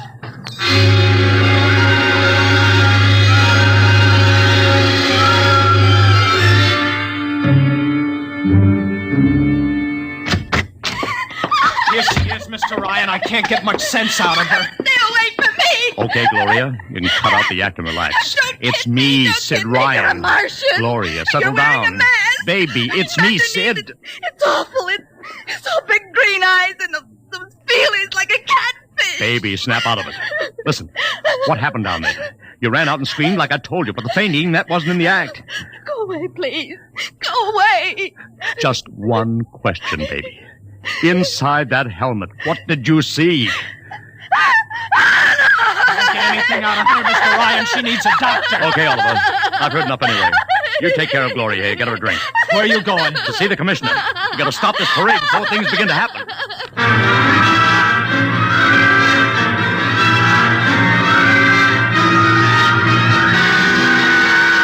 Okay, Ryan, what's the beef? Listen, Patrick, I don't know what it is, see, but something's wrong. You've got to stop that parade. I suppose you'd like the riot squad. That would get you a front-page spread on every paper in town. Now, look, Ryan, I've got no time for your cheap publicity gags. I'm a busy man. Listen, I'm trying to tell you I don't know where those Martians came from, who they are, anything about them. Oh, Ryan, I'm wise to your tricks. Now, if you let the sergeant show you out... You won't do it, huh?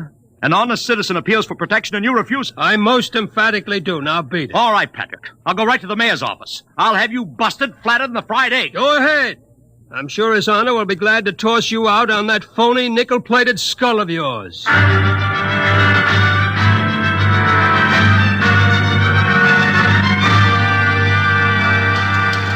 You heard me, Ryan. You can't see the mayor. Adolf, please. This isn't a gag. I don't want publicity. All I want to do is maybe prevent something horrible from In happening. case you don't know it, wise guy, something horrible's already happening. A couple of hundred little kids are in the hospital with ptomaine poisoning from that phony Martian candy you passed out. What? Or didn't you know? I didn't.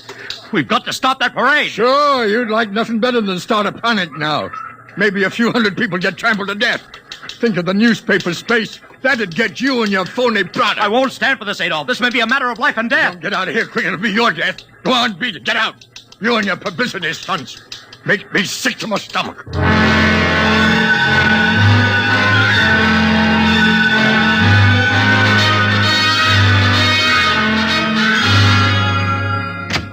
Oliver! Oliver! Oliver, where are you? Oliver! Oliver! Oliver!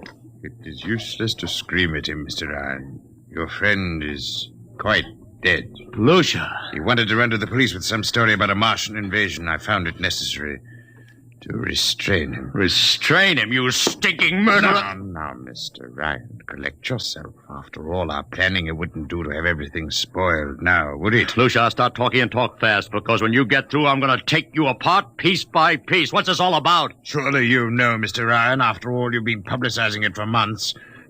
You see, before colonizing your planet, the Martian government sent some of us as scouts in advance, disguised as Earthmen, of course, to study your habits, your weaknesses. We found that the people on Earth are predominantly conditioned by advertising and publicity. And so we conceived the idea of treating our entire invasion as a vast publicity stunt. Clever, yes? After all, Mr. Ryan, who would suspect an invader who advertised his invasion in the newspaper, invited the public to his surprise attack, and spent millions publicizing his plans? Holy jumping... You've done very well, you see. Then there was no product. Ah, but there is a product. The product is death. What are you trying, Lucia? We Martians are a humane people, Mr. Ryan. We do not like to destroy thousands where a few hundred will suffice. In exactly 2 minutes, our troops will treat the world to a spectacle of death, which will bring the rest of your planet to its knees in horror. Nations will clamor to surrender. Perhaps, Mr. Lucia, but not if I can help it. No!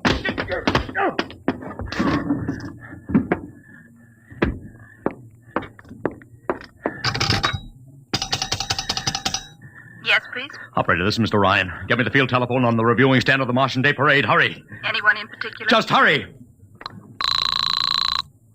Reviewing stand. Hello? Get me Commissioner Patrick. Hello? Hello? You have to talk louder. I want Commissioner Patrick. Patrick! Wait a minute. Things are quieting down.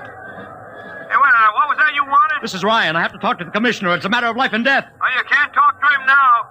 The Chief Martian is presenting the PBA check to him. The Martians are going to fire a salute. Listen, you gotta stop him. What? Stop him! I'm sorry, Mr. Ryan. I can't hear You idiot! The works is going!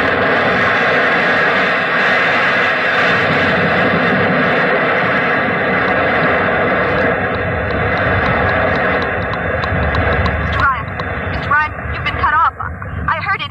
Is something the matter? No, operator. Doesn't matter. Nothing matters now.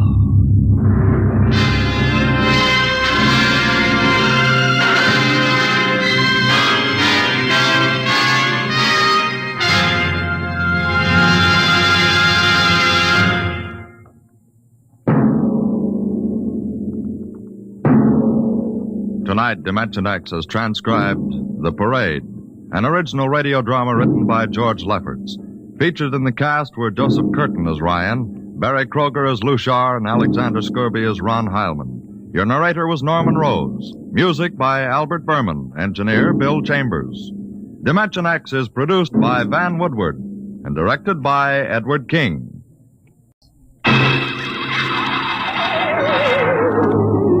On stage tonight, Dimension X, another in the Wheaties' big parade of exciting half-hour presentations. It's National Wheaties Week. The week to buy Wheaties and eat Wheaties and enjoy them as never before.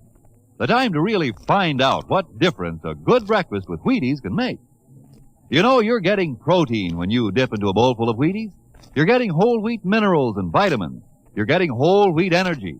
Yup, there's a whole kernel of wheat in every Wheaties flake. That's how a better breakfast, beginning with Wheaties, can help you step lively all morning long. And that's why all over this big country, folks are celebrating National Wheaties Week and stepping lively. So how about it? Get out the big cereal bowl and help celebrate Breakfast of Champions. Pour out those golden flakes, put on the milk, put on the fruit, and let's have National Wheaties Week. You ready? Let's go.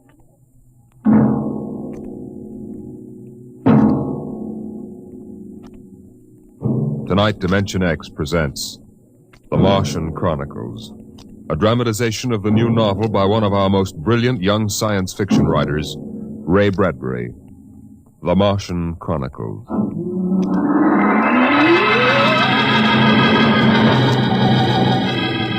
January in the year 1999. 1 minute it was Ohio winter with doors closed, the panes blind with frost, icicles fringing every roof, children skiing on snowy slopes. And then a long wave of warmth crossed the small town, a flooding sea of hot air. Bye, Mom. I'm going out. William McClellan, you come back here. You know you can't go out in winter without a coat. You want to catch your death of cold? But it isn't cold. It's warm outside.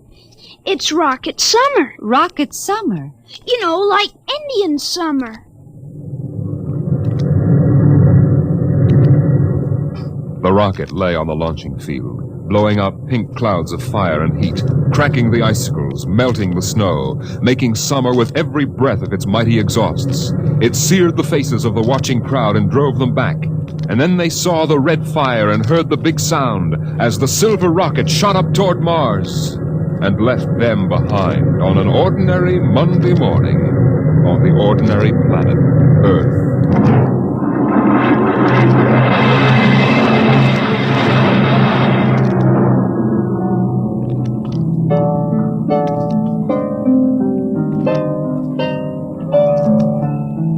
They lived in a house of crystal pillars on the planet Mars by the edge of an empty sea. And every morning you could see Ela eating the golden fruits that grew from the crystal walls, or her husband sitting alone in his room reading from a singing metal book over which he brushed his hand as one might play a harp. Ela and her husband were not old. Once they had liked painting pictures with chemical fire, swimming in the canals when the wine trees filled them with green liquors, and talking into the dawn together. But no more. Marriage sometimes makes people old and familiar while still young, and Ela was not happy now. This morning she sat dreaming between the crystal pillars and wished that somehow a miracle might happen. And then suddenly... Ela, did you call? No. I thought I heard you cry out. Did I? I was almost asleep and had a dream. In the daytime? You don't often do that. Strange. How very strange. I dreamed about a man. A tall man. 6 feet tall. Oh, how absurd. He'd be a giant, a misshapen giant. I know. And yet somehow he looked quite handsome. He was dressed in a strange uniform. And he came down out of the sky in a long silver craft. Out of the sky? What nonsense. And he spoke pleasantly to me in another language. But somehow I understood him with my mind. Telepathy, I suppose. Oh, really, Ela? And he said, I've come from the 3rd planet in my ship. My name is Nathaniel York. A stupid name. Whoever heard of a name like that? Perhaps they have names like that on Earth. That's ridiculous, Ela. Everyone knows the 3rd planet is incapable of supporting life. There's too much oxygen in their atmosphere. I suppose. But haven't you ever wondered if... Well, wouldn't it be fascinating if there were people there, and they traveled through space in some sort of ship? Really, Ela? You know I hate this emotional wailing. Now, let's get on with our work.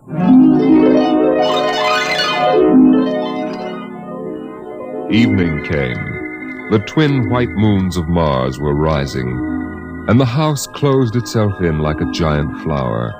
A wind blew among the pillars, stirring Ela's russet hair, crooning softly in her ear. And it was then that she began singing the song. Drink to me only thine eyes, and I will pledge with mine. Ela, what's that song? I don't know. What do you mean you don't know? I've never heard it before. Did you compose it? No. Yes. No, I don't know, really. I don't even know what the words are. They're in another language. It was part of the dream I had, I guess. Oh. You know, you haven't been yourself lately. It might do you good if we went away to the Blue Mountains for a week or so. What? Did you hear what I said? I'm sorry. I was watching the sky. You're certainly interested in the sky tonight. It's very beautiful. Well, what about my suggestion? Shall we leave for the Blue Mountains in the morning? You mean go away now? Oh, no. No? Why not? Why don't you want to go? I don't know. I just don't want to, that's all. Leave a kiss in the cup, and I'll not ask for... Ela, I'm sick of that silly song. It's late. Let us sleep.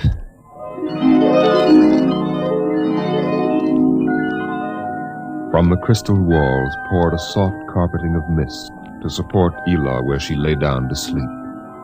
But through the night she tossed restlessly, until just at dawn the dream recurred. Ela, wake up. What? Oh, what is it? You've been dreaming again. You talked in your sleep. Did I? Yes. What were you dreaming? The ship. It came from the sky again. And the tall man stepped out and talked with me. Telling me little jokes and laughing. What else happened? And then this Captain York... Oh, I can't. It's all so silly. Tell me. He said I was beautiful. And then he kissed me. I thought so. What else? Why, Eel, you're so bad-tempered. It's only a dream. Is it? You know I can read your mind. You can't keep secrets from me. Well, all that happened was this Captain York told me... Well, he told me he'd take me away in his ship into the sky. Take me back to his planet with him. It's quite ridiculous, really. Ridiculous, is it? You should have heard yourself. Fawning on him, talking to him, singing with him all night. In your dream, he landed in Green Valley, didn't he? Please. And he told you he was coming today. Yes. But what's come over you? It's only a dream. You can't be jealous of that. No, I suppose not. Forgive me. I'm being childish. Ian, you're sick. You've been working too hard. No, I'm all right. But perhaps you're right. Maybe I could use a little relaxation. Yes. I think I'll take the morning off and go hunting. Hunting? Yes, in Green Valley.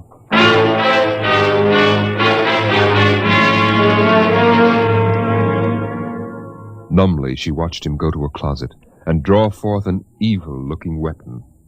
And then her husband was gone, walking toward Green Valley. And Ela waited, watching the sky for an unknown thing, trembling with a nameless fear. And then it happened.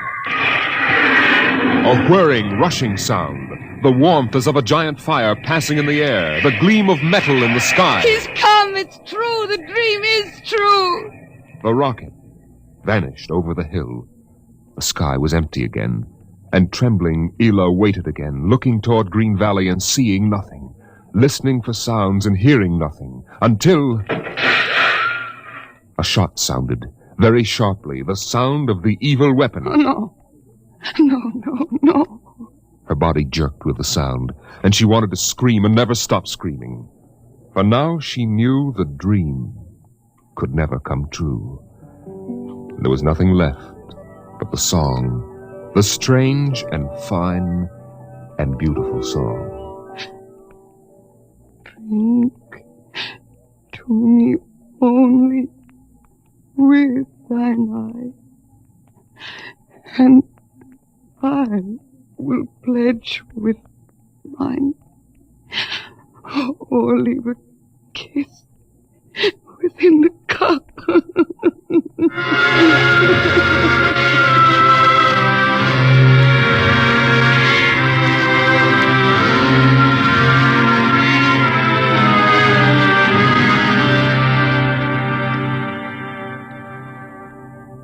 But still the rockets came.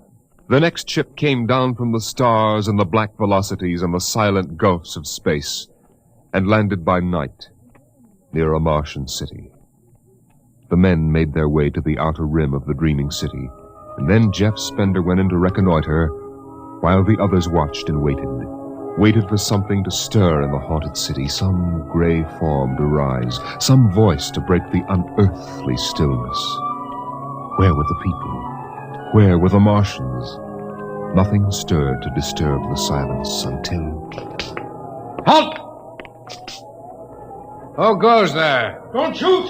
Hold it, Parker. Let's Spender and his party. They're coming back. Captain Wildman! Over here! Well? Captain, we've searched the city. People were living here last week. People? Martians.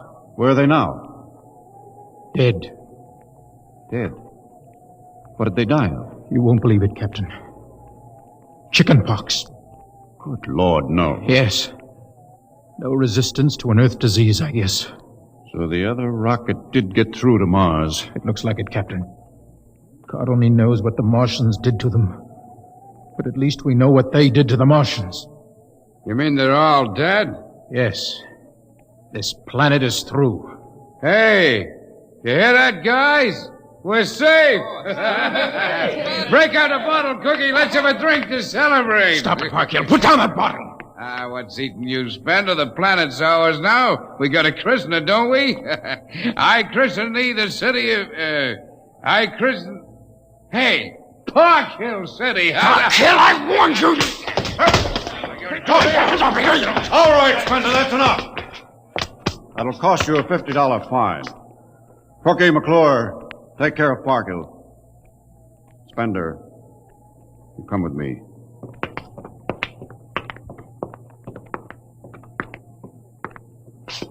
All right, Spender, why did you hit him?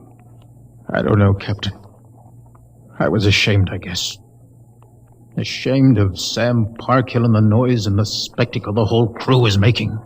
It's been a long trip. It's only natural they'd want to have their fling. Yes, but where's their sense of what's right? Their respect for what's happened here?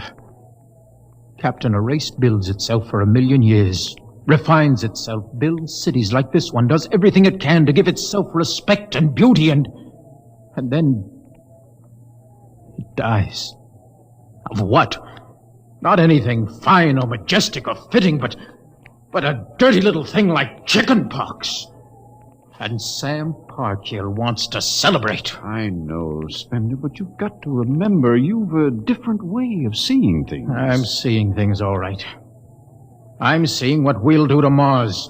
We'll rip it up, rip the skin off, ruin it the way we've ruined our own planet. Captain, look at the city. It may be the last time you'll ever see it this way. Beautiful in the moonlight, isn't it? Yes. There's a poem by Byron that describes it, and how the Martians would feel tonight, if there were any of them left to feel. So we'll go no more a-roving so late into the night. Though the heart be still as loving and the moon be still as bright. For the sword outwears its sheath, and the soul wears out the breast. And the heart must pause to breathe, and love itself must rest. Though the night was made for loving and the day returns too soon, yet we'll go no more a-roving by the light of the moon. Without a word, the Earthmen stood and looked at the city. The bottle lay shattered at Sam Parkhill's feet, and the sour stench of liquor filled the cool air. The men of Earth had come to Mars.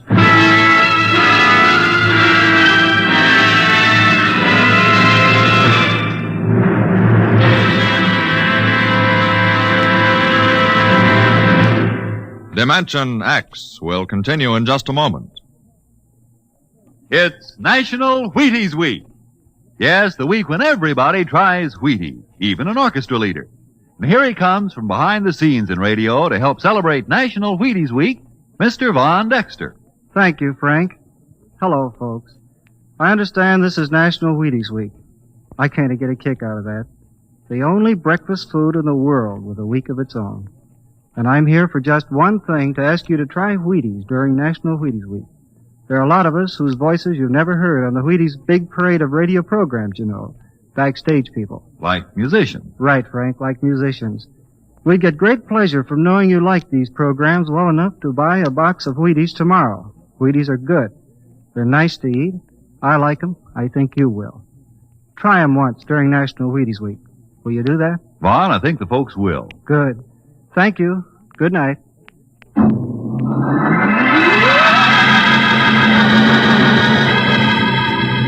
The men of Earth came to Mars. They came because they were afraid or unafraid, because they were happy or unhappy, because they felt like pilgrims or did not feel like pilgrims. The government posters screamed, "There's work for you in the sky. See Mars!" And the men shuffled forward, all kinds of men, all coming for different reasons. The rockets came like drums beating in the night. They came like locusts, swarming and settling in blooms of rosy smoke. Mars was a distant shore, and the settlers spread upon it in waves. First the pioneers and builders, then the people of civilization. Some came because they were afraid of a coming war on Earth. Some came because they were afraid of nothing. Some came to escape from the smell of the subways and the cabbage tenements. And some came from houses like the one in Ohio. It was a good house, the house in Ohio, and for 6 years the family had lived there contentedly, enjoying music and poetry and the rich, warm things of life. For the house had been built to be lived in the year 2020. It contained all the latest automatic devices, from talking book recorders to singing clocks. 7 o'clock, time to rise, open your eyes. Tick-tock, 7 o'clock, time to rise, open your eyes. As the family rose and dressed, the beds whirred electronically and made themselves.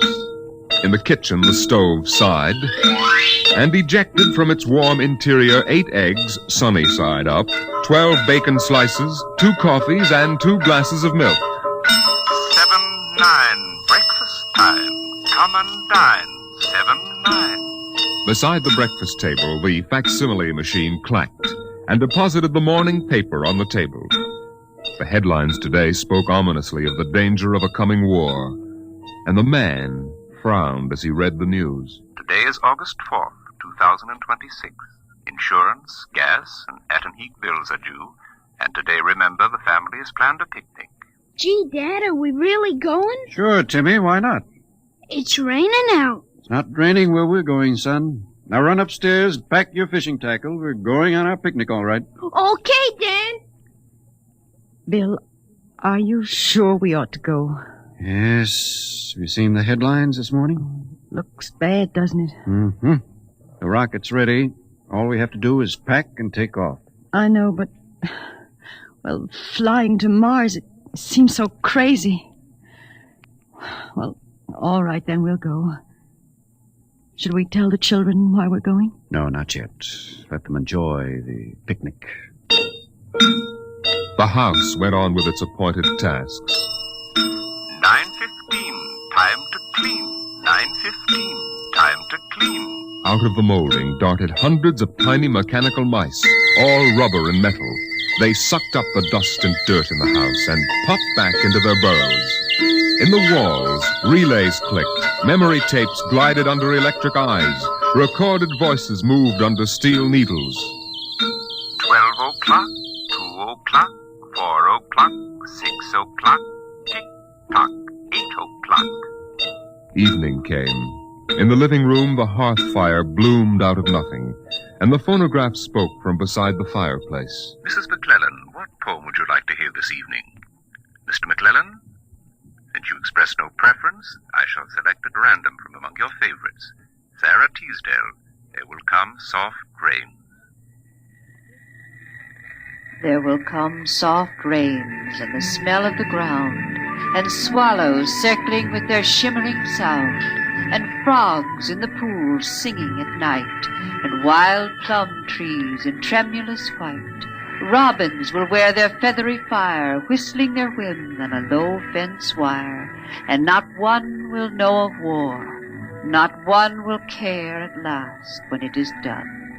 Not one would mind, neither bird nor tree, if mankind perished utterly, and spring herself, when she woke at dawn, would scarcely know that we were gone.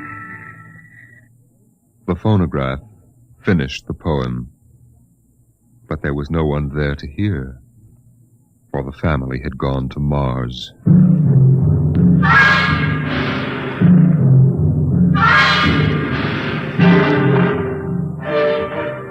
On the Martian desert beside the highway, there rose a blare of red and yellow neon lights that spelled the death of Jeff Spender's dream.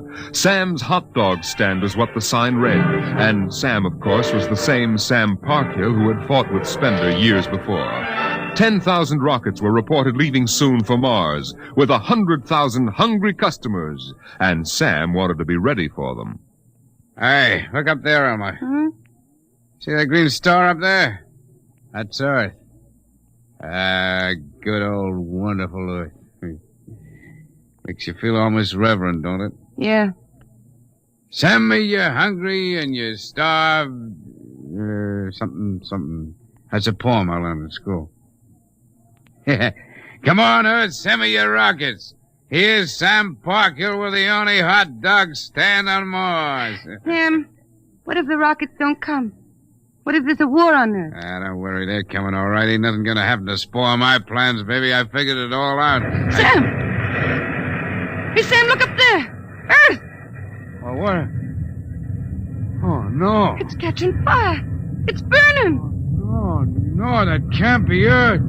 Helmut, they can't do this to me. I got all our money invested in this place. Go ahead, Sam. Switch on more lights. Turn up the music. Get the hot dogs on the fire. There'll be another batch of customers coming along in about 100 million years. Oh, no, it couldn't be. What a swell spot for a hot dog stand. Let you in on a little secret, Sam. This looks like it's going to be an off-season.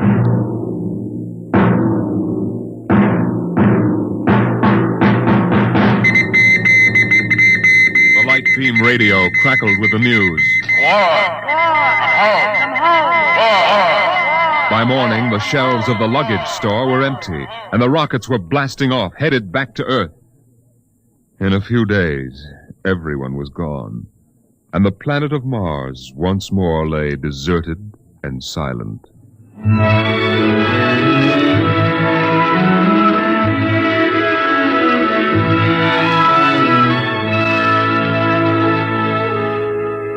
And then, after all the rest had gone, one last rocket landed on Mars.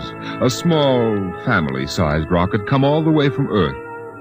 It seemed a long way to go for a picnic, but Dad had suggested a fishing trip, and Mother thought the whole family would enjoy a vacation. So here they were, floating down a Martian canal, with Timothy sitting in the back of the boat with Dad and Mother up front holding Alice the baby, and the deserted Martian towns drifting slowly by. Dad, What is it, Timmy? when do we see the Martians? You promised we would. Soon, Tim, soon. Oh, but William, the last Martians died out years ago. They're a dead race now. Not quite. Don't worry, son. I'll show you some real live Martians later on. Gee, this is swell. I wish we didn't ever have to go home. How long can we stay? 1,000,000 years. 1,000,000 years? Yes. It's time we told you, son. We're not going home. This is where we'll live from now on. But what about the rocket? What about Ohio? There's nothing there now but ruins. The last Earth radio just went off the air. That means the war is over and Earth is finished. We're going to blow up our rocket and start all over. See if we can't build a better world up here. You mean Mars is going to be our home? Yes. I hope you don't mind too much. No, sir. But what about the Martians? When do we get to see them? There they are, son. Look down at the water. I don't see anything there. Beside the boat. Look at the reflections in the water. But that's us down there. Just you and me and Mom and the baby. Yes, son. You see, we're the Martians now. For a long, silent moment, Timmy stared down at the reflections of the family in the waters, and the Martian stared back up at him. Then he lifted his eyes to the deep ocean sky, trying once more to see Earth and the house he had always called home. But Earth was too far away, and the house was now only a heap of radioactive rubble. Only one wall remained standing, and within the wall a voice spoke again and again and again. Not one would mind, neither bird nor tree, if mankind perished utterly, and spring herself, when she woke at dawn, would scarcely know that we were gone, that we were gone, that we were gone, that we were gone, that we were gone, Today is that we October were 5th, gone. 2026. Today is October 5th, 2026.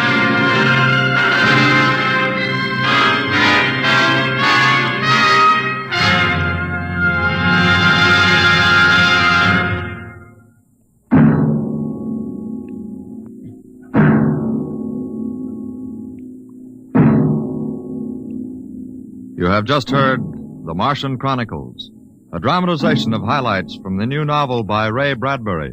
Your narrator was Norman Rose, and featured in the cast were Inga Adams, Roger DeKoven, and Donald Buca. Music by Albert Berman, engineer Bill Chambers. Dimension X is produced by Van Woodward and directed by Jack Cuny.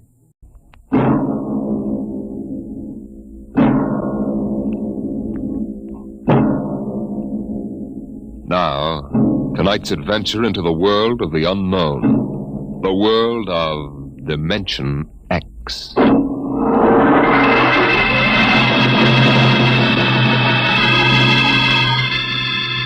In the South Pacific, night comes on rapidly.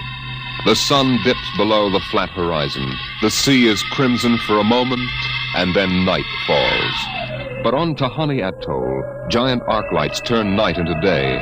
Across the waters of the lagoon within the barrier reef, launches and tugs skitter back and forth, while on the curving half-moon of the island, army trucks and jeeps scuttle down the rough roads bulldozed by the Seabees just 6 weeks ago.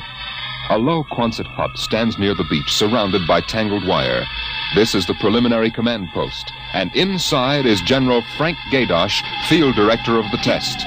Operation Destruction.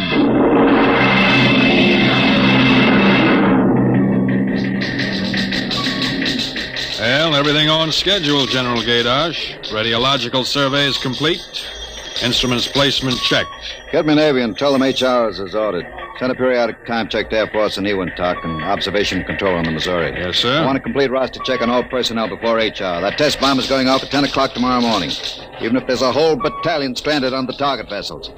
You see that everybody's clear. Yes, sir. Oh, Nate Cohen wants to see you. Who the devil is he? AP man. He's been selected by the press radio pool to interview you. I haven't got time. Tell him to speak to Major Breedenberg. He's the PRO. Well, I think perhaps you'd better see him, sir. The directive on public relations from Washington was very clear. Now, what blazes am I supposed to run a bomb test and play mother hen to a bunch of reporters? Washington, sir? All right. Bring him in. Relly. Yes, sir. Have me some black coffee. Yes, sir. This is Mr. Cohen, General Gaydosh. How do you do, General? Lousy, as a matter of fact. Is that an official statement? No. And run some of that world is at the crossroads baloney. I wrote that yesterday. General, what effect do you think the new bomb will have in the world situation? I can't tell you that, even if I knew. My job is to set the blaster thing off, see that nobody gets hurt, and collect the data. Can I speak with you for a moment, sir? Later, Alan. Go ahead, Cohen. Can you release anything on the scientific principles involved? I don't even understand it myself. Wait a minute. Dr. Muller. Yes? Come over here a moment, will you? Cohen, this is Dr. Fred Muller. How do you do? Civilian scientific director. He's the only one who knows what's inside that warhead. How do you do, Mr. Cohen? How about a statement, Doctor? Well, I'm afraid all I'm allowed to say is that the bomb is new.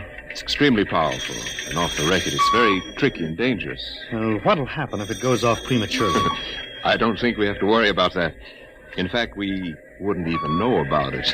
If you'll excuse me now. How about the natives? What about them? They're going to be evacuated from the island? They already have been. General Gaydosh. I saw the Tahani chief outside when I came in. The whole tribe's out there squatting down at the motor pool having a conference. What? Alan. I've been trying to tell you, sir, the Tahani are still on the island. What? The LCTs already, aren't they? Yes, sir, but they won't go. They refuse. The schedule called for their evacuation to Milani 3 hours ago. I realize that, sir, but I hoped we could still get them off without violence. Look, Alan, they're either on the island or off. Wait a minute. Cohen, that's all. What are you going to do about the natives, General? I'll issue a statement later. You going to force them? Go on, out. I haven't got time. All right, General. Thanks. Thanks a lot. All right, Alan, let's have it. Well, sir, the Tahani have been kicking up a fuss all along. They won't leave. They won't? Do they know what's going to happen to the island? Do they know we're going to blow it higher than a kite? I told the chief, and he just said they won't go. They'll go all right if I have to. Get him in here. Chief? And the lieutenant who interprets. Yes, sir. How do you like that, Dr. Muller? I haven't got enough trouble. You know, I feel rather sorry for the Tahani. It can't make much sense to them. We arrive and tell them they've got to get out. I appreciate your finer feelings, Muller. But I can't let 100 half-naked Kanakas hold up the bomb test. But they're not Kanakas, General. Captain Cook discovered the island in 1788. What's the difference? Lieutenant Gilbert reporting, sir. Noah. I haven't got time for ceremony, Gilbert. Tell the chief he and his tribe have to get off the island. We're providing homes for the Mamalani. Maruru teupa tau tiari iti mailani. Translate, Gilbert. The chief says, you do not understand. Mailani is a bad island. My people have lived on Tahani from the time that our ancestors were cast away on the island. The spirits of our ancestors are buried in the earth. Our fathers are buried here. Our fathers' fathers... If he thinks I'm going to move his graveyard, he's crazy. In our ancestors' time, the Tahani came in a great bird canoe. We were cast away on this island, and we have made it our home. What right have you now to carry us over the sea to a strange land where we would die weeping for our homes? We will not go. By the water of Babylon, there we sat down and we wept when we remembered Zion. Thank you, Dr. Muller. You're a great help. Gilbert. Yes, sir? Tell him I have no choice. He's got till midnight to get his tribe on board those LCTs peacefully, or I'll have the Marine detachment carry them on board. Isn't that rather harsh, General? After all, justice is on their side. We are preparing to blow up their island, and we haven't asked them about Dr. Muller, it. you will kindly confine yourself to the scientific aspects of this operation. I'll take care of administrative matters. Well, if you could explain to them what is at stake Any here. further explaining I've got to do, I'll do with the Marine detachment. I'm not going to hold up my schedule to coddle 100 barefoot natives. Well, Gilbert? I told him. All right, get him out of here. I've heard enough. What the devil is that? It's some kind of a curse, sir. I can catch some of it. The island will remember the tears of its children and punish the invaders. The great destroyer will not destroy, and the evil man who is the chief will travel far through the blackness of night, even as the children of the island end, so will he. All right, Gilbert, take him away. Yes, sir. Colonel Allen, get a detail from the Marine detachment with tear gas and small arms down to the motor pool. 1 hour, have those natives on that transport, and I don't care how they do it. Is that my coffee, Varelli? Yes, sir. They must know about the bomb. The great destroyer will not destroy. You worried about that curse? Well, I should think you might be. He threatened you personally. If I were you, I'd carry a pistol till they got off the island. The chief looked as if he'd cheerfully strangle you with his bare hands. I'm supposed to end the way they do, huh? What's that? Oh, probably the Tahani saying goodbye to their island. I think I'll go down to the motor pool. Well, stay out of the way and get back here in an hour. We've got to have this wrapped up and headquarters moved out to the Missouri by dawn.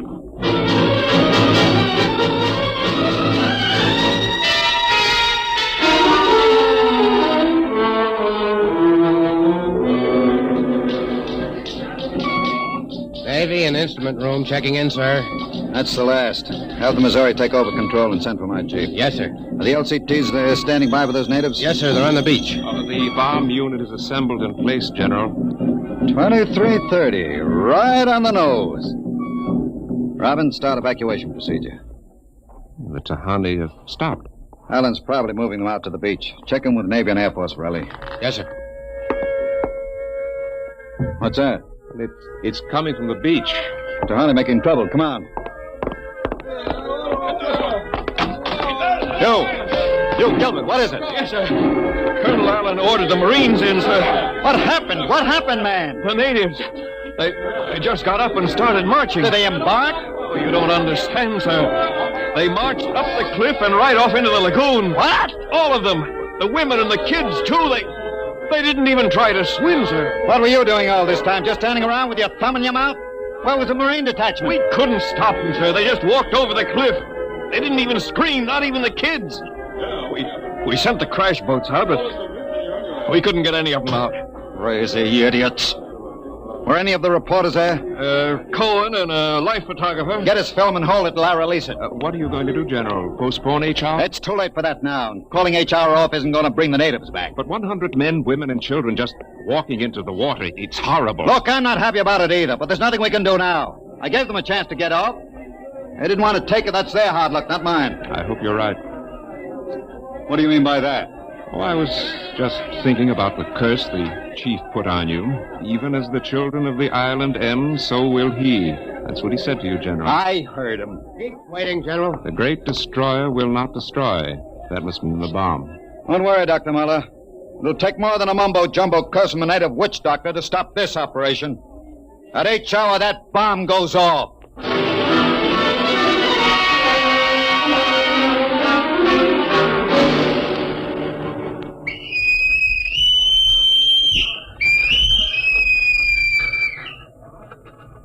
is now H hour minus 1 minute 30 seconds. H minus 1:30. Video screens hooked in, sir. All right, check control stations. Observation Station 1. Observation Station 1, check. Radiation Station. Radiation control, check. Test the firing circuit, Dr. Observation Muller. Station 2. Right, General. Observation Station 2, check. Damage Control Station. Damage control, check. Communications. Communications, check. All checked in. It's H minus 1 minute, H minus 1. Take a good look at that island on the screen, Muller. When you throw that key, it just won't be there anymore. Nothing but an atom mushroom over the lagoon. It's quite a funeral pyre for the Tahani. Stubborn idiots. The way it serves them right, Muller. They can't get in the way of progress. Progress? I wonder if it is, General. It's H minus 30 seconds, H hour minus 30, 29, 28, 27, 26. The Great 25, Destroyer. That's what he called the bomb. Hold it, Muller. Allen, report. All checked in. Cameras running. Sound fire warning. Stand by for firing. Ready, Muller? Ready. 12, 11, 10, 9, 8, 7, 6, 5, 4, 3, 2, 1, fire!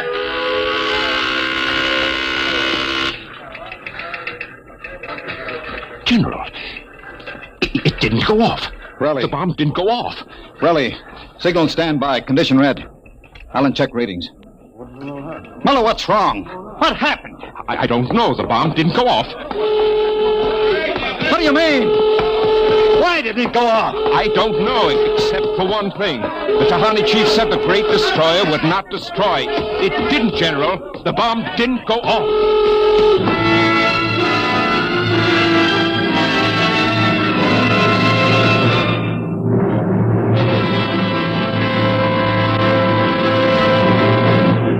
Dimension X will continue in just a moment.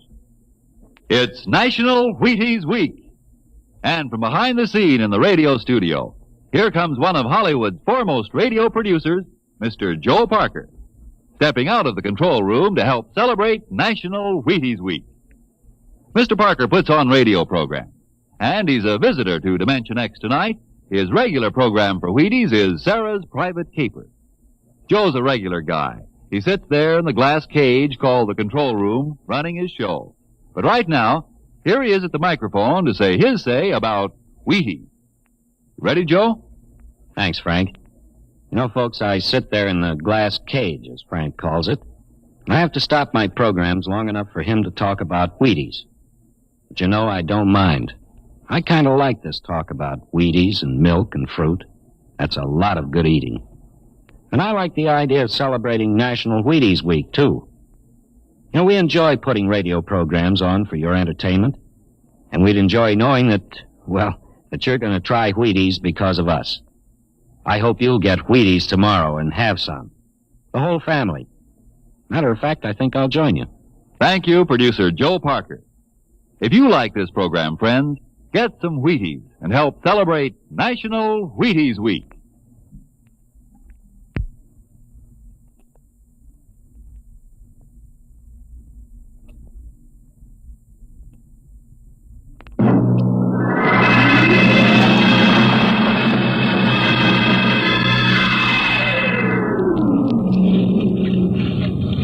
How about it, General? What happened? You got a statement? Nothing you can use, Cone. Not until we find out what went wrong. We'll let you come aboard this ship. I walked on. You don't know why the bomb failed, huh? It didn't fail. Just didn't go off. Say, what's that tank thing on deck, General? Undersea Salvage Unit Mark IV. They call it an undersea crawler. Somebody going down? That bomb is down there in the lagoon somewhere. Could go off at any second. Somebody has to go down, find it, and disarm it. That's a lovely job. Who's elected? I am. Dr. Muller. He's the only one who knows how to dismantle it. The crawler's ready, General. All right, come on, Muller. I'm ready. Well, and as soon as we hit shallow water, get those gates open. We'll pull the crawler out, then you get away in a hurry.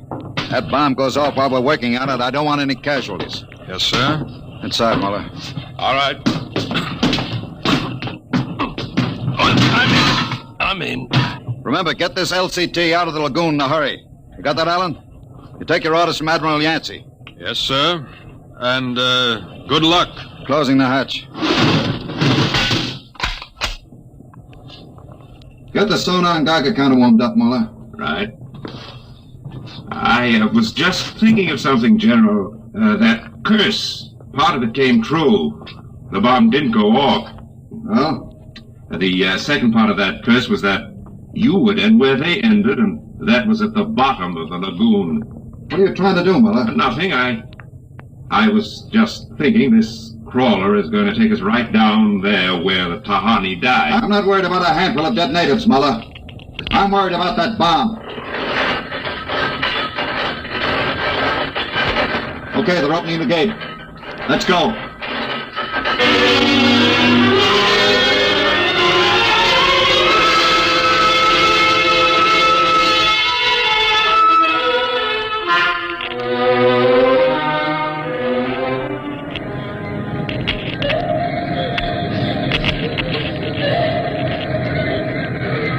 USU-4 to control. Depth 50 feet, bottom sandy. Dropping off sharp. Anything on sonar, Muller? A school of fish. Ever been down the crawler before? Only in the tank at New London. I think I've got a Geiger reading dead ahead. Hang on, we're going up over the reef. It must be the bomb, all right. The Geiger count is clucking like a brood hen. Keep an eye on the front vision plate. If we run over the bomb, we're liable to set it off. I think I'm getting something on sonar. Left of point. USU-4 to control. Over. USU-4 to control. Over. That's a fine note. Radio's out. Dead ahead. It looks too large to be the bomb. Can't see much in the forward vision plate. Wait a minute. That's part of the reef ahead. Well, that's where the Geiger reading indicated. The bomb must have settled in a hole in the reef. We'll have to go after it in diving suits. Suits are in the locker. Let's get this over with. Less time I spend down here waiting for that bomb to blow, the better I like it.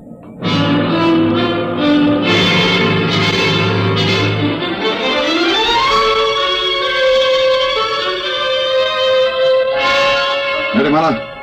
Grab your helmet.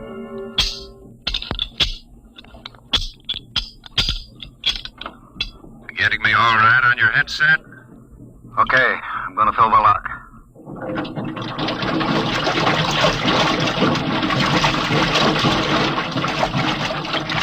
There goes the outer door. Let's go. This isn't like that diving tank in New London. Look out for that car. Cut you to ribbons.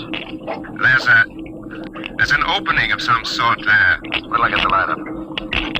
See if we can get a Geiger reading out of that opening. Just over there. It's down there, all right. Careful. I'll drop down first. See anything down there? Muller, get down here fast. What is it? You find something? The bottom of this hole. It's metal on the sides. But it's the coral reef. Look. Well, the joints. There's a hook plate of some kind, and... Look out above us! It's closing! Grab it! It's too late. That little hatch just lit over the top. This is impossible. What's going on? It's like an airlock.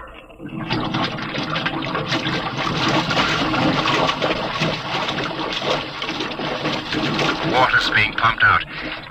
General, do you realize what this means? Not sure. There's an inner door opening. Careful. It's a passageway.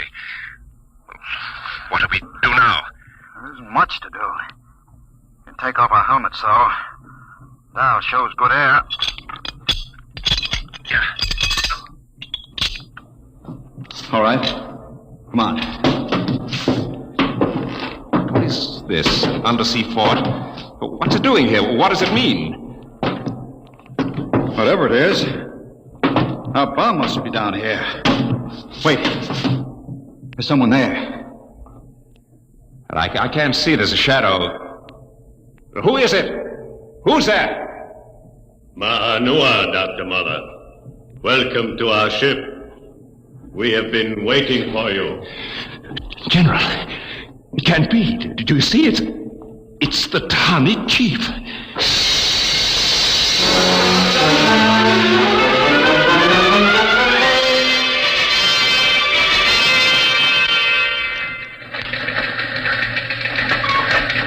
How long has the undersea crawler been down, Borelli? 4 hours, sir. 2 since we lost contact. Well, keep trying. Yes, sir.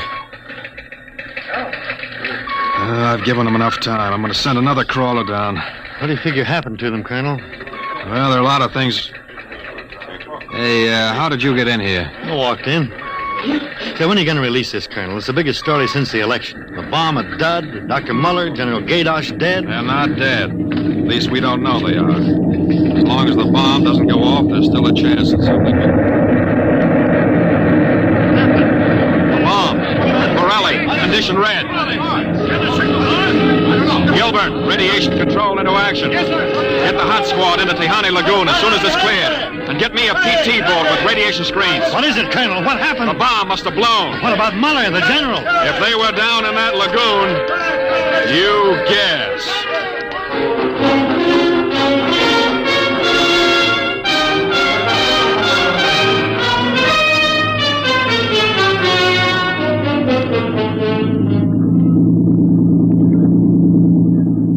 Radiation reading 75 and steady.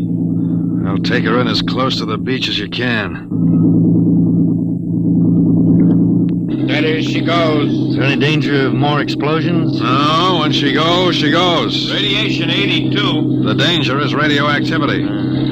Our shields aren't much good, but we've got to pick up the recording instruments as soon after the blast as possible. Radiation 93.5. Well, that's still safe. Hey, Cohen, is that something on the beach there? Oh, yeah, looks like a body. Maybe you blew one of the Tahani back out of the lagoon. No. It's moving. Gilbert, glasses. Yes, sir. It's a man, all right. Head into the beach. Aye, sir. Who is it, Colonel? I can't tell, but he's in a diving suit. It's either Muller or General Gadosh.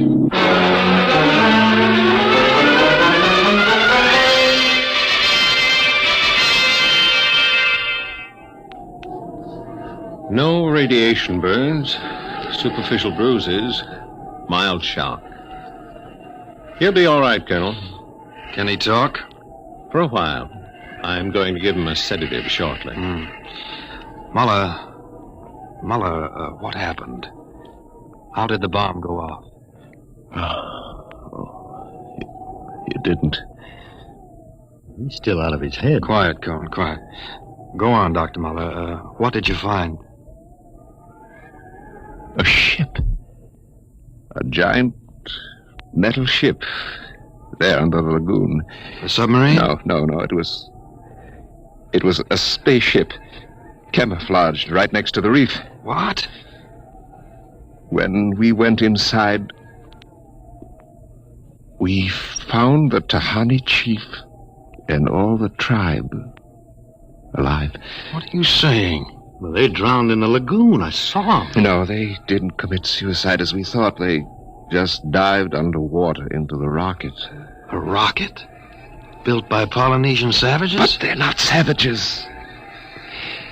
They're castaways. They're from another planet. Don't you understand? Their spaceship was wrecked here 400 years ago. They've been waiting ever since for a chance to go home. This boy's out of his mind. You better put him under the sedative, Doctor. It's true. They'd exhausted their fuel. They couldn't find anything here on Earth to replace it until we developed atomic power. Atomic power? You mean they stole our bomb? They made me dismantle it for them at the point of a gun. And then just before they blasted off, they let me go. But what about the general? You mean they killed him? You don't understand. I said I dismantled that bomb at the point of a gun. It was General Gaydosh who was holding it. What's that? Yes, he was one of them, one of their spies, sent out to bring back the rocket fuel they needed.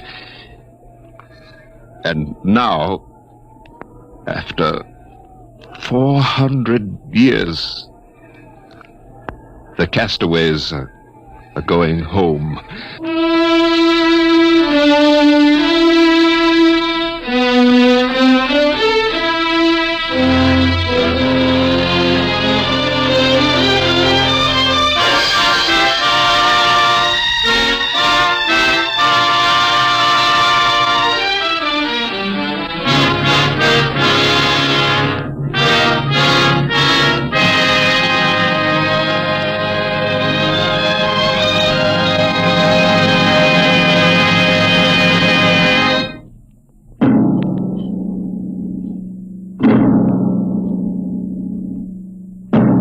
Dimension X has transcribed The Castaways, written by Ernest Kenoy from an original story by Ernest Kenoy and George Lefferts. Featured in the cast were Santos Ortega as General Gaydosh, Greg Morton as Dr. Muller, your narrator Norman Rose, music by Albert Berman, engineer Bill Chambers. Dimension X is produced by Van Woodward and directed tonight by Jack Cuny. Wheaties presents Dimension X. Adventures in time and space, transcribed in future tense. Dimension X.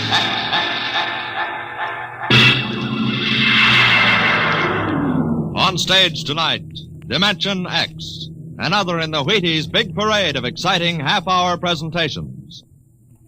I'm thinking of a girl, very pleasant person, very attractive, too. She has cool hands, a nice voice, and a gentle manner. She's crisp and efficient, but she needs help badly. She's the American nurse, and her problem is this. There just aren't enough like her to go around. Not enough nurses for the hundreds of important nursing careers now open in hospitals, industry, research, the armed forces, and private duty. Now, you may not know the girl I mentioned, but perhaps you know someone very much like her. A young girl with at least a high school diploma, of good health and character. If you do, tell her this. America needs 50,000 student nurses this year. Tell her you think she might be one of them. If she agrees, have her stop in at the hospital nearest to her. She'll never regret it, and neither will you.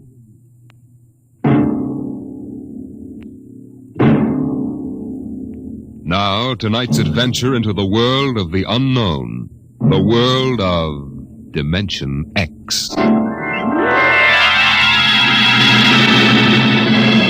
The doll shop stood on a quiet Washington side street, not too far from the sprawling Pentagon building. A woman and a child waited outside, the little girl peering eagerly through the window at the dolls inside, and the woman glancing impatiently at her wristwatch, as if expecting someone who was late for an appointment. And there was nothing about the doll shop to warn them that they were waiting to keep an appointment with doom. Oh, Mommy, look! Yes, what is it, dear? In the window of the shop, the tiny dolls. Oh, Mommy, do you think Daddy will buy me one? Well, we'll ask him when he comes, dear. He said 3 o'clock on this corner. I see him, Mommy. There he is. Oh, Henry, here we are. Hello, dear. Hi. Sorry I'm late. Well, we've been waiting for you. Cindy's been So I'm afraid I'll have to call off the shopping, Alma. Oh, Henry, we promised. Yes, I know. Cindy. I'm sorry. It's just one of those things. You've been the wife of an army colonel long enough to know his life isn't his own. What is it this time? Oh, some more of that flying sphere nonsense. The pilot who says he sighted it last month crashed and was killed today, so the general wants a full report. Dear, what next? Daddy! We'll have a staff meeting at the Pentagon at 3:15. Daddy, look in this window. I haven't time, dear. Just for a minute, Daddy, please. Cindy, I haven't time to stop and watch a bunch of 6-inch dolls parading around the shop. Say, they are lifelike, aren't they? Look at that, Alma. Dolls are marching around like a regular review. They've even got their own little band. Henry, your staff meeting. Oh, yeah. Yes, I've got to run.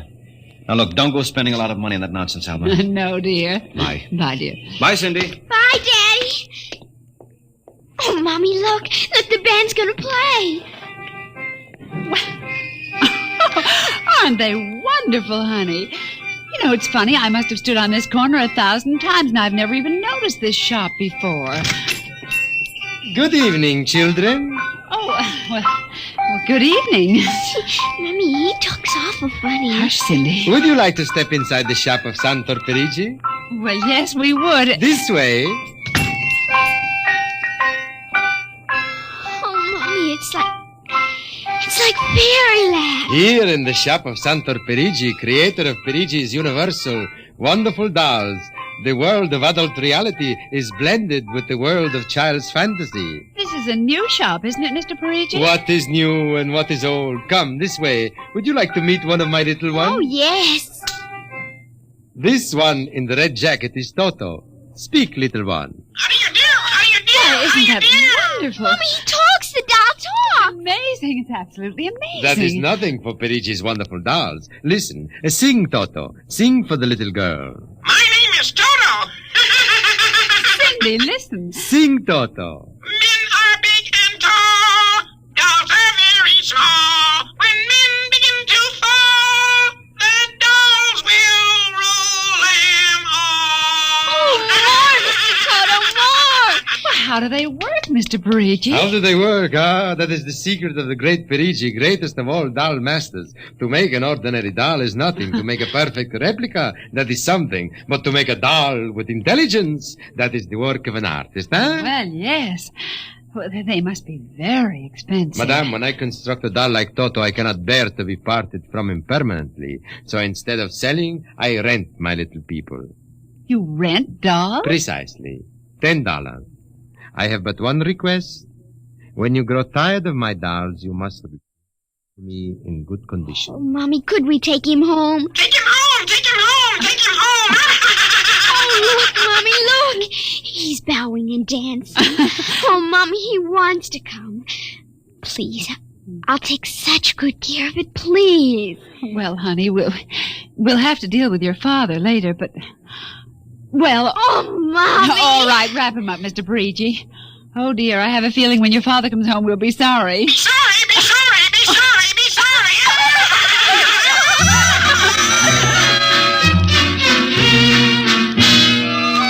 Now, Toto, this is my room, and you're going to sleep right here next to my pillow. Oh, Toto, don't laugh like that. I'm going to have to teach you some manners. You be quiet, because my daddy will be home soon, and he's a colonel in the army, and he'll bust you to private if you don't behave. Now, you wait here. I'm going to introduce you to my puppy dog, Mr. Blister. So be good now. Here, Blister. Here, Blister. Come on, Blister. Come here. Mr. Blister, now this is Toto. Oh, dear, I don't think Mr. Blister likes you, Toto. Stop it, Mr. Blister. Come over here and shake hands with Toto, Mr. Blister. Come on now. Blister, let him go! Let go! Let go! Cindy, Mr. Blister, come over here.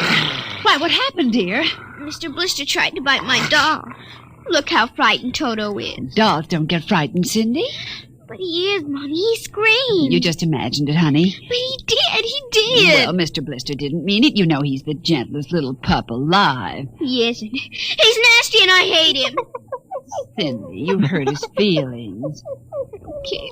He tried to buy my new doll and I don't ever want to see him again. Ever. Oh, dear. All right, Mr. Blister. You come downstairs with me. Come on now. Cindy's angry at you tonight. I'll kill him. Why, Cindy, where did you hear a thing like that? Toto said it. Well, I see. Well, you've had an exciting day, honey. You brush your teeth now and go to bed. Daddy's coming home late, so we'll see you in the morning. Hmm? Good night, darling. Sleep well. I hate him, Mr. Toto. I hate him.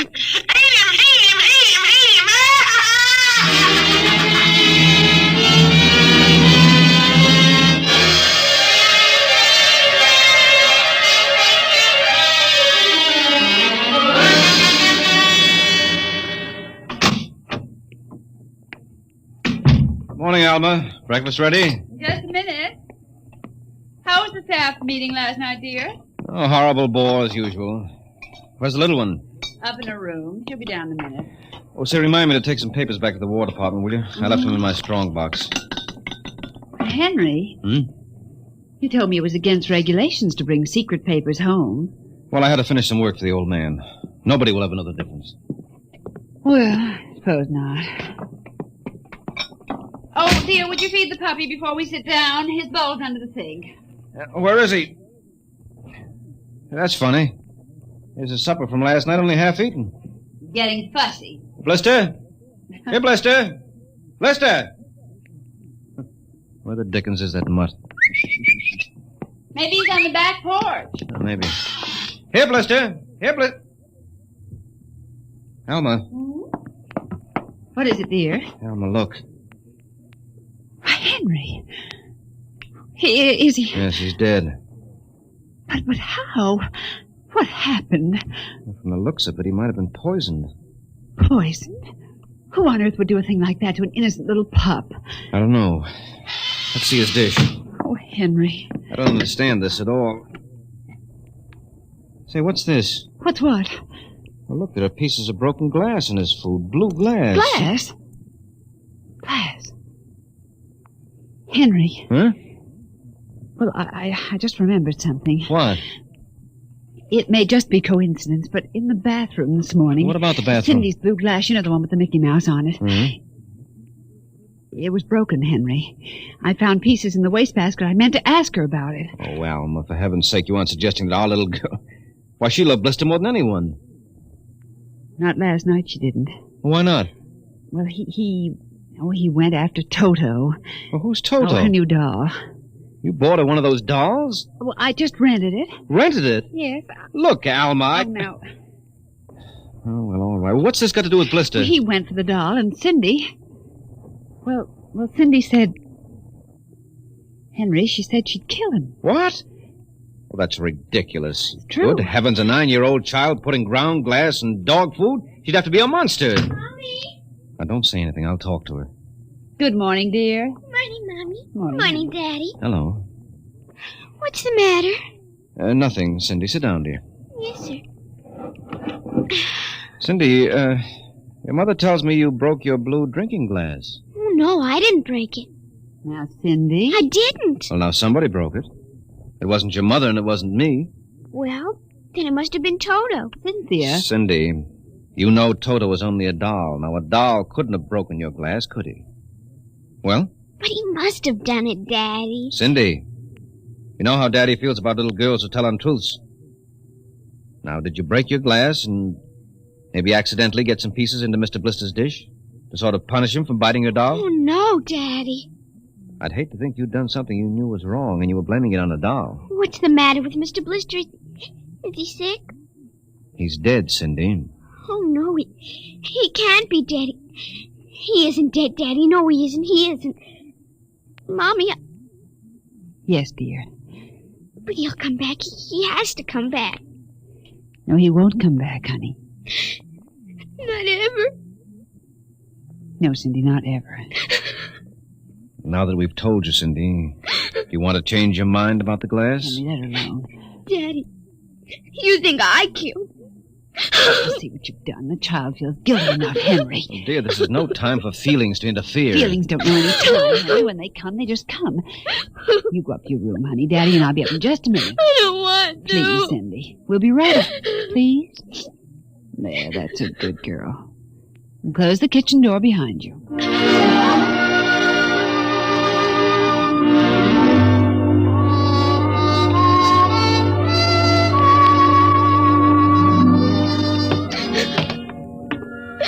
Mr. Blister's dead. And he isn't coming back. Ever.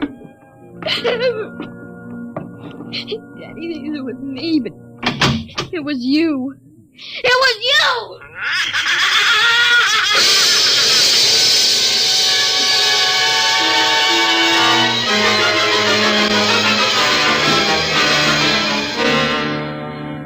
Dimension X will continue in just a moment. You know, friends, Breakfast of Champions is a whole lot more than a phrase written across a package of Wheaties. There's one thing I can tell you. I could tell you that it means champions in the world of sports eat Wheaties. And it's so true. You bet it is. But I've got a better idea, and one I think you'll like. I think perhaps you'd rather get the story from a champion himself. So, here is a champion. Will you introduce him, Ed Prentice? Now, young man, will you tell us what you do for a living? I pitch. You what? Pitch. You know, baseball. To have a baseball team, you have to have a pitcher. I'm a pitcher. I pitch. Oh, yes, I see. And are you on a team? Yes, sir. I'm on the Cleveland Indians. Cleveland Indians, What is your name, young man? I'm Bob Feller. And you know it as well as I do, Ed. Sure I do, Bob. It's good to see you. This makes your 14th season playing with the Indians, doesn't it? Yep, Ed. 14 years. Well, tell me, Bob, how long you been eating Wheaties? Oh, about 20 years, give or take a couple. You mean you started eating Wheaties before you started playing ball? Why, of course. What's so strange about that? Most people start eating Wheaties before they get to playing ball. In fact, most people never start playing baseball. You don't have to be a ball player to enjoy the lift you get from Wheaties with milk and fruit. You're right as rain, Bob. No champ ever said a truer word about Wheaties, breakfast of champions.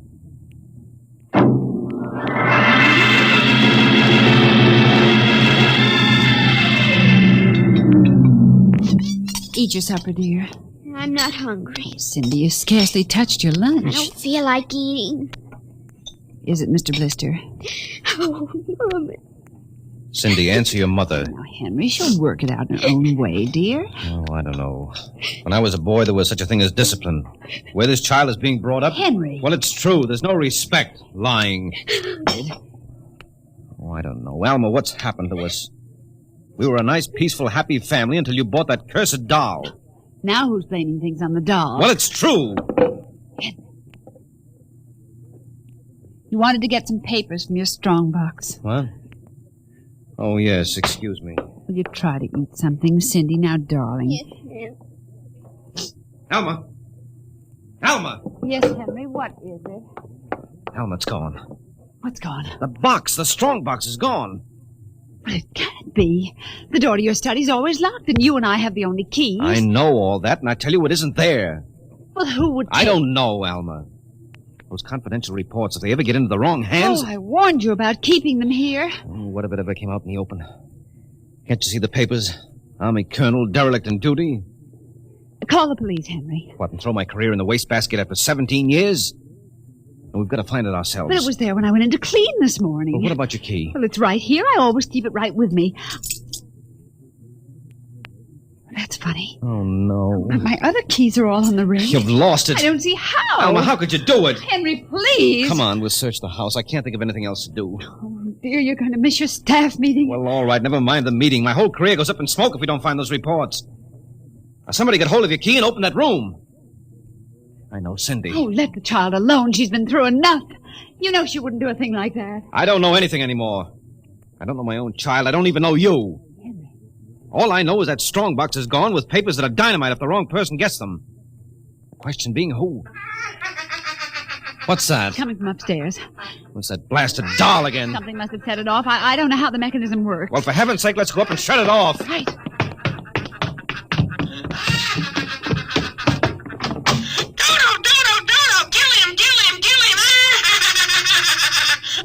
Stop it! Blasted little imp! There. Henry. Ever since we've got this thing... Henry. What? Look. Where? What? Around the doll's neck. The key. The key to your study. It was Cindy, after all. I don't believe it. Ever since she got this fool doll, she's been acting half insane. First the dog, now this. I think she hates us, Alma. Henry. Cindy is my child, and I know her. I know she's a good, sensitive little person with no malice in her. You're just simply refusing to face the facts, dear. What are you going to do? I'm going downstairs and have a talk with that young lady.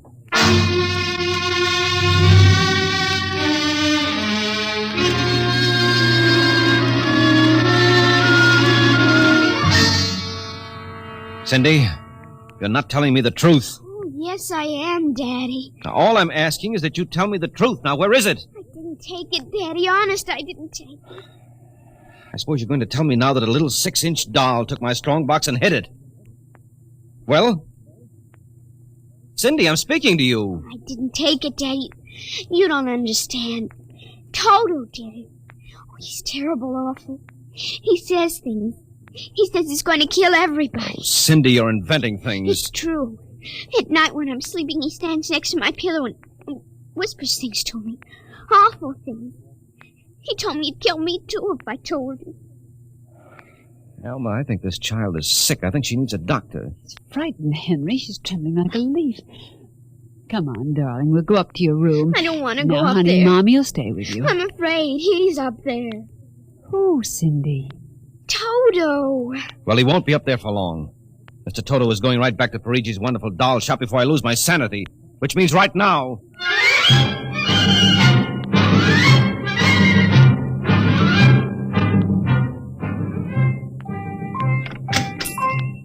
Ah, Colonel Grayson. Welcome to the home of Parigi's wonderful doll. Are you Parigi? Santor Parigi, creator of the universal doll. The doll with the mind. The doll Yes, with... well, I'm returning one of your masterpieces. Oh? If you will step into the rear of my shop. Now, what is the complaint? There's no complaint. Here's your doll. Good riddance. My little Toto, rejected, you found the world of men too filled with hate. We will change all that later on. Return to your comrades in the window, little one. And now, Colonel Grayson? I think we have no further business, sir. Ah, but we do, Colonel. Let me see. Here it is. Do you recognize this, Colonel? That's my strong box. My little Toto is very clever, sir. Are you trying to tell me your doll stole that from me? Let us not say stole. I'm merely keeping it in custody. What's your game, Parigi? Blackmail. You give me what I want, I do not ruin your career. What do you want? Information. We already know something from the reports of the War Department concerning a certain strange-looking sphere reported by one of your pilots. What government do you represent? I represent Parigi's wonderful dolls, none other. I'm not so naive, sir. Perhaps I should explain. Each man hides something from the world. Each man loves something more than life. With the help of my wonderful dolls, I obtain personal information which enables me to control the men who control the world. Men like you. Hand over that strong box. I warn you, I have a gun. Give it to me. You are being foolish. Put down that walking stick. Now. No closer. Now.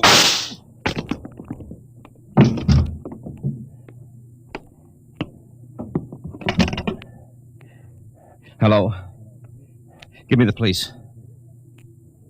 Hello. This is Colonel Henry Grayson. I've just killed a man. Parigi's doll shop, corner of 4th and Lexington. The body is in the rear. I'll wait for you. Shut up. Shut up, you little fiend! Colonel Grayson! Did I hear you speak? Colonel Henry Grayson! Oh, it can't be. I must be going out of my mind. A 6-inch doll. Shut up! Your master's dead! You are mistaken, Colonel. I, Toto, am the master. What do you mean? If you will examine the body of Santo Parigi, you will see that he does not bleed. And he does not bleed, Colonel, because Santo Parigi never lived. Never lived? Santo Parigi is a doll. A doll? But he's a man. He talks. He walks. The people of Meritrix are skillful doll builders. Meritrix? Doll builders? Who are you? I am Xanthus Imperator, commander of the legions of the third planetoid, Meritrix. Legions? Planetoid? My people and I, whom you regard as dolls, come from a tiny planet beyond the moon. What? So small that it cannot support our population. That's true. We landed one of our space spheres on Earth 3 months ago with the intention of colonizing. Unfortunately, one of your pilots intercepted us. So that's why you wanted our information. Precisely. And you are human? Quite human. Of course, in order to deal with Earth people without suspicion, we were forced to construct Parigi, a man-sized doll. No, it can't be. I can't believe this. I'm having hallucinations. I've got to get out of here. That will be impossible. We have weapons of destruction quite unknown to Earth people. I phoned the police. They'll be here soon. By the time they arrive, my people will have prepared something quite shocking.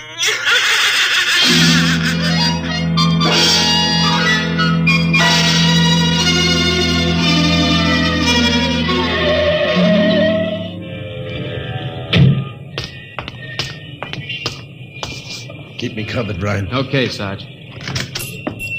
All right. You the guy who turned in the call? Yes, that's right, Sergeant. Where's the body? Well, you see, it isn't exactly a body. What do you mean? It's a doll. What? Now, wait, you've got to let me explain. I know this sounds fantastic, but I've stumbled onto an unbelievable plot. Yeah? Keep talking. Well, you see, these little dolls, they aren't really dolls. They're tiny people. Now, there's a big doll named Santor Parigi. They're using him as a front to run the shop. He's off his trolley, Sarge. Now, look here. Now, listen, mister, we got to call it there was a murder here. Now, if there was one, where is the body? Well, it's behind the curtains in the back. Only, you see, it isn't really a body. It's a big wax dummy. It's all part of their plot to gain control of the world. Holy smoke, he's really off his rocker. Now, look, if you don't believe me, I'll prove it to you. Come here. Look behind this curtain and you'll see the dummy lying on the floor. Welcome, gentlemen. Are you looking for something? Parigi! This is impossible. I smashed his skull. Do you know this guy? That's the one, the doll. What's your name, mister? Parigi, Santor Parigi, creator of the Universal Doll. Uh-huh. You ever see this man? Never until just now. That's not true. He's lying. I tell you, he's nothing but a big doll. The real masters are the little dolls. Ryan, are you getting this? He's wacko, Sarge. No, He's a fruitcake. I'm not crazy. I tell you, I can prove it.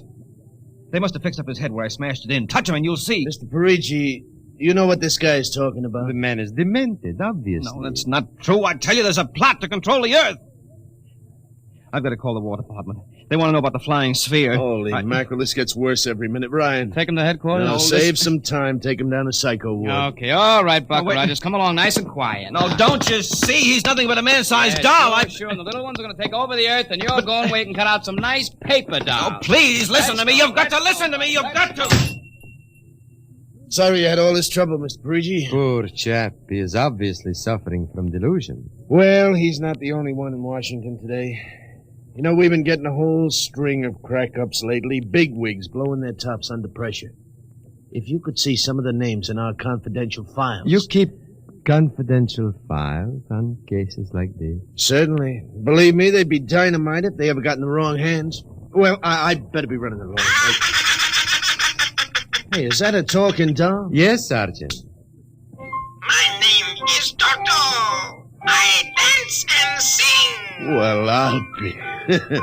Hey, my little girl would be nuts for that. So? Then please accept the doll for saving my life.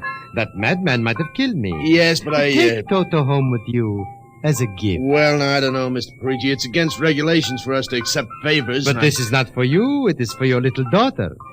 And if you will only take the doll and give him a good home, you will be doing me a great favor. Well, then, if you insist, and thanks very much.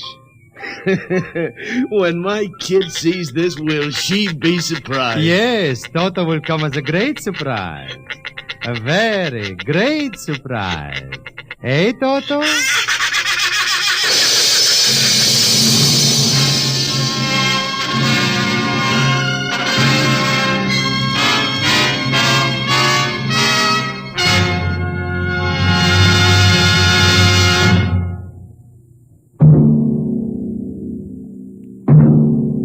Tonight, Dimension X has transcribed Parigi's Wonderful Dolls, an original radio drama written by George Lefferts. Les Damon appeared as Colonel Grayson and Joan Alexander as Alma, with Ninice Alexander as Cindy. Joe DeSantis played Santor Parigi, and Leon Janty was Toto, the talking doll. Engineer Bill Chambers. Your narrator was Norman Rose. Music by Albert Berman. Dimension X is produced by Van Woodward and directed by Edward King. Wheaties presents Dimension X. Adventures in time and space. Transcribed in future tense. Dimension X. On stage tonight, Dimension X. Another in the Wheaties' big parade of exciting half-hour presentations.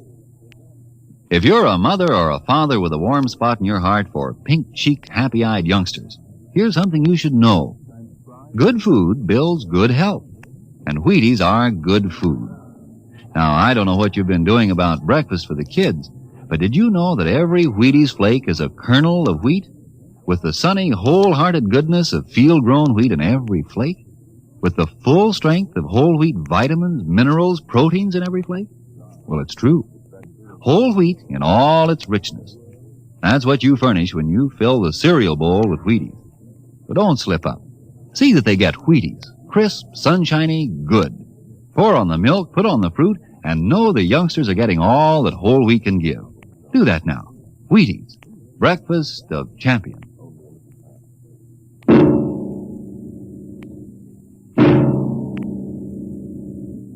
Now, tonight's adventure into the unknown, into the world of Dimension X.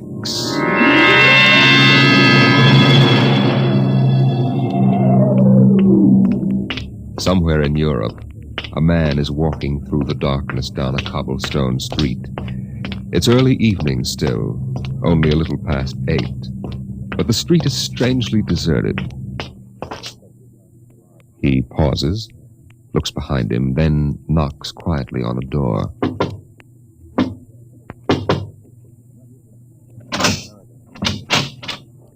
Yes? Is Engineer Wensler in? What is it, please? Mrs. Wensler? Yes.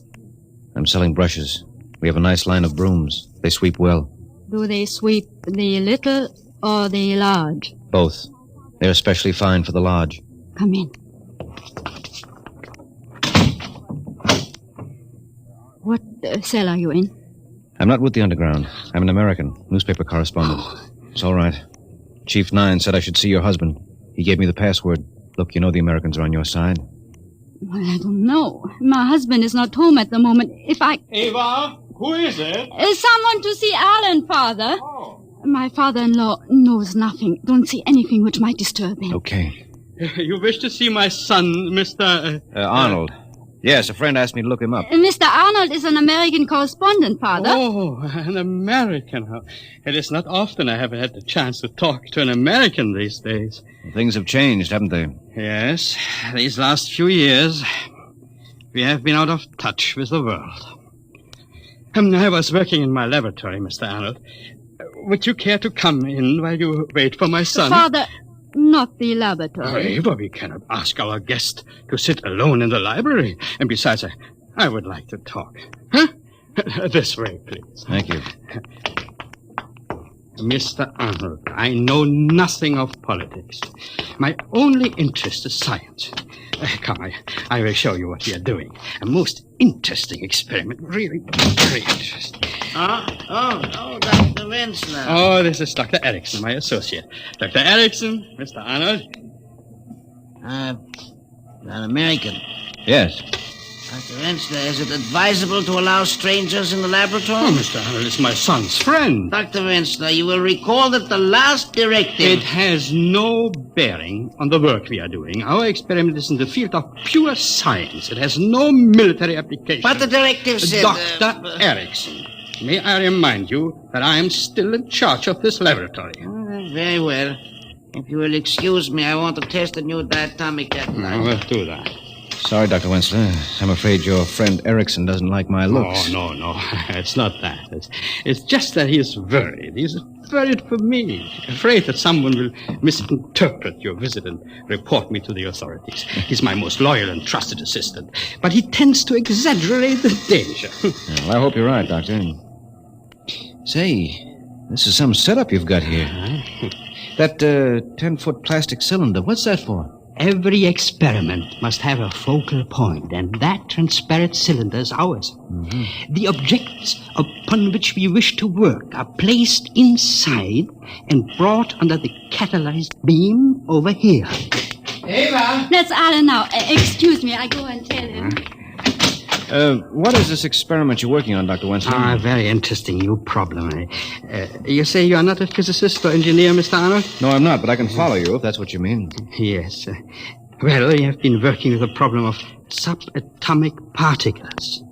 Now, in attempting to manipulate them, to bring them closer to each other, we have discovered that we can shrink objects, reduce them in size. Well, that's very interesting. How much can you reduce them? Half size? Oh, much more. We can make objects become microscopic and still retain their characteristics. Doesn't seem possible. We can make them even smaller. Much smaller. Theoretically, in fact, down to atomic dimensions. Well, as I said before, I'm no expert, Dr. Wensler, but tell me, what's the point? What good does it do to shrink anything down to that size? You do not understand. Man has never actually seen an atom.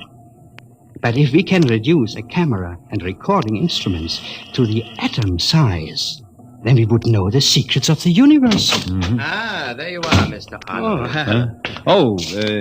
Hello, Alan. You can't be interested in this. Why don't we go into the study and talk? But Mr. Arnold is interested. Well, sir, maybe I'd better talk to Alan at that. Excuse me, Dr. Wensler. I mean to ask you if you think you can get along without me for a few minutes. There's something I must do. It's important. Yes. So long as it will not take too much time. No, it won't take me long. It has been a pleasure, Mr. Arnold. I shall see you soon, I hope. Yeah, sure. Okay, Alan, let's go talk.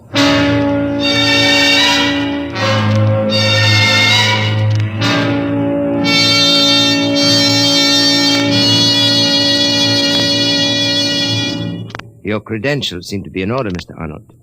I talked to our chief after Ava explained why you were here. I don't agree with him. Look, Alan, you think the chief of your cell would have let me come here if he didn't think I was trustworthy and could help? I know, but... Public opinion can't be marshaled overnight, you know. Not even in America. Suppose the revolution is successful. It will be. All right, your only chance to make it stick will be in recognition by our government. And immediate help. Now, my stories can do a lot to lay the foundation for that. And with the date of the uprising so near... You know too much, Mr. Arnold. If this should leak to the secret police... Don't worry about it. It's my neck as much as yours. What do you think, Ava? Chief Nine said he was to be given the fullest cooperation. Very well, then. What do you want to know? Question 1. What makes you think this revolution really has a chance? You can't fight tanks and guns with just your bare hands. Mr. Arnold, we believe the Wensler machine can solve our biggest problem. What's that? How to collect arms without being attacked by the secret police. Oh, yeah. Yeah, I see. Now, suppose we could reduce all our equipment. Electronic guns, ray gas, anti-tank blaster. Anything which could be brought in unassembled. Reduce it to so small a size that a woman's handbag could hold enough to equip a regiment. You see what that would mean? Yeah, sure. No one would think of looking for a cannon. Precisely. But Father's machine and the cylinder were necessary for the reduction. That's why our supply depot is right here. Here? Yes. When the day arrives, we'll enlarge the arms and pass them out. Yes, but where's the stuff now? Ava, please get me that model from the mantel. Okay. Here you are. Take a look at this, Mr. Arnold. Well, that's a model of an anti-tank blaster, complete to every detail. Not a model, Mr. Arnold. This is an anti-tank gun. Reduced in the cylinder by the Wensler process. At the proper time, we shall enlarge it, wheel it out through the garage, and set it up. When the men assemble, we pass out the rest of the arms, and we have our revolution. A division of men, properly armed, can take the city. Let's get back to the laboratory. Father will think it odd that we have been gone so long.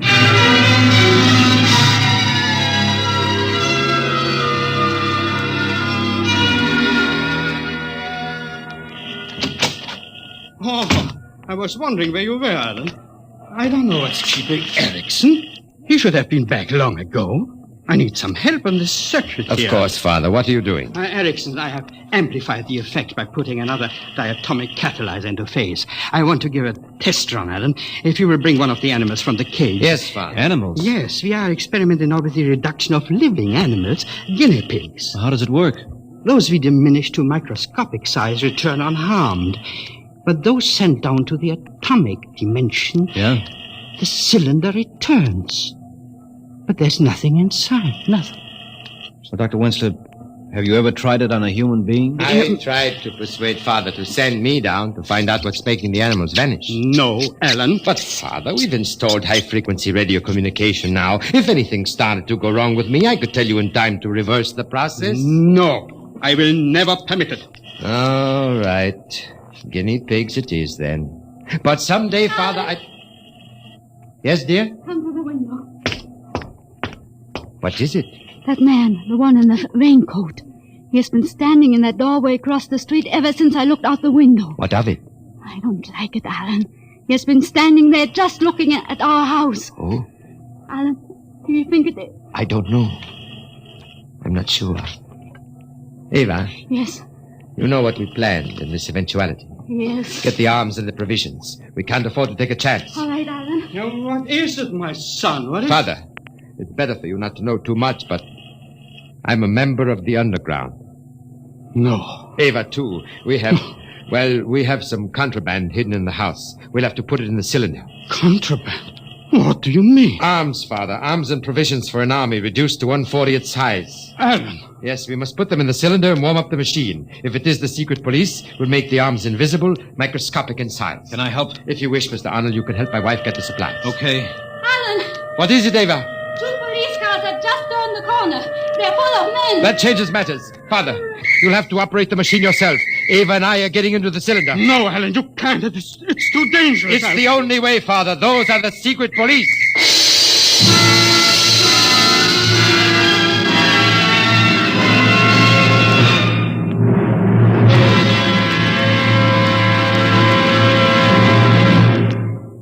Dimension X will continue in just a moment.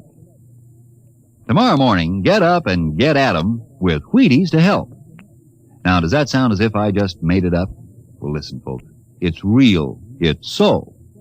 If you'll pour the Wheaties into a bowl tomorrow morning, if you'll pour on cold milk and put on the fruit you like best, if you'll do these things, you can honestly feel a difference all morning long. And here's why. Every golden Wheaties flake, every flake is made from a grain of wheat. That's why every flake of Wheaties gives you full, whole wheat vitamins and minerals and the amazing energy you'll notice still with you by 11 in the morning. You simply cannot miss, because it's a fact. You do better by yourself on a better breakfast. Whatever your job, if you'll start the morning with a reasonable meal, you should find yourself working better, feeling better, even looking better all morning long. Yep, 7 o'clock Wheaties, 11 o'clock still feeling good and working happy. You try it now. Not somebody else, but you. You may be pounding a rug or pounding a typewriter tomorrow morning at 11. You may be driving a tractor or driving a bargain. But you're going to feel the difference with Breakfast of Champions tucked inside. You try it. Really now. See how Wheaties at 7 can help at 11.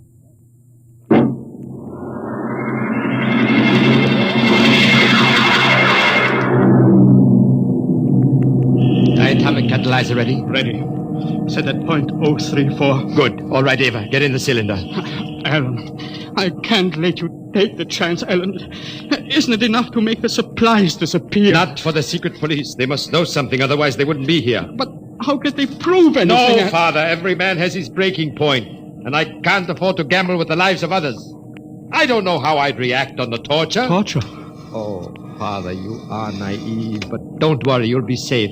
Everyone knows you aren't interested in politics. Mr. Arnold is an American. Perhaps that will protect him. They're coming now. Oh, my son, what have you done? There's no time for recriminations now, Father. I'm getting in with Ava. Arnold, will you help my father with the machine? And after? Yes, I'll do whatever I can. Thank you.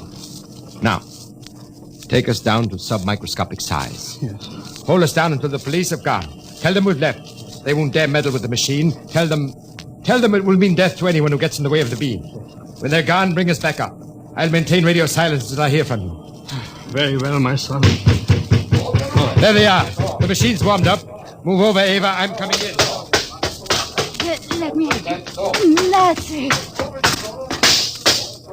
I've switched on the radio. If you can hear me, secure the porthole, Arnold. Okay, we hear you.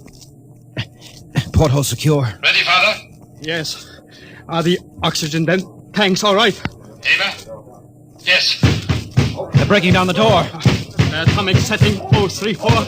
Preliminary release. Temperature? 27 degrees centigrade, 760 millimeters pressure. Hurry, Father! Very well. Now. Ray count. Alpha 4, Beta 16, Gamma 0.12, temperature 30 centigrade, pressure 1100. Be careful. Holy mackerel, the cylinder's only 3 feet high. Temperature 36, pressure 1800. It's getting too high. I can't do it. Stand by to reverse. No. The temperature and pressure show signs of stabilizing, now 38 and 2000. Make setting at angstrom 5, 10 times to the third. That's a small.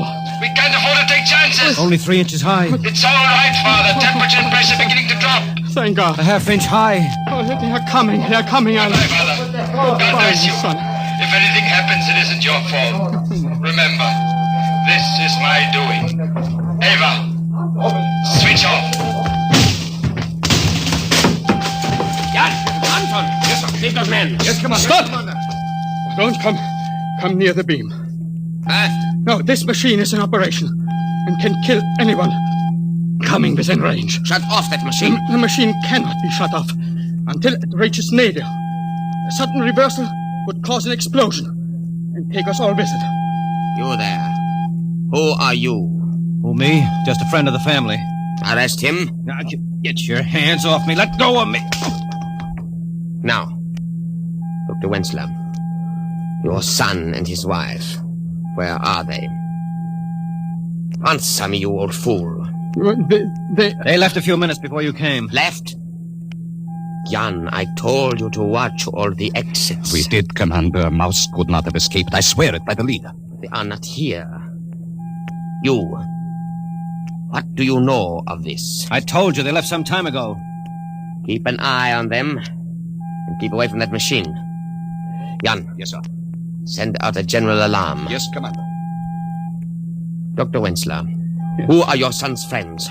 Please, Commander, let me finish my experiment. I know nothing about my son's activities or his friends. I swear it. I know nothing about politics. So? I must stay here until this experiment is finished. It is too dangerous to be left unattended. Very well. But take the American to headquarters. The rest of you, search the house. Look here, I'm an American citizen. I demand... Erickson! Yes, my dear Wensler. Have you found them, Commander? Erickson.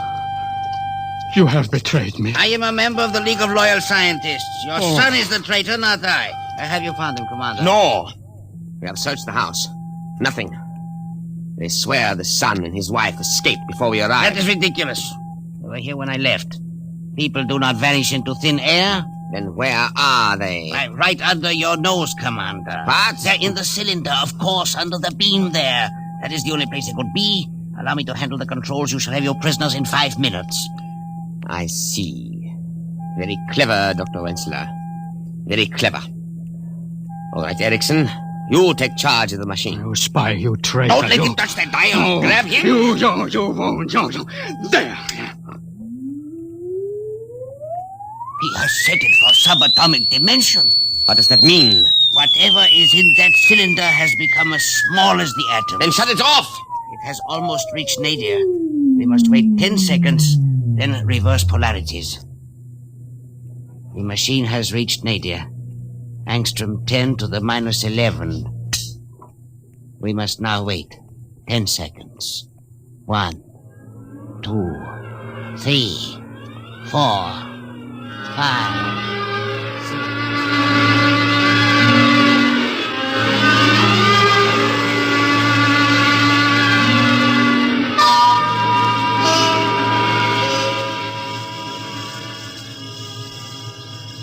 What's the matter, Alan? I don't know. Something must have gone wrong. Alan, look out there! Why, it's the solar system. It's coming at us so fast! Look! The sun! The sun? No, that can't be. Eva! That's the nucleus of an atom. We've reached the subatomic dimension. That sun is the nucleus, and those planets are the electrons revolving about it. That planet coming up at us. There on the other side of the sun, I mean the nucleus, is... An electron. It's growing in size. We're heading straight for it. They're coming down on it. They are going to land.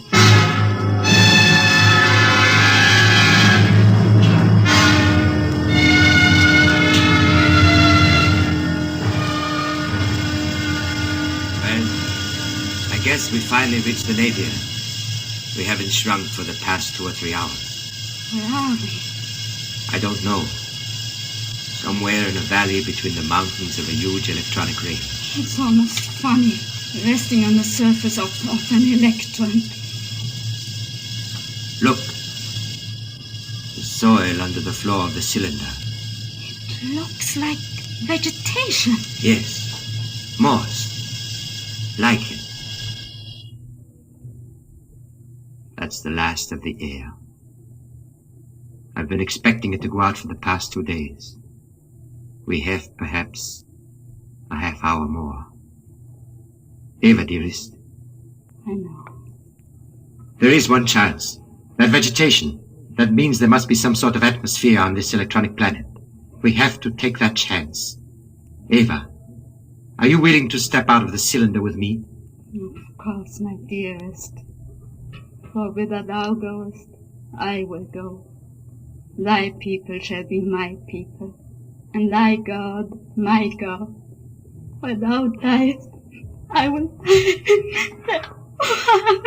We haven't much time. Ready? Ready. All right. Open the porthole.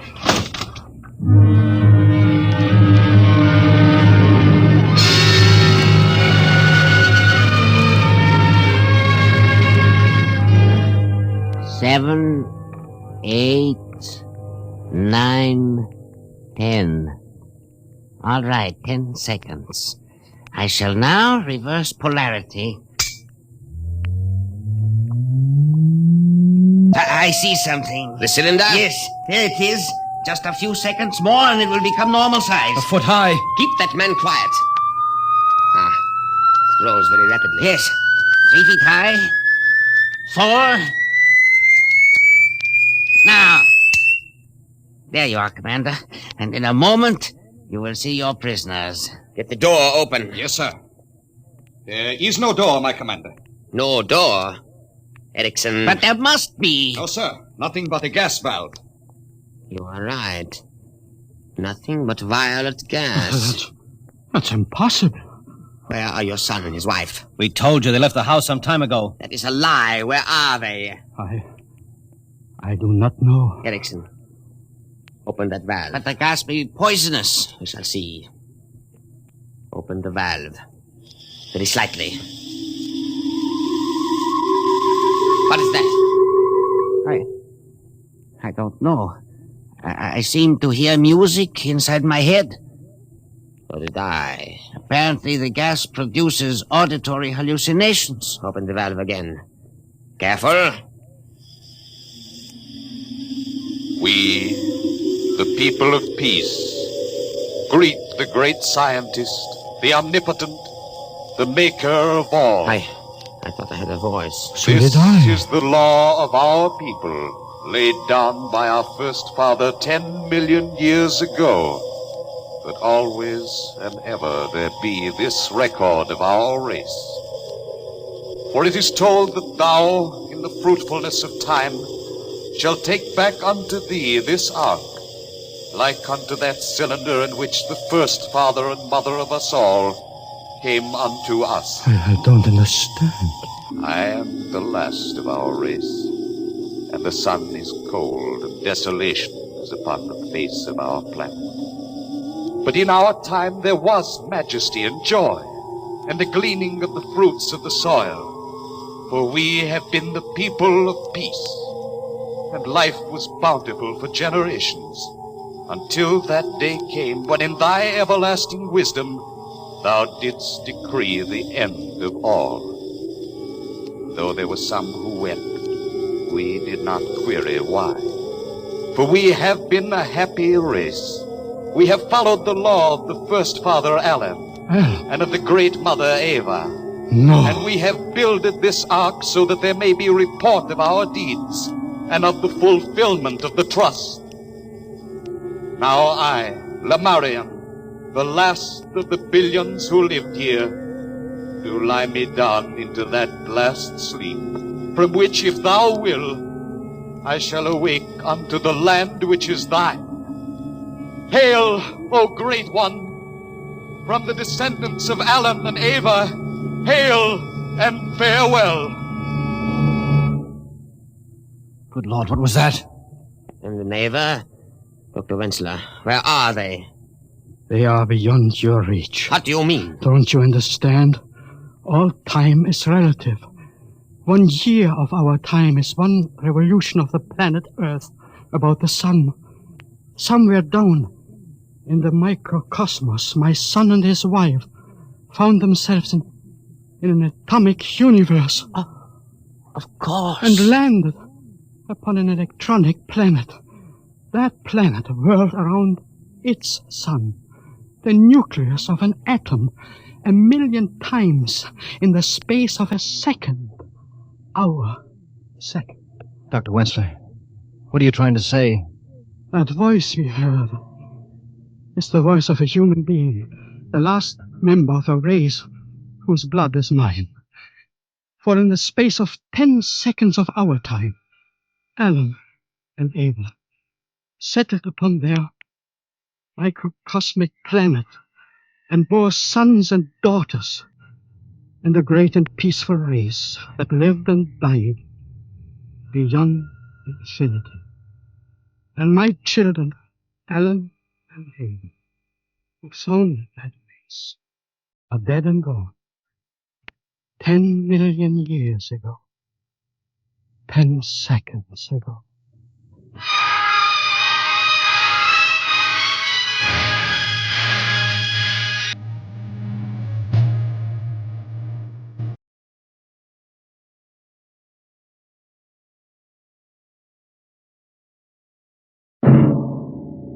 Tonight, Dimension X has presented Beyond Infinity, an original radio drama written by Pierre Gerson. Featured in the cast were Les Damon as Arnold, Lotta Stavitsky as Ava, E.A. Krumschmidt as Dr. Wentzler, and Joe DeSantis as Alan Wentzler. Your narrator was Norman Rose. Music by Albert Berman. Dimension X is produced by Van Woodward and directed by Edward King. Wheaties present Dimension X. Adventures in time and space, transcribed in future tense.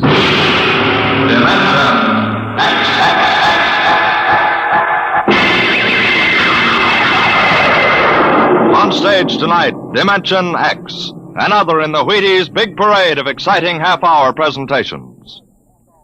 I don't mean to be too personal, mind you, but have you found out how Wheaties at 7 can help at 11? It's really very easy to find out, you know, and it's mighty worthwhile. Now, what you do is this. Come breakfast time some morning real soon. Dish yourself up a bowl of Wheaties. Crisp, golden flakes, 100% whole wheat. Add some fruit, add milk, and you'll be getting some real nourishment. And at 11 a.m., I think you'll begin to understand why. Because Wheaties have it. The whole wheat energy that makes such a difference come mid-morning. Wheaties have it, and it's for you. Now, see if you don't look better, feel better, smile easier every day that breakfast begins with Wheaties. I know, I do. See for yourself how Wheaties at 7 can help at 11. It's amazing, really.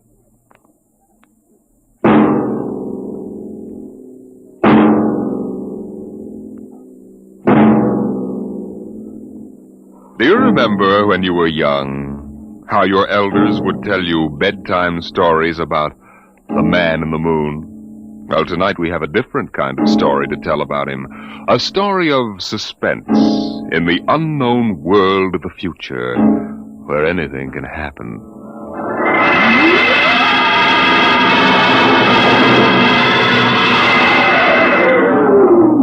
Attention. Attention. This is the Federal Bureau of Missing Persons calling all local agencies. Attention. This is a coded report nationwide. Missing since 9 o'clock this morning the following persons. Smidgley, Jonathan, 5 feet 8 inches tall, brown hair, brown eyes, mastoid. Hello. Hey, get off this wavelength. This is a restricted band. Hello. Look, whoever you are, you're on a coded wavelength. Now tune out. This frequency is reserved for the Federal Bureau of Missing Persons. Hello, Earth. This is the moon calling Earth. Hello, Earth. This guy's loony. Transmitting room. Jake in transmission. Jake, this is Charlie in the code room. Some crackpot's on our frequency. Yeah, I heard him, Charlie. I've got CQ trying to trace it now. Yeah, well, hurry it up, will you? Some ham's in for a good stiff fine by the FCC. They ought to take his license away. Oh, here comes Lenny with a directional fig. Yeah, Jake. I checked it 4 times. What? This is impossible, and you know it. I can't help it. Hey, what's going on down there? How about it? Get that ham out of my killer cycle. Listen, Charlie, that interference is being beamed from 240,000 miles away. Oh, now, Jake, you know there ain't no such thing as 240,000 miles away. Oh, yes, there is, Charlie. Straight up. Straight. Hey, now, wait a minute. Charlie, that signal's coming from the moon. Are you nuts? Somebody might be bouncing it like a radar signal. Radar on this frequency? Where did you study basic radio? Listen, flathead, you asked for a fix. I gave the best fix our instruments can find. Now take it or leave it. Somebody on the moon is calling the Bureau of Missing Persons.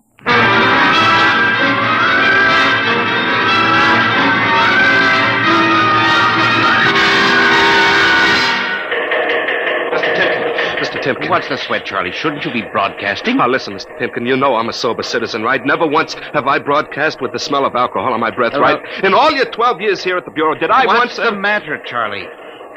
We're picking up a message on our wavelength. Well, did you report to the FCC? I ain't got the nerve. Well, what's wrong? You'll scream when you hear this, Mr. Timken. You'll jump right out the window, but we are getting an SOS from the moon.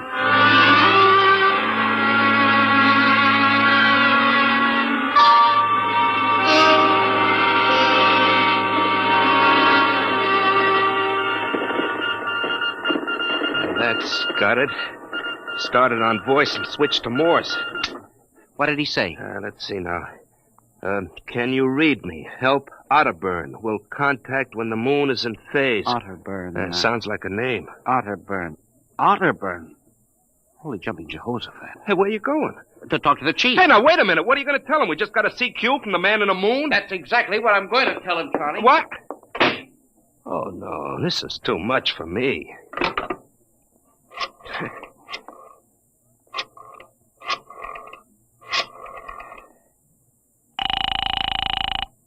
Washington Star-Ledger. Let me have O'Brien on the city desk, huh? One moment. O'Brien speaking. Seamus? Yeah? This is Charlie Starbuck down at the Missing Persons Bureau. You want a hot one? No kidding. This'll cost you a beer, okay? Shoot, Buck. I'll stay in your wavelength for 30 seconds. Yeah, okay. We just got a radio message from the moon. What? From the moon. Call me back when you're sober. Okay, Seamus, if you don't know a story when you see one. I'll send you the name of a good psychiatrist. So long, Orson Welles. Orson Welles? Hey, how do you like that? He don't believe me.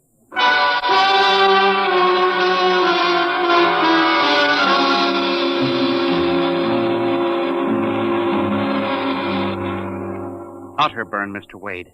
Does that name ring a bell? You're the man with the photographic memory, Henry. What about Otterburn? Cornelius Otterburn, atomic physicist, reported missing from his home in Baltimore on June 5th, 1945, just 5 years ago. Vanished completely. Are you trying to tell me you really think there's something to this man in the moon business? Henry, I'm surprised at you. This is some crackpot trying to jam the airwaves. But the name Otterburn is so unusual. So are a lot of names. Mr. Wade, I have a theory. Henry, you always have a theory. But Mr. Wade. Out, Henry. Mr. Wade. Out. I'm busy. Yes, sir. I'm sorry, Henry. Oh, here, take this folder of reports for the dead file. Oh, yes, sir. And no more nonsense, eh, Henry? I appreciate that you have a very dull job filing old missing person reports, and I appreciate that you take an active interest in the affairs of the Bureau. But, no more nonsense. Hmm? No, sir, Chief. No more nonsense.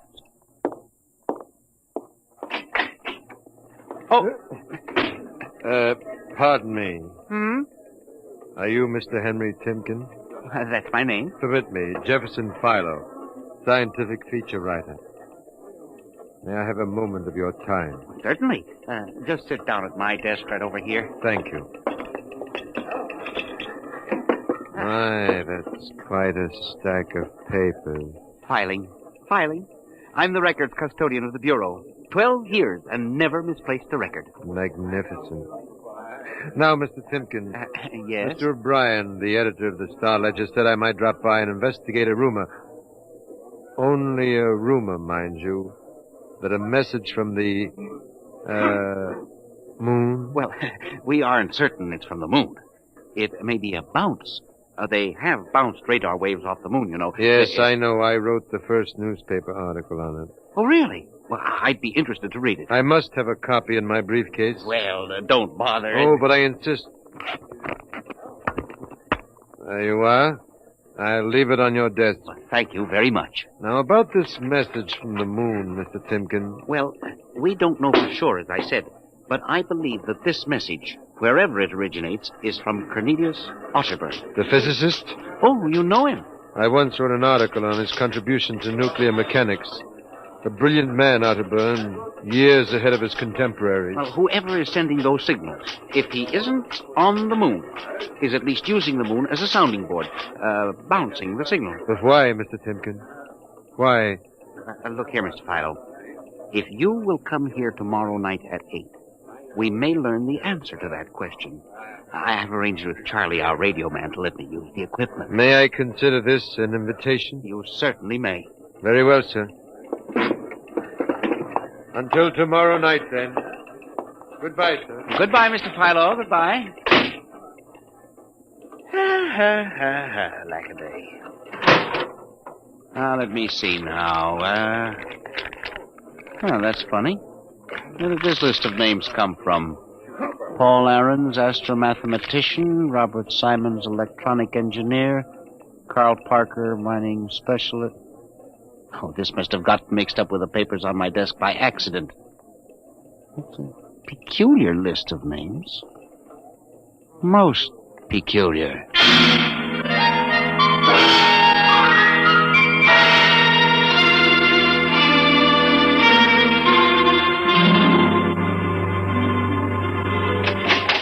Good morning, Charlie. Oh, hi, Mr. Timken. I see we made the papers. Oh? And how? Mr. Chief steamed up about it. What did the paper say? Mostly ha-ha. Here's the Herald. Oh? Oh, brother, what a panning. Uh-huh. Oh, dear. Oh, my. No wonder Mr. Wade is hopping. About tonight, Mr. Timken, I don't know. Now, you promised you'd give me a key to the radio room, Charlie. Yeah, but I didn't expect this. Listen, Charlie, we've got to find out if there's something to that message. If Otterburn is alive somewhere and radioing for help, it is Hold it. Time for the morning broadcast. We've got quite a list today. Well, do you mind if I listen a while? We may hear Otterburn. Oh, I ain't self-conscious. Stick around. Attention. Attention, this is the Federal Bureau of Missing Persons calling all local agencies nationwide. This is a coded broadcast. The following persons are missing. Ahrens, Dr. Paul, 5'5", brown hair, brown eyes, scar on left side of chin. Ahrens. Thick glasses, occupation astromathematician. Missing since 6 o'clock this morning. Being sought by Bel Air police. Charlie. Repeat, Dr. Paul Ahrens. Charlie, shut it off a second. Oh, now listen, Mr. Timken. It's okay to stay, but you can't interrupt. This is important. Now, what time was Dr. Ahrens reported missing? 6 a.m. We got the report from Bel Air less than an hour ago. Are you certain, Charlie? Yeah, positive. What is this? Charlie, what's the next name on the list? Let's see. Simons, Robert. What? Engineer. Came in less than 20 minutes ago. 20? What's the matter with you? You look like you've seen a ghost. Nothing, Charlie. Except that last night, quite by accident, someone left a list of names on my desk, and that list included the names of those 2 men who weren't reported missing until an hour ago. What? Yeah, that don't sound right to me. It isn't right, Charlie. Which raises a question. Who would make up a list of missing persons before they were missing, not after?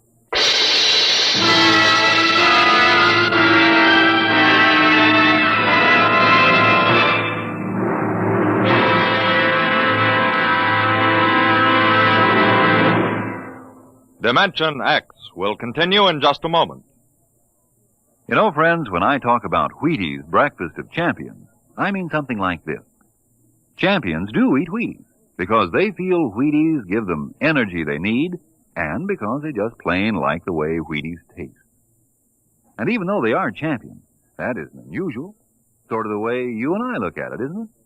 Here's Ed Prentice with a perfect illustration of my meaning. Now, young man, will you tell us what you do for a living?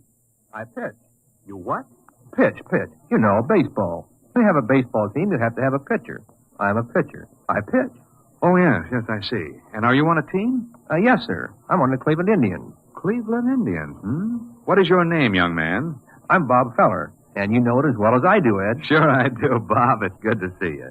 This makes your 14th season playing with the Indians, doesn't it? Yep, Ed. 14 years. Well, tell me, Bob, how long you been eating Wheaties? Oh, about 20 years, give or take a couple. You mean you started eating Wheaties before you started playing ball? Why, of course. What's so strange about that? Most people start eating Wheaties before they get to playing ball. In fact, most people never start playing baseball. You don't have to be a ball player to enjoy the lift you get from Wheaties with milk and fruit. You're right as rain, Bob. No champ ever said a truer word about Wheaties, breakfast of champions.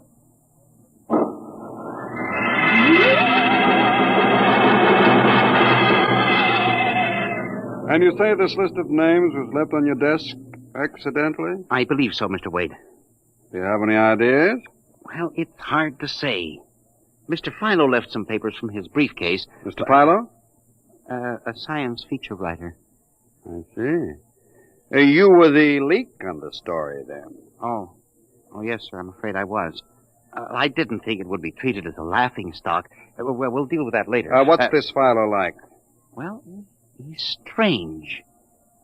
Bald, thick glasses, tall, seems to know a great deal about scientific data, but being a science writer... Is there any other possibility?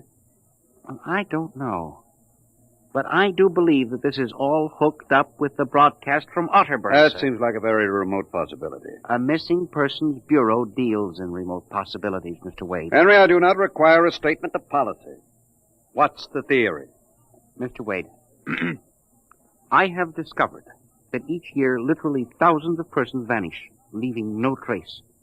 They are never located. Where do they go?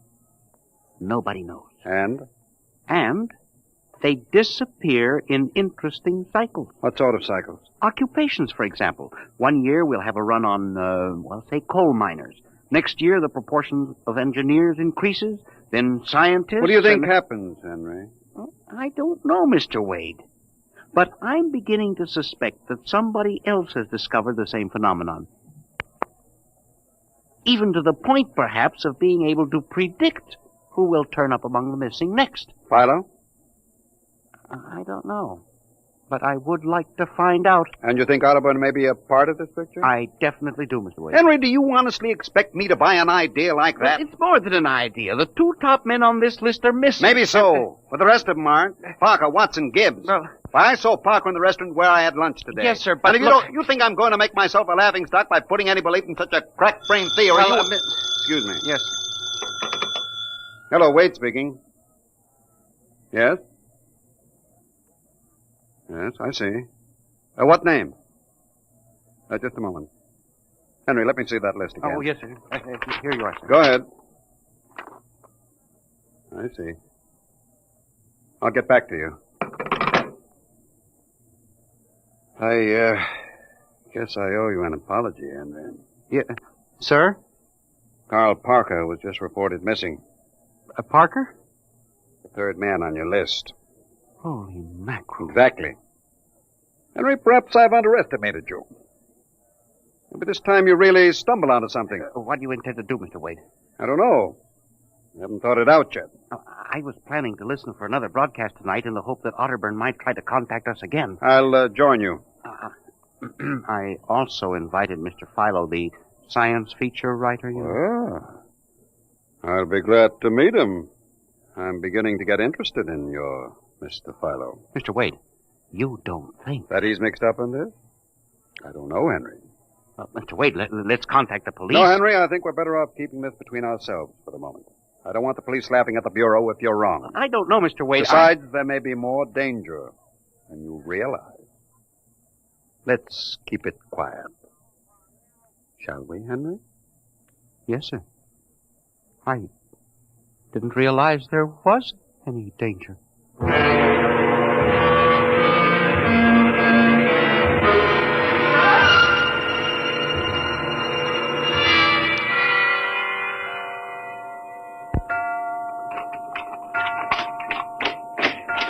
$8:00. When Mr. Philo was late. He said he'd be here, sir. The moon is almost in direct phase. You can't wait much longer. You'd better switch on the set. Yes, sir. I'll have to light in the hall for Mr. Philo when he comes. Are you getting anything? Just some foreign stuff. Programming from Johannesburg, South Africa. We continue in Africa. Oh, no, dear me. That's a very peculiar transmission sound. That sounds like something. See if I can work the selector here. The moon is in phase. Yes, sir. I'll try to return. Hello? Hello? Hello, Earth.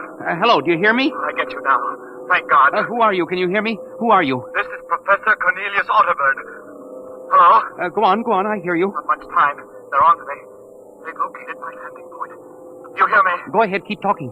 I've only enough oxygen for a few minutes more. Well, where are you? I'm on the Earth side of the moon. You get that? The Earth side of the moon. A volcanic crater. Good Lord. Start that recorder, Mr. Wade. Go on, explain, please. Explain, please. Closely. There's an Earth colony on the moon.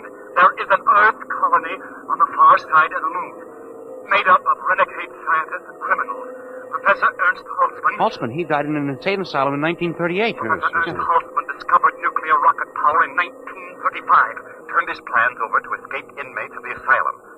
They took off and set up a colony on the far side of the moon in 1938. Go ahead. We're recording you. Each year, they recruit new colonists from Earth. Slave labor mostly. Some women, scientists. The oxygen problem is a big one. I was kidnapped in 1945. Yes, we know. Keep talking. They wanted me to work on atomic drive with their flying discs. Hello? We're still getting you. Go on. Six others and I escaped. Speak louder. Oxygen left, getting weaker. We pulled what little oxygen we had. The others, dead now. Thank God I reached you. You've got to stop them. Stop them. Stop who? The moon colony. Planning to take over the Earth. Listen, they have agents on Earth. Hear me? Agents on Earth? Where? Who? Hello? Hello? Agents in... Henry, look out. There's a light. Someone at the window. Get down. Henry, are you all right? I think so. Oh, his shot smashed the transmitter. Strike a match. Careful. Whew, that was close. I got a look at him. From the description, it was your Mr. Philo. Well, we got a recording anyway, but not the most important part of the message. Henry, we've got to get you out of here. You said they have agents. Philo's probably one of them. He'd be looking for you now, trying to kill you. The police, You think Mr. the police would believe a fantastic story like this? People being kidnapped to the moon as slave labor? Moon colony planning an invasion of the Earth? Henry, believe me, they'd clap us into straitjackets before we could finish. We've got to do We something. need time to get proof. Well, we can't walk out of here. Philo's probably I waiting. can only figure some way. Wait, I know. How? Listen. There's a service elevator that leads to the basement garage. My car is there. Mr. Wade, By let's the call time the the police get here, we'll be dead. You think Philo will wait outside all night? Come on.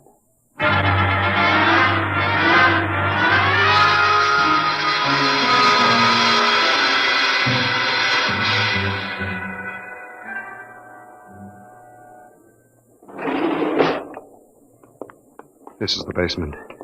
Come on. Keep to the side. Yes, sir. Shh. Here's the car. All right, Henry. You open the garage door, then jump into the car. We'll make a dash for it. Where can we go? I have a farm outside Chevy Chase. It's private, miles from the nearest neighbor, and completely hidden by trees. We'll run for that. Go ahead, start the door up. All right, Mr. Wade. Quick, jump in. Yes, sir.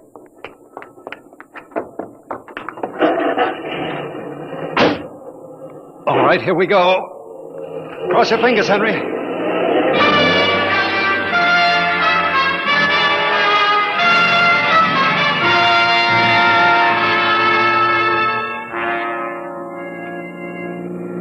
We made it out all right. Anything doing? Well, there's a blue coupe behind us.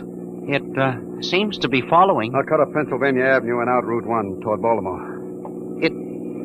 It is following. He turned with us. Can you go faster? Not much faster. He's gaining on us. I've got an idea. Hang on, Henry. Yes, sir. Why did you stop? Turn off the lights, quick.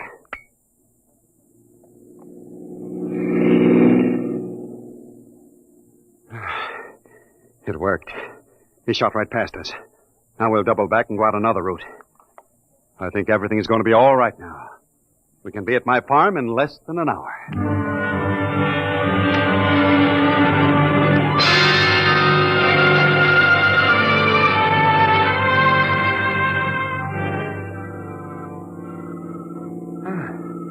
This place is really out in the wilderness, Mr. Wade.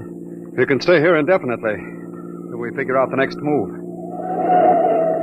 Just up this dirt road now, there's a big abandoned wheat silo on my grounds. It's down in a hollow where it can't be seen except from the air. And even then, the oak trees shield it. hide you out there. Now we can leave the car here. We'll never be seen. Come on. How did you ever find this place, Mr. Wade? I've always liked seclusion. Came up here to get away from it all. There's the silo. Well, it's certainly well hidden. There's a small door around the side. Come on. Yes, sir. Oh, careful of those bushes. Hard to see them in the dark. Do you suppose Philo will find us? I assure you, Henry, that Mr. Philo will never find us here. Not in a million years. Here's the door.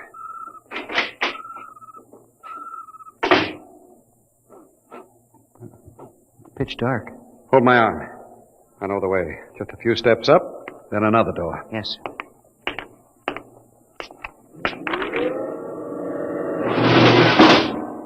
Steel. This is an unusual silo. Double walls, wood outside, steel inside. Completely fired. An army couldn't break it. We're inside the inner shell. Careful. You're in a circular room. Stay here a moment. I'll go outside and see if the coast is clear. In a moment, your eyes will become accustomed to the darkness. I'll bring back some food and water. Well, don't be long, Mr. Wade. This place gives me the willies. I'll just be a moment. Yes, sir. Mr. Wade.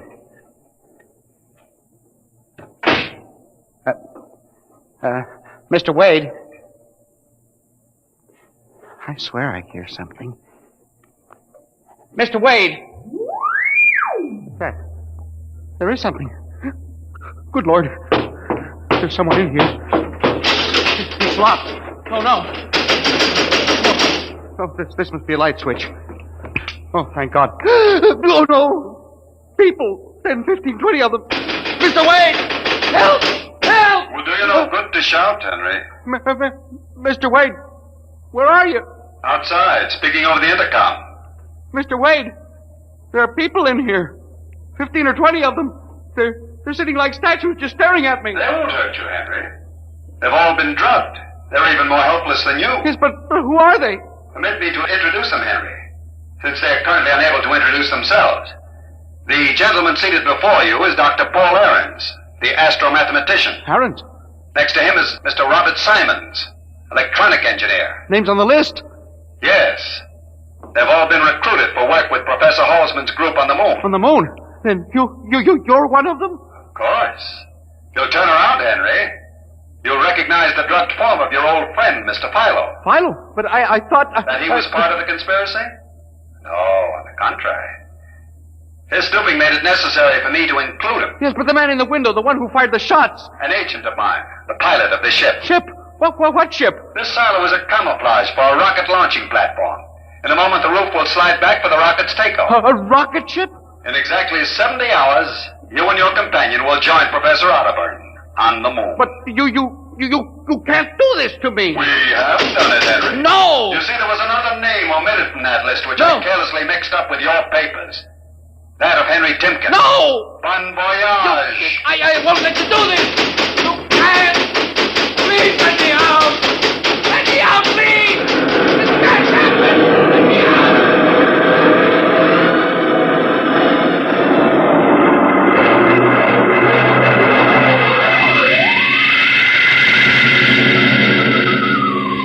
Attention. Missing since 8 o'clock last night. The following persons. Timken Henry, age 45, height 5 feet 8, brown eyes, slightly balding.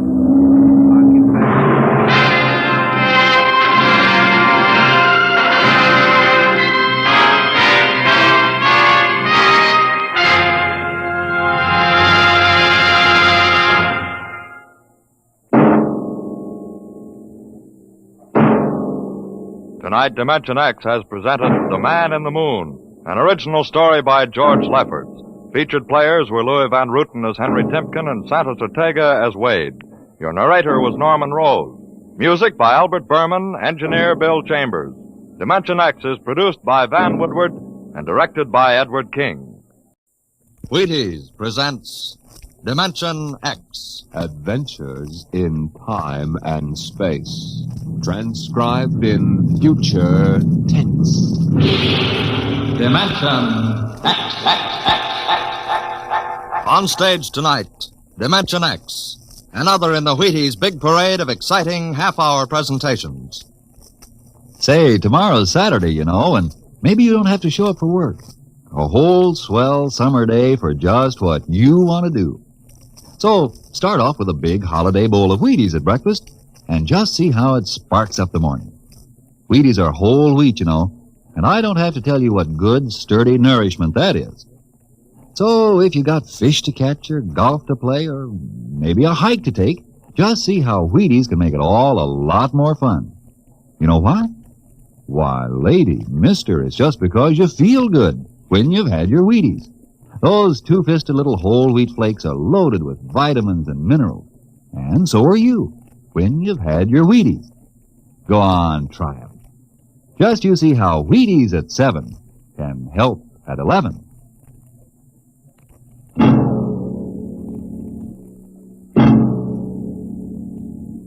When the first space rocket lands on Mars, what will we find? Will we be welcomed with open arms, or will the Martians treat us as invaders? Only one thing is certain. Someday a giant metal ship will take off from Earth to travel through the black velocities, the silent gulfs of space, to descend at last into the darkness of the upper Martian atmospheres. And on that day, man will finally know the answers. The day we first land on Mars.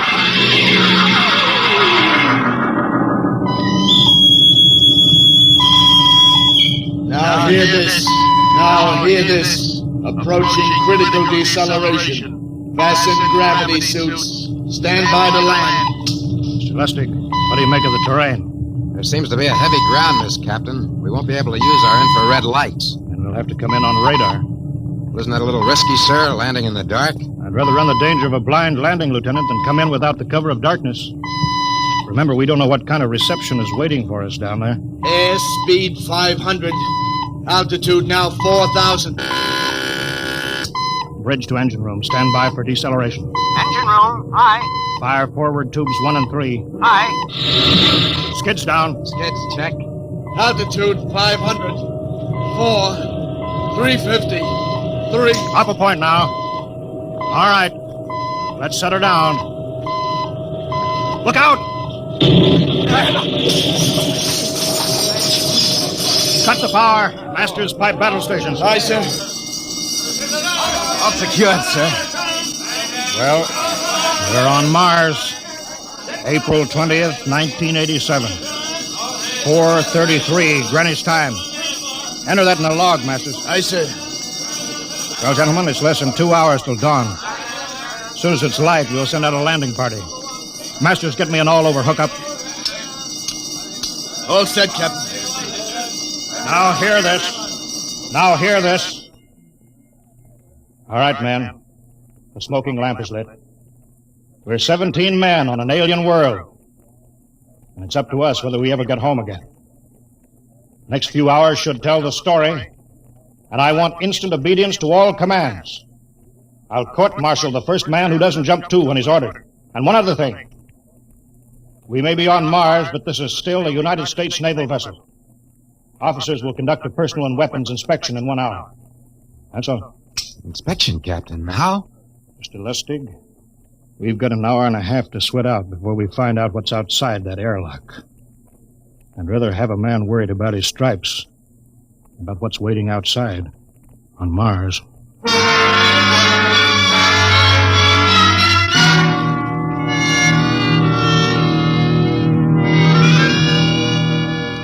Now hear this. Landing party report to forward airlock. Captain Black, Lieutenant Hingston, Lieutenant Lustig, and Dr. Horst report immediately to forward airlock. It is now landing time -5. Sounds like they're paging us, Hingston. You ready, Dr. Horst? Yes. Ready as I will ever be. Oh, come on. Let's report to the airlock.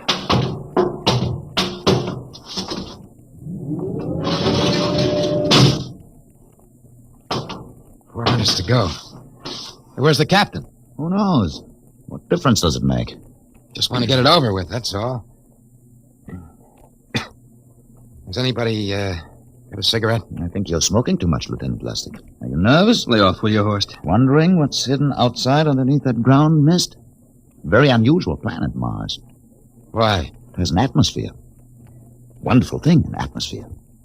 Where you find one, you find life. You mean Martians? What do you think they'll look like? Who knows? Intelligent life can take many forms. You mean they may have green skins and eyes on stalks or something? A comic book conception is possible. Or they may have developed to a point that is far beyond us. Perhaps they have a science that can produce weapons far more dangerous than our atomic missiles. You think we may have to fight our way out? After all, we are invaders. Now hear this. Landing time -2. Landing All time right, -2. we heard this. I know what I'd like to find outside that airlock. Good old Illinois. You ever been there, Lustig? Only Chicago. Oh, you ought to see my hometown. Green lawns, big white houses. Sounds like my hometown. My grandmother used to have one of those iron deers on the lawn. Every Halloween, we'd paint it another color. One time, we painted it black and white like a Holstein cow. Where does your family live, Horst? I have no family. When I was a child, they were gassed to death in the Dachau concentration camp. That's tough. Oh, it has its advantages. I have no ties on Earth. Nothing to lose now. I imagine I'm the only one on board who is free to enjoy our present peculiar position. All right, Lustig. You can button it up now. Aye, sir. Now, gentlemen, in 1 minute we'll be the first men to set foot on Mars. Quite an honor, eh? As long as the medals are not awarded posthumously. Still uneasy, Dr. Horst? Captain Black, I've been uneasy ever since I can remember. On Earth and on Mars. Now, 30 seconds. Give me the intercom phone, Lustig. Masters? Aye, sir. Battle stations to be manned till we return. If we're not back in 2 hours, I want no rescue party sent out. Blast off and save the ship, you understand? Aye, sir. All right, gentlemen. 5 seconds. 4, 3, 2, 1. Lustig, open the outer airlock.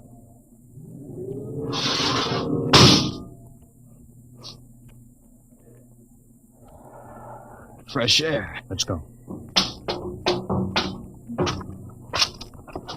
Hold it now. It's too dark to move fast. Quiet, isn't it? Not even a wind. You can't see anything through this ground mist. Quiet. We don't know what's out here. Come on.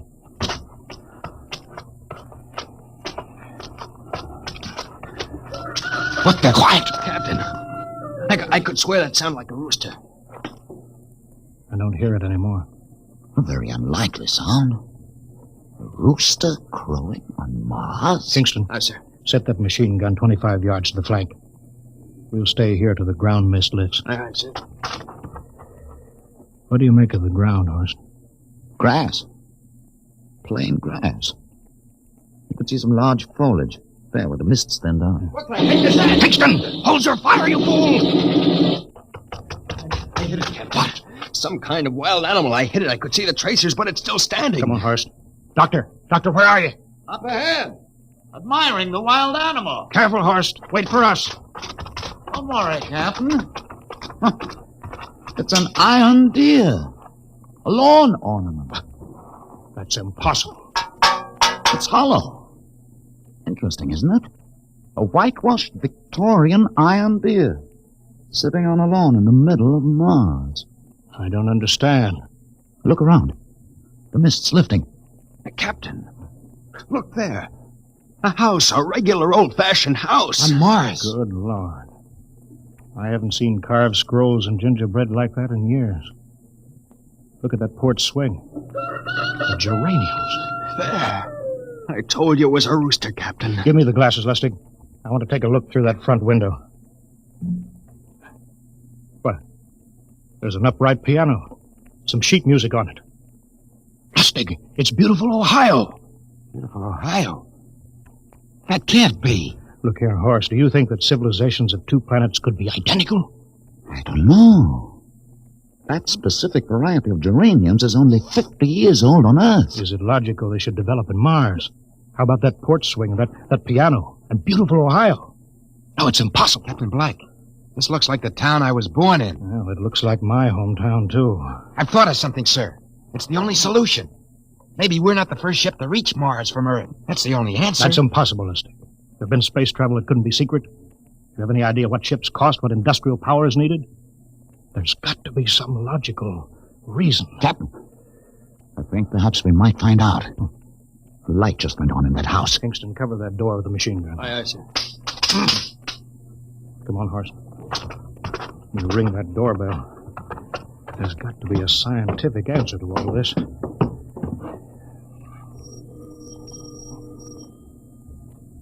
There's something moving in there. Stand back, Horace. Give me a clear shot. Maybe a Martian. Can I help you?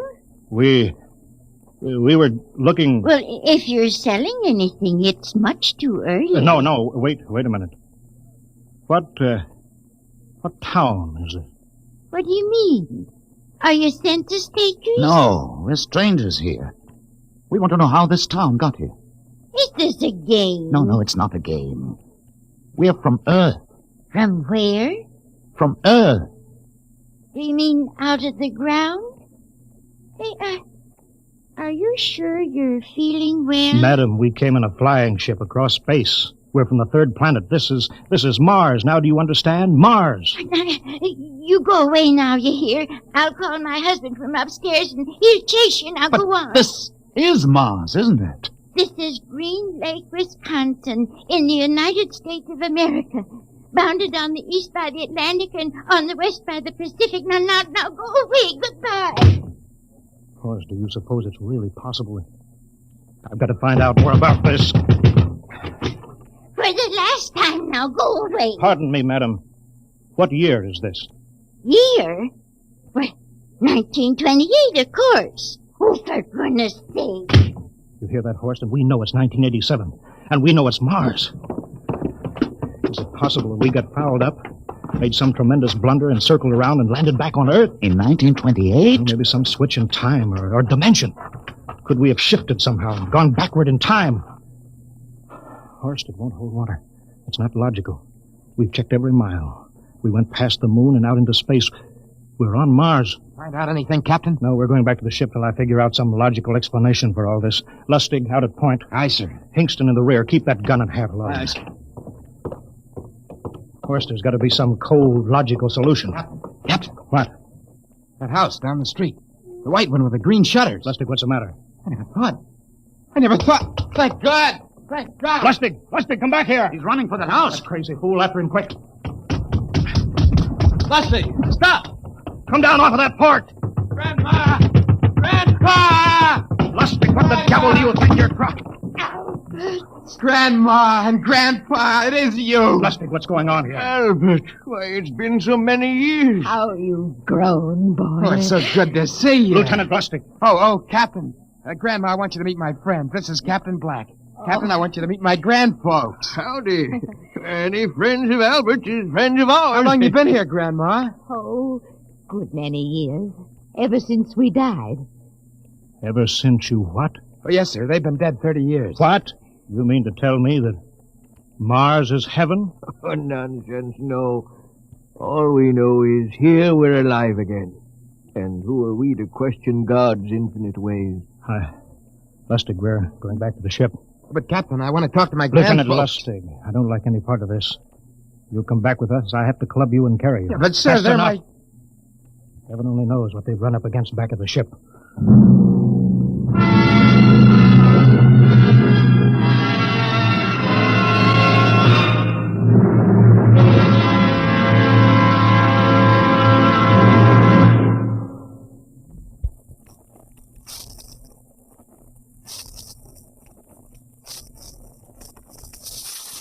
Dimension X will continue in just a moment. Well, now let's come back to Earth for a moment. And what's more appropriate than Wheaties and baseball? You'll see what I mean as I introduce Ed Prentice, who has a special treat for you. Carry on, Mr. Prentice. Folks, I'd like to have you meet a good friend of mine and a prominent member of a fine little organization known as the Chicago White Sox, Mr. Lucius Benjamin Affleck. Ooh, Ed, don't say it like that. Whoever heard of a ball player named Lucius? What if I went around calling you Paul Edward Prentice? Let's just make it Ed and Luke, huh? All right, Luke. Say, just how long have you been with the White Sox? Over 20 years, Ed. Golly, I played in darn near 2,500 games. Then at bat almost 9,000 times. Man, I'm from way back. Well, Luke, you don't look it. How do you keep up the pace, anyway? Well, Ed, I sleep good. I eat good. I eat mighty good. Wheaties about 4 mornings a week. Those little old flakes put a lot of snap, even in an old-timer like me. Must be because they're 100% whole wheat. I sure like Wheaties and milk and fruit. You know, Luke, that's exactly what I hear from a lot of ball players and plenty of other people, too. No wonder they call Wheaties the breakfast of champions. Well, thanks, Luke Appling and Ed Prentice. You know, folks, you may not be a champion ball player, but Wheaties can help you feel like one. So try 'em. Wheaties, that is. See how Wheaties at 7 can help at 11.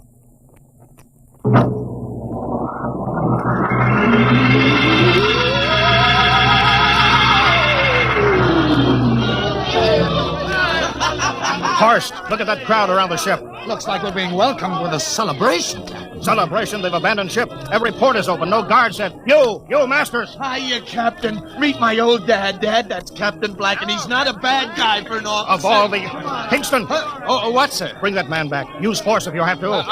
Excuse me, sir. There's my Uncle George. Kingston! I'll be right back, Captain. Uncle George! Uncle George! What the devil Don't is you going... understand, sir? They've all found friends and relatives. They're all here. He's right, Captain. I've counted. The whole crew's out on the crowd. But I gave orders. Definite orders. You don't understand, Captain. I understand mutiny. I don't care how many relatives show up. I'll have discipline on... Johnny! Johnny, you old son of a gun! Edward! It's you.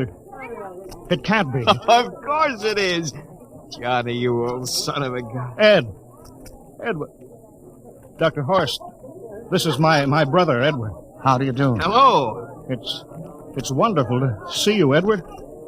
Look, I've got to get back to my ship. Hey, I almost forgot. Mom's waiting at home. Mom? And Dad, too. Mom? Dad are alive? Excuse me, Horst. Then you're real, then. Don't I feel real? How's that, huh? Ed. Hey, we've got lunch for you, Johnny. Mom's making corn fritters. Dr. Horst, haven't you found anybody? No, Captain. I have nobody. Then you come on home with me, right, Ed? Sure, you bet. Horst, you wouldn't believe it, but it's been 35 years since I had Mom's corn fritters. By George. 35 years.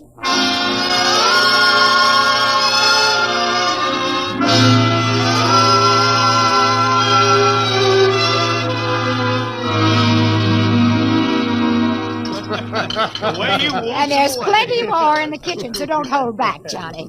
You too, Dr. Horst. Well, Johnny, you're still in the Navy, huh? That's right, Dad. I'm in command of the ship. We're an old Navy family, Dr. Horst. All 3 of our boys in the service. Ed was the best pilot in the Pacific. What did happen, Ed? Oh, what's the difference? I'm here now. Oh, you know, it's almost perfect. All we're missing is your brother Will. Then the whole family could be together. Well, it won't be long, Mom. Will's in charge of the XR-54. That's the next rocket coming out to Mars. Well, little Will.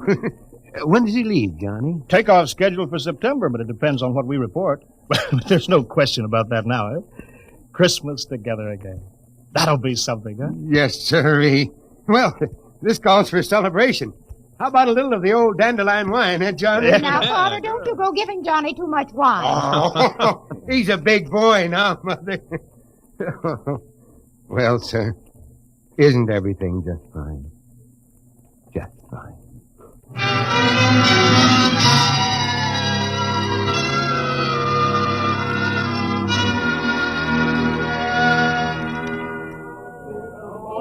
The candlelights are gleaming on the banks of the Wabash, far away. Hey, wait a minute. Play another song. Sure, yeah. Well, Dr. Horst, what do you think of my little family? Very nice. You know, I can't understand why you didn't find any folks here, Dr. Horst. It's just a shame. Everybody else is so happy. I never remembered my family, Mrs. Black. All I know is they were gassed at Dachau during the Second World War. When I was liberated, I was in delirium 3 months. I cannot remember anything before then. The psychiatric phenomenon. That's terrible. Isn't there anything anybody can do? I don't want to remember. Oh. I haven't had a pleasant life. I prefer to be free of emotional entanglements. They interfere with a scientific approach. I'm sorry, Dr. Horst. Oh, I'll get it. Hey, that's our ring, long and 3 shorts. I remember that. Well, maybe we'd better call it a night. You must be getting tired, Johnny. I'd better be going back to the ship. Oh, nonsense. You stay the night. We insist. Oh, I just couldn't rest thinking of you all alone on that ship. Oh, I'll be all right. Well, good night. Oh, wait a minute, Dr. Horst. That phone message was for you. Me? Yes, that's right. A message from Anna. Anna? I don't remember any Anna. She asked if you were better. Perhaps she's someone you knew at Dachau. Anna? She said she's coming over here first thing in the morning. So you'll have to stay over. Yes, Well, but... that settles it then. You stay here, Horst. You can bunk with me in my old room. Oh, but Johnny, we thought you'd like to be with Edward. So you could talk the way you used to. Well, we can't put Dr. Horst on the daybed. I think we better share the room tonight. There'll be plenty of time for talking, Ed. I guess so. Well, I suppose I better drop back to the ship. You know, Ed, security check. Well, why do you have to do that here? Well, I don't know. There's no good reason, I guess. Well, I suppose we skip it tonight. Oh, sure. Good night, everybody. Oh, it's good to have you home, Johnny. It's good to be home, Mom.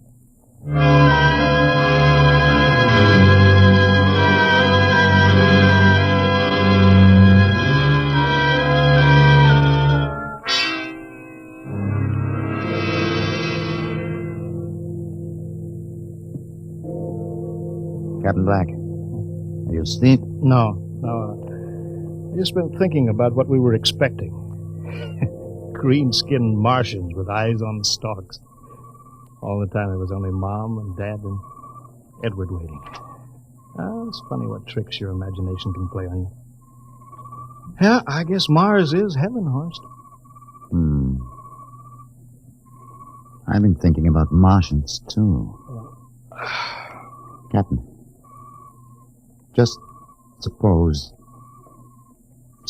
there were Martians, and they saw us land. Suppose they thought of us as invaders. What would be the best weapon they could use against our atom bombs? I don't see what you're getting at. They would want to disarm us first, to wipe out all suspicion, to make us feel at home. But suppose this house isn't real. Suppose the people are just images, stolen from our own memories by Martians, created for us by telepathy, hypnotism. That's the craziest theory I ever heard. Maybe that's why there was no one for me. Because in all my life there is no happy memory, no real loved person. How about that phone call from Anna? Yes, Anna. I didn't remember who she was, but I do now. I just remembered. When I was freed from Dachau, sick, delirious, I raved about a wonderful, kind nurse named Anna that took care of me. There you are. It's logical. She's coming to see you tomorrow. But there was no Anna. I'd been nursed by a man. What? Anna was only a dream. And there's only one way they could have learned about her. By reading my subconscious mind. But that's impossible, Horst. Why? The whole crew was thinking of home. Suppose the Martians read our minds. But there are Martians. If there are, they have us separated. Each man in a different house. Sleeping. Trusting. No one at the guns. I left my pistol downstairs. Do you think there's something to this, Horst? It's a... Who would suspect his own mother? His grandparents? How easy. Just a knife in the heart of each sleeping man. It's impossible, Horst. We've got to get back to the ship. Listen. The crickets have stopped. Come on. We don't know when they change Black took.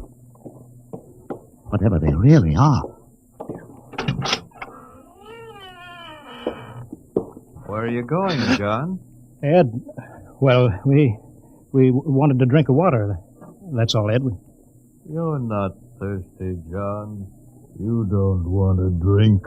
You don't want Look out! to drink. His face, it's changing! And his hands, he's a Martian! Run, horse! Run! Get away, John! You can't get away! This way, horse! Horse, where are you?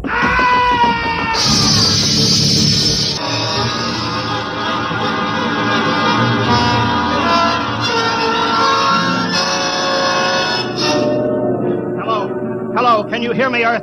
This is Captain John Black, the XR-53, calling from Mars. I've locked myself in the ship, but they've crippled it. I can't take off or fire the guns, and they're coming for me now, the Martians. I'm all alone here. All the rest are dead. Hinkston, Lustig, Dr. Horst. Poor Horst, he didn't even reach the door. Listen, they're trying to break through the hull now. Edward and Mom and Dad and all the folks. But they're changing now. Melting and changing back into... They're Martians. Can you understand me? Martians, not men. They made us think that Mars was heaven, and we fell into the trap. Can you hear me, Earth? You've got to stop the next rocket. Tell my brother Will. Tell my brother Will not to come. They'll trap him too. They'll kill them all. Hello, can you hear me, Earth? This is John Black on Mars. Hello, Earth. This is John Black on Mars.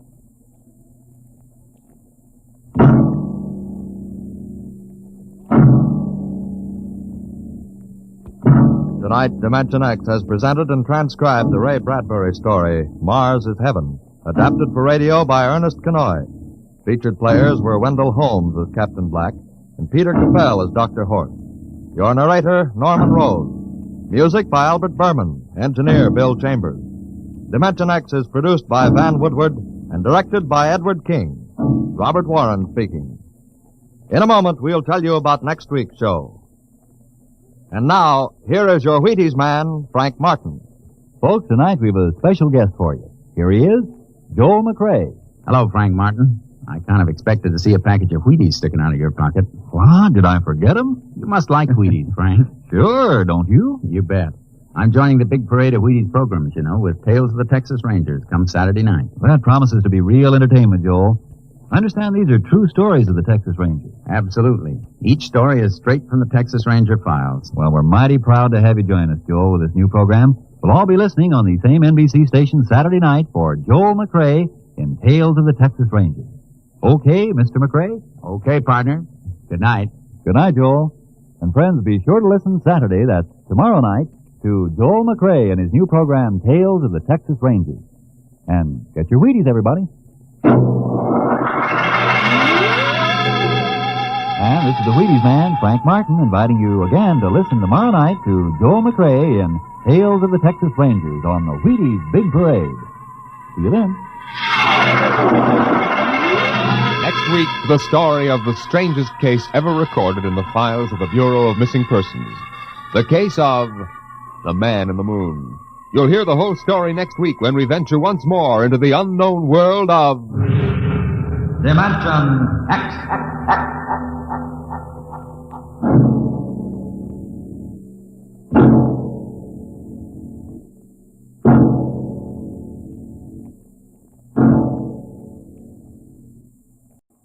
Adventures in time and space, told in future tense. Dimension X.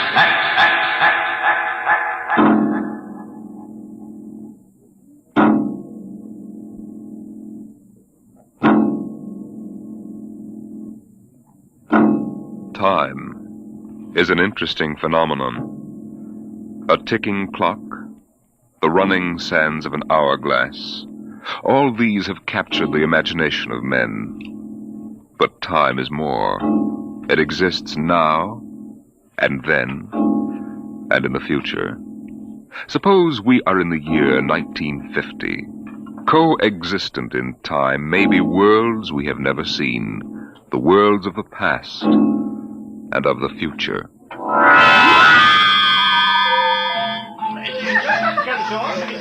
The year was 1950. It was a spring night in Mexico, fiesta time.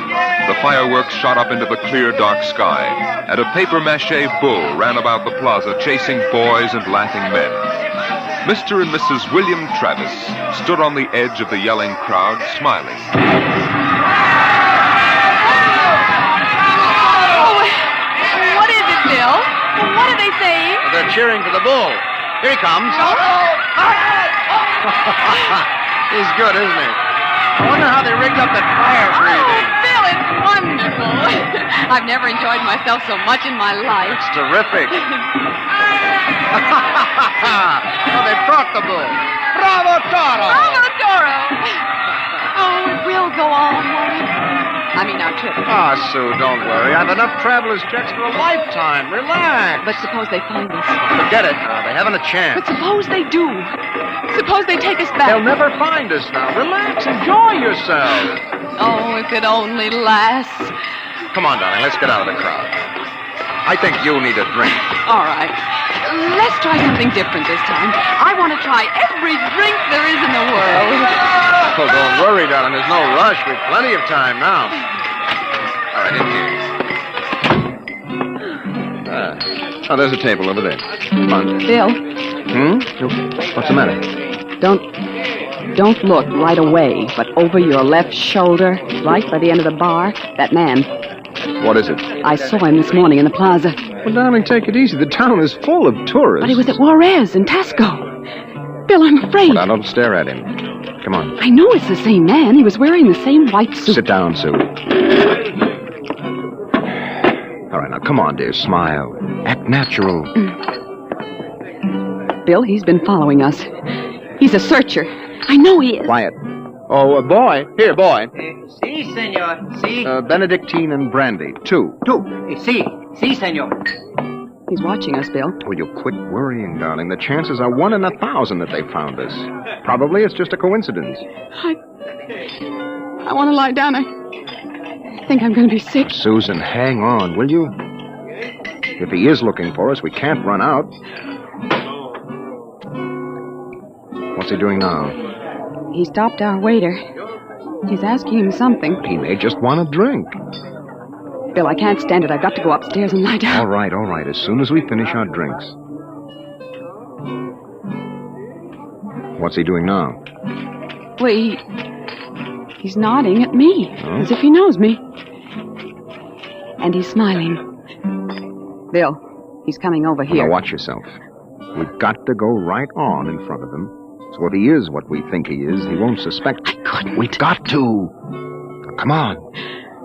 So I said to David, Dave, that's ridiculous. You know that a thing as that is never going to take place. Kristen. What? You did not pull up your pants leg when you sat down.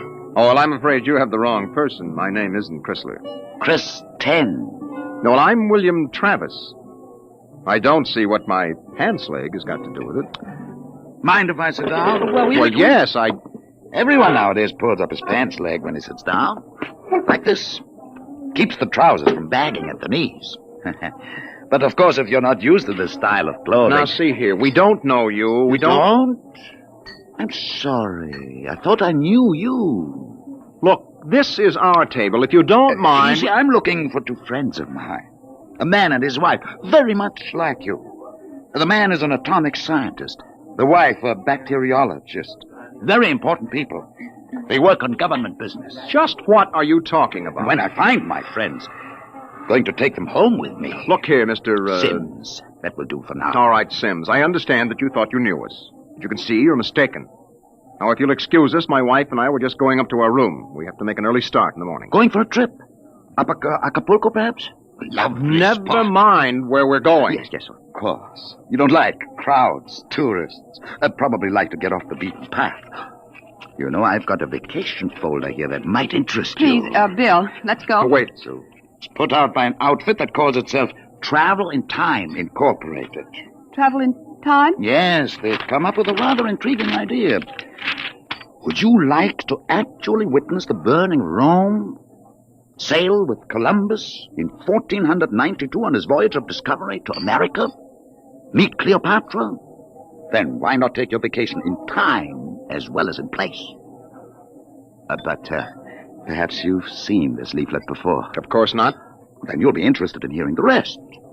Travel in Time Incorporated can costume you, put you in the crowd at any place and time in history. Look, we guarantee to teach you any language you need to move freely in any year without risk of detection. This summer, why not escape from the worries of our modern world? Take your vacation in time. Oh, that's impossible, of course. But think what it would mean. A chance to escape all the tensions of an unpleasant life. War, insecurity, fear. Sims, Suppose you were a scientist working on a dangerous bomb project. Or you, Mrs. Travis, suppose you were a bacteriologist working on disease cultures. And you had a chance to escape all that. To take a vacation 200 years in the past. Would be wonderful, wouldn't it? Escape to a more peaceful world? A trip back to, 1950. 1950? But you said a vacation in the past. So I did. But you see, 1950 is the past if you come from the year 2155. 2155? Mm-hmm.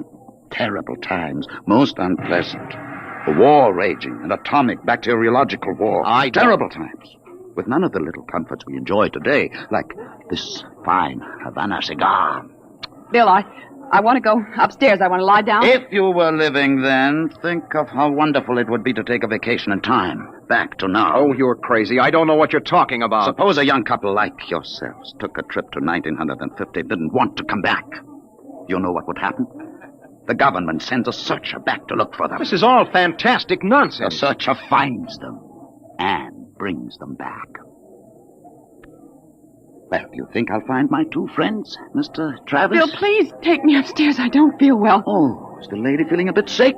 How unfortunate. Here are the drinks, senor. Well, shall we drink a toast to 2155? To the future.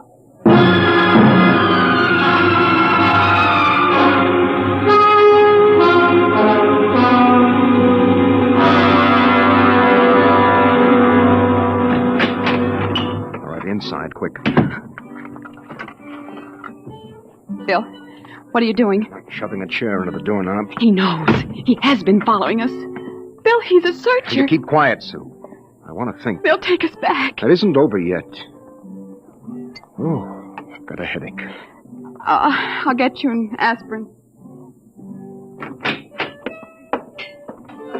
What will they do to us? I don't know what they'll do to us. Something slipped. Something must have slipped. But we were so careful. Well, the searchers are trained to watch for detail. Things like not pulling up my trousers. That started him thinking. There's a man who isn't used to ancient clothes. Could kill myself for giving it away. No. With my walk. These high heels. Careful now, Ken. Here. Thank you. Bill, I won't go back. I won't go on filling tubes with typhoid and bubonic plague. Now, take it easy, Sue. There must be some way. We don't have to go back to 2155, do we? The nerve of that Sim sitting there looking us up and down like animals smoking those stinking cigars. That's how I first noticed him at Tasco. He had 4 bottles of liqueurs and a pile of chocolate. Yes, well, he still hasn't gotten over that first greedy hunger. We've got to look out for that, Sue. That's the sure sign of somebody from the future, trying to make up for a lifetime of shortages by stuffing themselves sick. Remember our first night? Bill, I can't stand it. We've got to get out of here. What are you doing? Packing. Getting the suitcases out. That's no use, Sue. What do you mean? We can get to Acapulco by morning. Don't you think he's watching us? We could get away. No, we've got to sit tight. We've got to wait right here for a break. I don't know what, but something has got to break. Darling, I'm afraid. No. Maybe he isn't sure of us yet. Maybe we can still figure out some way to escape. Come on now. We better try to get some sleep.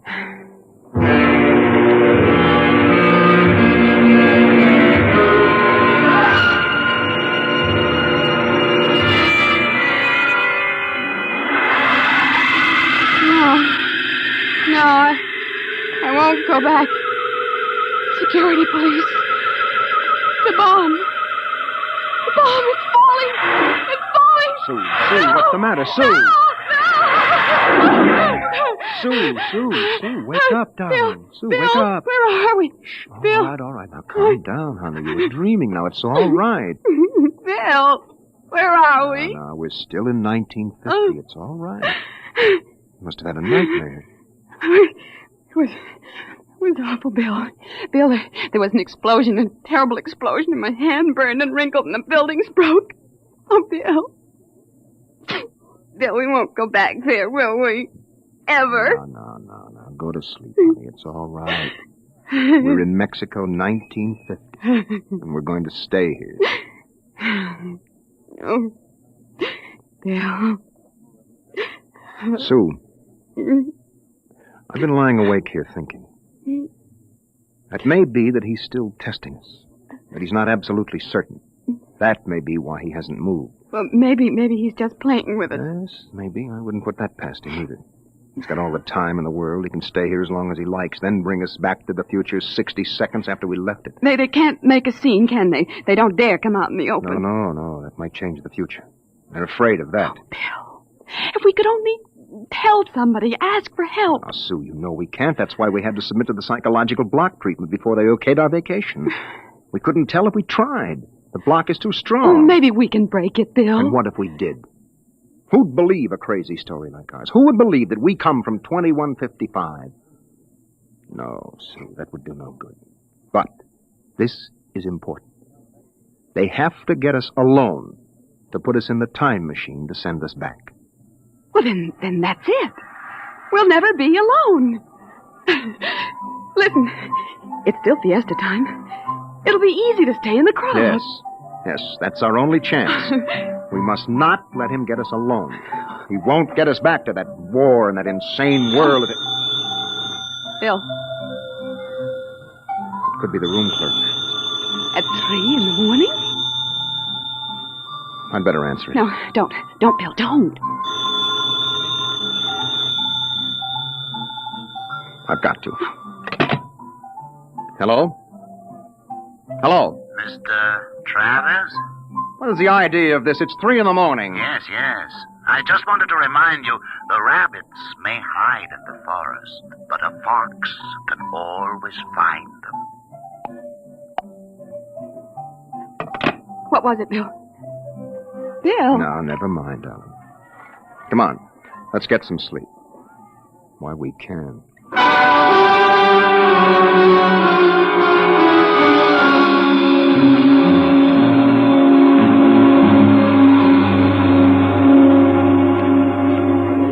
Buenos dias, senor. Good morning, Senor Gomez. I trust you are spending pleasant days in my hotel. Fiesta time is the best. Oh, it's been lovely. Your special table is all ready for breakfast. Oh, fine. Where blazes is the hotel? Hey, you, Buster, where's the hotel in this godforsaken sinkhole? What is all that racket? Great excitement, very great. Why, what is it? They come with 4 trucks and innumerable automobiles. A motion picture company from Hollywood. Oh, what are they doing down here? They make pictures of our fiesta for the backgrounds. Oh, yes. We have a very beautiful town. Beautiful. Yes, very beautiful. That fat man, the one with the most colorful shirt, he is the chief, the director. Oh, yes. Manager, where's the manager of this adobe flea bag? Coming, senor, coming. You will excuse me. Oh, I hope the table is satisfactory. Coming, senor, coming. Sue, this is a break. That movie company will draw crowds, and that helps But us. when can we leave, Bill? Well, not today. They'd be sure then. It'd be easy to catch us above on the road. We better stay and try to lull Sims. Okay, kids, end of the line. Ciao. Get up, Buster. Lay out the pepper. I gotta know. There's Sims, Bill. Across the dining room. Well, we can't do anything now, not with these actors coming in. Okay, follow me, kiddies. Hey, Glory, you sit next to Papa. Hey, Max, make sure nobody monkeys with the trucks and the gears. Right, Shane? Do we have to eat at this crummy joint, Joe? Cheer up, sweetie. Your mere presence makes this chasins and the truck rolled into one. Not this early in the morning, Joe. I couldn't stand it. Okay. They look happy, you want, don't that they? is, is on the dear Look, old Susan. expense account. Maybe I could hire 2 of them. I could say it was a joke. Oh, why? We could dress them in our clothes, have them drive off in our car sometime when Sims couldn't see their faces. Where would that get us? Well, with him off on their trail, we might make it to Mexico City. It'd take years to find us there. Bill, That movie man's coming over here. Oh, excuse me. You folks are Americans, aren't you? Yes, that's right. Boy, am I glad to see you. Yeah, I'm so sick of hearing Spanish I could kiss you. Hey, come on over and eat with us, huh? Oh, well, I don't think we should intrude. Come on. Misery loves company. I'm Misery, and that's the company. We're from Hollywood. Yes, so I understand.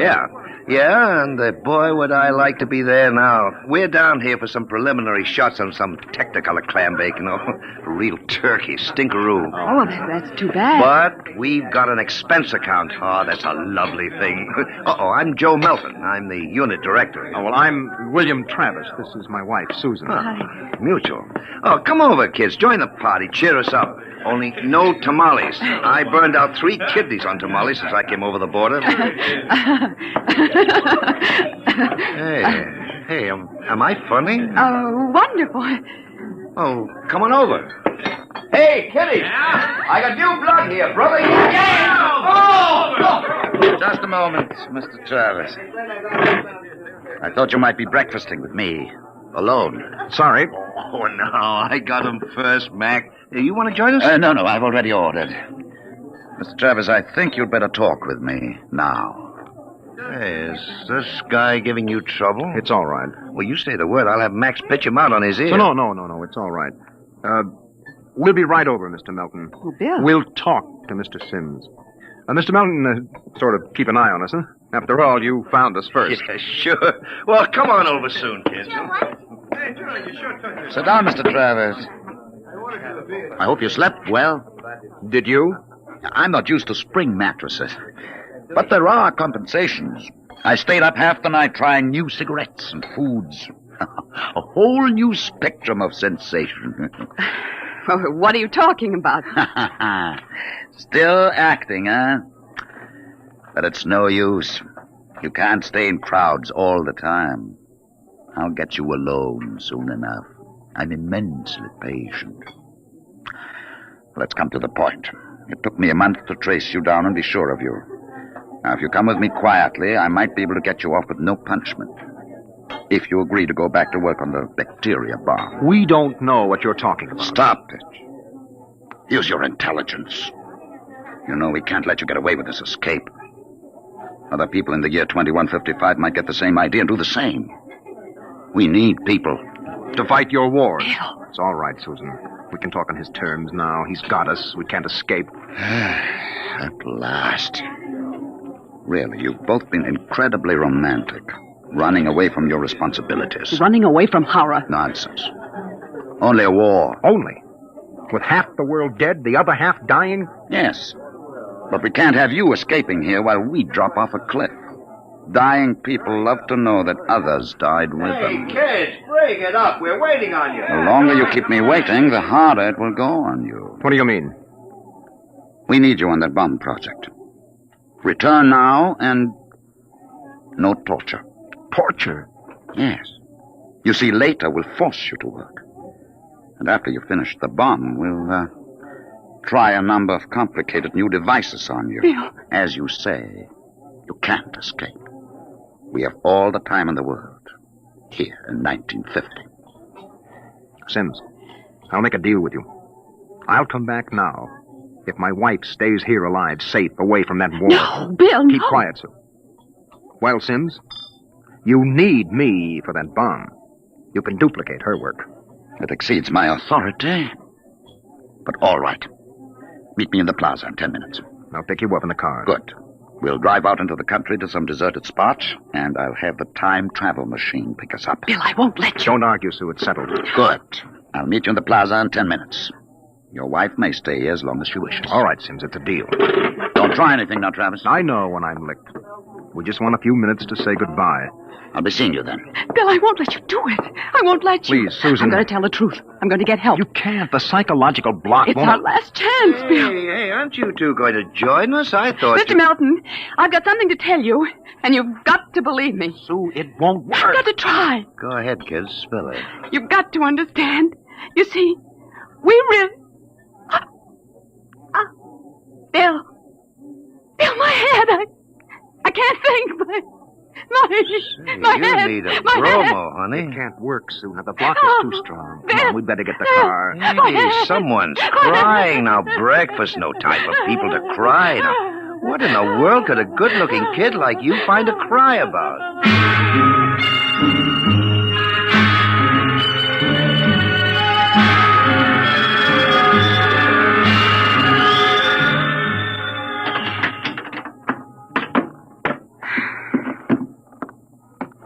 Bill, I won't let you do it. Don't make it harder, I'll Susan. let me go back with you. We'll get through some way. You think I'm going to let you go back to that war?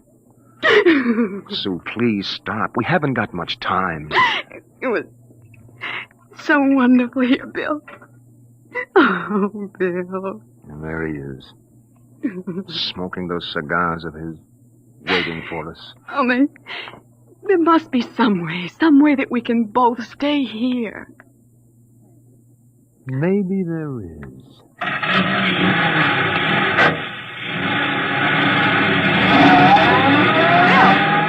Bill, what are you going to do? Hang on, Sue, and duck when I tell you. No, Bill, you're heading right for him. Not going to get either of us now. Oh. Down, Sue, down!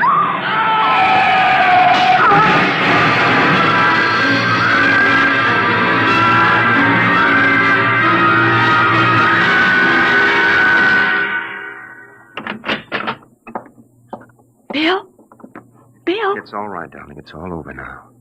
This is the mayor, dear. Senora, your husband has been officially cleared in this most unfortunate affair. It's obvious this Senor Sims died of an unavoidable accident. An accident? Yes. Oh, yes, of course. Adios, Senora. Adios. Will they want to see you again? No. I'm clear. I lost control of the car. That's the way it stands. Oh, Sue, I hated to kill him. I never wanted to do anything like that in my life.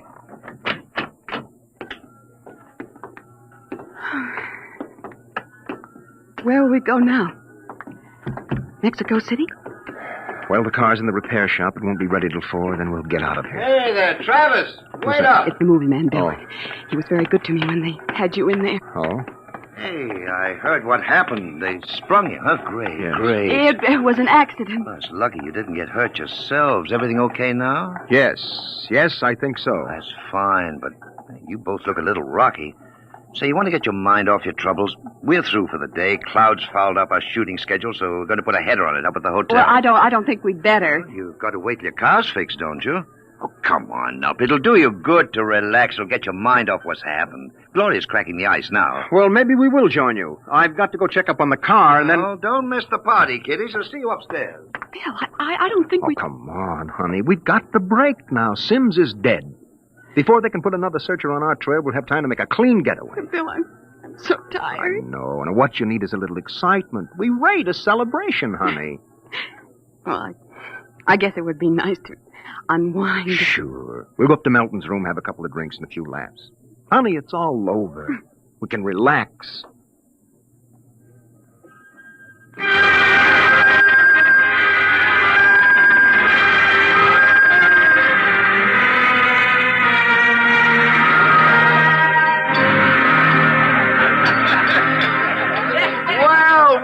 Well, kiddies. Well, we thought we'd join you, Mr. Melton. Oh, great. Call me Joe. Hey, Gloria, yank another cork. We got company. Here you are, kids. Thank you. You kids ready to drink? That was a pretty messy business, but it's all over now, huh? Yes, it's all over. Yes, well, it's time to unlax. Grab a glass, honey. Well, thank you. Hey, quiet, everybody. Quiet.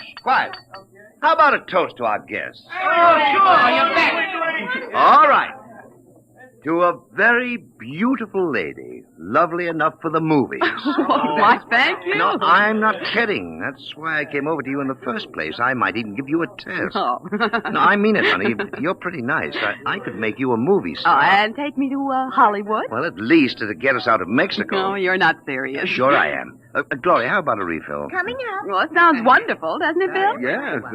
Los Angeles is a pretty crowded city, isn't it? Crowded? Wait till you see the Sunset Bus. No, you don't really think I could be an actress. You don't have to cheer me up anymore. I'm feeling wonderful now. No, I'm serious. I think you'd be great.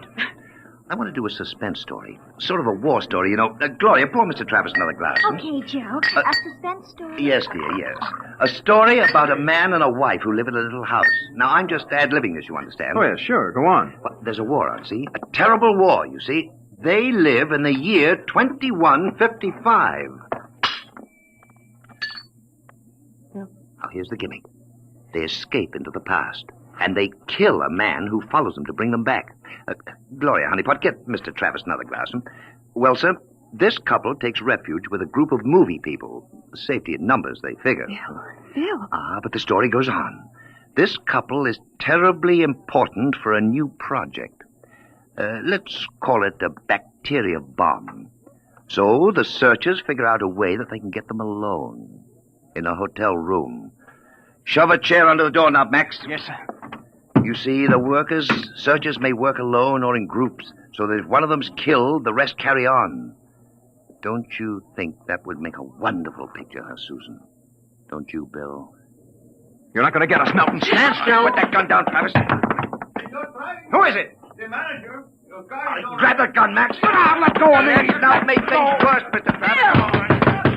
The manager, he heard us. Let's get going. Let go of me. Let go. He'll break down the door in a minute. Max, get ready to travel. Get that. Take a good look, Mr. Travis. Take a good look at 1950. You won't be seeing it anymore. Throw the switch.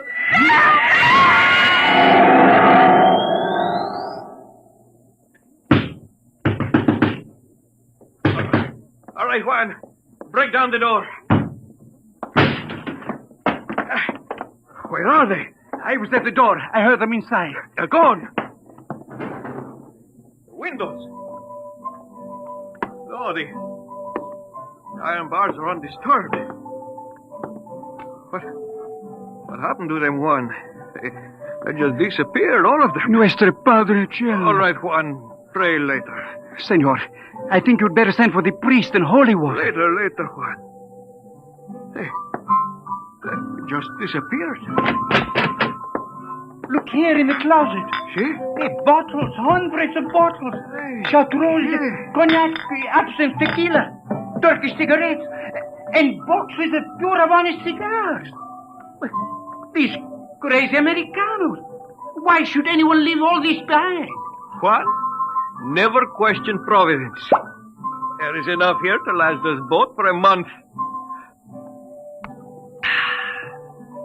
Juan, I think we can look forward to a most happy future.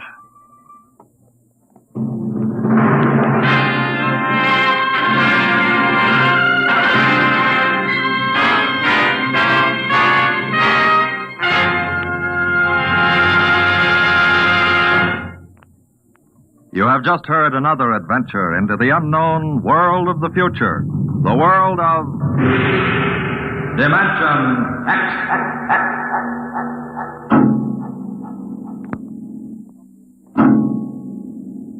Now, about next week. Suppose that you were a private detective, and into your office walked a strange-looking client. Would you believe him if he told you that there was a Martian embassy hidden somewhere in New York, where spies from the Martian planet were preparing for the invasion of Earth? We'll tell you about it next week. Tonight's adventure in Dimension X was the Ray Bradbury story To the Future, as adapted for radio by Ernest Kenoy. John Larkin was heard as Bill, and Jan Miner as Susan. Your narrator was Norman Rose. Music by Albert Berman, engineer Don Abbott. Dimension X is produced by Van Woodward and directed by Edward King. Adventures in time and space, told in future tense. Dimension X.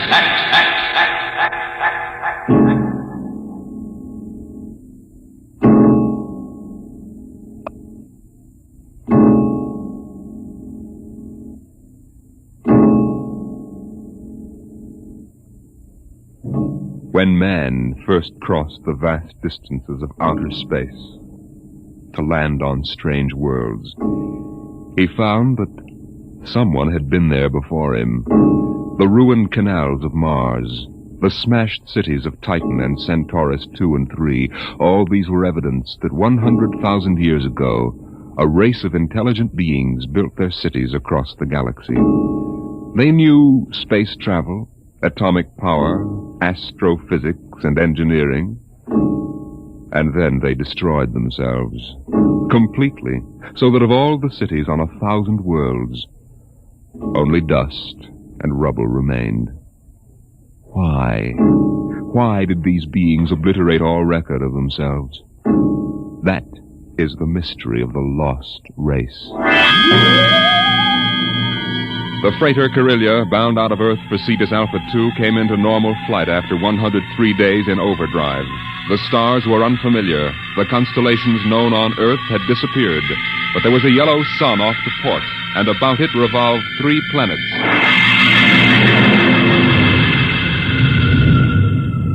What do you make of it, Briggs? It isn't on any of the star charts, Captain Wharton. I checked through. 1 and 3 are dead, all right.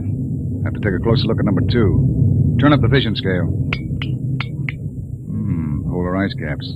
She's green around the belt. Let's take her down to a 5-mile orbit. Swing around her for a look. Alert for deceleration. Aye, sir. Throw in the manuals. Power room. Power room, aye. We're going down to have a look at something. Give us just enough power to keep her under control. All right, Briggs. Hang on to your stomach.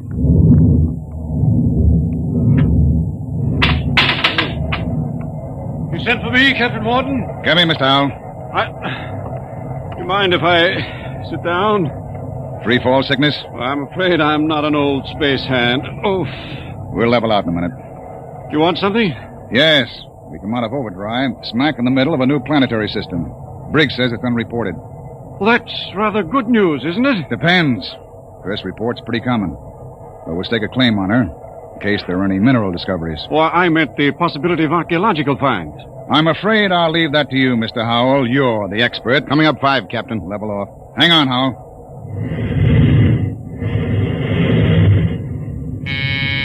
Power room. Hold her steady she goes. We'll orbit at slow cruising speed. All right. Clear the scope, Briggs. Aye, sir. Nice-looking piece of real estate. Well, the Space Guard requires I check up for radioactives, gold, and lost race rooms. You're landing? Landing?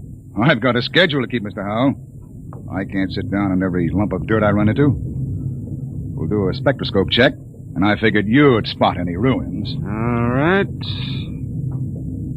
Wait a minute. There in the lower quadrant. What? That bald spot in the vegetation. Those are ruins, all right. Are you sure, Howell? Yes. I've seen the lost race rubble on Centaurus 2. There. You can see it plainly, dust and rubble. No, that's what I get for calling in an expert. Briggs, stand by to take it down to 5,000 feet. Aye, sir. All this stinking luck. There goes my schedule.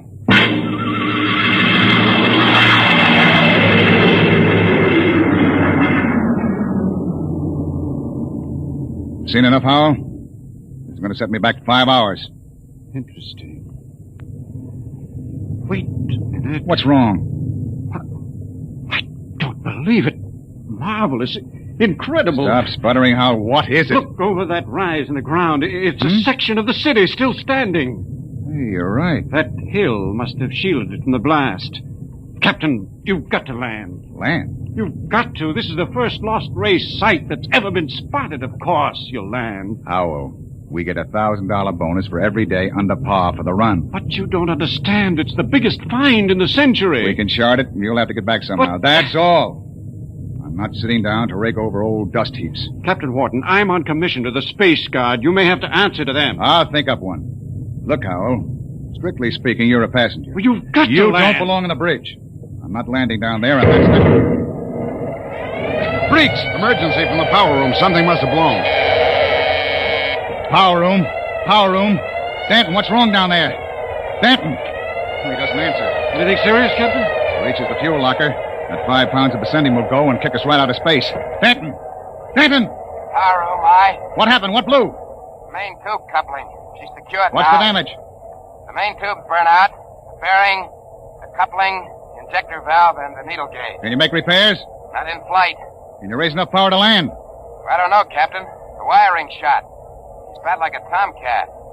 I might be able to get something from the deceleration auxiliaries. Get a jury rig on her. We'll try to set her down. Aye, sir. Briggs. Yes, sir. Alert for crash landing. Signal room.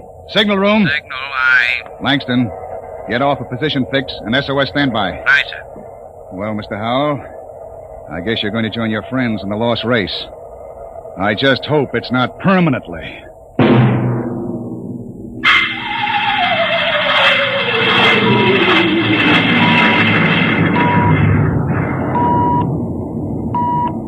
Leveled off now, Captain. Trim her up a point. That's it. She's bucking bad. 5 more minutes and the hull plates will shake loose. Power room. Stand by for bow blast on signal. All ready. I'm going to try for that clearing. Too narrow. 2 to 1 for $1. All right. Hang on.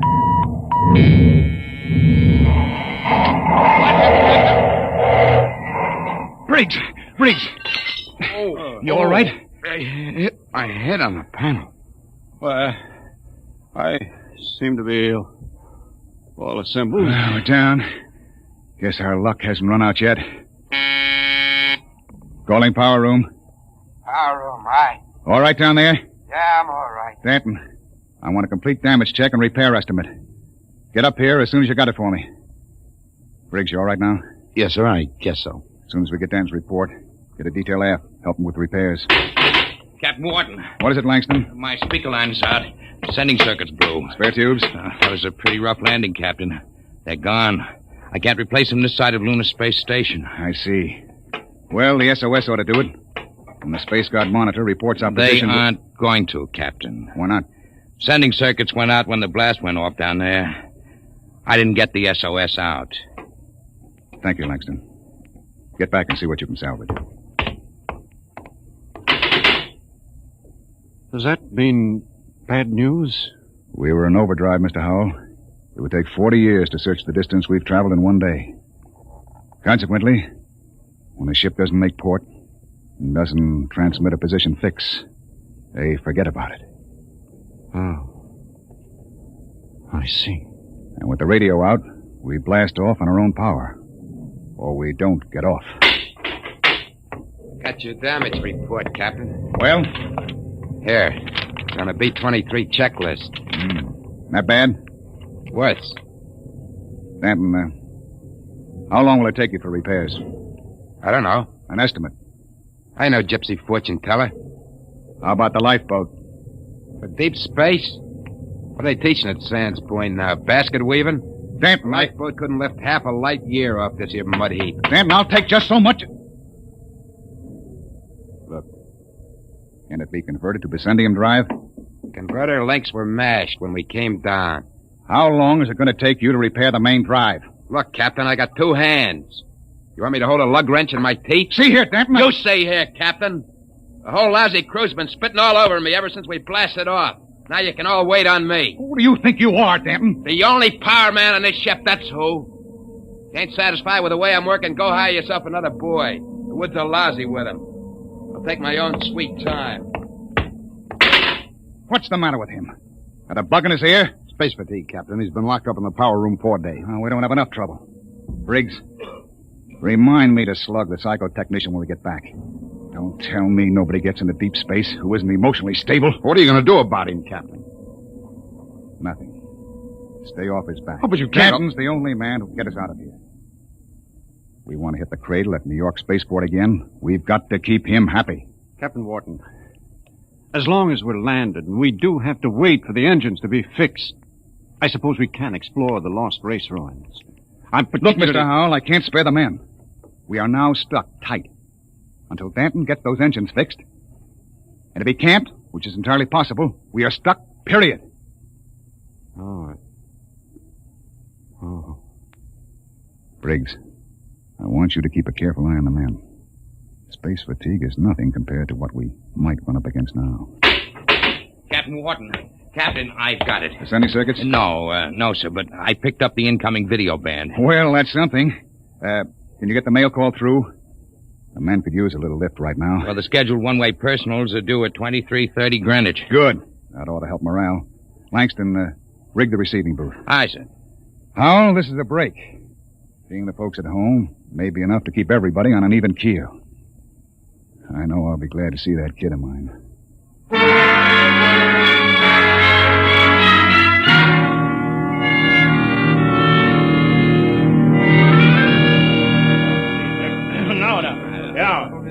Mr. Langston, get Hanson out of the booth. You wear the glass right off the tube. Take it easy, Williams. Everybody gets 3 minutes. Hey, Kelly, I bet that dame of yours burned up the circuits, huh? How'd you know it was his girl? You can't tell through the booth. Well, who else would call that eight? What'd you say, Kelly? Oh, nothing. She don't have to. She just stands in front of the pickup tube and, oh, brother. I can just see that.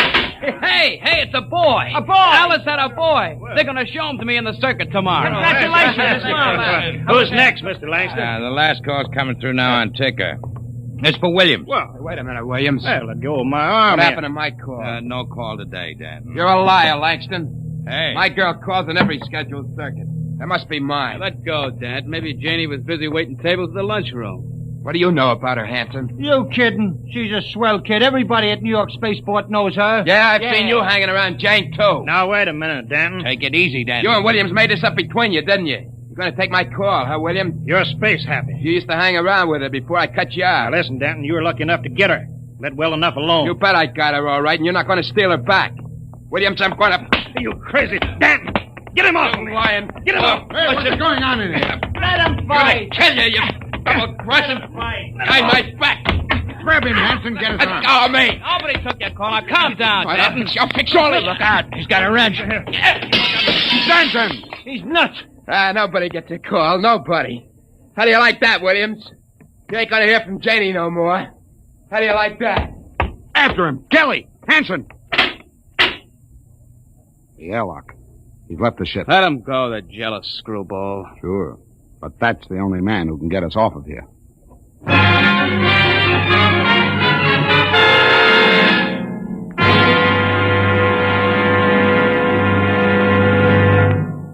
I warned you, so help me, Briggs. I warned you to keep an eye on Danton. Well, I didn't think he'd go off this way. Well, it's that girl of his, sir. He's crazy jealous about her. Any reason for it, Williams? No, sir. She's a good kid. Too good for Danton. I guess he's just so afraid of losing her to some other guy, he's getting psychopathic about it. Well, we've got to get him back. I want every man equipped and ready for search parties immediately. Aye, sir. Williams, rig some portable searchlights. And issue hand blasters and radiation tickers. Kelly. Aye, sir. You had the second party. If you find Danton, send up a signal flare. Aye, sir. Unless we do find him, we'll be on this planet until the next freighter stumbles on us. Maybe 10,000 years from now.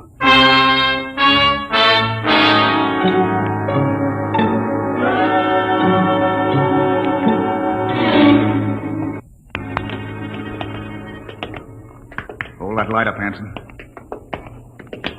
This is amazing, Captain. Lost Ray's building's actually standing. Hey! What is it? Oh, nothing. A shadow. Place gives me the willies. We'll be able to find out so much about them, their science, art, what they looked like, perhaps even why they destroyed themselves. I'm beginning to wonder about that, Hal. You sure they destroyed themselves? Maybe they lost a war to another race. The winners would have left traces. Genghis Khan, the Mongol emperor, left a pile of skulls as a monument after he destroyed his enemies, but there's been nothing like that found. No clues at all, eh? Nothing. When they decided to wipe themselves out, they did a thorough job. But why? That's what we've been asking for 50 years. They wanted to end like that. Captain, there's a rise ahead. Keep going. Anything on your side, Briggs? No, sir. Hanson, what is it? I don't know, sir. It's a funny kind of a glow. I guess I shot without thinking. Don't get trigger happy. Howell. Yes? Where do you think the light is coming from? Down there. It's an amphitheater. Stone seats and a hood. It looks like a band shell. What's up, Captain? Wait a minute. Well, Howell? Don't know. That's the Lost Race sign on the hood. A what? A sort of hieroglyphic. The only thing we'd ever found before. One in each ruin. What does it mean? Some kind of a warning, I think. Come on. We're going down there. Careful now. There's a platform of some kind down there. Looks like a lecture platform, doesn't it? Or an altar. This might have been a temple. Perhaps the Lost Race sign had a religious significance. Looks like a throne to me. A throne 5 feet high. Briggs, climb up there. And see if there are any controls for this machinery. Aye, sir. This wasn't meant for any man to sit on. There's a lever up here. Shall I try it? Sure, go ahead. Hey, what's that mist? It's like a steam bath. I wonder if Kelly and Williams ran into anything Kelly, like... hold that lighter. Shut up and keep looking for Danton. What? Look there, in the hood. It's Williams and Kelly. That crazy jet jockey. When I find him, I'm going to beat his brains out. You could see him, a three-dimensional image. Some kind of television. Get down, Briggs. Aye, sir. Did you see it, Skipper? I was just thinking about him, and there he was. We all saw it. Out of the way. I'm going to try it. This thing can pick up Earth. It'll replace the receiver Danton smashed. Just throw the lever, eh?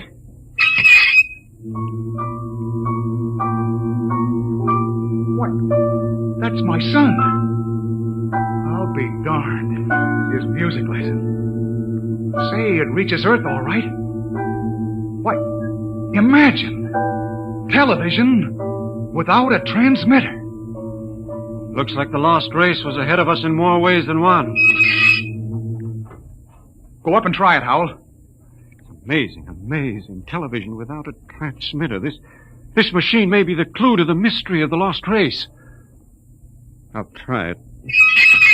Mary, I've told you I like my paper first in the morning. If that youngster wants to know how the Tigers did, let him wait until I am... My father in Detroit. Remarkable, Captain. You can see the whole room clearly. Say, how about me, Captain? Let me get up there. I'd like to see my baby. Alice told me all about it. Out! What's the matter, Hanson? I kicked something, a wrench. Well, hold it up. What? It's Danton's. That means he's been here. We're on his trail, all right. Come on, Howell, let's go. But the baby wouldn't take a minute, Captain. Later, Hanson. We've got to find Danton first. All right, now, let's get moving. Hold it. What's that? The recall flare. Kelly and his men have found Danton. Oh, I hope that crazy fool is in one piece. We start back now, Captain? Yes. That came from the ship. Another flare? No, that was an explosion. That's all we need now. Something more to happen to the ship.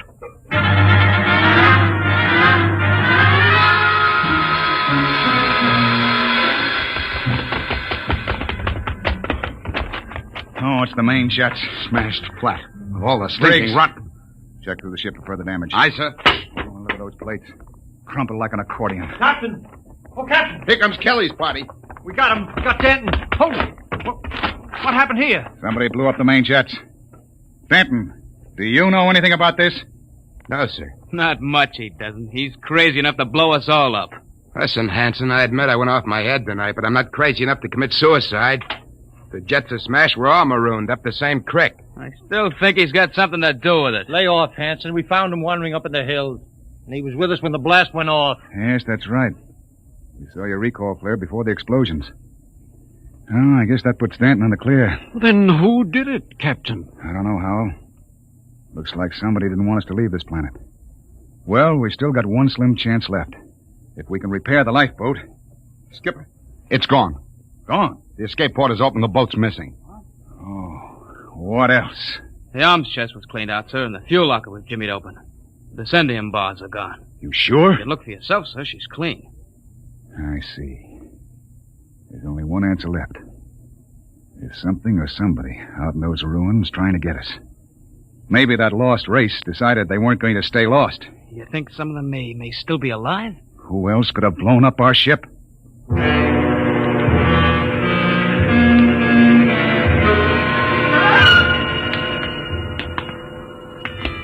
Keep your blaster up, Hal.